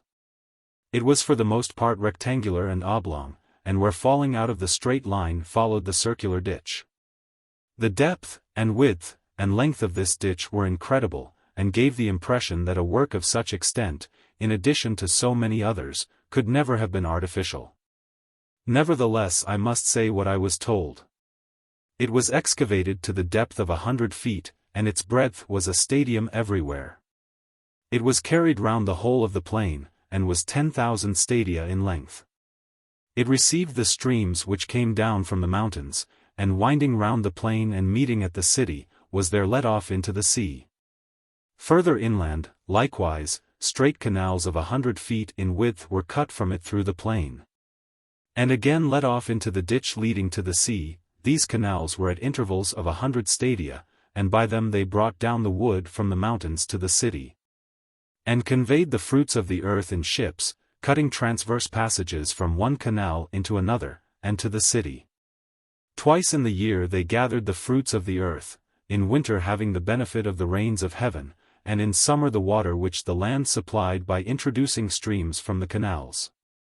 As to the population, each of the lots in the plain had to find a leader for the men who were fit for military service, and the size of a lot was a square of 10 stadia each way. And the total number of all the lots was 60,000. And of the inhabitants of the mountains and of the rest of the country there was also a vast multitude, which was distributed among the lots and had leaders assigned to them according to their districts and villages. The leader was required to furnish for the war the 6th portion of a war chariot, so as to make up a total of 10,000 chariots. Also 2 horses and riders for them, and a pair of chariot horses without a seat, accompanied by a horseman who could fight on foot carrying a small shield. And having a charioteer who stood behind the man-at-arms to guide the 2 horses.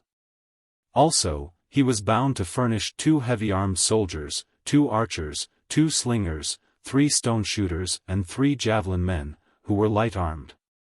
And 4 sailors to make up the complement of 1,200 ships. Such was the military order of the royal city. The order of the other 9 governments varied, and it would be wearisome to recount their several differences. As to offices and honors, the following was the arrangement from the first. Each of the 10 kings in his own division and in his own city had the absolute control of the citizens, and, in most cases, of the laws, punishing and slaying whomsoever he would. Now the order of precedence among them and their mutual relations were regulated by the commands of Poseidon which the law had handed down. These were inscribed by the first kings on a pillar of orichalcum, which was situated in the middle of the island, at the temple of Poseidon, whither the kings were gathered together every 5th and every 6th year alternately, thus giving equal honor to the odd and to the even number. And when they were gathered together they consulted about their common interests, and inquired if anyone had transgressed in anything, and passed judgment. And before they passed judgment they gave their pledges to one another on this wise. There were bulls who had the range of the temple of Poseidon. And the 10 kings, being left alone in the temple, after they had offered prayers to the god that they might capture the victim which was acceptable to him, hunted the bulls, without weapons, but with staves and nooses. And the bull which they caught they led up to the pillar and cut its throat over the top of it so that the blood fell upon the sacred inscription. Now on the pillar, besides the laws, there was inscribed an oath invoking mighty curses on the disobedient. When therefore, after slaying the bull in the accustomed manner, they had burnt its limbs, they filled a bowl of wine and cast in a clot of blood for each of them. The rest of the victim they put in the fire, after having purified the column all round. Then they drew from the bowl in golden cups, and pouring a libation on the fire, they swore that they would judge according to the laws on the pillar, and would punish him who in any point had already transgressed them, and that for the future they would not, if they could help, offend against the writing on the pillar, and would neither command others, nor obey any ruler who commanded them, to act otherwise than according to the laws of their father Poseidon. This was the prayer which each of them offered up for himself and for his descendants, at the same time drinking and dedicating the cup out of which he drank in the temple of the god. And after they had supped and satisfied their needs, when darkness came on, and the fire about the sacrifice was cool, all of them put on most beautiful azure robes, and, sitting on the ground at night, over the embers of the sacrifices by which they had sworn, and extinguishing all the fire about the temple, they received and gave judgment, if any of them had an accusation to bring against anyone. And when they had given judgment, at daybreak they wrote down their sentences on a golden tablet, and dedicated it together with their robes to be a memorial. There were many special laws affecting the several kings inscribed about the temples, but the most important was the following: they were not to take up arms against one another. And they were all to come to the rescue if anyone in any of their cities attempted to overthrow the royal house. Like their ancestors, they were to deliberate in common about war and other matters, giving the supremacy to the descendants of Atlas. And the king was not to have the power of life and death over any of his kinsmen unless he had the assent of the majority of the 10. Such was the vast power which the god settled in the lost island of Atlantis. And this he afterwards directed against our land for the following reasons, as tradition tells: for many generations, as long as the divine nature lasted in them, they were obedient to the laws, and well affectioned towards the god, whose seed they were. For they possessed true and in every way great spirits, uniting gentleness with wisdom in the various chances of life, and in their intercourse with one another. They despised everything but virtue, caring little for their present state of life, and thinking lightly of the possession of gold and other property, which seemed only a burden to them. Neither were they intoxicated by luxury, nor did wealth deprive them of their self-control.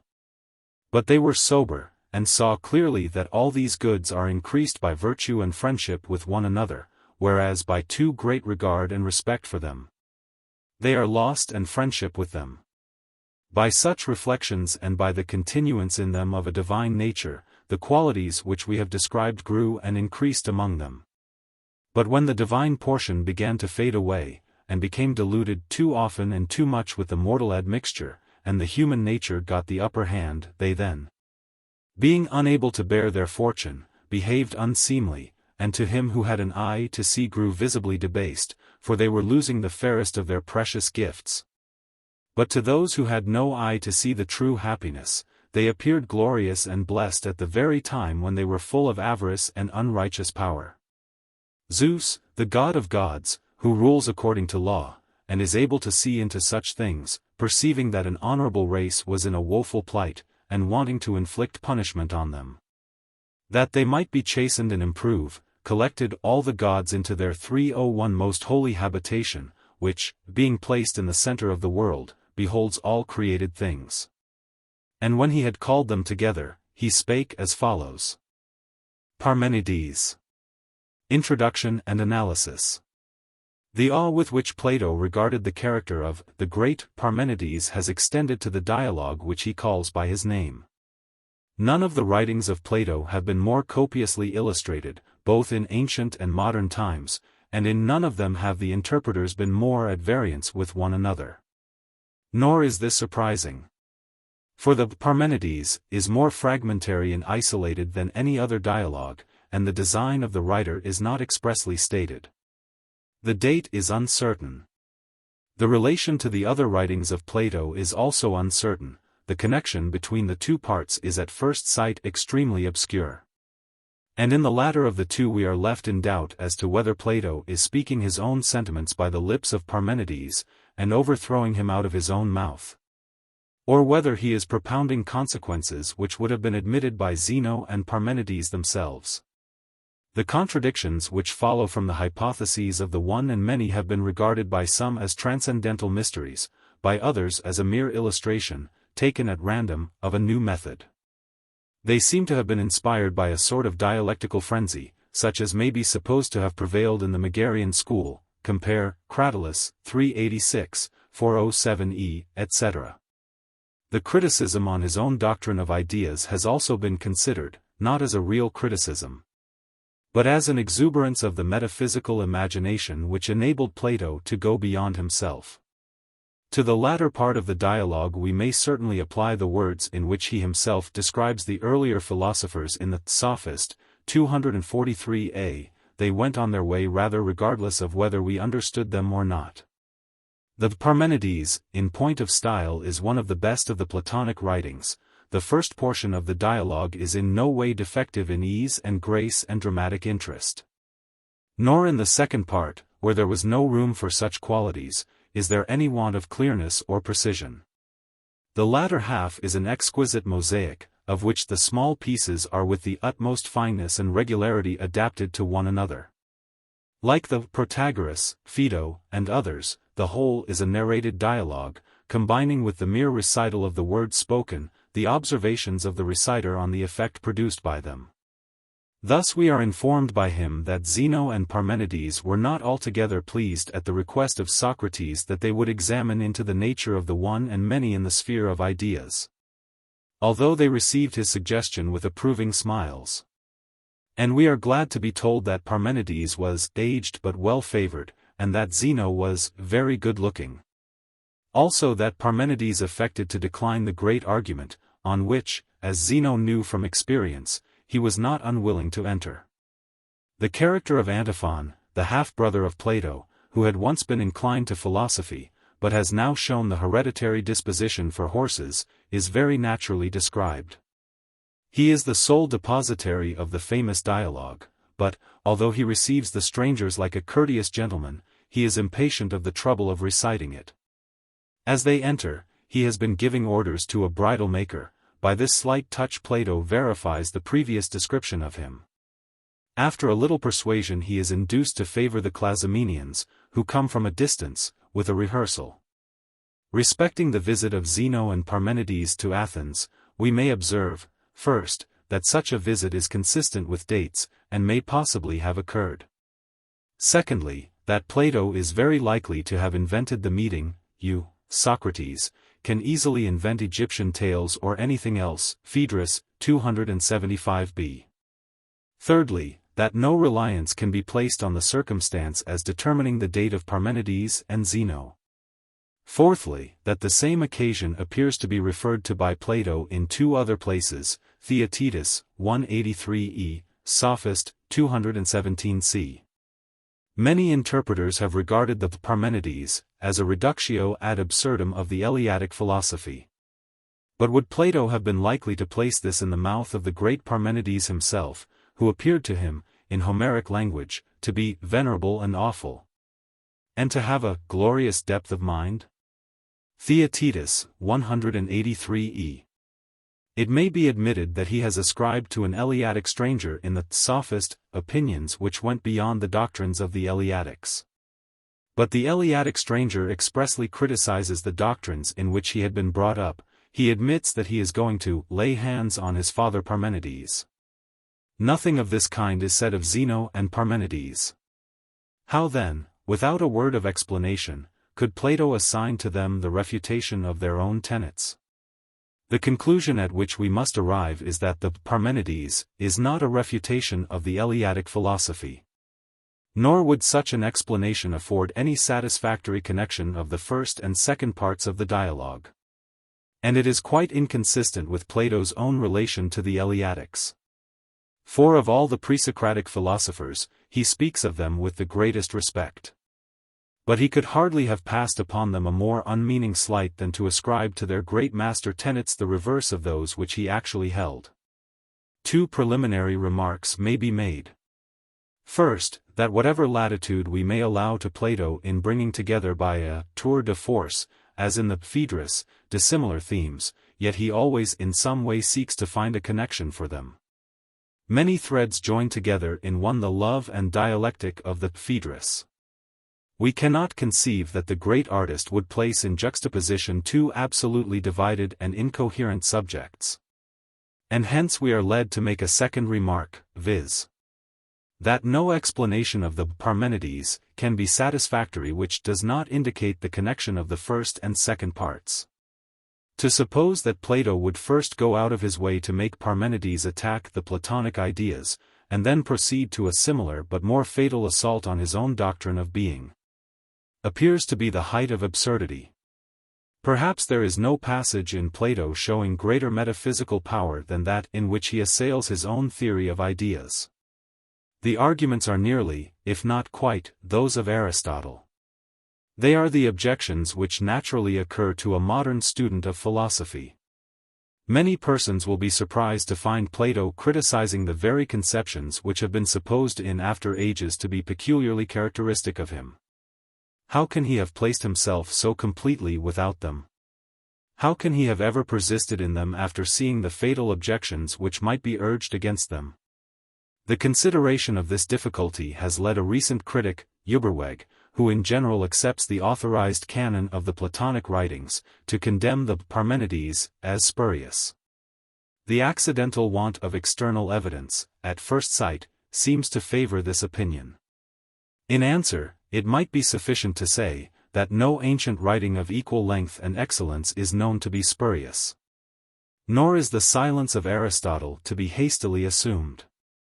There is at least a doubt whether his use of the same arguments does not involve the inference that he knew the work.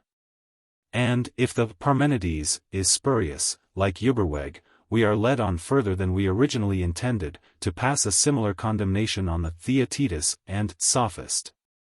And therefore on the Politicus, compare Theaetetus, 183e, Sophist, 217. But the objection is in reality fanciful, and rests on the assumption that the doctrine of the ideas was held by Plato throughout his life in the same form. For the truth is, that the Platonic ideas were in constant process of growth and transmutation. Sometimes veiled in poetry and mythology, then again emerging as fixed ideas, in some passages regarded as absolute and eternal, and in others as relative to the human mind. Existing in and derived from external objects as well as transcending them. The anamnesis of the ideas is chiefly insisted upon in the mythical portions of the dialogues, and really occupies a very small space in the entire works of Plato. Their transcendental existence is not asserted, and is therefore implicitly denied in the Philebus. Different forms are ascribed to them in the Republic, and they are mentioned in the Theaetetus, the Sophist, the Politicus, and the Laws, much as universals would be spoken of in modern books. Indeed, there are very faint traces of the transcendental doctrine of ideas, that is, of their existence apart from the mind, in any of Plato's writings, with the exception of the Meno, the Phaedrus, the Phaedo, and in portions of the Republic. The stereotyped form which Aristotle has given to them is not found in Plato. Compare Essay on the Platonic Ideas in the introduction to the Meno. The full discussion of this subject involves a comprehensive survey of the philosophy of Plato, which would be out of place here. But, without digressing further from the immediate subject of the Parmenides, we may remark that Plato is quite serious in his objections to his own doctrines, nor does Socrates attempt to offer any answer to them. The perplexities which surround the one and many in the sphere of the ideas are also alluded to in the Philebus, and no answer is given to them. Nor have they ever been answered, nor can they be answered by anyone else who separates the phenomenal from the real. To suppose that Plato, at a later period of his life, reached a point of view from which he was able to answer them, is a groundless assumption. The real progress of Plato's own mind has been partly concealed from us by the dogmatic statements of Aristotle, and also by the degeneracy of his own followers, with whom a doctrine of numbers quickly superseded ideas. As a preparation for answering some of the difficulties which have been suggested, we may begin by sketching the first portion of the dialogue. Cephalus, of Clazomenae in Ionia. The birthplace of Anaxagoras, a citizen of no mean city in the history of philosophy, who is the narrator of the dialogue, describes himself as meeting Adimantus and Glaucon in the Agora at Athens. Welcome, Cephalus, can we do anything for you in Athens? Why, yes, I came to ask a favor of you. First, tell me your half-brother's name, which I have forgotten. He was a mere child when I was last here. I know his father's, which is Pyrilampus. Yes, and the name of our brother is Antiphon. But why do you ask? Let me introduce to you some countrymen of mine, who are lovers of philosophy. They have heard that Antiphon remembers a conversation of Socrates with Parmenides and Zeno, of which the report came to him from Pythagoras, Zeno's friend. That is quite true. And can they hear the dialogue? Nothing easier. In the days of his youth he made a careful study of the piece. At present, his thoughts have another direction. He takes after his grandfather, and has given up philosophy for horses. We went to look for him, and found him giving instructions to a worker in brass about a bridle. When he had done with him, and had learned from his brothers the purpose of our visit, he saluted me as an old acquaintance, and we asked him to repeat the dialogue. At first, he complained of the trouble, but he soon consented. He told us that Pythagoras had described to him the appearance of Parmenides and Zeno. They had come to Athens at the great Panathenea, the former being at the time about 65 years old, aged but well-favored, Zeno, who was said to have been beloved of Parmenides in the days of his youth, about 40, and very good-looking, that they lodged with Pythagoras at the Ceramicus outside the wall, whither Socrates, then a very young man, came to see them. Zeno was reading one of his theses, which he had nearly finished, when Pythagoras entered with Parmenides and Aristoteles, who was afterwards one of the 30. When the recitation was completed, Socrates requested that the first thesis of the treatise might be read again. You mean, Zeno, said Socrates, to argue that being, if it is many, must be both like and unlike, which is a contradiction. And each division of your argument is intended to elicit a similar absurdity, which may be supposed to follow from the assumption that being is many. Such is my meaning. I see, said Socrates, turning to Parmenides, that Zeno is your second self in his writings too. You prove admirably that the all is one. He gives proofs no less convincing that the many are not. To deceive the world by saying the same thing in entirely different forms, is a strain of art beyond most of us. Yes, Socrates, said Zeno. But though you are as keen as a Spartan hound, you do not quite catch the motive of the piece. which was only intended to protect Parmenides against ridicule by showing that the hypothesis of the existence of the many involved greater absurdities than the hypothesis of the one. The book was a youthful composition of mine, which was stolen from me, and therefore I had no choice about the publication. I quite believe you, said Socrates, but will you answer me a question?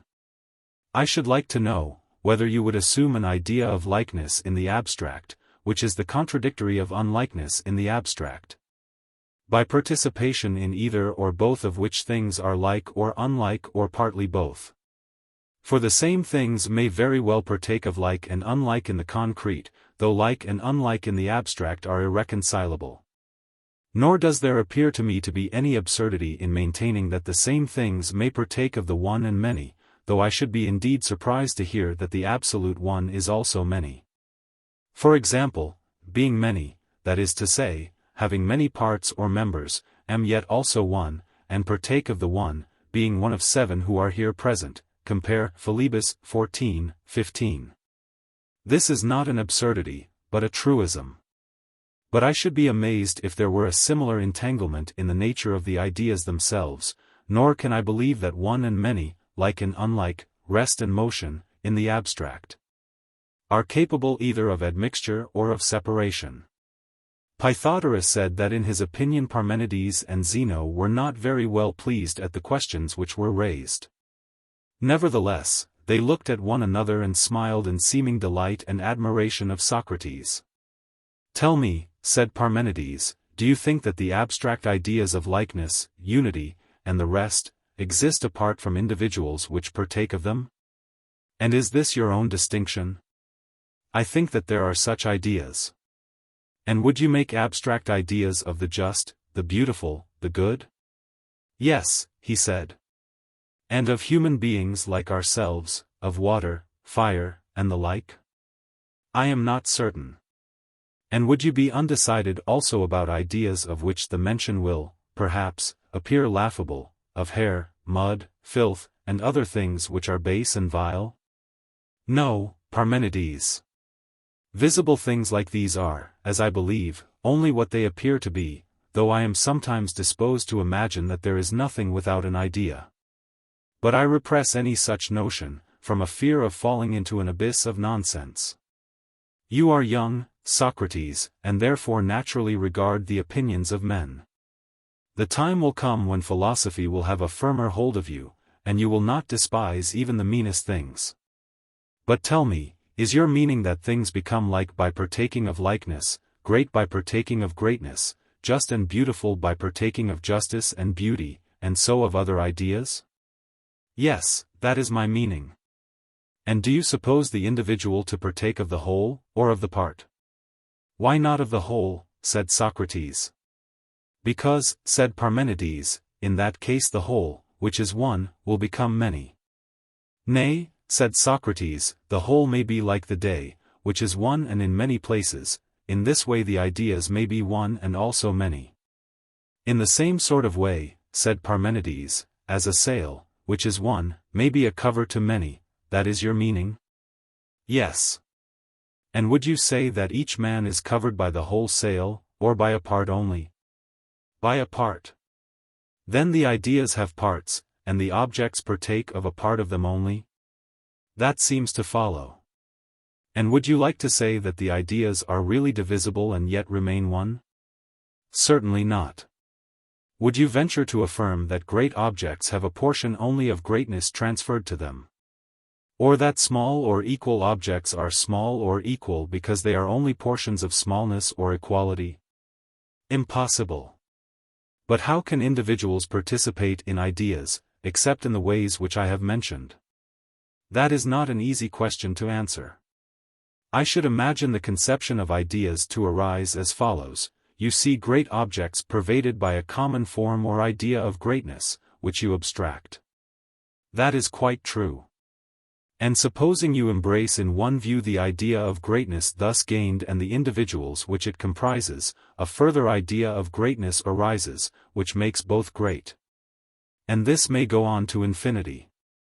Socrates replies that the ideas may be thoughts in the mind only. In this case, the consequence would no longer follow. But must not the thought be of something which is the same in all and is the idea? And if the world partakes in the ideas, and the ideas are thoughts, must not all things think? Or can thought be without thought? I acknowledge the unmeaningness of this, says Socrates, and would rather have recourse to the explanation that the ideas are types in nature, and that other things partake of them by becoming like them.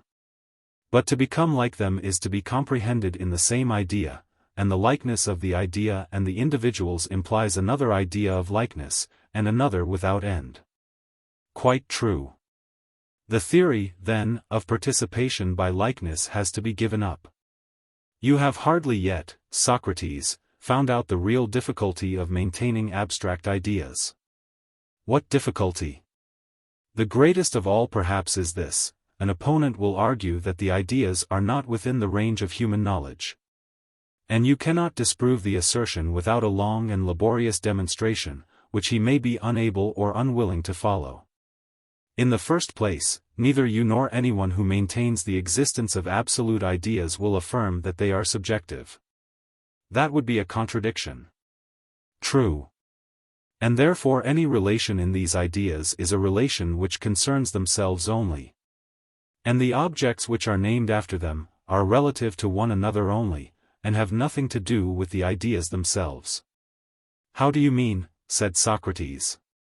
I may illustrate my meaning in this way: one of us has a slave, and the idea of a slave in the abstract is relative to the idea of a master in the abstract. This correspondence of ideas, however, has nothing to do with the particular relation of our slave to us. Do you see my meaning? Perfectly. And absolute knowledge in the same way corresponds to absolute truth and being, and particular knowledge to particular truth and being. Clearly. And there is a subjective knowledge which is of subjective truth, having many kinds, general and particular. But the ideas themselves are not subjective, and therefore are not within our ken. They are not. Then the beautiful and the good in their own nature are unknown to us? It would seem so. There is a worse consequence yet. What is that? I think we must admit that absolute knowledge is the most exact knowledge, which we must therefore attribute to God. But then see what follows: God, having this exact knowledge, can have no knowledge of human things, as we have divided the two spheres, and forbidden any passing from one to the other. The gods have knowledge and authority in their world only, as we have in ours. Yet, surely, to deprive God of knowledge is monstrous. These are some of the difficulties which are involved in the assumption of absolute ideas.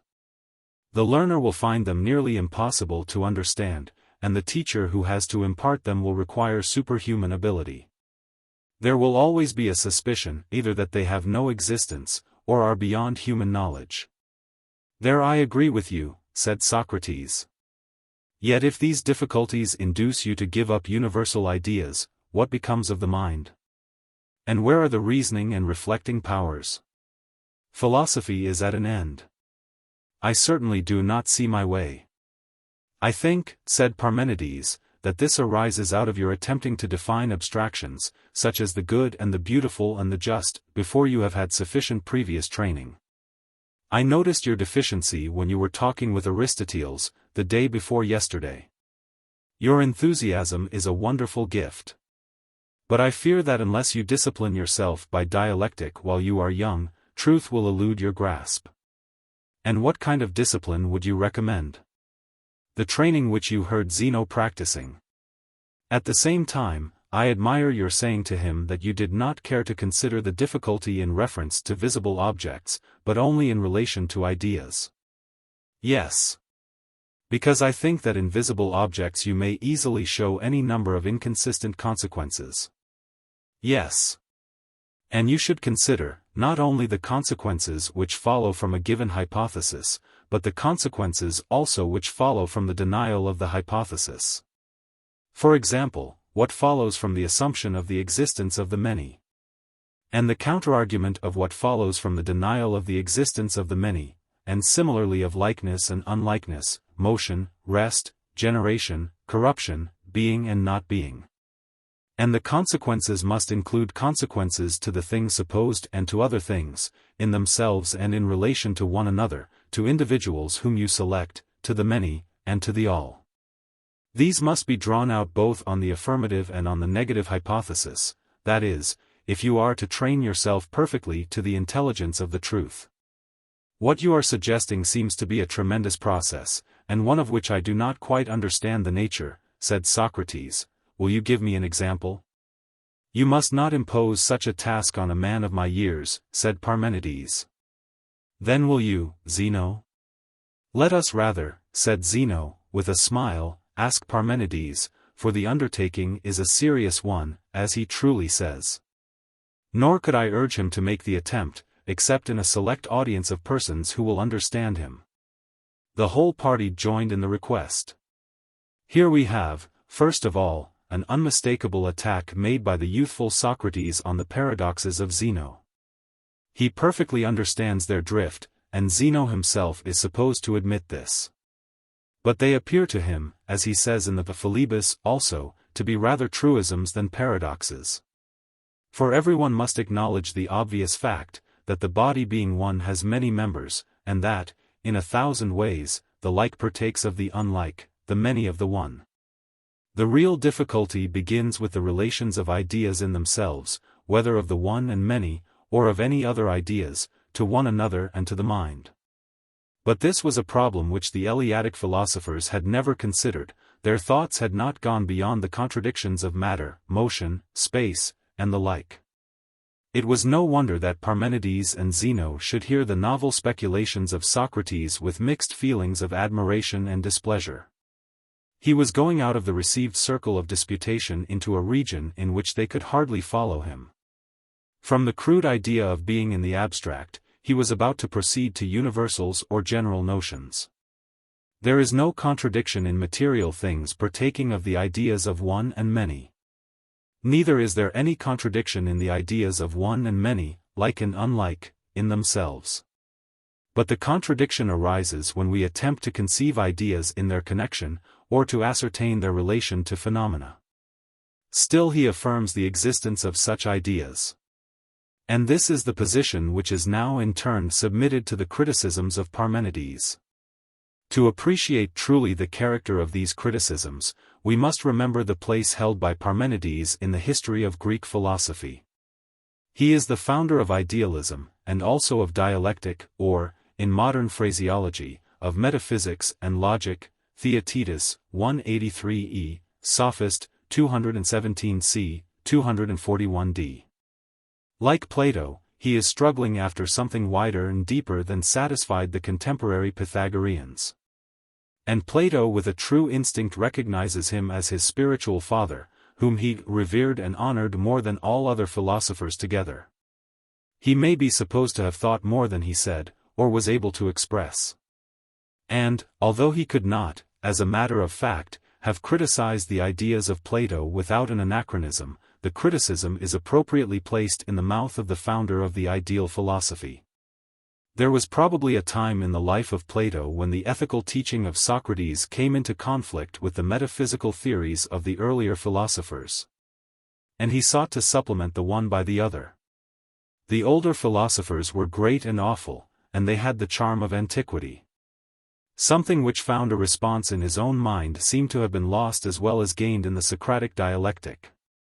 He felt no incongruity in the veteran Parmenides correcting the youthful Socrates. 2 points in his criticism are especially deserving of notice. First of all, Parmenides tries him by the test of consistency. Socrates is willing to assume ideas or principles of the just, the beautiful, the good, and to extend them to man. Compare Phaedo 98. But he is reluctant to admit that there are general ideas of hair, mud, filth, etc. There is an ethical universal or idea, but is there also a universal of physics? Of the meanest things in the world as well as of the greatest? Parmenides rebukes this want of consistency in Socrates, which he attributes to his youth. As he grows older, philosophy will take a firmer hold of him, and then he will despise neither great things nor small, and he will think less of the opinions of mankind, compare Sophist, 227a. Here is lightly touched one of the most familiar principles of modern philosophy, that in the meanest operations of nature, as well as in the noblest, in mud and filth, as well as in the sun and stars, great truths are contained. At the same time, we may note also the transition in the mind of Plato, to which Aristotle alludes, Metaphysics I6:2, when, as he says, he transferred the Socratic universal of ethics to the whole of nature. The other criticism of Parmenides on Socrates attributes to him a want of practice in dialectic. He has observed this deficiency in him when talking to Aristoteles on a previous occasion. Plato seems to imply that there was something more in the dialectic of Zeno than in the mere interrogation of Socrates. Here, again, he may perhaps be describing the process which his own mind went through when he first became more intimately acquainted, whether at Megara or elsewhere, with the Eleatic and Megarian philosophers. Still, Parmenides does not deny to Socrates the credit of having gone beyond them in seeking to apply the paradoxes of Zeno to ideas. And this is the application which he himself makes of them in the latter part of the dialogue. He then proceeds to explain to him the sort of mental gymnastic which he should practice. He should consider not only what would follow from a given hypothesis, but what would follow from the denial of it, to that which is the subject of the hypothesis, and to all other things. There is no trace in the memorabilia of Xenophon of any such method being attributed to Socrates. Nor is the dialectic here spoken of that favorite method of proceeding by regular divisions, which is described in the Phaedrus and Philebus, and of which examples are given in the Politicus and in the Sophist. It is expressly spoken of, 135e, as the method which Socrates had heard Zeno practice in the days of his youth, compare Sophist, 217c. The discussion of Socrates with Parmenides is one of the most remarkable passages in Plato. Few writers have ever been able to anticipate the criticism of the Moro on their favorite notions. But Plato may here be said to anticipate the judgment not only of the Moro, but of all after ages on the Platonic ideas. For in some points he touches questions which have not yet received their solution in modern philosophy. The first difficulty which Parmenides raises respecting the Platonic ideas relates to the manner in which individuals are connected with them. Do they participate in the ideas, or do they merely resemble them? Parmenides shows that objections may be urged against either of these modes of conceiving the connection. Things are little by partaking of littleness, great by partaking of greatness, and the like. But they cannot partake of a part of greatness, for that will not make them great, etc. Nor can each object monopolize the whole. The only answer to this is, that partaking is a figure of speech, really corresponding to the processes which a later logic designates by the terms abstraction and generalization. When we have described accurately the methods or forms which the mind employs, we cannot further criticize them. At least we can only criticize them with reference to their fitness as instruments of thought to express facts. Socrates attempts to support his view of the ideas by the parallel of the day, which is one and in many places. But he is easily driven from his position by a counter-illustration of Parmenides, who compares the idea of greatness to a sail. He truly explains to Socrates that he has attained the conception of ideas by a process of generalization. At the same time, he points out a difficulty, which appears to be involved, viz. that the process of generalization will go on to infinity. Socrates meets the supposed difficulty by a flash of light, which is indeed the true answer, that the ideas are in our minds only. Neither realism is the truth, nor nominalism is the truth, but conceptualism. And conceptualism or any other psychological theory falls very far short of the infinite subtlety of language and thought. But the realism of ancient philosophy will not admit of this answer, which is repelled by Parmenides with another truth or half-truth of later philosophy. Every subject or subjective must have an object. Here is the great though unconscious truth, shall we say, or error, which underlay the early Greek philosophy. Ideas must have a real existence. They are not mere forms or opinions, which may be changed arbitrarily by individuals. But the early Greek philosopher never clearly saw that true ideas were only universal facts, and that there might be error in universals as well as in particulars. Socrates makes one more attempt to defend the Platonic ideas by representing them as paradigms. This is again answered by the argumentum ad infinitum. We may remark, in passing, that the process which is thus described has no real existence. The mind, after having obtained a general idea, does not really go on to form another which includes that, and all the individuals contained under it, and another without end. The difficulty belongs in fact to the Megarian age of philosophy, and is due to their illogical logic, and to the general ignorance of the ancients respecting the part played by language in the process of thought. No such perplexity could ever trouble a modern metaphysician, any more than the fallacy of Calvus or Acervus, or of Achilles and the tortoise. These certs of metaphysics ought to occasion no more difficulty in speculation than a perpetually recurring fraction in arithmetic. It is otherwise with the objection which follows: how are we to bridge the chasm between human truth and absolute truth, between gods and men? This is the difficulty of philosophy in all ages. How can we get beyond the circle of our own ideas, or how, remaining within them, can we have any criterion of a truth beyond and independent of them? Parmenides draws out this difficulty with great clearness. According to him, there are not only one but two chasms: the first, between individuals and the ideas which have a common name; the second, between the ideas in us and the ideas absolute. The first of these two difficulties mankind, as we may say, a little parodying the language of the Philebus, have long agreed to treat as obsolete. The second remains a difficulty for us as well as for the Greeks of the 4th century before Christ, and is the stumbling block of Kant's critic, and of the Hamiltonian adaptation of Kant, as well as of the Platonic ideas. It has been said that, you cannot criticize revelation. Then how do you know what is revelation, or that there is one at all? Is the immediate rejoinder. You know nothing of things in themselves. Then how do you know that there are things in themselves? In some respects, the difficulty pressed harder upon the Greek than upon ourselves. For conceiving of God more under the attribute of knowledge than we do, he was more under the necessity of separating the divine from the human, as two spheres which had no communication with one another.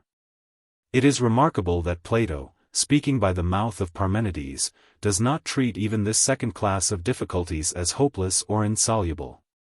He says only that they cannot be explained without a long and laborious demonstration. The teacher will require superhuman ability, and the learner will be hard of understanding. But an attempt must be made to find an answer to them, for, as Socrates and Parmenides both admit, the denial of abstract ideas is the destruction of the mind. We can easily imagine that among the Greek schools of philosophy in the 4th century before Christ a panic might arise from the denial of universals, similar to that which arose in the last century from Hume's denial of our ideas of cause and effect. Men do not at first recognize that thought, like digestion, will go on much the same, notwithstanding any theories which may be entertained respecting the nature of the process. Parmenides attributes the difficulties in which Socrates is involved to a want of comprehensiveness in his mode of reasoning. He should consider every question on the negative as well as the positive hypothesis, with reference to the consequences which flow from the denial as well as from the assertion of a given statement. The argument which follows is the most singular in Plato. It appears to be an imitation, or parody, of the Zenonian dialectic, just as the speeches in the Phaedrus are an imitation of the style of Lysias, or as the derivations in the Cratylus or the fallacies of the Euthydemus are a parody of some contemporary sophist. The interlocutor is not supposed, as in most of the other Platonic dialogues, to take a living part in the argument. He is only required to say yes and no in the right places. A hint has been already given that the paradoxes of Zeno admitted of a higher application, 129, 135e. This hint is the thread by which Plato connects the two parts of the dialogue. The paradoxes of Parmenides seem trivial to us, because the words to which they relate have become trivial. Their true nature as abstract terms is perfectly understood by us, and we are inclined to regard the treatment of them in Plato as a mere straw-splitting, or legerdemain of words. Yet there was a power in them which fascinated the Neoplatonists for centuries afterwards. Something that they found in them, or brought to them, some echo or anticipation of a great truth or error, exercised a wonderful influence over their minds. To do the Parmenides justice, we should imagine similar aporii raised on themes as sacred to us, as the notions of one or being were to an ancient Eleatic. If God is, what follows? If God is not, what follows? Or again, if God is or is not the world, or if God is or is not many, or has not parts, or is not in the world, or in time. Or is not finite or infinite. Or if the world is or not, or has not a beginning or end, or is not infinite, or infinitely divisible. Or again, if God is or is not identical with his laws, or if man is or is not identical with the laws of nature. We can easily see that here are many subjects for thought, and that from these and similar hypotheses questions of great interest might arise. And we also remark, that the conclusions derived from either of the two alternative propositions might be equally impossible and contradictory. When we ask what is the object of these paradoxes, some have answered that they are a mere logical puzzle, while others have seen in them an Hegelian propedeutic of the doctrine of ideas. The first of these views derives support from the manner in which Parmenides speaks of a similar method being applied to all ideas.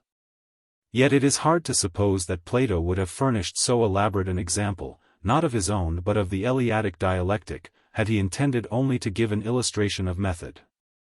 The second view has been often overstated by those who, like Hegel himself, have tended to confuse ancient with modern philosophy. We need not deny that Plato, trained in the school of Critias and Heraclitus, may have seen that a contradiction in terms is sometimes the best expression of a truth higher than either, compare Sophist 255 and following. But his ideal theory is not based on antinomies. The correlation of ideas was the metaphysical difficulty of the age in which he lived. And the Megarian and Cynic philosophy was a reductio ad absurdum of their isolation. To restore them to their natural connection and to detect the negative element in them is the aim of Plato in the Sophist. But his view of their connection falls very far short of the Hegelian identity of being and not being. The being and not being of Plato never merge in each other, though he is aware that determination is only negation. After criticizing the hypotheses of others, it may appear presumptuous to add another guess to the many which have been already offered. May we say, in Platonic language, that we still seem to see vestiges of a track which has not yet been taken? It is quite possible that the obscurity of the Parmenides would not have existed to a contemporary student of philosophy, and, like the similar difficulty in the Philebus, is really due to our ignorance of the mind of the age.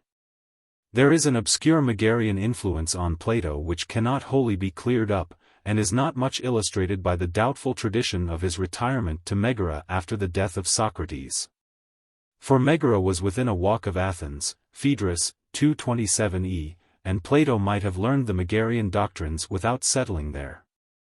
We may begin by remarking that the theses of Parmenides are expressly said to follow the method of Zeno, and that the complex dilemma, though declared to be capable of universal application, is applied in this instance to Zeno's familiar question of the one and many. Here, then, is a double indication of the connection of the Parmenides with the eristic school. The old Eleatics had asserted the existence of being, which they at first regarded as finite, then as infinite, then as neither finite nor infinite. To which some of them had given what Aristotle calls a form, others had ascribed a material nature only. The tendency of their philosophy was to deny to being all predicates. The Megarians, who succeeded them, like the Cynics, affirmed that no predicate could be asserted of any subject. They also converted the idea of being into an abstraction of good, perhaps with the view of preserving a sort of neutrality or indifference between the mind and things. As if they had said, in the language of modern philosophy, being is not only neither finite nor infinite, neither at rest nor in motion, but neither subjective nor objective. This is the track along which Plato is leading us. Zeno had attempted to prove the existence of the one by disproving the existence of the many. And Parmenides seems to aim at proving the existence of the subject by showing the contradictions which follow from the assertion of any predicates. Take the simplest of all notions, unity. You cannot even assert being or time of this without involving a contradiction. But is the contradiction also the final conclusion? Probably no more than of Zeno's denial of the many, or of Parmenides' assault upon the ideas, no more than of the earlier dialogues of search. To us there seems to be no residuum of this long piece of dialectics. But to the mind of Parmenides and Plato, got Betrunchine mention, there still remained the idea of being, or good, which could not be conceived, defined, uttered, but could not be got rid of. Neither of them would have imagined that their disputation ever touched the divine being, compare Philebus 22c. The same difficulties about unity and being are raised in the Sophist 250 and following, but they're only as preliminary to their final solution. If this view is correct, the real aim of the hypotheses of Parmenides is to criticize the earlier Eleatic philosophy from the point of view of Zeno or the Megarians. It is the same kind of criticism which Plato has extended to his own doctrine of ideas. Nor is there any want of poetical consistency in attributing to the Father Parmenides the last review of the Eleatic doctrines. The latest phases of all philosophies were fathered upon the founder of the school. Other critics have regarded the final conclusion of the Parmenides either as skeptical or as Heracleitian. In the first case, they assume that Plato means to show the impossibility of any truth. But this is not the spirit of Plato, and could not with propriety be put into the mouth of Parmenides, who, in this very dialogue, is urging Socrates, not to doubt everything, but to discipline his mind with a view to the more precise attainment of truth. The same remark applies to the second of the two theories. Plato everywhere ridicules, perhaps unfairly, his Heracleitian contemporaries, and if he had intended to support an Heracleitian thesis, would hardly have chosen Parmenides. The condemner of the undiscerning tribe who say that things both are and are not, to be the speaker.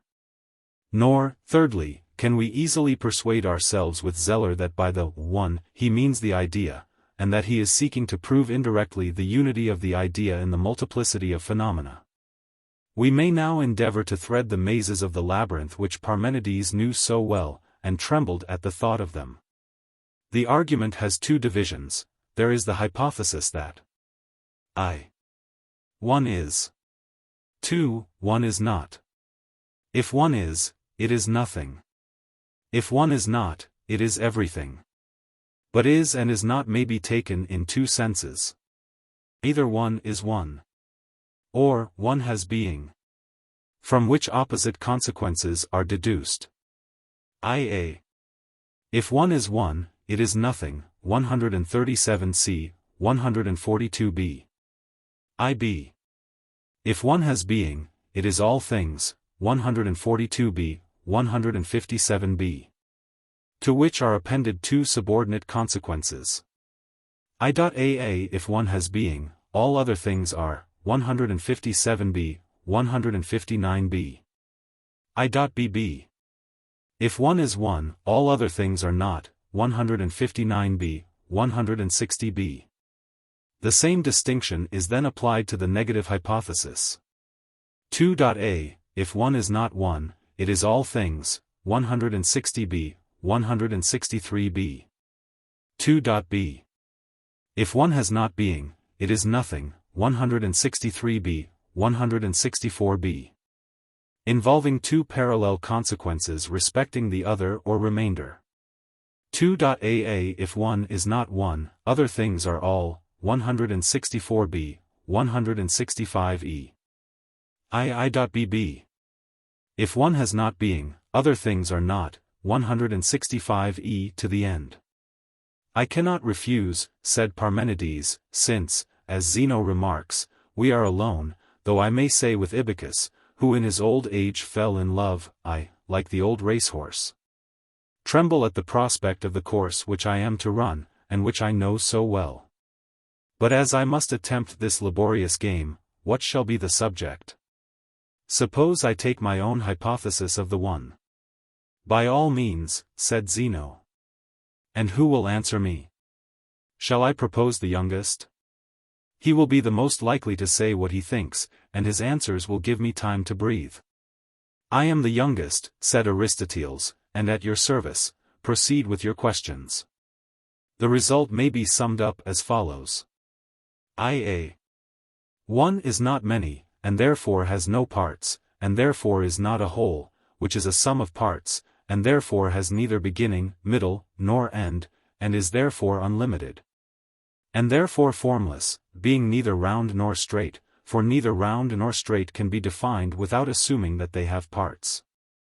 And therefore is not in place, whether in another which would encircle and touch the one at many points. Or in itself, because that which is self-containing is also contained, and therefore not one but two. This being premised, let us consider whether one is capable either of motion or rest. For motion is either change of substance, or motion on an axis, or from one place to another. But the one is incapable of change of substance, which implies that it ceases to be itself, or of motion on an axis, because there would be parts around the axis. And any other motion involves change of place. But existence in place has been already shown to be impossible. And yet more impossible is coming into being in place, which implies partial existence in two places at once, or entire existence neither within nor without the same, and how can this be? And more impossible still is the coming into being either as a whole or parts of that which is neither a whole nor parts. The one, then, is incapable of motion. But neither can the one be in anything, and therefore not in the same, whether itself or some other, and is therefore incapable of rest. Neither is one the same with itself or any other, or other than itself or any other. For if other than itself, then other than one, and therefore not one. And, if the same with other, it would be other, and other than one. Neither can one while remaining one be other than other, for other, and not one, is the other than other. But if not other by virtue of being one, not by virtue of itself, and if not by virtue of itself, not itself other, and if not itself other, not other than anything. Neither will one be the same with itself. For the nature of the same is not that of the one, but a thing which becomes the same with anything does not become one. For example, that which becomes the same with the many becomes many and not one. And therefore if the one is the same with itself, the one is not one with itself, and therefore one and not one. And therefore one is neither other than other, nor the same with itself. Neither will the one be like or unlike itself or other. For likeness is sameness of affections, and the one and the same are different. And one having any affection which is other than being one would be more than one. The one, then, cannot have the same affection with and therefore cannot be like itself or other. Nor can the one have any other affection than its own, that is, be unlike itself or any other, for this would imply that it was more than one. The one, then, is neither like nor unlike itself or other. This being the case, neither can the one be equal or unequal to itself or other. For equality implies sameness of measure, as inequality implies a greater or less number of measures. But the one, not having sameness, cannot have sameness of measure. Nor a greater or less number of measures, for that would imply parts and multitude. Once more, can one be older or younger than itself or other? Or of the same age with itself or other? That would imply likeness and unlikeness, equality and inequality. Therefore one cannot be in time, because that which is in time is ever becoming older and younger than itself, for older and younger are relative terms, and he who becomes older becomes younger. And is also of the same age with itself. None of which, or any other expressions of time, whether past, future, or present, can be affirmed of one. One neither is, has been, nor will be, nor becomes, nor has, nor will become. And, as these are the only modes of being, one is not, and is not one. But to that which is not, there is no attribute or relative, neither name nor word nor idea nor science nor perception nor opinion appertaining. One, then, is neither named, nor uttered, nor known, nor perceived, nor imagined. But can all this be true? I think not. IB. Let us, however, commence the inquiry again. We have to work out all the consequences which follow on the assumption that the one is. If one is, one partakes of being, which is not the same with one. The words being and one have different meanings. Observe the consequence: in the one of being or the being of one are two parts, being and one, which form one whole. And each of the two parts is also a whole, and involves the other, and may be further subdivided into one and being, and is therefore not one but two. And thus one is never one, and in this way the one, if it is, becomes many and infinite. Again, let us conceive of a one which by an effort of abstraction we separate from being. Will this abstract one be one or many? You say one only. Let us see. In the first place, the being of one is other than one, and being, if different, are so because they both partake of the nature of other, which is therefore neither one nor being. And whether we take being and other, or being and one, or one and other, in any case we have two things which separately are called either, and together both. And both are two, and either of two is severally one, and if one be added to any of the pairs, the sum is 3, and 2 is an even number, 3 an odd. And 2 units exist twice, and therefore there are twice 2.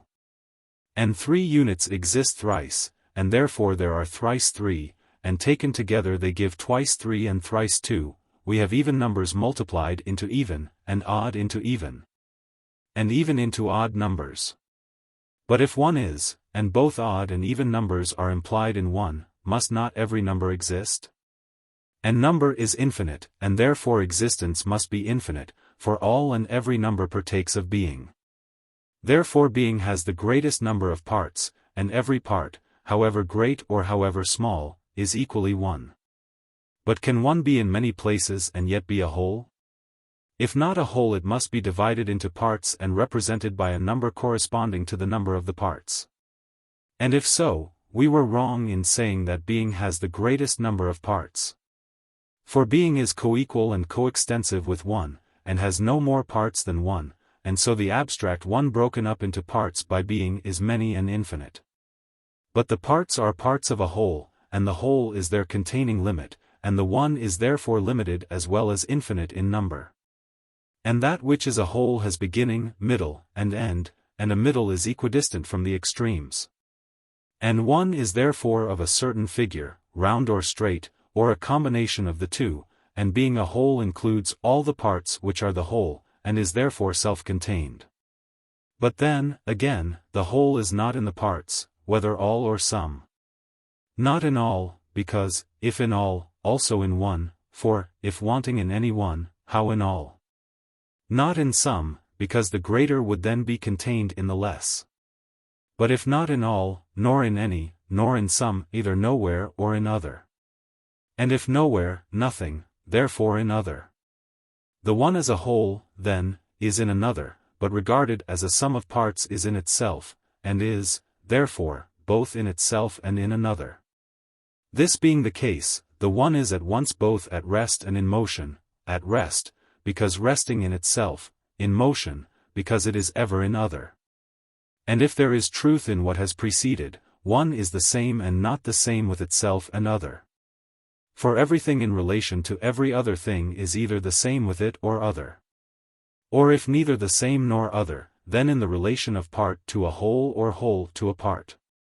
But one cannot be a part or whole in relation to one, nor other than one. And is therefore the same with one. Yet this sameness is again contradicted by one being in another place from itself which is in the same place. This follows from one being in itself and in another. One, therefore, is other than itself. But if anything is other than anything, will it not be other than other? And the not one is other than the one, and the one than the not one. Therefore one is other than all others. But the same and the other exclude one another, and therefore the other can never be in the same. Nor can the other be in anything for ever so short a time, as for that time the other will be in the same. And the other, if never in the same, cannot be either in the one or in the not one.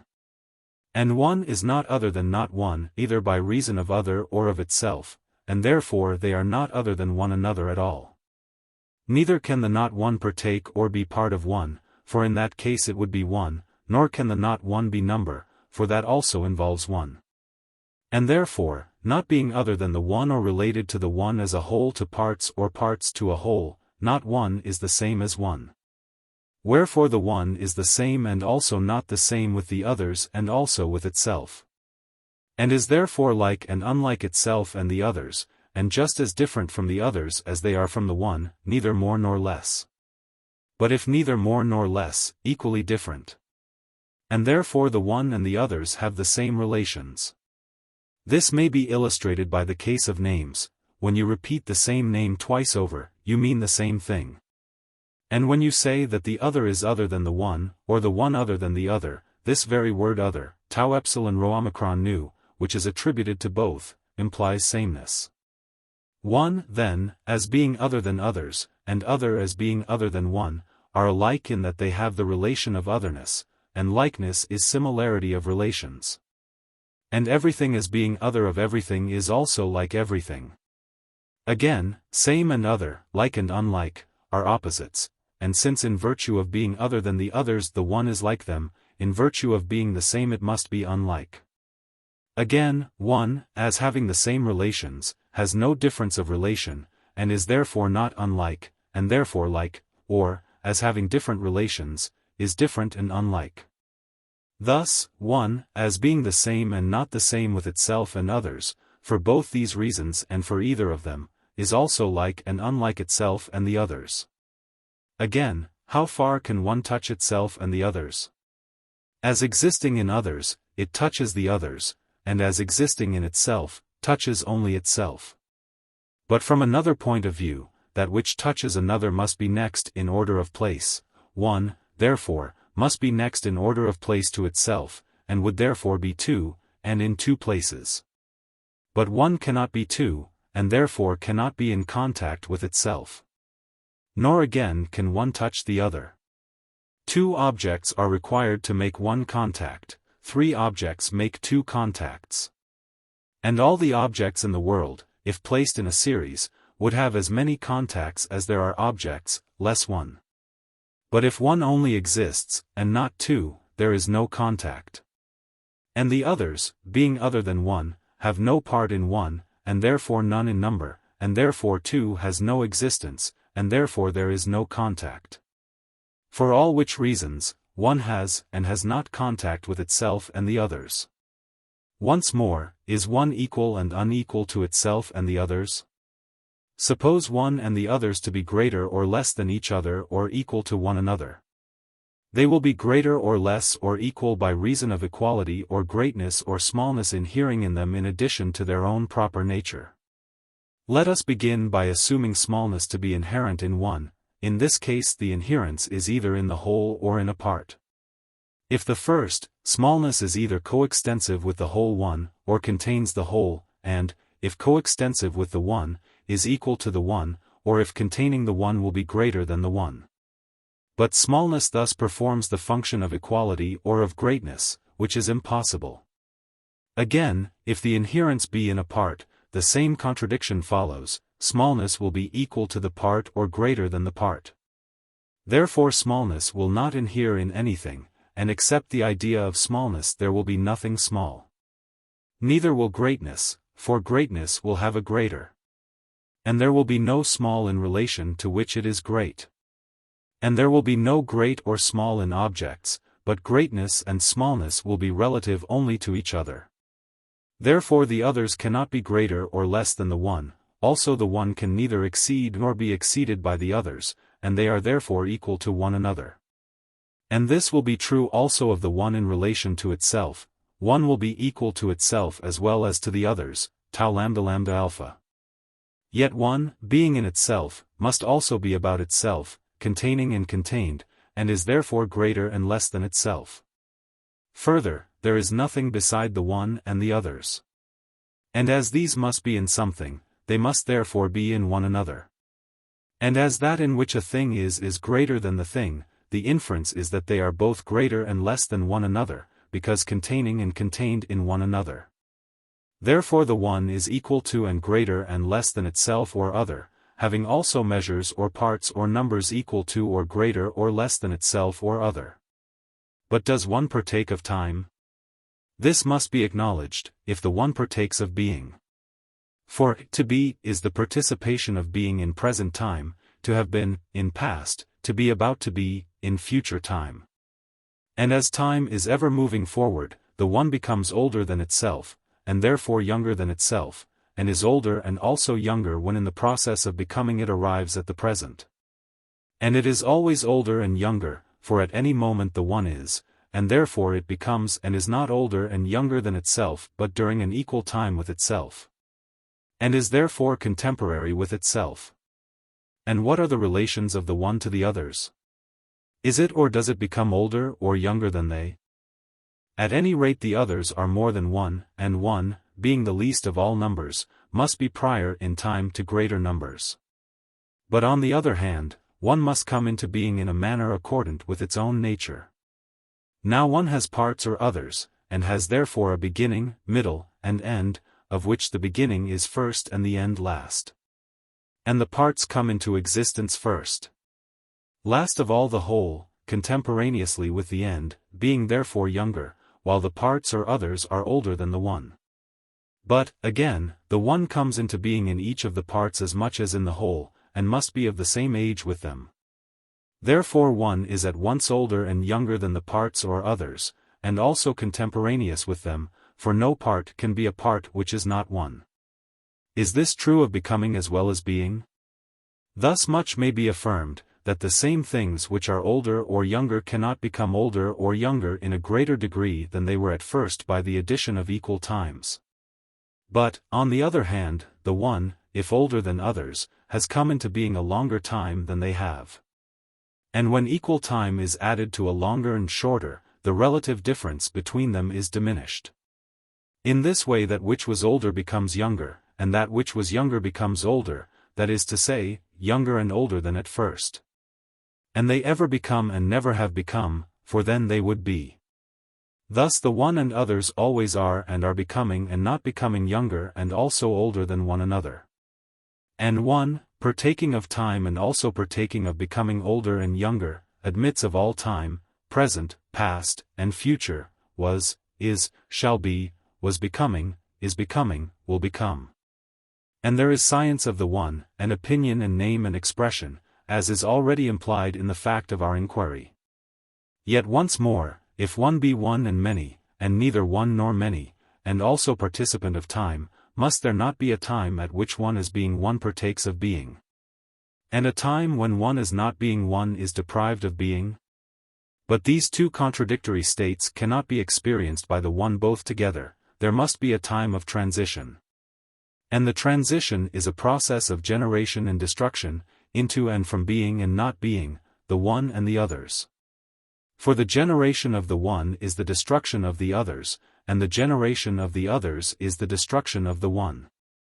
There is also separation and aggregation, assimilation and dissimilation, increase, diminution, equalization, a passage from motion to rest, and from rest to motion in the one and many. But when do all these changes take place? When does motion become rest, or rest motion? The answer to this question will throw a light upon all the others. Nothing can be in motion and at rest at the same time, and therefore the change takes place in a moment, which is a strange expression, and seems to mean change in no time. Which is true also of all the other changes, which likewise take place in no time. Aa. But if one is, what happens to the others, which in the first place are not one, yet may partake of one in a certain way? The others are other than the one because they have parts, for if they had no parts they would be simply one, and parts imply a whole to which they belong. Otherwise each part would be a part of many, and being itself one of them, of itself, and if a part of all, of each one of the other parts, which is absurd. For a part, if not a part of one, must be a part of all but this one, and if so not a part of each one, and if not a part of each one, not a part of any one of many, and so not of one. And if of none, how of all? Therefore a part is neither a part of many nor of all, but of an absolute and perfect whole or one. And if the others have parts, they must partake of the whole, and must be the whole of which they are the parts. And each part, as the word each implies, is also an absolute one. And both the whole and the parts partake of one, for the whole of which the parts are parts is one, and each part is one part of the whole. And whole and parts as participating in one are other than one, and as being other than one are many and infinite, and however small a fraction you separate from them is many and not one. Yet the fact of their being parts furnishes the others with a limit towards other parts and towards the whole. They are finite and also infinite, finite through participation in the one, infinite in their own nature. And as being finite, they are alike, and as being infinite, they are alike. But as being both finite and also infinite, they are in the highest degree unlike. And all other opposites might without difficulty be shown to unite in them. I.B.B. Once more, leaving all this, is there not also an opposite series of consequences which is equally true of the others, and may be deduced from the existence of one? There is. One is distinct from the others, and the others from one, for one and the others are all things, and there is no third existence besides them. And the whole of one cannot be in others nor parts of it, for it is separated from others and has no parts, and therefore the others have no unity, nor plurality, nor duality, nor any other number. Nor any opposition or distinction, such as likeness and unlikeness, some and other, generation and corruption, odd and even. For if they had these they would partake either of one opposite, and this would be a participation in one, or of two opposites, and this would be a participation in two. Thus if one exists, one is all things, and likewise nothing, in relation to one and to the others. 2a. But, again, assume the opposite hypothesis, that the one is not, and what is the consequence? In the first place, the proposition, that one is not, is clearly opposed to the proposition, that not one is not. The subject of any negative proposition implies at once knowledge and difference. Thus, one, in the proposition, the one is not, must be something known, or the words would be unintelligible, and again this, one which is not, is something different from other things.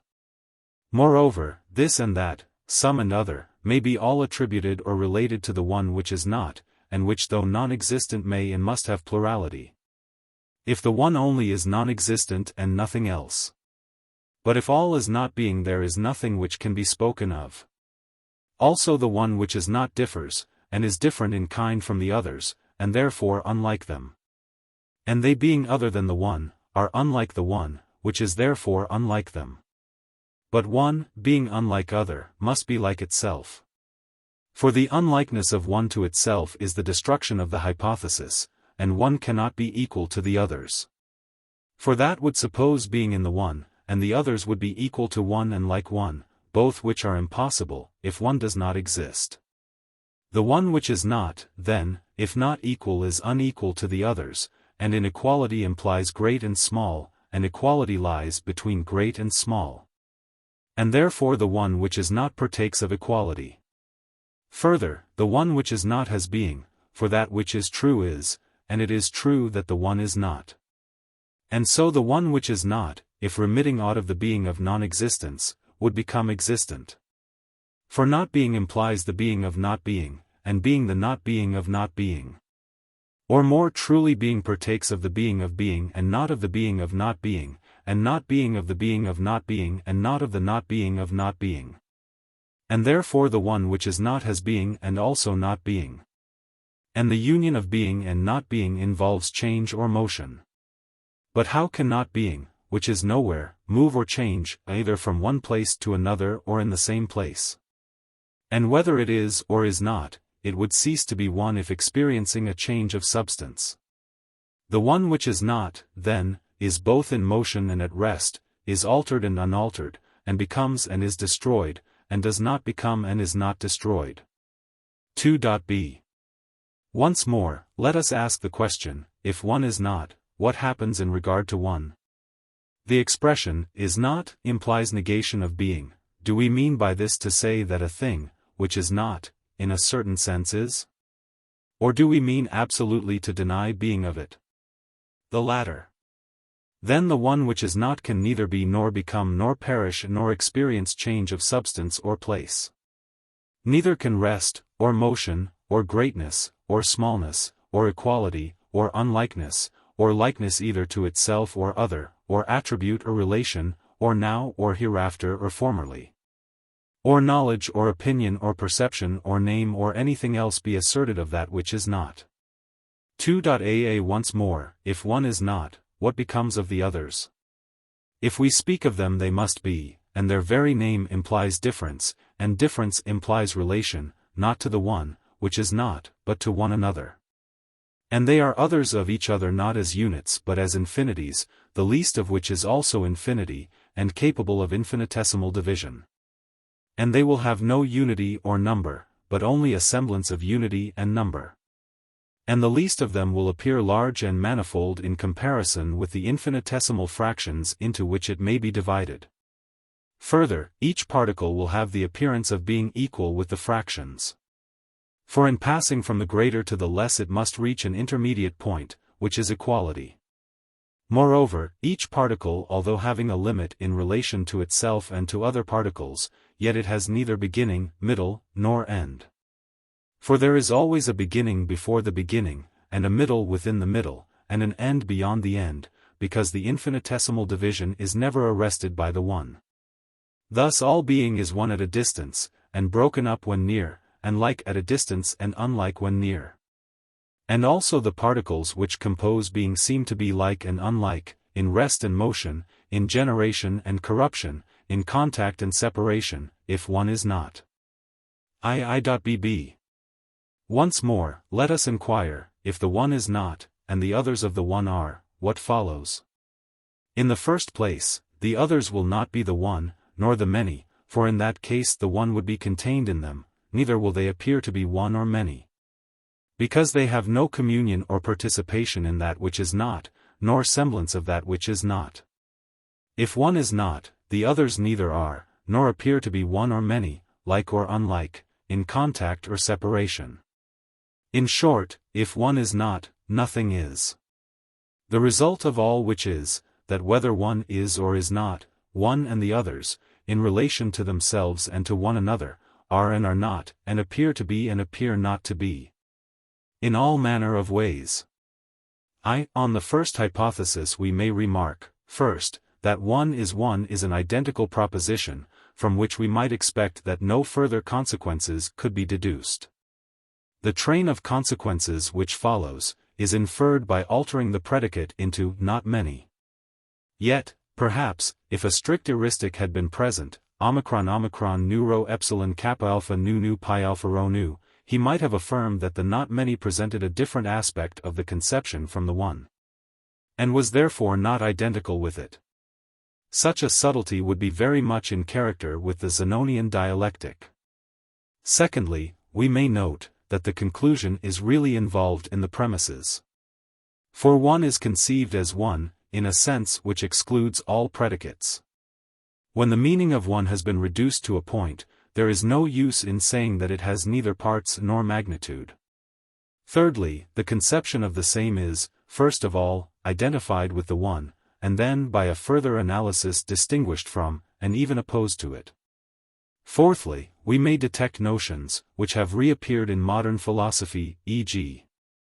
the bare abstraction of undefined unity, answering to the Hegelian sane, or the identity of contradictions, that which is older is also younger, etc. Or the Kantian conception of an a priori synthetical proposition, one is. 2. In the first series of propositions the word is really the copula, in the second, the verb of existence. As in the first series, the negative consequence followed from one being affirmed to be equivalent to the not many. So here the affirmative consequence is deduced from one being equivalent to the many. In the former case, nothing could be predicated of the one, but now everything, multitude, relation, place, time, transition. One is regarded in all the aspects of one, and with a reference to all the consequences which flow, either from the combination or the separation of them. The notion of transition involves the singular extratemporal conception of suddenness. This idea of suddenness is based upon the contradiction which is involved in supposing that anything can be in two places at once. It is a mere fiction. And we may observe that similar antinomies have led modern philosophers to deny the reality of time and space. It is not the infinitesimal of time, but the negative of time. By the help of this invention, the conception of change, which sorely exercised the minds of early thinkers, seems to be, but is not really at all explained. The difficulty arises out of the imperfection of language, and should therefore be no longer regarded as a difficulty at all. The only way of meeting it, if it exists, is to acknowledge that this rather puzzling double conception is necessary to the expression of the phenomena of motion or change. And that this and similar double notions, instead of being anomalies, are among the higher and more potent instruments of human thought. The processes by which Parmenides obtains his remarkable results may be summed up as follows. 1. Compound or correlative ideas which involve each other, such as being and not being, one and many, are conceived sometimes in a state of composition, and sometimes of division. 2. The division or distinction is sometimes heightened into total opposition, e.g. between one and same, one and other, or 3. The idea, which has been already divided, is regarded, like a number, as capable of further infinite subdivision. 4. The argument often proceeds, a dicto secundum quid ad dictum simpliciter, and conversely. 5. The analogy of opposites is misused by him. He argues indiscriminately sometimes from what is like, sometimes from what is unlike in them. 6. The idea of being or not being is identified with existence or non-existence in place or time. 7. The same ideas are regarded sometimes as in process of transition, sometimes as alternatives or opposites. 8. There are no degrees or kinds of sameness, likeness, difference, nor any adequate conception of motion or change. 9. 1. Being, time, like space in Zeno's puzzle of Achilles and the tortoise, are regarded sometimes as continuous and sometimes as discrete. 10. In some parts of the argument the abstraction is so rarefied as to become not only fallacious, but almost unintelligible, e.g. in the contradiction which is elicited out of the relative terms older and younger at 152. 11.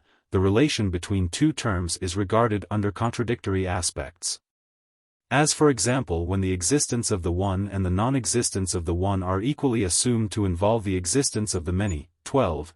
Words are used through long chains of argument, sometimes loosely, sometimes with the precision of numbers or of geometrical figures. The argument is a very curious piece of work, unique in literature. It seems to be an exposition or rather a reductio ad absurdum of the Megarian philosophy, but we are too imperfectly acquainted with this last to speak with confidence about it. It would be safer to say that it is an indication of the skeptical, hyperlogical fancies which prevailed among the contemporaries of Socrates. It throws an indistinct light upon Aristotle, and makes us aware of the debt which the world owes to him or his school. It also bears a resemblance to some modern speculations, in which an attempt is made to narrow language in such a manner that number and figure may be made a calculus of thought. It exaggerates one side of logic and forgets the rest. It has the appearance of a mathematical process. The inventor of it delights, as mathematicians do, in eliciting or discovering an unexpected result. It also helps to guard us against some fallacies by showing the consequences which flow from them. In the Parmenides, we seem to breathe the spirit of the Megarian philosophy, though we cannot compare the two in detail. But Plato also goes beyond his Megarian contemporaries. He has split their straws over again, and admitted more than they would have desired. He is indulging the analytical tendencies of his age, which can divide but not combine. And he does not stop to inquire whether the distinctions which he makes are shadowy and fallacious, but, whither the argument blows, he follows. 3. The negative series of propositions contains the first conception of the negation of a negation. Two minus signs in arithmetic or algebra make a plus. Two negatives destroy each other. This abstruse notion is the foundation of the Hegelian logic. The mind must not only admit that determination is negation, but must get through negation into affirmation. Whether this process is real, or in any way an assistance to thought, or, like some other logical forms, a mere figure of speech transferred from the sphere of mathematics, may be doubted. That Plato and the most subtle philosopher of the 19th century should have lighted upon the same notion, is a singular coincidence of ancient and modern thought. 4. The one and the many or others are reduced to their strictest arithmetical meaning. That one is 3 or 3-1, is a proposition which has, perhaps, given rise to more controversy in the world than any other. But no one has ever meant to say that 3 and 1 are to be taken in the same sense. Whereas the one and many of the Parmenides have precisely the same meaning. There is no notion of one personality or substance having many attributes or qualities. The truth seems to be rather the opposite of that which Socrates implies at 129, there is no contradiction in the concrete, but in the abstract. And the more abstract the idea, the more palpable will be the contradiction.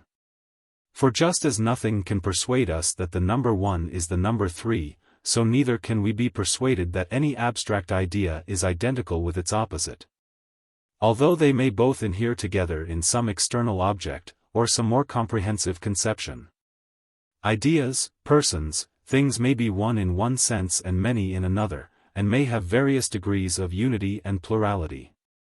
But in whatever sense and in whatever degree they are one they cease to be many, and in whatever degree or sense they are many they cease to be one. 2 points remain to be considered. First, the connection between the first and second parts of the dialogue, 2 ndly, the relation of the Parmenides to the other dialogues. In both divisions of the dialogue the principal speaker is the same, and the method pursued by him is also the same, being a criticism on received opinions, first, on the doctrine of ideas. Secondly, of being. From the Platonic ideas we naturally proceed to the Eleatic one or being which is the foundation of them. They are the same philosophy in 2 forms, and the simpler form is the truer and deeper. For the Platonic ideas are mere numerical differences, and the moment we attempt to distinguish between them, their transcendental character is lost. Ideas of justice, temperance, and good, are really distinguishable only with reference to their application in the world.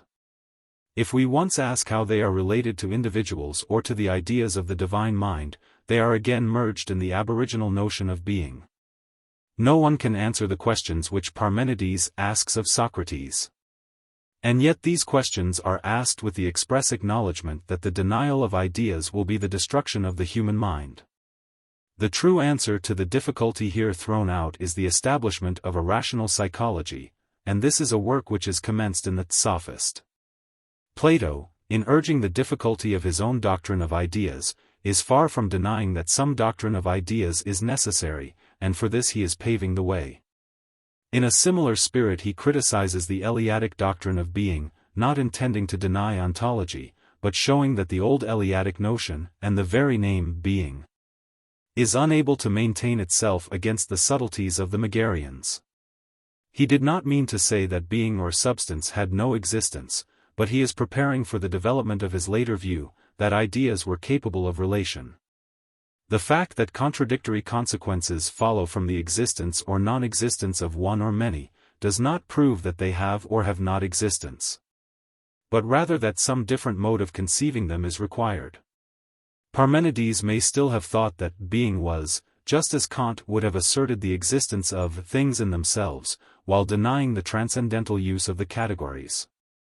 Several lesser links also connect the first and second parts of the dialogue. 1. The thesis is the same as that which Zeno has been already discussing. 2. Parmenides has intimated in the first part that the method of Zeno should, as Socrates desired, be extended to ideas. 3. The difficulty of participating in greatness, smallness, equality is urged against the ideas as well as against the one. 2. The Parmenides is not only a criticism of the Eleatic notion of being, but also of the methods of reasoning then in existence, and in this point of view, as well as in the other, may be regarded as an introduction to the sophist. Long ago, in the euthydemus, the vulgar application of the both and neither heuristic had been subjected to a similar criticism, which there takes the form of banter and irony. Here of illustration. The attack upon the ideas is resumed in the Philebus, and is followed by a return to a more rational philosophy. The perplexity of the one and many is there confined to the region of ideas, and replaced by a theory of classification. The good arranged in classes is also contrasted with the barren abstraction of the Megarians. The war is carried on against the heuristics in all the later dialogues, sometimes with a playful irony, at other times with a sort of contempt. But there is no lengthened refutation of them. The Parmenides belongs to that stage of the dialogues of Plato in which he is partially under their influence, using them as a sort of critics or diviners of the truth of his own, and of the Eleatic theories. In the Theaetetus a similar negative dialectic is employed in the attempt to define science, which after every effort remains undefined still. The same question is revived from the objective side in the Sophist. Being and not being are no longer exhibited in opposition, but are now reconciled. And the true nature of not being is discovered and made the basis of the correlation of ideas. Some links are probably missing which might have been supplied if we had trustworthy accounts of Plato's oral teaching. To sum up, the Parmenides of Plato is a critique, first, of the Platonic ideas, and secondly, of the Eleatic doctrine of being. Neither are absolutely denied.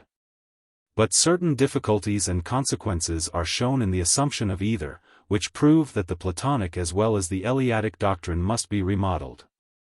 The negation and contradiction which are involved in the conception of the one and many are preliminary to their final adjustment. The Platonic ideas are tested by the interrogative method of Socrates. The Eleatic one or being is tried by the severer and perhaps impossible method of hypothetical consequences, negative and affirmative.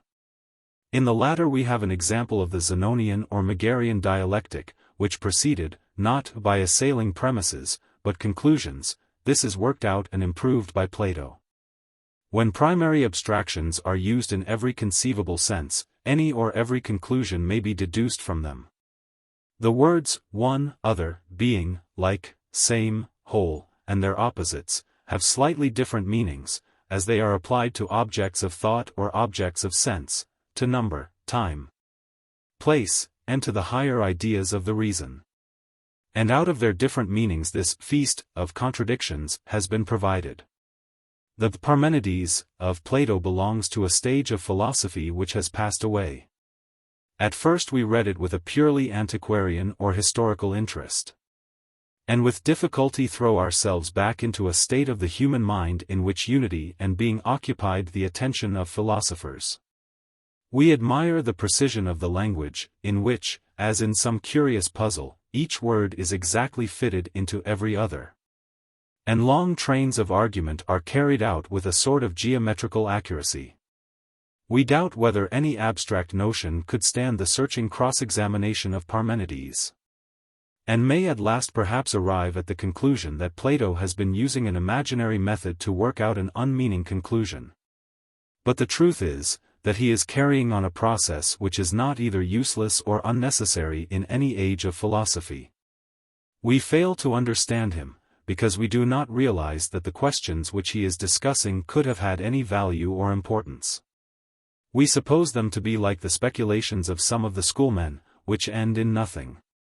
But in truth he is trying to get rid of the stumbling blocks of thought which beset his contemporaries. Seeing that the Megarians and Cynics were making knowledge impossible, he takes their catchwords and analyzes them from every conceivable point of view. He is criticizing the simplest and most general of our ideas, in which, as they are the most comprehensive, the danger of error is the most serious. For, if they remain unexamined, as in a mathematical demonstration, all that flows from them is affected, and the error pervades knowledge far and wide. In the beginning of philosophy, this correction of human ideas was even more necessary than in our own times, because they were more bound up with words.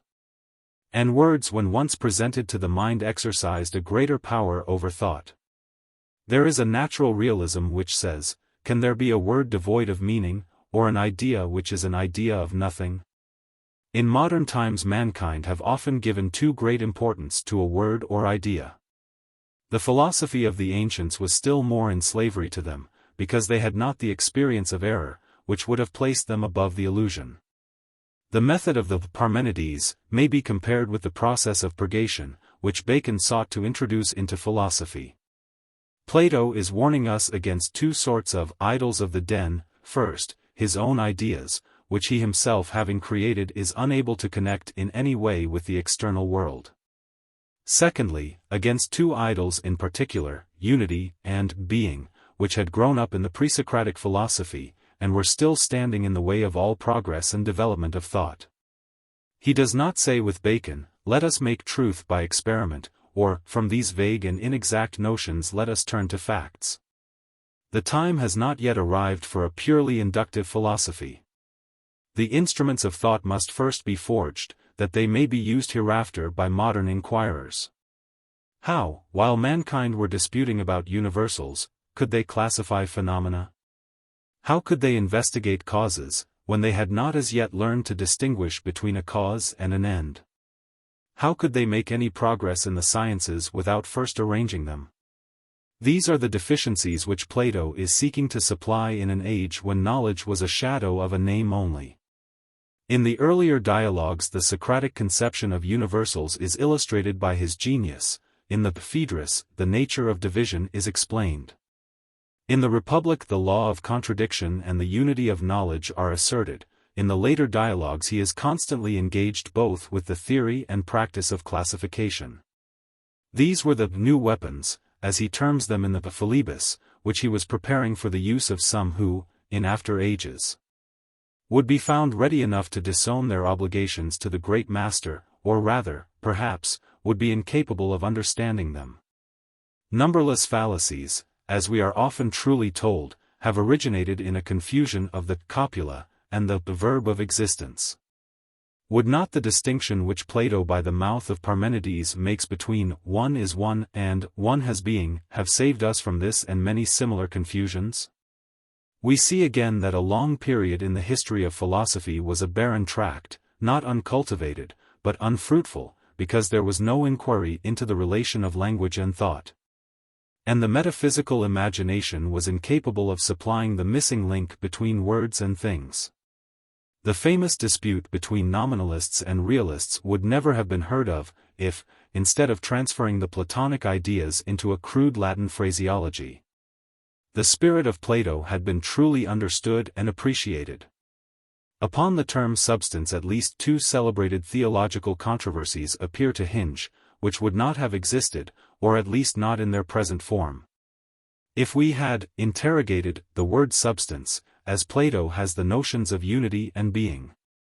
These weeds of philosophy have struck their roots deep into the soil, and are always tending to reappear, sometimes in newfangled forms.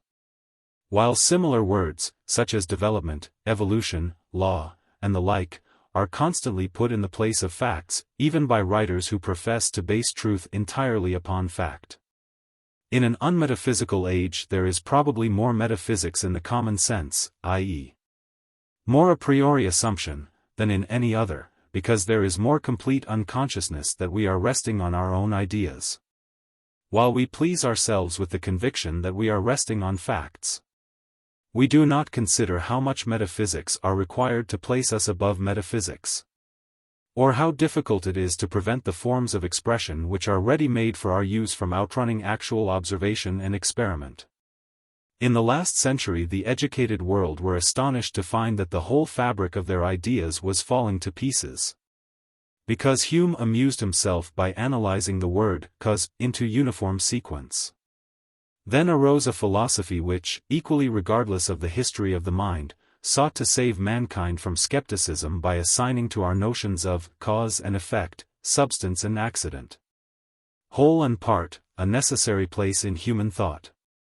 Without them we could have no experience, and therefore they were supposed to be prior to experience, to be incrusted on the I. Although in the phraseology of Kant there could be no transcendental use of them, or, in other words, they were only applicable within the range of our knowledge.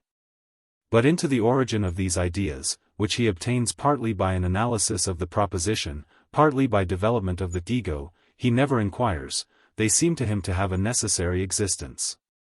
Nor does he attempt to analyze the various senses in which the word cause or substance may be employed. The philosophy of Berkeley could never have had any meaning, even to himself, if he had first analyzed from every point of view the conception of a matter. This poor forgotten word, which was a very good word to describe the simplest generalization of external objects, is now superseded in the vocabulary of physical philosophers by force, which seems to be accepted without any rigid examination of its meaning. As if the general idea of force in our minds furnished an explanation of the infinite variety of forces which exist in the universe. A similar ambiguity occurs in the use of the favorite word law, which is sometimes regarded as a mere abstraction, and then elevated into a real power or entity, almost taking the place of God. Theology, again, is full of undefined terms which have distracted the human mind for ages. Mankind have reasoned from them, but not to them. They have drawn out the conclusions without proving the premises, they have asserted the premises without examining the terms. The passions of religious parties have been roused to the utmost about words of which they could have given no explanation, and which had really no distinct meaning. One sort of them, faith, grace, justification, have been the symbols of one class of disputes, as the word substance, nature, person, of another, revelation, inspiration, and the like, of a third. All of them have been the subject of endless reasonings and inferences. But a spell has hung over the minds of theologians or philosophers which has prevented them from examining the words themselves. Either the effort to rise above and beyond their own first ideas was too great for them, or there might, perhaps, have seemed to be an irreverence in doing so. About the divine being himself, in whom all true theological ideas live and move, men have spoken and reasoned much, and have fancied that they instinctively know him. But they hardly suspect that under the name of God even Christians have included two characters or natures as much opposed as the good and evil principle of the Persians. To have the true use of words we must compare them with things, in using them we acknowledge that they seldom give a perfect representation of our meaning. In like manner when we interrogate our ideas we find that we are not using them always in the sense which we supposed. And Plato, while he criticizes the inconsistency of his own doctrine of universals and draws out the endless consequences which flow from the assertion either that being is, or that being is not, by no means intends to deny the existence of universals or the unity under which they are comprehended. There is nothing further from his thoughts than skepticism, compare 135b, c. But before proceeding he must examine the foundations which he and others have been laying. There is nothing true which is not from some point of view untrue, nothing absolute which is not also relative, compare Republic 6507. And so, in modern times, because we are called upon to analyze our ideas and to come to a distinct understanding about the meaning of words, because we know that the powers of language are very unequal to the subtlety of nature or of mind, we do not therefore renounce the use of them. But we replace them in their old connection, having first tested their meaning and quality, and having corrected the error which is involved in them. Or rather always remembering to make allowance for the adulteration or alloy which they contain. We cannot call a new metaphysical world into existence any more than we can frame a new universal language. In thought as in speech, we are dependent on the past. We know that the words, cause, and effect, are very far from representing to us the continuity or the complexity of nature or the different modes or degrees in which phenomena are connected. Yet we accept them as the best expression which we have of the correlation of forces or objects. We see that the term law is a mere abstraction, under which laws of matter and of mind, the law of nature and the law of the land are included, and some of these uses of the word are confusing. Because they introduce into one sphere of thought associations which belong to another. For example, order or sequence is apt to be confounded with external compulsion and the internal workings of the mind with their material antecedents. Yet none of them can be dispensed with. We can only be on our guard against the error or confusion which arises out of them. Thus in the use of the word substance, we are far from supposing that there is any mysterious substratum apart from the objects which we see. And we acknowledge that the negative notion is very likely to become a positive one. Still we retain the word as a convenient generalization, though not without a double sense, substance, and essence, derived from the twofold translation of the Greek omicron sigma alpha. So the human mind makes the reflection that God is not a person like ourselves, is not a cause like the material causes in nature, nor even an intelligent cause like a human agent, nor an individual, for he is universal. And that every possible conception which we can form of him is limited by the human faculties. We cannot by any effort of thought or exertion of faith be in and out of our own minds at the same instant. How can we conceive him under the forms of time and space, who is out of time and space? How get rid of such forms and see him as he is? How can we imagine his relation to the world or to ourselves? Innumerable contradictions follow from either of the two alternatives, that God is or that he is not. Yet we are far from saying that we know nothing of him, because all that we know is subject to the conditions of human thought. To the old belief in him we return, but with corrections. He is a person, but not like ourselves, a mind, but not a human mind, a cause, but not a material cause, nor yet a maker or artificer. The words which we use are imperfect expressions of his true nature, but we do not therefore lose faith in what is best and highest in ourselves and in the world. A little philosophy takes us away from God, a great deal brings us back to him. When we begin to reflect, our first thoughts respecting him and ourselves are apt to be skeptical. For we can analyze our religious as well as our other ideas, we can trace their history, we can criticize their perversion, we see that they are relative to the human mind and to one another. But when we have carried our criticism to the furthest point, they still remain, a necessity of our moral nature, better known and understood by us, and less liable to be shaken. Because we are more aware of their necessary imperfection. They come to us with better opinion, better confirmation, not merely as the inspirations either of ourselves or of another, but deeply rooted in history and in the human mind. Parmenides. Persons of the Dialogue. Cephalus. Adimantus. Glaucon. Antiphon. Pythagoras. Socrates. Zeno. Parmenides. Aristoteles. Cephalus rehearses a dialogue which is supposed to have been narrated in his presence by Antiphon, the half-brother of Adimantus and Glaucon, to certain Clazomenians. We had come from our home at Clazomene to Athens, and met Adimantus and Glaucon in the agora. "Welcome, Cephalus," said Adimantus, taking me by the hand. "Is there anything which we can do for you in Athens?" "Yes, that is why I am here. I wish to ask a favor of you." "What may that be?" he said. "I want you to tell me the name of your half-brother, which I have forgotten. He was a mere child when I last came hither from Clazomene, but that was a long time ago." "His father's name, if I remember rightly, was Pyrilampus?" "Yes," he said, "and the name of our brother, Antiphon. But why do you ask?" "Let me introduce some countrymen of mine," I said. "They are lovers of philosophy, and have heard that Antiphon was intimate with a certain Pythagoras, a friend of Zeno, and remembers a conversation which took place between Socrates, Zeno, and Parmenides many years ago, Pythagoras having often recited it to him." "Quite true. And could we hear it?" I asked. "Nothing easier," he replied. "When he was a youth he made a careful study of the piece, at present his thoughts run in another direction. Like his grandfather Antiphon he is devoted to horses. But, if that is what you want, let us go and look for him. He dwells at Melita, which is quite near, and he has only just left us to go home." Accordingly we went to look for him. He was at home, and in the act of giving a bridle to a smith to be fitted. When he had done with the smith, his brothers told him the purpose of our visit. And he saluted me as an acquaintance whom he remembered from my former visit, and we asked him to repeat the dialogue. At first he was not very willing, and complained of the trouble, but at length he consented. He told us that Pythagoras had described to him the appearance of Parmenides and Zeno.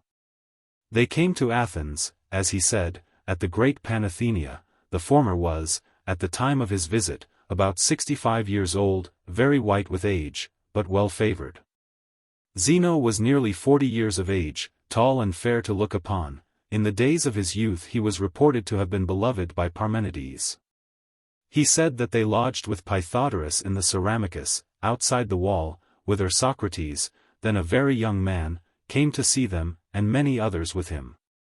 They wanted to hear the writings of Zeno, which had been brought to Athens for the first time on the occasion of their visit.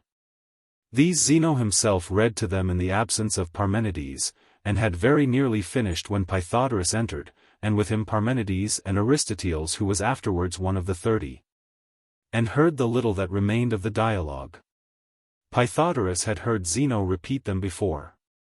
When the recitation was completed, Socrates requested that the first thesis of the first argument might be read over again, and this having been done, he said, "What is your meaning, Zeno? Do you maintain that if being is many, it must be both like and unlike, and that this is impossible, for neither can the like be unlike, nor the unlike like? Is that your position?" "Just so," said Zeno. "And if the unlike cannot be like, or the like unlike, then according to you, being could not be many, for this would involve an impossibility. In all that you say, have you any other purpose except to disprove the being of the many? And is not each division of your treatise intended to furnish a separate proof of this, there being in all as many proofs of the not being of the many as you have composed arguments? Is that your meaning, or have I misunderstood you?" "No," said Zeno, "you have correctly understood my general purpose." "I see, Parmenides," said Socrates, "that Zeno would like to be not only one with you in friendship but your second self in his writings too. He puts what you say in another way, and would fain make believe that he is telling us something which is new. For you, in your poems, say the all is one, and of this you adduce excellent proofs. And he on the other hand says there is no many, and on behalf of this he offers overwhelming evidence. You affirm unity, he denies plurality. And so you deceive the world into believing that you are saying different things when really you are saying much the same. This is a strain of art beyond the reach of most of us." "Yes, Socrates," said Zeno. "But although you are as keen as a Spartan hound in pursuing the track, you do not fully apprehend the true motive of the composition, which is not really such an artificial work as you imagine. For what you speak of was an accident, there was no pretense of a great purpose, nor any serious intention of deceiving the world. The truth is that these writings of mine were meant to protect the arguments of Parmenides against those who make fun of him and seek to show the many ridiculous and contradictory results which they suppose to follow from the affirmation of the one. My answer is addressed to the partisans of the many, whose attack I return with interest by retorting upon them that their hypothesis of the being of many, if carried out, appears to be still more ridiculous than the hypothesis of the being of one. Zeal for my master led me to write the book in the days of my youth, but someone stole the copy, and therefore I had no choice whether it should be published or not. The motive, however, of writing, was not the ambition of an elder man, but the pugnacity of a young one. This you do not seem to see, Socrates. Though in other respects, as I was saying, your notion is a very just one. "I understand," said Socrates, "and quite accept your account. But tell me, Zeno, do you not further think that there is an idea of likeness in itself, and another idea of unlikeness, which is the opposite of likeness, and that in these two, you and I and all other things to which we apply the term many, participate, things which participate in likeness become in that degree and manner like. And so far as they participate in unlikeness become in that degree unlike, or both like and unlike in the degree in which they participate in both? And may not all things partake of both opposites, and be both like and unlike? By reason of this participation, where is the wonder? Now if a person could prove the absolute like to become unlike, or the absolute unlike to become like, that, in my opinion, would indeed be a wonder. But there is nothing extraordinary, Zeno, in showing that the things which only partake of likeness and unlikeness experience both. Nor, again, if a person were to show that all is one by partaking of one, and at the same time many by partaking of many, would that be very astonishing. But if he were to show me that the absolute one was many, or the absolute many one, should be truly amazed. And so of all the rest, I should be surprised to hear that the natures or ideas themselves had these opposite qualities, but not if a person wanted to prove of me that I was many and also one. When he wanted to show that I was many, he would say that I have a right and a left side, and a front and a back, and an upper and a lower half, for I cannot deny that I partake of multitude. When, on the other hand, he wants to prove that I am one, he will say, that we who are here assembled are 7, and that I am one and partake of the one. In both instances he proves his case. So again, if a person shows that such things as wood, stones, and the like, being many are also one, we admit that he shows the coexistence of the one and many. But he does not show that the many are one or the one many. He is uttering not a paradox but a truism. If however, as I just now suggested, someone were to abstract simple notions of like, unlike, one, many, rest, motion, and similar ideas, and then to show that these admit of admixture and separation in themselves, I should be very much astonished. This part of the argument appears to be treated by you, Zeno, in a very spirited manner. But, as I was saying, should be far more amazed if anyone found in the ideas themselves which are apprehended by reason the same puzzle and entanglement which you have shown to exist in visible objects. While Socrates was speaking, Pythagoras thought that Parmenides and Zeno were not altogether pleased at the successive steps of the argument. But still they gave the closest attention, and often looked at one another, and smiled as if in admiration of him. When he had finished, Parmenides expressed their feelings in the following words. Socrates, he said, I admire the bent of your mind towards philosophy. Tell me now, was this your own distinction between ideas in themselves and the things which partake of them? And do you think that there is an idea of likeness apart from the likeness which we possess, and of the one and many, and of the other things which Zeno mentioned? I think that there are such ideas, said Socrates. Parmenides proceeded, and would you also make absolute ideas of the just and the beautiful and the good, and of all that class? Yes, he said, I should. And would you make an idea of man apart from us and from all other human creatures, or of fire and water? I am often undecided, Parmenides, as to whether I ought to include them or not. And would you feel equally undecided, Socrates, about things of which the mention may provoke a smile? I mean such things as hair, mud, dirt, or anything else which is vile and paltry. Would you suppose that each of these has an idea distinct from the actual objects with which we come into contact, or not? Certainly not, said Socrates. Visible things like these are such as they appear to us, and I am afraid that there would be an absurdity in assuming any idea of them, although I sometimes get disturbed, and begin to think that there is nothing without an idea. But then again, when I have taken up this position, I run away, because I am afraid that I may fall into a bottomless pit of nonsense, and perish. And so I return to the ideas of which I was just now speaking, and occupy myself with them. Yes, Socrates, said Parmenides, that is because you are still young. The time will come, if I am not mistaken, when philosophy will have a firmer grasp of you, and then you will not despise even the meanest things. At your age, you are too much disposed to regard the opinions of men. But I should like to know whether you mean that there are certain ideas of which all other things partake, and from which they derive their names. That similars, for example, become similar, because they partake of similarity, and great things become great, because they partake of greatness. And that just and beautiful things become just and beautiful, because they partake of justice and beauty? Yes, certainly, said Socrates, that is my meaning. Then each individual partakes either of the whole of the idea or else of a part of the idea? Can there be any other mode of participation? There cannot be, he said.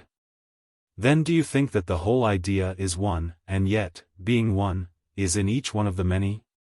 Why not, Parmenides? Said Socrates. Because one and the same thing will exist as a whole at the same time in many separate individuals, and will therefore be in a state of separation from itself. Nay, but the idea may be like the day, which is one and the same in many places at once, and yet continuous with itself. In this way each idea may be one and the same in all at the same time. I like your way, Socrates, of making one in many places at once. You mean to say, that if I were to spread out a sail and cover a number of men, there would be one whole including many, is not that your meaning? I think so. And would you say that the whole sail includes each man, or a part of it only, and different parts different men?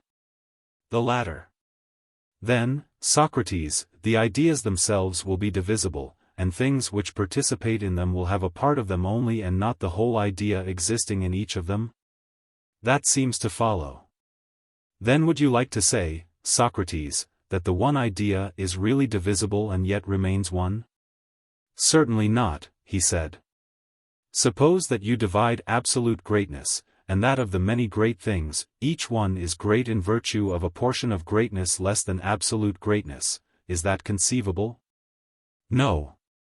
Or will each equal thing, if possessing some small portion of equality less than absolute equality, be equal to some other thing by virtue of that portion only? Impossible. Or suppose one of us to have a portion of smallness, this is but a part of the small, and therefore the absolutely small is greater. If the absolutely small be greater, that to which the part of the small is added will be smaller and not greater than before. How absurd!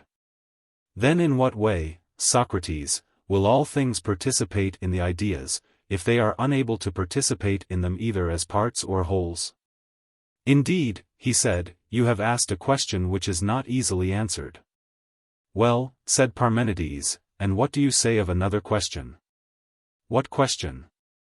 I imagine that the way in which you are led to assume one idea of each kind is as follows: you see a number of great objects. And when you look at them there seems to you to be one and the same idea, or nature, in them all. Hence you conceive of greatness as one. Very true, said Socrates. And if you go on and allow your mind in like manner to embrace in one view the idea of greatness and of great things which are not the idea, and to compare them, will not another greatness arise? Which will appear to be the source of all these? It would seem so. Then another idea of greatness now comes into view over and above absolute greatness, and the individuals which partake of it. And then another, over and above all these, by virtue of which they will all be great, and so each idea instead of being one will be infinitely multiplied. But may not the ideas, asked Socrates, be thoughts only, and have no proper existence except in our minds, Parmenides? For in that case each idea may still be one, and not experience this infinite multiplication. And can there be individual thoughts which are thoughts of nothing? Impossible, he said. The thought must be of something? Yes. Of something which is or which is not? Of something which is. Must it not be of a single something, which the thought recognizes as attaching to all, being a single form or nature? Yes. And will not the something which is apprehended as one and the same in all, be an idea? From that, again, there is no escape. Then, said Parmenides, if you say that everything else participates in the ideas, must you not say either that everything is made up of thoughts, and that all things think? Or that they are thoughts but have no thought? The latter view, Parmenides, is no more rational than the previous one. In my opinion, the ideas are, as it were, patterns fixed in nature, and other things are like them, and resemblances of them. What is meant by the participation of other things in the ideas is really assimilation to them. But if, said he, the individual is like the idea, must not the idea also be like the individual, in so far as the individual is a resemblance of the idea? That which is like, cannot be conceived of as other than the like of like. Impossible. And when two things are alike, must they not partake of the same idea? They must. And will not that of which the two partake, and which makes them alike, be the idea itself? Certainly. Then the idea cannot be like the individual, or the individual like the idea. For if they are alike, some further idea of likeness will always be coming to light, and if that be like anything else, another. And new ideas will be always arising, if the idea resembles that which partakes of it. Quite true. The theory, then, that other things participate in the ideas by resemblance, has to be given up, and some other mode of participation devised? It would seem so. Do you see then, Socrates, how great is the difficulty of affirming the ideas to be absolute? Yes, indeed. And, further, let me say that as yet you only understand a small part of the difficulty which is involved if you make of each thing a single idea, parting it off from other things. What difficulty? He said. There are many, but the greatest of all is this: if an opponent argues that these ideas, being such as we say they ought to be, must remain unknown, no one can prove to him that he is wrong. Unless he who denies their existence be a man of great ability and knowledge, and is willing to follow a long and laborious demonstration. He will remain unconvinced, and still insist that they cannot be known. What do you mean, Parmenides? Said Socrates. In the first place, I think, Socrates, that you, or anyone who maintains the existence of absolute essences, will admit that they cannot exist in us. No, said Socrates. For then they would be no longer absolute. True, he said. And therefore when ideas are what they are in relation to one another, their essence is determined by a relation among themselves, and has nothing to do with the resemblances. Or whatever they are to be termed, which are in our sphere, and from which we receive this or that name when we partake of them. And the things which are within our sphere and have the same names with them, are likewise only relative to one another, and not to the ideas which have the same names with them, but belong to themselves and not to them. What do you mean? Said Socrates. I may illustrate my meaning in this way, said Parmenides: a master has a slave. Now there is nothing absolute in the relation between them, which is simply a relation of one man to another. But there is also an idea of mastership in the abstract, which is relative to the idea of slavery in the abstract. These natures have nothing to do with us, nor we with them. They are concerned with themselves only, and we with ourselves. Do you see my meaning? Yes, said Socrates, I quite see your meaning. And will not knowledge, I mean absolute knowledge, answer to absolute truth? Certainly. And each kind of absolute knowledge will answer to each kind of absolute being? Yes. But the knowledge which we have, will answer to the truth which we have, and again, each kind of knowledge which we have, will be a knowledge of each kind of being which we have? Certainly. But the ideas themselves, as you admit, we have not, and cannot have? No, we cannot. And the absolute natures or kinds are known severally by the absolute idea of knowledge? Yes. And we have not got the idea of knowledge? No. Then none of the ideas are known to us, because we have no share in absolute knowledge? I suppose not. Then the nature of the beautiful in itself, and of the good in itself, and all other ideas which we suppose to exist absolutely, are unknown to us? It would seem so. I think that there is a stranger consequence still. What is it? Would you, or would you not say, that absolute knowledge, if there is such a thing, must be a far more exact knowledge than our knowledge, and the same of beauty and of the rest? Yes. And if there be such a thing as participation in absolute knowledge, no one is more likely than God to have this most exact knowledge? Certainly. But then, will God, having absolute knowledge, have a knowledge of human things? Why not? Because, Socrates, said Parmenides, we have admitted that the ideas are not valid in relation to human things, nor human things in relation to them. The relations of either are limited to their respective spheres. Yes, that has been admitted. And if God has this perfect authority, and perfect knowledge, his authority cannot rule us, nor his knowledge know us, or any human thing. Just as our authority does not extend to the gods, nor our knowledge know anything which is divine, so by parity of reason they, being gods, are not our masters. Neither do they know the things of men. Yet, surely, said Socrates, to deprive God of knowledge is monstrous. These, Socrates, said Parmenides, are a few, and only a few of the difficulties in which we are involved if ideas really are and we determine each one of them to be an absolute unity. He who hears what may be said against them will deny the very existence of them, and even if they do exist, he will say that they must of necessity be unknown to man. And he will seem to have reason on his side, and as we were remarking just now, will be very difficult to convince. A man must be gifted with very considerable ability before he can learn that everything has a class and an absolute essence. And still more remarkable will he be who discovers all these things for himself, and having thoroughly investigated them is able to teach them to others. I agree with you, Parmenides, said Socrates. And what you say is very much to my mind. And yet, Socrates, said Parmenides, if a man, fixing his attention on these and the like difficulties, does away with ideas of things and will not admit that every individual thing has its own determinate idea which is always one and the same, he will have nothing on which his mind can rest. And so he will utterly destroy the power of reasoning, as you seem to me to have particularly noted. Very true, he said.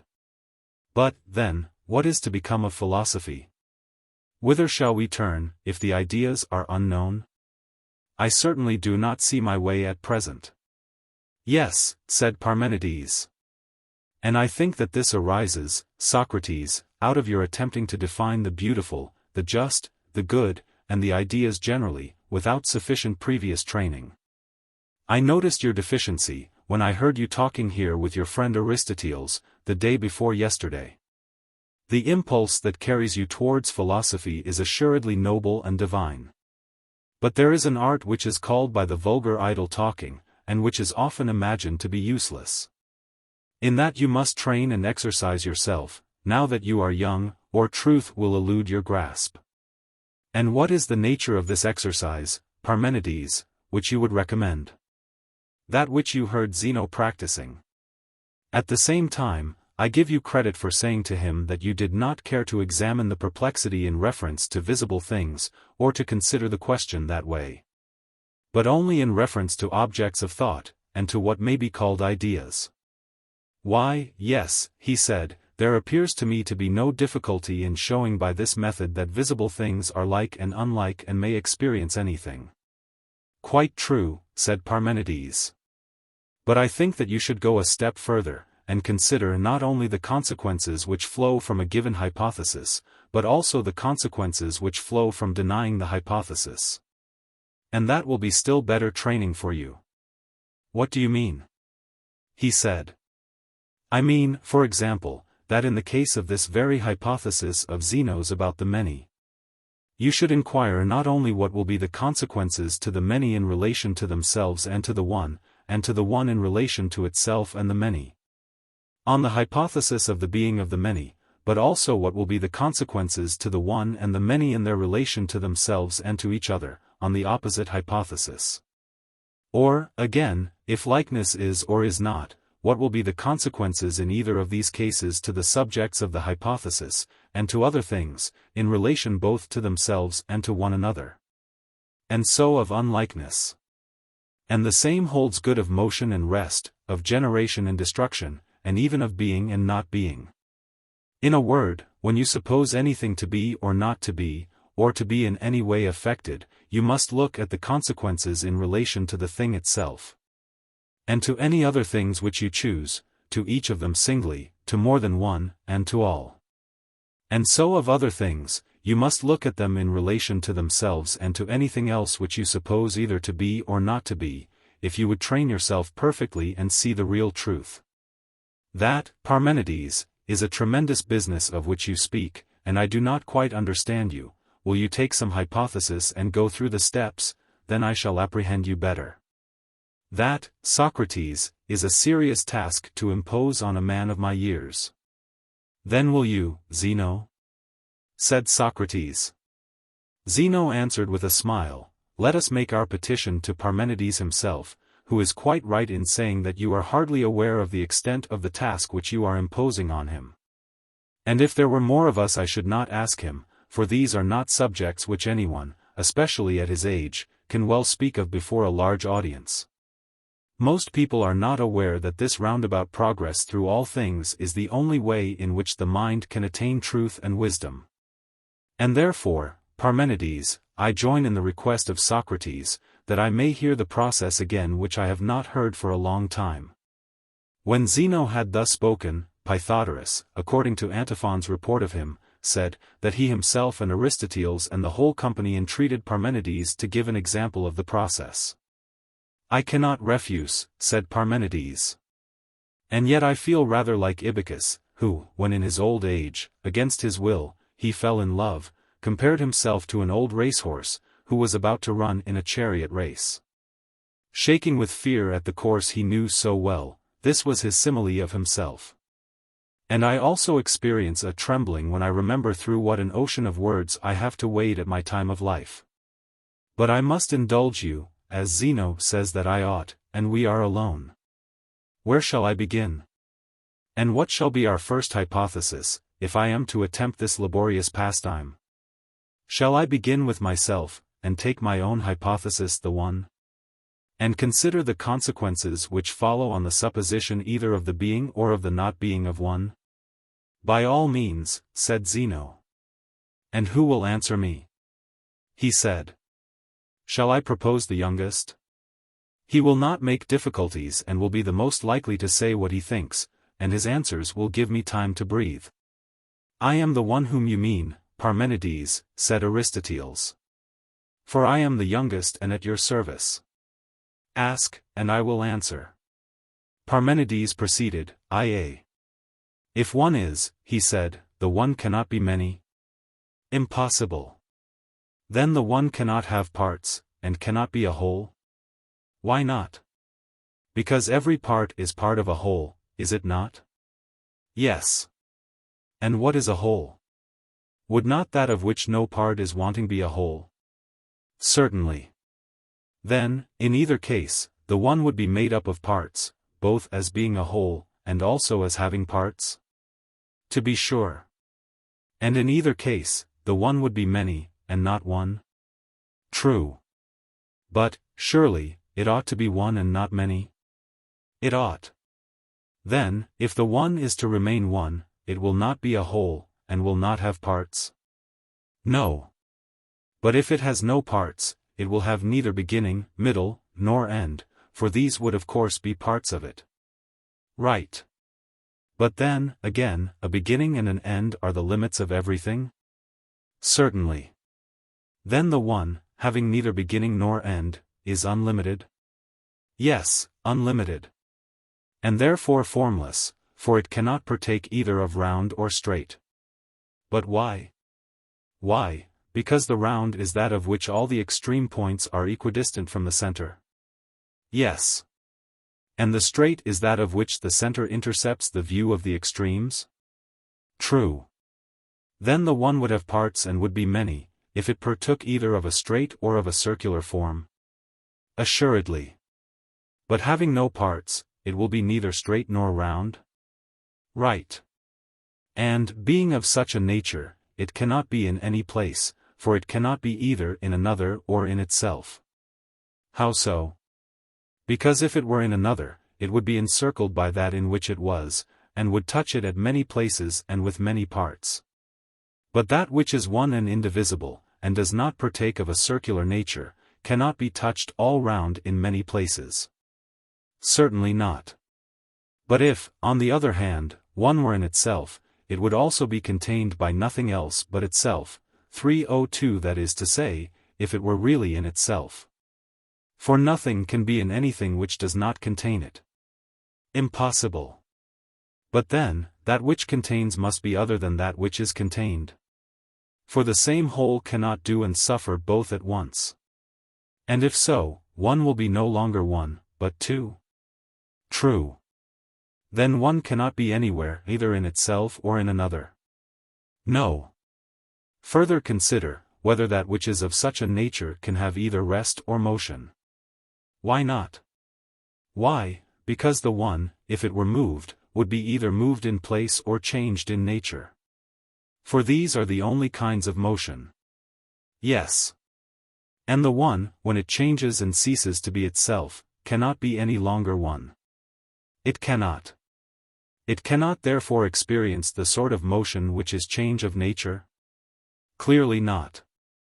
Then can the motion of the one be in place? Perhaps. But if the one moved in place, must it not either move round and round in the same place, or from one place to another? It must. And that which moves in a circle must rest upon a center. And that which goes round upon a center must have parts which are different from the center, but that which has no center and no parts cannot possibly be carried round upon a center. Impossible. But perhaps the motion of the one consists in change of place? Perhaps so, if it moves at all. And have we not already shown that it cannot be in anything? Yes. Then its coming into being in anything is still more impossible, is it not? I do not see why. Why? Because anything which comes into being in anything, can neither as yet be in that other thing while still coming into being, nor be altogether out of it, if already coming into being in it. Certainly not. And therefore whatever comes into being in another must have parts, and then one part may be in, and another part out of that other. But that which has no parts can never be at one and the same time neither wholly within nor wholly without anything. True. And is there not a still greater impossibility in that which has no parts, and is not a whole, coming into being anywhere, since it cannot come into being either as a part or as a whole? Clearly. Then it does not change place by revolving in the same spot, nor by going somewhere and coming into being in something, nor again, by change in itself? Very true. Then in respect of any kind of motion the one is immovable? Immovable. But neither can the one be in anything, as we affirm? Yes, we said so. Then it is never in the same? Why not? Because if it were in the same it would be in something. Certainly. And we said that it could not be in itself, and could not be in other? True. Then one is never in the same place? It would seem not. But that which is never in the same place is never quiet or at rest? Never. One then, as would seem, is neither at rest nor in motion? It certainly appears so. Neither will it be the same with itself or other, nor again, other than itself or other. How is that? If other than itself it would be other than one, and would not be one. True.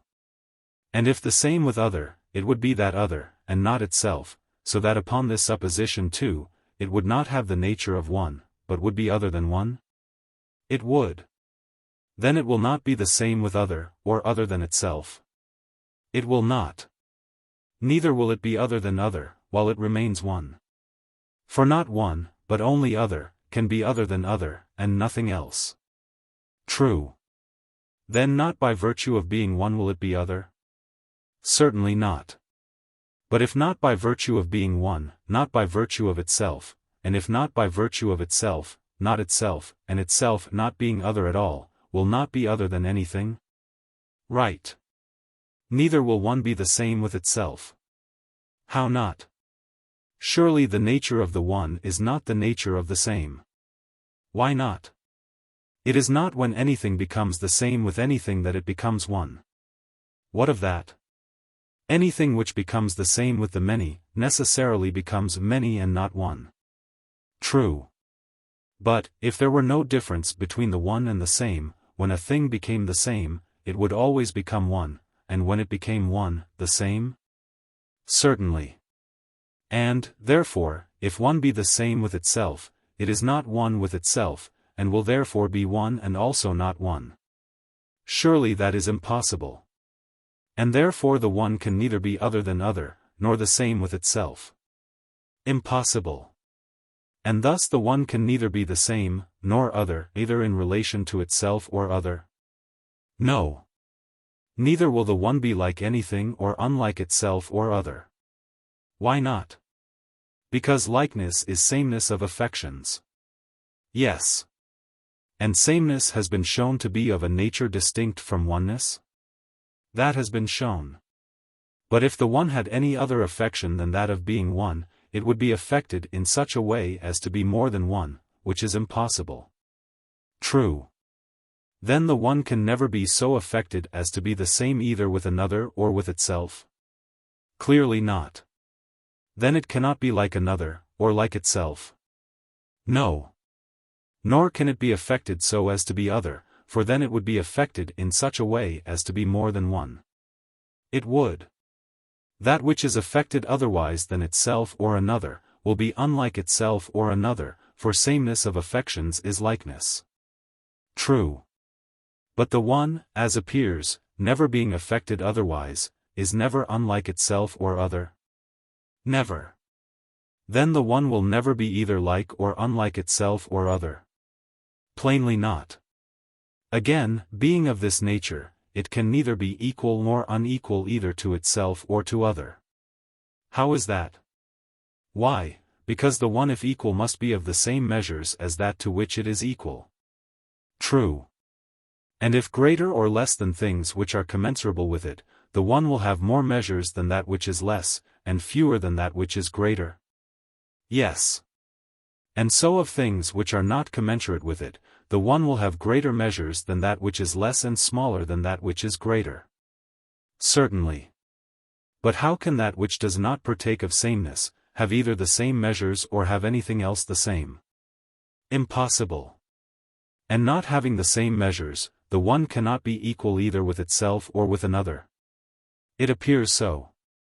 But again, whether it have fewer or more measures, it will have as many parts as it has measures, and thus again the one will be no longer one but will have as many parts as measures. Right. And if it were of one measure, it would be equal to that measure, yet it has been shown to be incapable of equality. It has. Then it will neither partake of one measure, nor of many, nor of few, nor of the same at all, nor be equal to itself or another, nor be greater or less than itself or other. Certainly. Well, and do we suppose that one can be older, or younger than anything, or of the same age with it? Why not? Why, because that which is of the same age with itself or other, must partake of equality or likeness of time, and we said that the one did not partake either of equality or of likeness. We did say so. And we also said, that it did not partake of inequality or unlikeness. Very true. How then can one, being of this nature, be either older or younger than anything, or have the same age with it? In no way. Then one cannot be older or younger, or of the same age, either with itself or with another. Clearly not. Then the one, being of this nature, cannot be in time at all. For must not that which is in time, be always growing older than itself? Certainly. And that which is older, must always be older than something which is younger? True. Then, that which becomes older than itself, also becomes at the same time younger than itself, if it is to have something to become older than. What do you mean? I mean this: a thing does not need to become different from another thing which is already different, it is different, and if its different has become, it has become different. If its different will be, it will be different. But of that which is becoming different, there cannot have been, or be about to be, or yet be, a different. The only different possible is one which is becoming. That is inevitable. But, surely, the elder is a difference relative to the younger, and to nothing else. True. Then that which becomes older than itself must also, at the same time, become younger than itself? Yes. But again, it is true that it cannot become for a longer or for a shorter time than itself, but it must become, and be, and have become, and be about to be, for the same time with itself? That again is inevitable. Then things which are in time, and partake of time, must in every case, I suppose, be of the same age with themselves. And must also become at once older and younger than themselves? Yes. But the one did not partake of those affections? Not at all. Then it does not partake of time, and is not in any time? So the argument shows. Well, but do not the expressions was, and has become, and was becoming, signify a participation of past time? Certainly. And do not will be, will become, will have become, signify a participation of future time? Yes. And is, or becomes, signifies a participation of present time? Certainly. And if the one is absolutely without participation in time, it never had become, or was becoming, or was at any time, or is now become or is becoming, or is, or will become, or will have become, or will be, hereafter. Most true. But are there any modes of partaking of being other than these? There are none. Then the one cannot possibly partake of being? That is the inference. Then the one is not at all? Clearly not. Then the one does not exist in such way as to be one, for if it were and partook of being, it would already be, but if the argument is to be trusted, the one neither is nor is one? True. But that which is not admits of no attribute or relation? Of course not. Then there is no name, nor expression, nor perception, nor opinion, nor knowledge of it? Clearly not. Then it is neither named, nor expressed, nor opined, nor known, nor does anything that is perceive it. So we must infer. But can all this be true about the one? I think not. I.b. Suppose, now, that we return once more to the original hypothesis, let us see whether, on a further review, any new aspect of the question appears. I shall be very happy to do so. We say that we have to work out together all the consequences, whatever they may be, which follow, if the one is? Yes. Then we will begin at the beginning. If one is, can one be, and not partake of being? Impossible.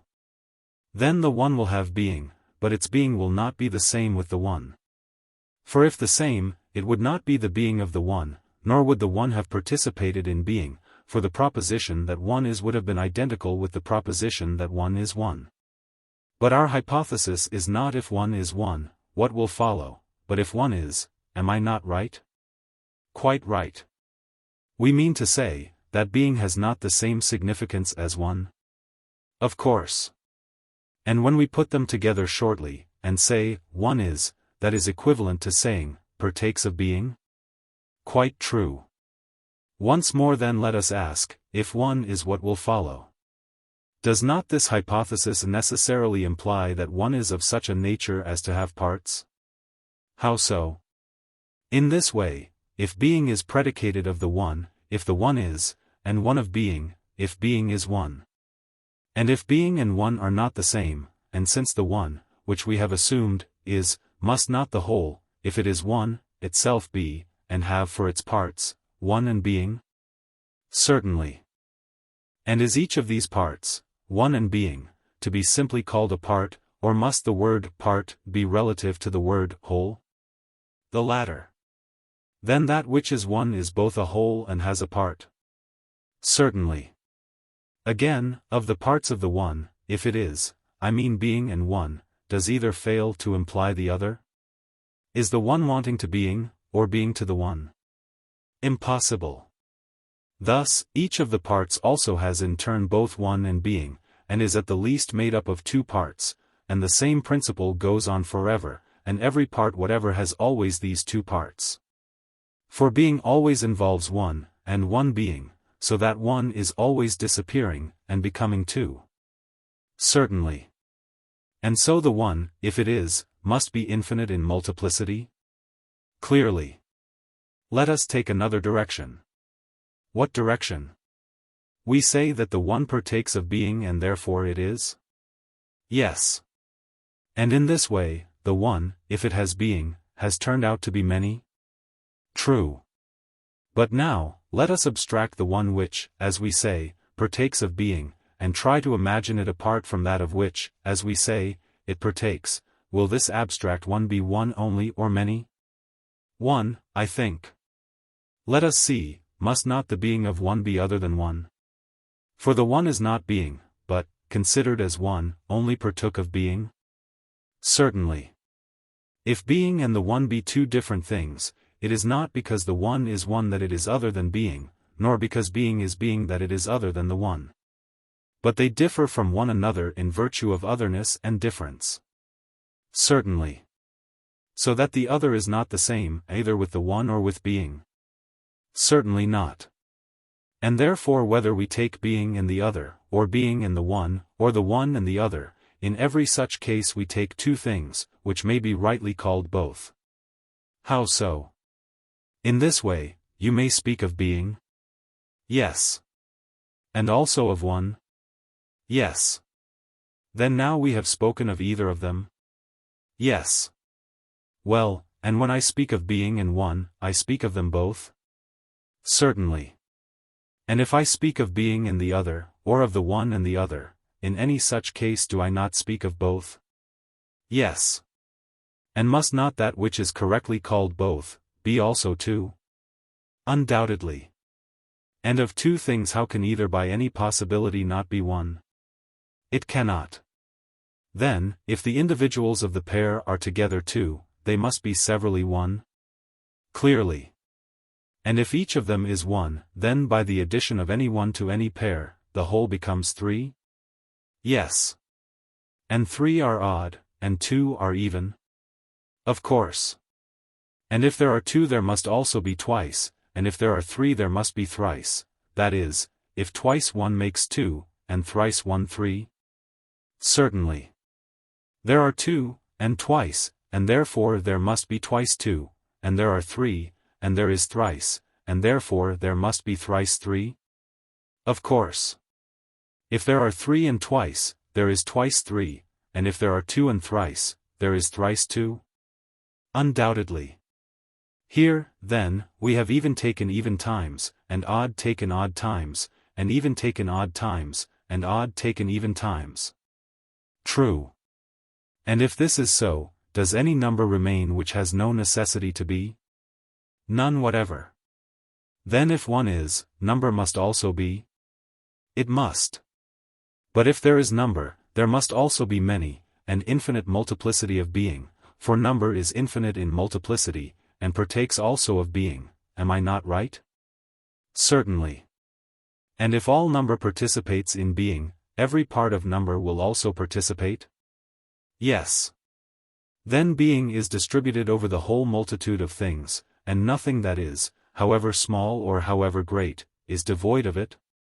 And, indeed, the very supposition of this is absurd, for how can that which is, be devoid of being? In no way. And it is divided into the greatest and into the smallest, and into being of all sizes, and is broken up more than all things, the divisions of it have no limit. True.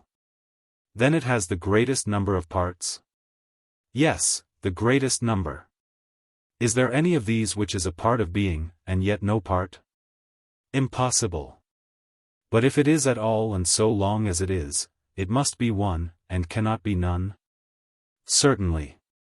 Then the one attaches to every single part of being, and does not fail in any part, whether great or small, or whatever may be the size of it? True. But reflect, can one, in its entirety, be in many places at the same time?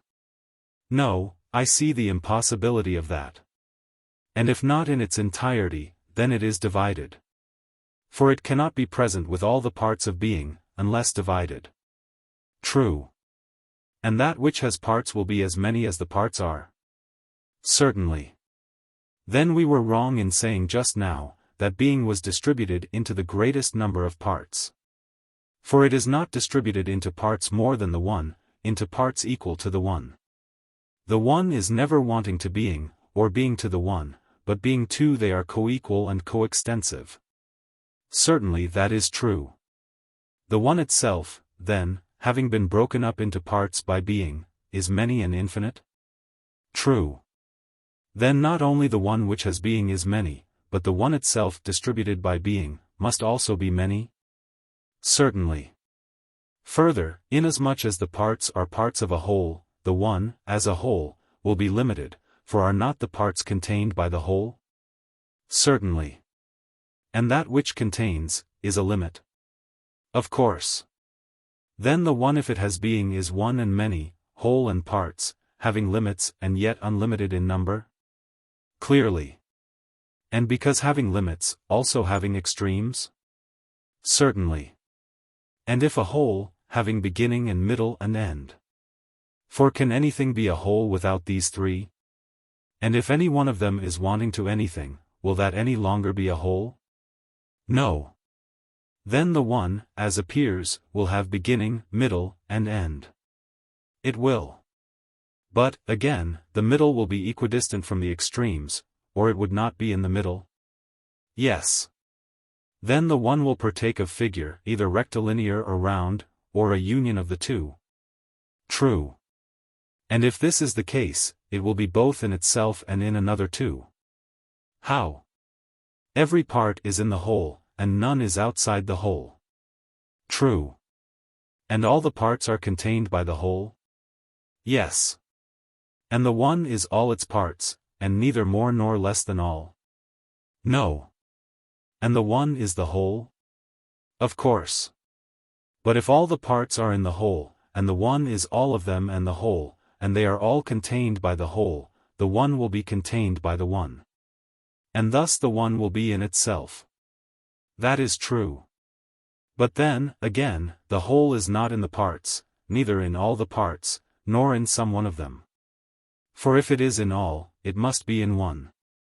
For if there were any one in which it was not, it could not be in all the parts, for the part in which it is wanting is one of all, and if the whole is not in this, how can it be in them all? It cannot. Nor can the whole be in some of the parts, for if the whole were in some of the parts, the greater would be in the less, which is impossible. Yes, impossible. But if the whole is neither in one, nor in more than one, nor in all of the parts, it must be in something else, or cease to be anywhere at all? Certainly. If it were nowhere, it would be nothing. But being a whole, and not being in itself, it must be in another. Very true. The one then, regarded as a whole, is in another, but regarded as being all its parts, is in itself. And therefore the one must be itself in itself and also in another. Certainly. The one then, being of this nature, is of necessity both at rest and in motion? How? The one is at rest since it is in itself, for being in one, and not passing out of this, it is in the same, which is itself. True. And that which is ever in the same, must be ever at rest? Certainly. Well, and must not that, on the contrary, which is ever in other, never be in the same, and if never in the same, never at rest, and if not at rest, in motion? True. Then the one being always itself in itself and other, must always be both at rest and in motion? Clearly. And must be the same with itself, and other than itself. And also the same with the others, and other than the others, this follows from its previous affections. How so?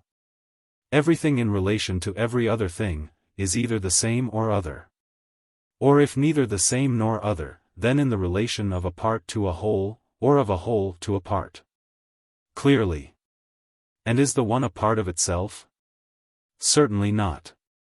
Since it is not a part in relation to itself, it cannot be related to itself as whole to part. It cannot. But is the one other than one? No.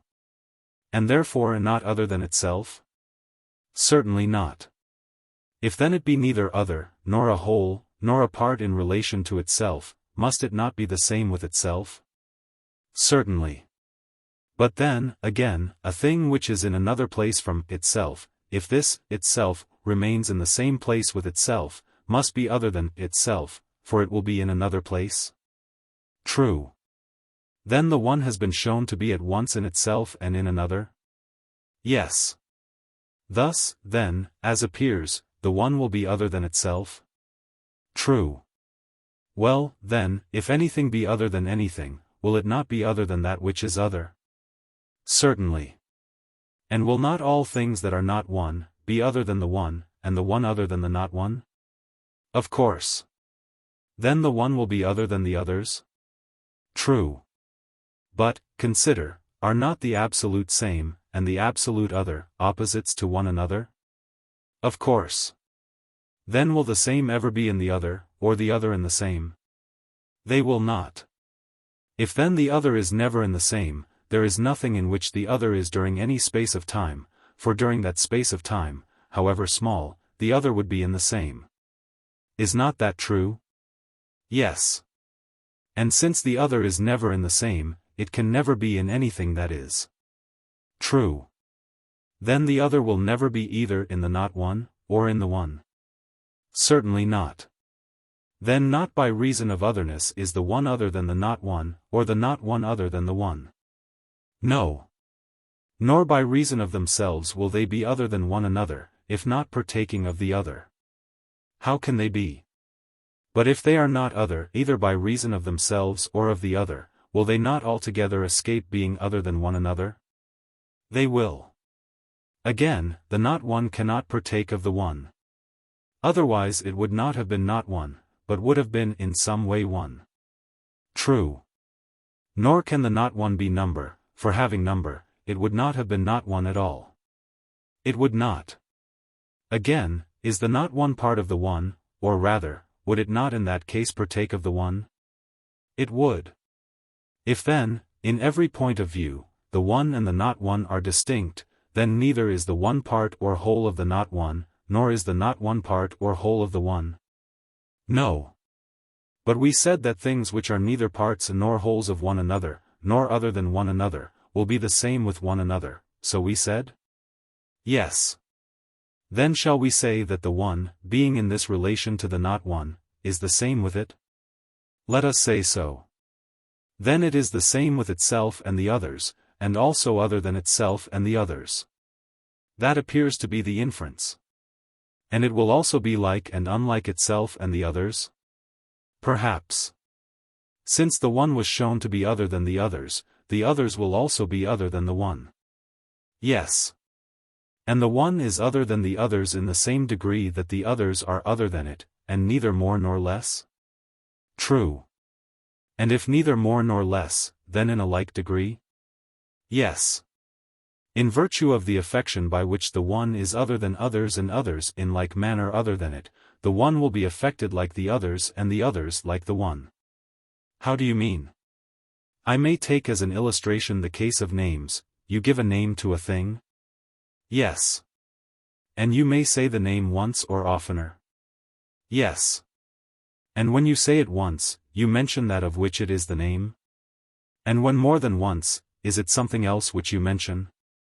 Or must it always be the same thing of which you speak, whether you utter the name once or more than once? Of course it is the same. And is not other a name given to a thing? Certainly. Whenever, then, you use the word other, whether once or oftener, you name that of which it is the name, and to no other do you give the name? True. Then when we say that the others are other than the one, and the one other than the others, in repeating the word other, we speak of that nature to which the name is applied, and of no other? Quite true. Then the one which is other than others, and the other which is other than the one, in that the word other is applied to both, will be in the same condition. And that which is in the same condition is like. Yes. Then in virtue of the affection by which the one is other than the others, everything will be like everything, for everything is other than everything. True. Again, the like is opposed to the unlike? Yes. And the other to the same? True again. And the one was also shown to be the same with the others? Yes. And to be the same with the others is the opposite of being other than the others? Certainly. And in that it was other it was shown to be like? Yes. But in that it was the same it will be unlike by virtue of the opposite affection to that which made it like, and this was the affection of otherness. Yes. The same then will make it unlike. Otherwise it will not be the opposite of the other. True. Then the one will be both like and unlike the others, like in so far as it is other, and unlike in so far as it is the same. Yes, that argument may be used. And there is another argument. What? In so far as it is affected in the same way it is not affected otherwise, and not being affected otherwise is not unlike, and not being unlike, is like. But in so far as it is affected by other it is otherwise, and being otherwise affected is unlike. True. Then because the one is the same with the others and other than the others, on either of these two grounds, or on both of them, it will be both like and unlike the others? Certainly. And in the same way as being other than itself and the same with itself, on either of these two grounds and on both of them, it will be like and unlike itself? Of course. Again, how far can the one touch or not touch itself and others? Consider. I am considering. The one was shown to be in itself which was a whole. True. And also in other things? Yes. In so far as it is in other things it would touch other things, but in so far as it is in itself it would be debarred from touching them, and would touch itself only. Clearly. Then the inference is that it would touch both? It would. But what do you say to a new point of view? Must not that which is to touch another be next to that which it is to touch, and occupy the place nearest to that in which what it touches is situated? True. Then the one, if it is to touch itself, ought to be situated next to itself, and occupy the place next to that in which itself is? It ought. And that would require that the one should be two, and be in two places at once, and this, while it is one, will never happen. No. Then the one cannot touch itself any more than it can be two? It cannot. Neither can it touch others. Why not? The reason is, that whatever is to touch another must be in separation from, and next to, that which it is to touch, and no third thing can be between them. True. Two things, then, at the least are necessary to make contact possible? They are. And if to the two a third be added in due order, the number of terms will be 3, and the contacts 2? Yes. And every additional term makes one additional contact, whence it follows that the contacts are one less in number than the terms. The first two terms exceeded the number of contacts by 1, and the whole number of terms exceeds the whole number of contacts by 1 in like manner. And for every one which is afterwards added to the number of terms, one contact is added to the contacts. True. Whatever is the whole number of things, the contacts will be always one less. True. But if there be only one, and not two, there will be no contact? How can there be? And do we not say that the others being other than the one are not one and have no part in the one? True. Then they have no number, if they have no one in them? Of course not. Then the others are neither one nor two, nor are they called by the name of any number? No. One, then, alone is one, and two do not exist. Clearly not. And if there are not two, there is no contact? There is not. Then neither does the one touch the others, nor the others the one, if there is no contact? Certainly not. For all which reasons the one touches and does not touch itself and the others? True. Further, is the one equal and unequal to itself and others? How do you mean? If the one were greater or less than the others, or the others greater or less than the one, they would not be greater or less than each other in virtue of their being the one and the others. But, if in addition to their being what they are they had equality, they would be equal to one another, or if the one had smallness and the others greatness. Or the one had greatness and the others smallness, whichever kind had greatness would be greater, and whichever had smallness would be smaller? Certainly. Then there are two such ideas as greatness and smallness, for if they were not they could not be opposed to each other and be present in that which is. How could they? If, then, smallness is present in the one, it will be present either in the whole or in a part of the whole. Certainly. Suppose the first. It will be either coequal and coextensive with the whole one, or will contain the one. Clearly. If it be coextensive with the one, it will be coequal with the one, or if containing the one, it will be greater than the one. Of course.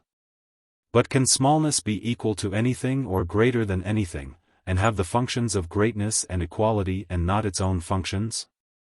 Impossible. Then smallness cannot be in the whole of one, but, if at all, in a part only? Yes.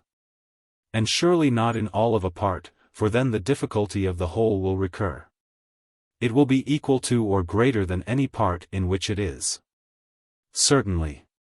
Then smallness will not be in anything, whether in a whole or in a part.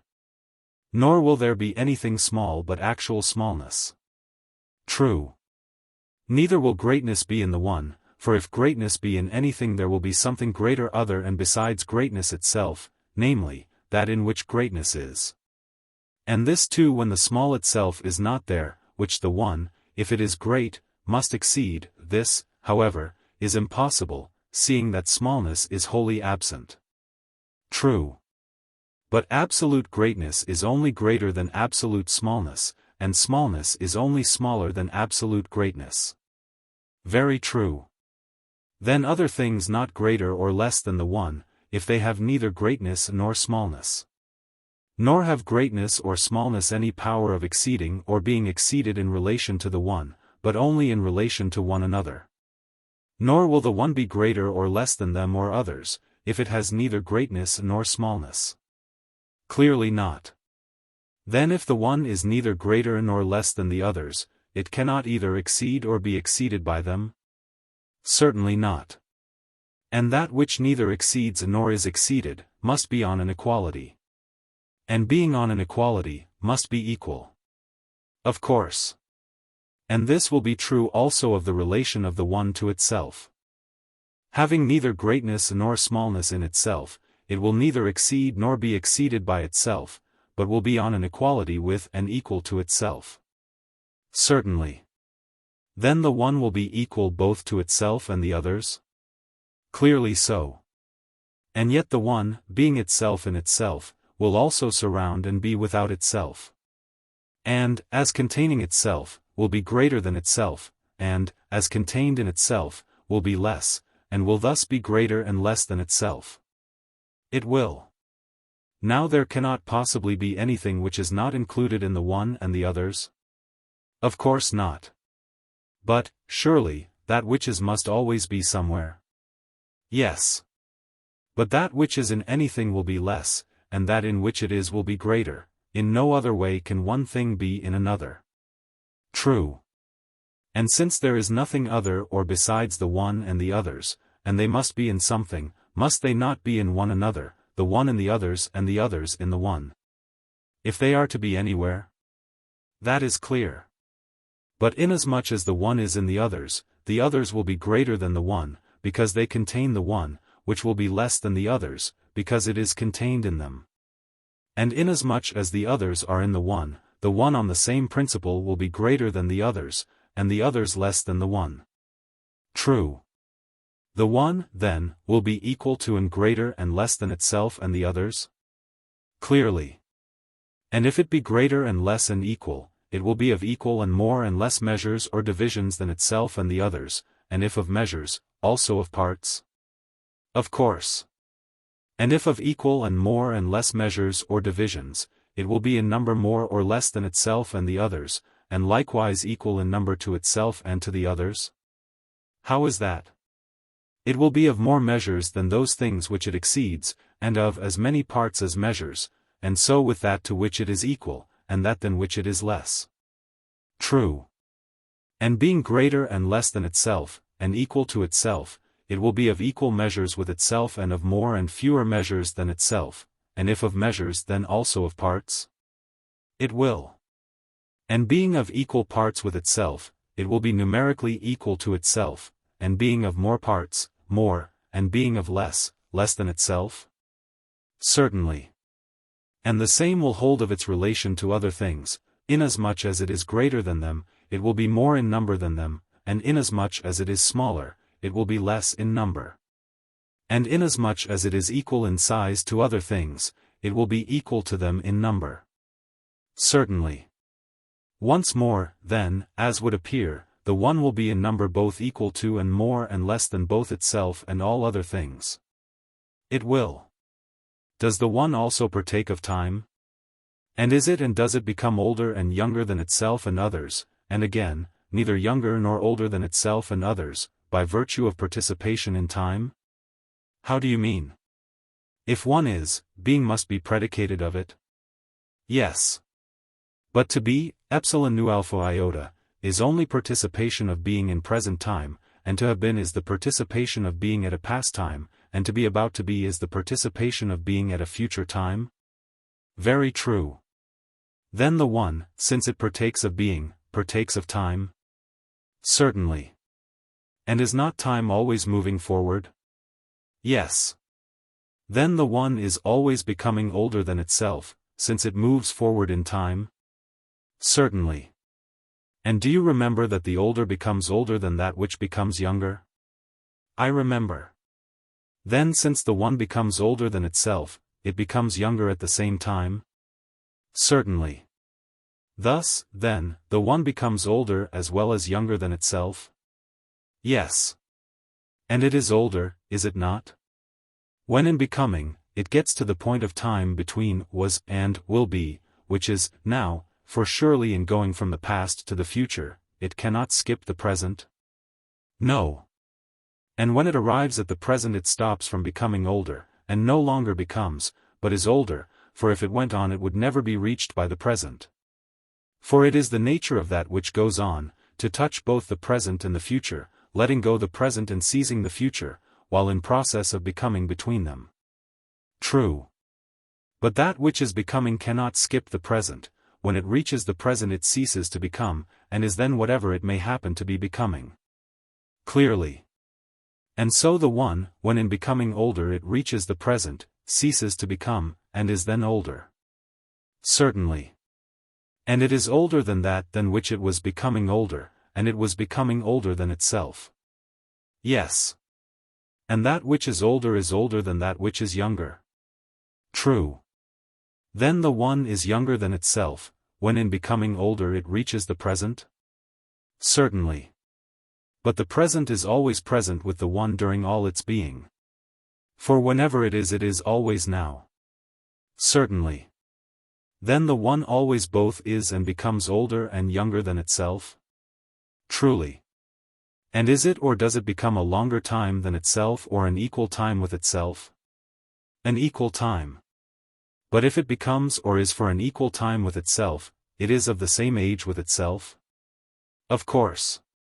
And that which is of the same age, is neither older nor younger? No. The one, then, becoming and being the same time with itself, neither is nor becomes older or younger than itself? I should say not. And what are its relations to other things? Is it or does it become older or younger than they? I cannot tell you. You can at least tell me that others than the one are more than the one, other would have been one, but the others have multitude, and are more than one? They will have multitude. And a multitude implies a number larger than one? Of course. And shall we say that the lesser or the greater is the first to come or to have come into existence? The lesser. Then the least is the first? And that is the one? Yes. Then the one of all things that have number is the first to come into being. But all other things have also number, being plural and not singular. They have. And since it came into being first it must be supposed to have come into being prior to the others, and the others later.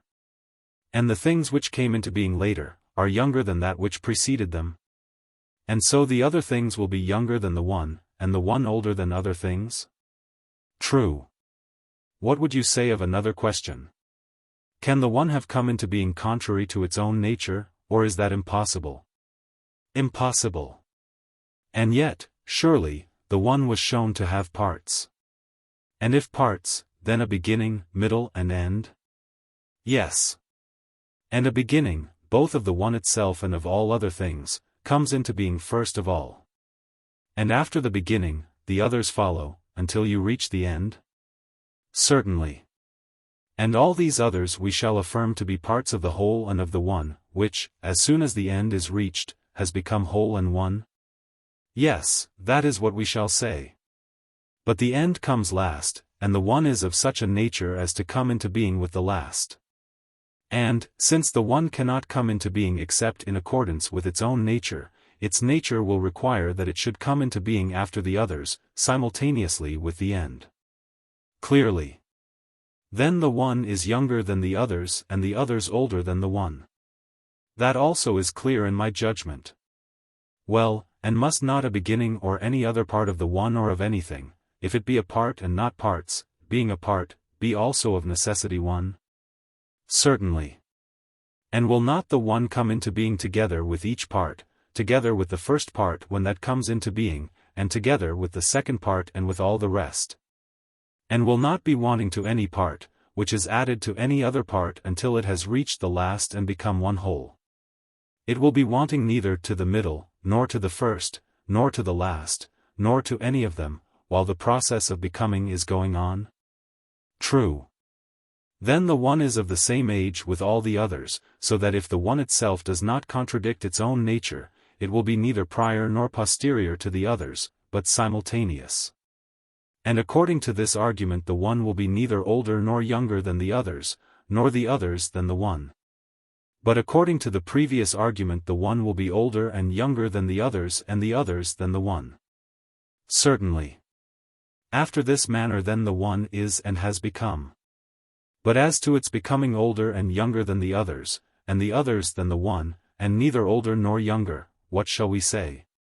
Shall we say as of being so also of becoming, or otherwise? I cannot answer. But I can venture to say, that even if one thing were older or younger than another, it could not become older or younger in a greater degree than it was at first.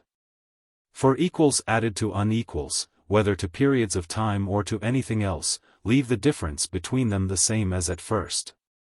Of course. Then that which is, cannot become older or younger than that which is, since the difference of age is always the same, the one is and has become older and the other younger. But they are no longer becoming so. True. And the one which is does not therefore become either older or younger than the others which are. No. But consider whether they may not become older and younger in another way. In what way? Just as the one was proven to be older than the others and the others than the one. And what of that? If the one is older than the others, has come into being a longer time than the others. Yes. But consider again. If we add equal time to a greater and a less time, will the greater differ from the less time by an equal or by a smaller portion than before? By a smaller portion. Then the difference between the age of the one and the age of the others will not be afterwards so great as at first. But if an equal time be added to both of them they will differ less and less in age? Yes. And that which differs in age from some other less than formerly, from being older will become younger in relation to that other than which it was older? Yes, younger. And if the one becomes younger the others aforesaid will become older than they were before, in relation to the one. Certainly. Then that which had become younger becomes older relatively to that which previously had become and was older. It never really is older, but is always becoming, for the one is always growing on the side of youth and the other on the side of age. And in like manner the older is always in process of becoming younger than the younger. For as they are always going in opposite directions they become in ways the opposite to one another, the younger older than the older, and the older younger than the younger. They cannot, however, have become, for if they had already become they would be and not merely become. But that is impossible. For they are always becoming both older and younger than one another, the one becomes younger than the others because it was seen to be older and prior. And the others become older than the one because they came into being later. And in the same way the others are in the same relation to the one, because they were seen to be older, and prior to the one. That is clear. Inasmuch then, one thing does not become older or younger than another, in that they always differ from each other by an equal number, the one cannot become older or younger than the others, nor the others than the one. But inasmuch as that which came into being earlier and that which came into being later must continually differ from each other by a different portion, in this point of view the others must become older and younger than the one, and the one than the others. Certainly. For all these reasons, then, the one is and becomes older and younger than itself and the others, and neither is nor becomes older or younger than itself or the others. Certainly. But since the one partakes of time, and partakes of becoming older and younger, must it not also partake of the past, the present, and the future? Of course it must.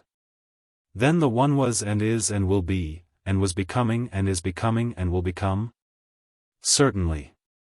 And there is and was and will be something which is in relation to it and belongs to it? True. And since we have at this moment opinion and knowledge and perception of the one, there is opinion and knowledge and perception of it? Quite right. Then there is name and expression for it, and it is named and expressed, and everything of this kind which appertains to other things appertains to the one. Certainly, that is true. Yet once more and for the third time, let us consider, if the one is both one and many, as we have described, and is neither one nor many, and participates in time, must it not, in as far as it is one, at times partake of being, and in as far as it is not one, at times not partake of being? Certainly.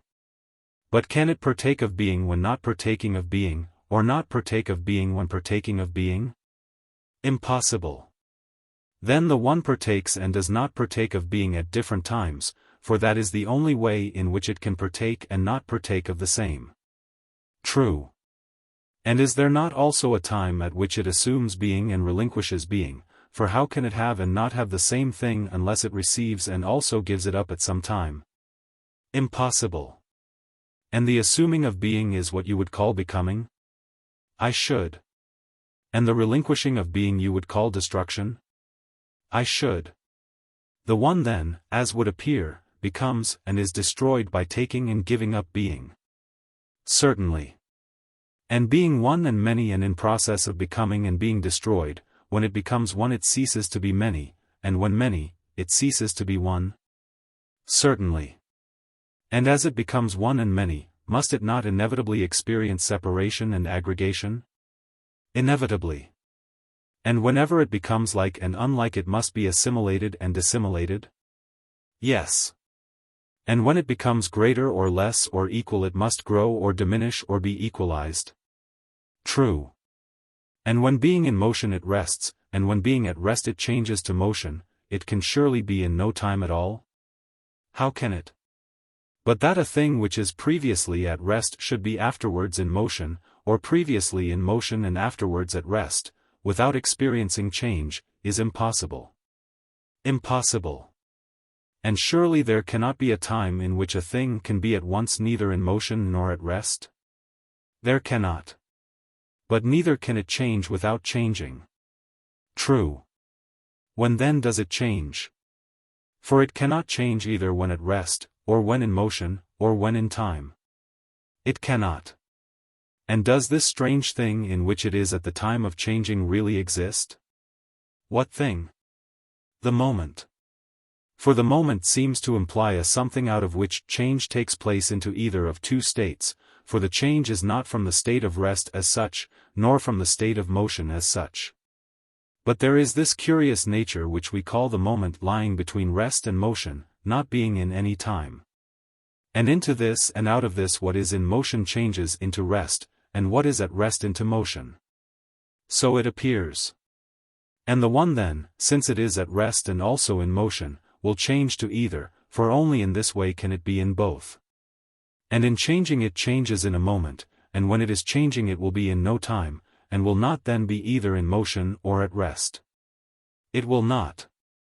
And it will be in the same case in relation to the other changes, when it passes from being into cessation of being, or from not being into becoming, then it passes between certain states of motion and rest, and neither is nor is not, nor becomes nor is destroyed. Very true. And on the same principle, in the passage from one to many and from many to one, the one is neither one nor many, neither separated nor aggregated. And in the passage from like to unlike, and from unlike to like, it is neither like nor unlike, neither in a state of assimilation nor of dissimilation. And in the passage from small to great and equal and back again, it will be neither small nor great, nor equal, nor in a state of increase, or diminution, or equalization. True. All these, then, are the affections of the one, if the one has being. Of course. But if one is, what will happen to the others? Is not that also to be considered? Yes. Let us show then, if one is, what will be the affections of the others than the one. Let us do so. Inasmuch as there are things other than the one, the others are not the one. For if they were they could not be other than the one. Very true. Nor are the others altogether without the one, but in a certain way they participate in the one. In what way? Because the others are other than the one inasmuch as they have parts, for if they had no parts they would be simply one. Right. And parts, as we affirm, have relation to a whole? So we say. And a whole must necessarily be one made up of many, and the parts will be parts of the one, for each of the parts is not a part of many, but of a whole. How do you mean? If anything were a part of many, being itself one of them, it will surely be a part of itself, which is impossible, and it will be a part of each one of the other parts, if of all. For if not a part of some one, it will be a part of all the others but this one, and thus will not be a part of each one, and if not a part of each one it will not be a part of any one of the many. And not being a part of any one, it cannot be a part or anything else of all those things of none of which it is anything. Clearly not. Then the part is not a part of the many, nor of all, but is of a certain single form, which we call a whole, being one perfect unity framed out of all, of this the part will be a part. Certainly. If, then, the others have parts, they will participate in the whole and in the one. True. Then the others than the one must be one perfect whole, having parts. Certainly. And the same argument holds of each part, for the part must participate in the one, for if each of the parts is a part, this means, I suppose, that it is one separate from the rest and self-related. Otherwise it is not each. True. But when we speak of the part participating in the one, it must clearly be other than one. For if not, it would not merely have participated, but would have been one, whereas only the itself can be one. Very true. Both the whole and the part must participate in the one. For the whole will be one whole, of which the parts will be parts, and each part will be one part of the whole which is the whole of the part. True. And will not the things which participate in the one, be other than it? Of course. And the things which are other than the one will be many. For if the things which are other than the one were neither one nor more than one, they would be nothing. True. But, seeing that the things which participate in the one as a part, and in the one as a whole, are more than one, must not those very things which participate in the one be infinite in number? How so? Let us look at the matter thus: is it not a fact that in partaking of the one they are not one, and do not partake of the one at the very time when they are partaking of it? Clearly. They do so then as multitudes in which the one is not present? Very true. And if we were to abstract from them in idea the very smallest fraction, must not that least fraction, if it does not partake of the one, be a multitude and not one? It must. And if we continue to look at the other side of their nature, regarded simply, and in itself, will not they, as far as we see them, be unlimited in number? Certainly. And yet, when each several part becomes a part, then the parts have a limit in relation to the whole and to each other, and the whole in relation to the parts. Just so. The result to the others than the one is that the union of themselves and the one appears to create a new element in them which gives to them limitation in relation to one another. Whereas in their own nature they have no limit. That is clear. Then the others than the one, both as whole and parts, are infinite, and also partake of limit. Certainly. Then they are both like and unlike one another and themselves. How is that? Inasmuch as they are unlimited in their own nature, they are all affected in the same way. True. And inasmuch as they all partake of limit, they are all affected in the same way. Of course. But inasmuch as their state is both limited and unlimited, they are affected in opposite ways. Yes. And opposites are the most unlike of things. Certainly. Considered, then, in regard to either one of their affections, they will be like themselves and one another. Considered in reference to both of them together, most opposed and most unlike. That appears to be true. Then the others are both like and unlike themselves and one another? True.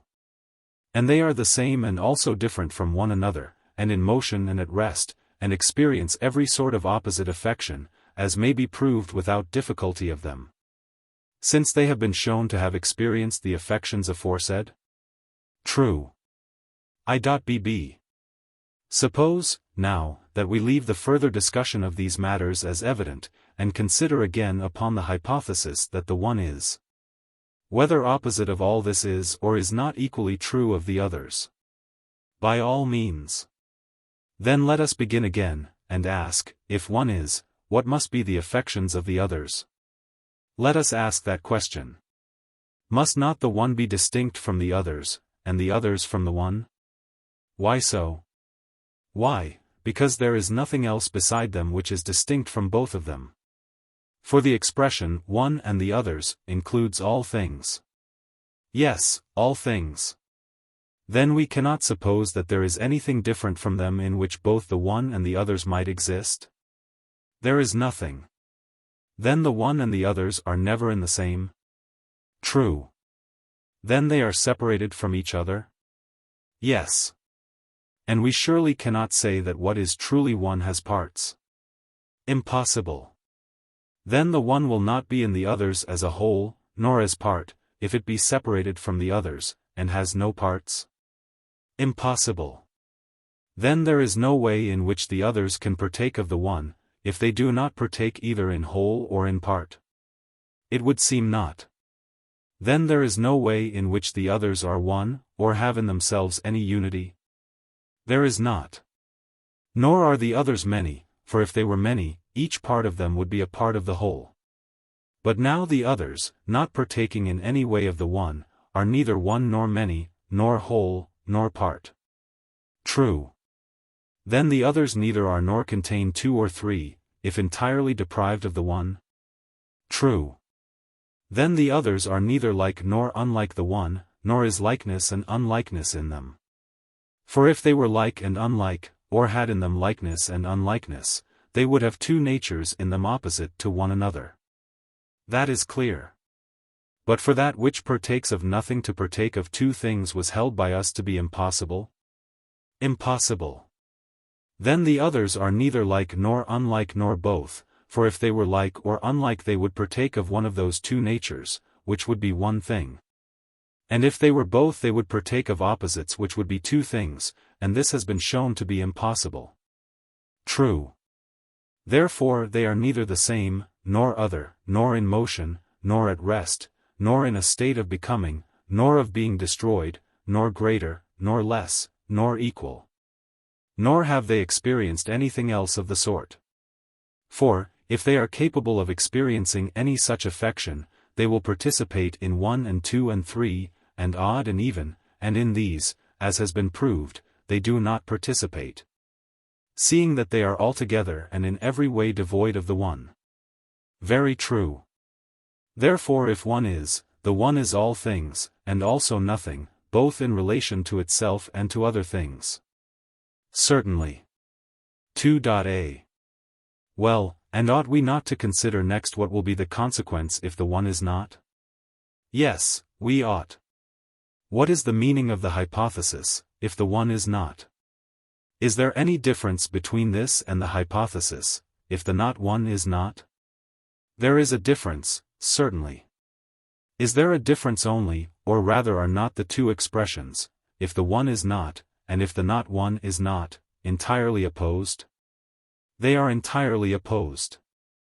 And suppose a person to say, if greatness is not, if smallness is not, or anything of that sort, does he not mean, whenever he uses such an expression, that what is not is other than other things?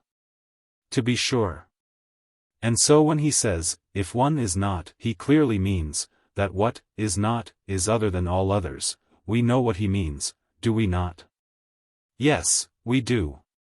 When he says, one, he says something which is known, and secondly something which is other than all other things. It makes no difference whether he predicate of one being or not being, for that which is said not to be, is known to be something all the same, and is distinguished from other things.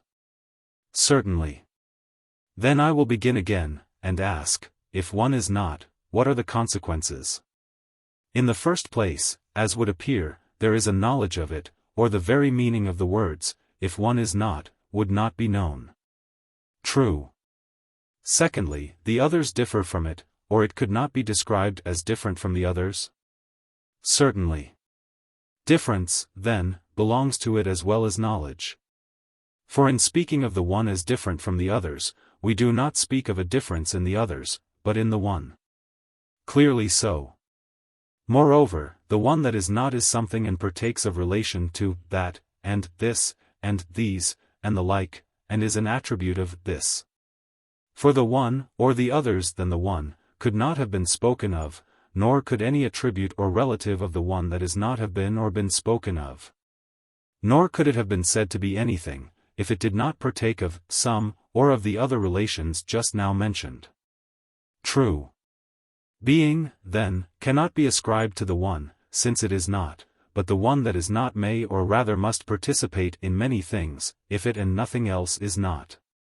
If, however, neither the one nor the one that is not is supposed not to be, and we are speaking of something of a different nature, we can predicate nothing of it. But supposing that the one that is not and nothing else is not, then it must participate in the predicate that, and in many others. Certainly. And it will have unlikeness in relation to the others, for the others being different from the one will be of a different kind. Certainly. And are not things of a different kind also other in kind? Of course. And are not things other in kind unlike? They are unlike. And if they are unlike the one, that which they are unlike will clearly be unlike them? Clearly so. Then the one will have unlikeness in respect of which the others are unlike it? That would seem to be true. And if unlikeness to other things is attributed to it, it must have likeness to itself. How so? If the one have unlikeness to one, something else must be meant. Nor will the hypothesis relate to one, but it will relate to something other than one. Quite so. But that cannot be. No. Then the one must have likeness to itself? It must. Again, it is not equal to the others, for if it were equal, then it would at once be and be like them in virtue of the equality, but if one has no being, then it can neither be nor be like? It cannot. But since it is not equal to the others, neither can the others be equal to it? Certainly not. And things that are not equal are unequal? True. And they are unequal to an unequal? Of course. Then the one partakes of inequality, and in respect of this the others are unequal to it? Very true. And inequality implies greatness and smallness? Yes. Then the one, if of such a nature, has greatness and smallness? That appears to be true. And greatness and smallness always stand apart? True. Then there is always something between them? There is. And can you think of anything else which is between them other than equality? No, it is equality which lies between them. Then that which has greatness and smallness also has equality, which lies between them? That is clear. Then the one, which is not, partakes, as would appear, of greatness and smallness and equality? Clearly. Further, it must surely in a sort partake of being? How so? It must be so, for if not, then we should not speak the truth in saying that the one is not. But if we speak the truth, clearly we must say what is. Am I not right? Yes. And since we affirm that we speak truly, we must also affirm that we say what is? Certainly. Then, as would appear, the one, when it is not, is. For if it were not to be when it is not, but 303 were to relinquish something of being, so as to become not being, it would at once be. Quite true. Then the one which is not, if it is to maintain itself, must have the being of not being as the bond of not being. Just as being must have as a bond the not being of not being in order to perfect its own being. For the truest assertion of the being of being and of the not being of not being is when being partakes of the being of being, and not of the being of not being, that is, the perfection of being. And when not being does not partake of the not being but of the being of not being, that is the perfection of not being. Most true. Since then what is partakes of not being, and what is not of being, must not the one also partake of being in order not to be? Certainly. Then the one, if it is not, clearly has being? Clearly. And has not being also, if it is not? Of course. But can anything which is in a certain state not be in that state without changing? Impossible. Then everything which is and is not in a certain state, implies change? Certainly. And change is motion, we may say that? Yes, motion. And the one has been proved both to be and not to be? Yes.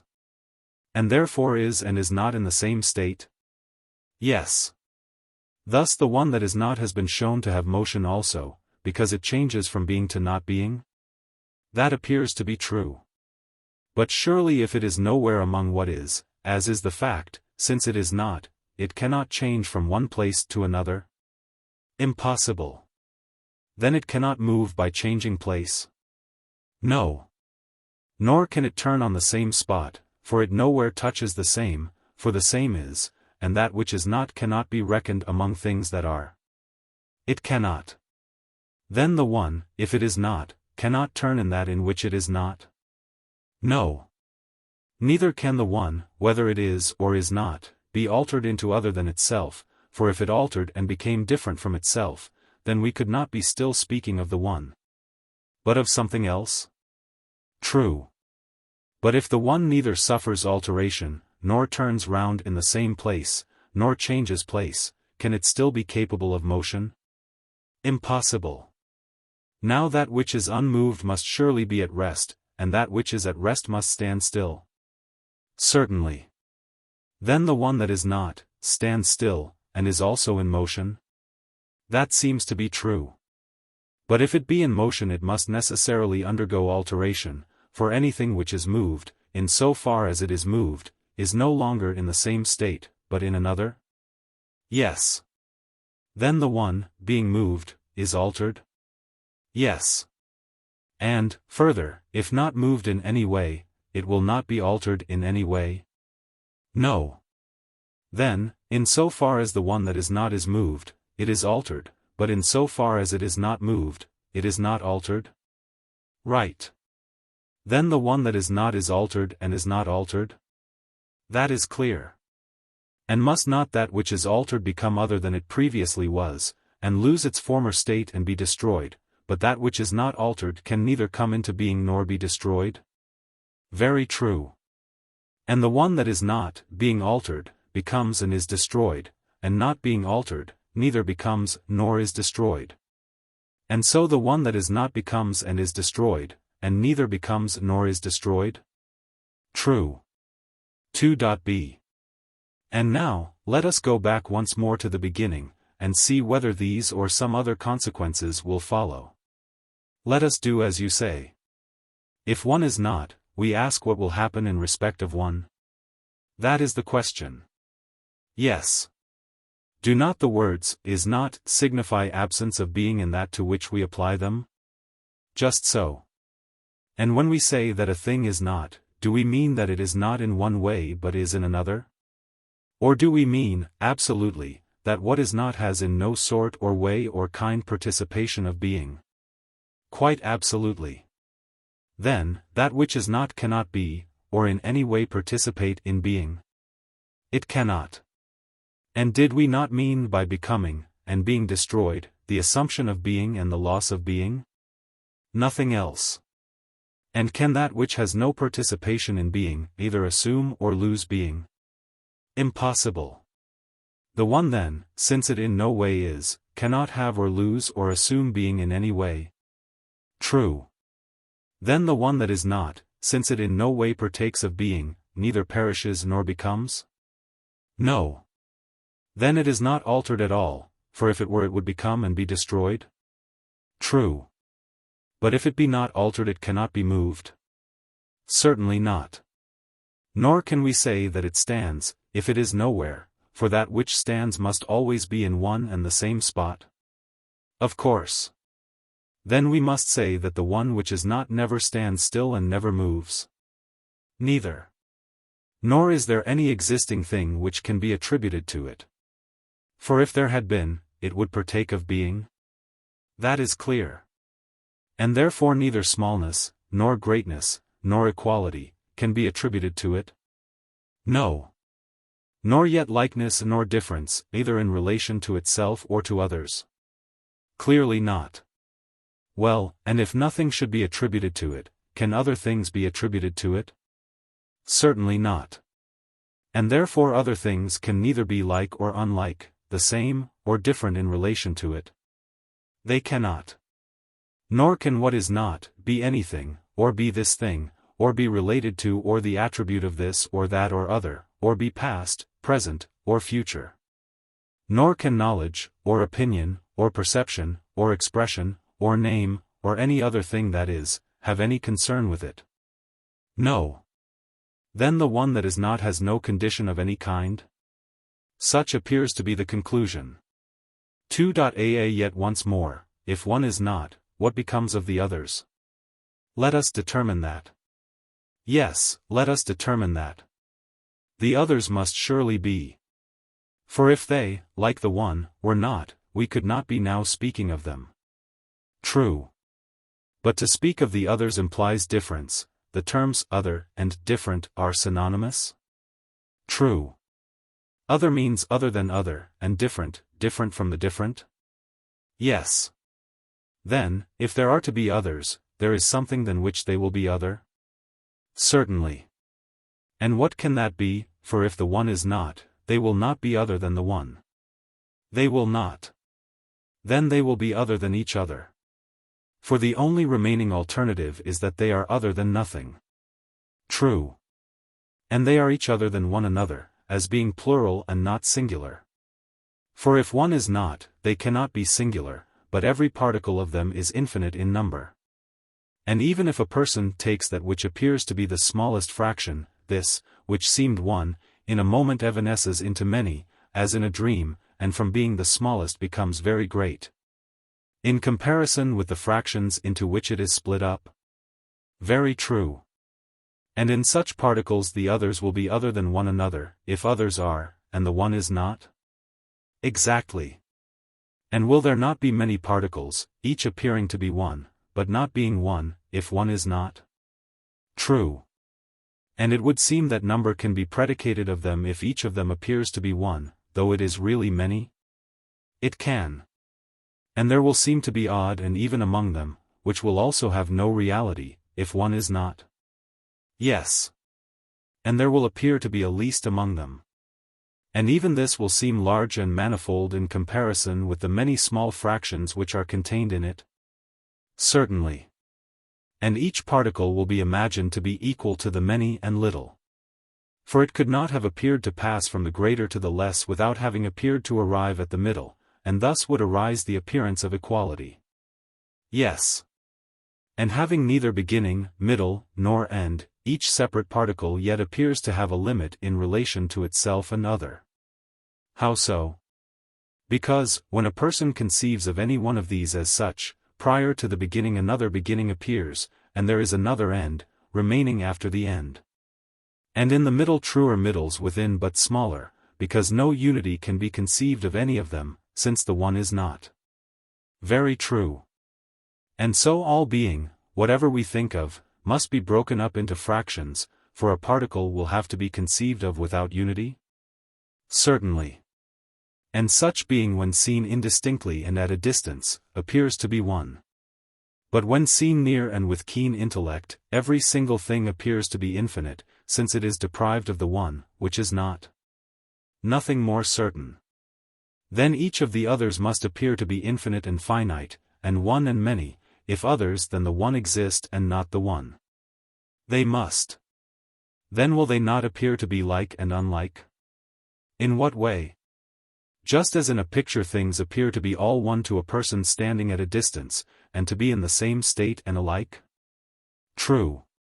But when you approach them, they appear to be many and different, and because of the appearance of the difference, different in kind from, and unlike, themselves? True. And so must the particles appear to be like and unlike themselves and each other. Certainly. And must they not be the same and yet different from one another, and in contact with themselves, although they are separated, and having every sort of motion, and every sort of rest? And becoming and being destroyed, and in neither state, and the like, all which things may be easily enumerated, if the one is not and the many are? Most true. II.BB, once more, let us go back to the beginning, and ask if the one is not, and the others of the one are, what will follow? Let us ask that question. In the first place, the others will not be one? Impossible. Nor will they be many, for if they were many one would be contained in them. But if no one of them is one, all of them are not, and therefore they will not be many. True. If there be no one in the others are neither many nor one. They are not. Nor do they appear either as one or many. Why not? Because the others have no sort or manner or way of communion with any sort of not being, nor can anything which is not, be connected with any of the others, for that which is not has no parts. True. Nor is there an opinion or any appearance of not being in connection with the others, nor is not being ever in any way attributed to the others. No. Then if one is not, there is no conception of any of the others either as one or many, for you cannot conceive the many without the one. You cannot. Then if one is not, the others neither are, nor can be conceived to be either one or many? It would seem not. Nor as like or unlike. No. Nor as the same or different, nor in contact or separation, nor in any of those states which we enumerated as appearing to be, the others neither are nor appear to be any of these, if one is not. True. Then may we not sum up the argument in a word and say truly, if one is not, then nothing is? Certainly. Let thus much be said. And further let us affirm what seems to be the truth, that, whether one is or is not, one and the others in relation to themselves and one another, all of them, in every way, are and are not. And appear to be and appear not to be. Most true.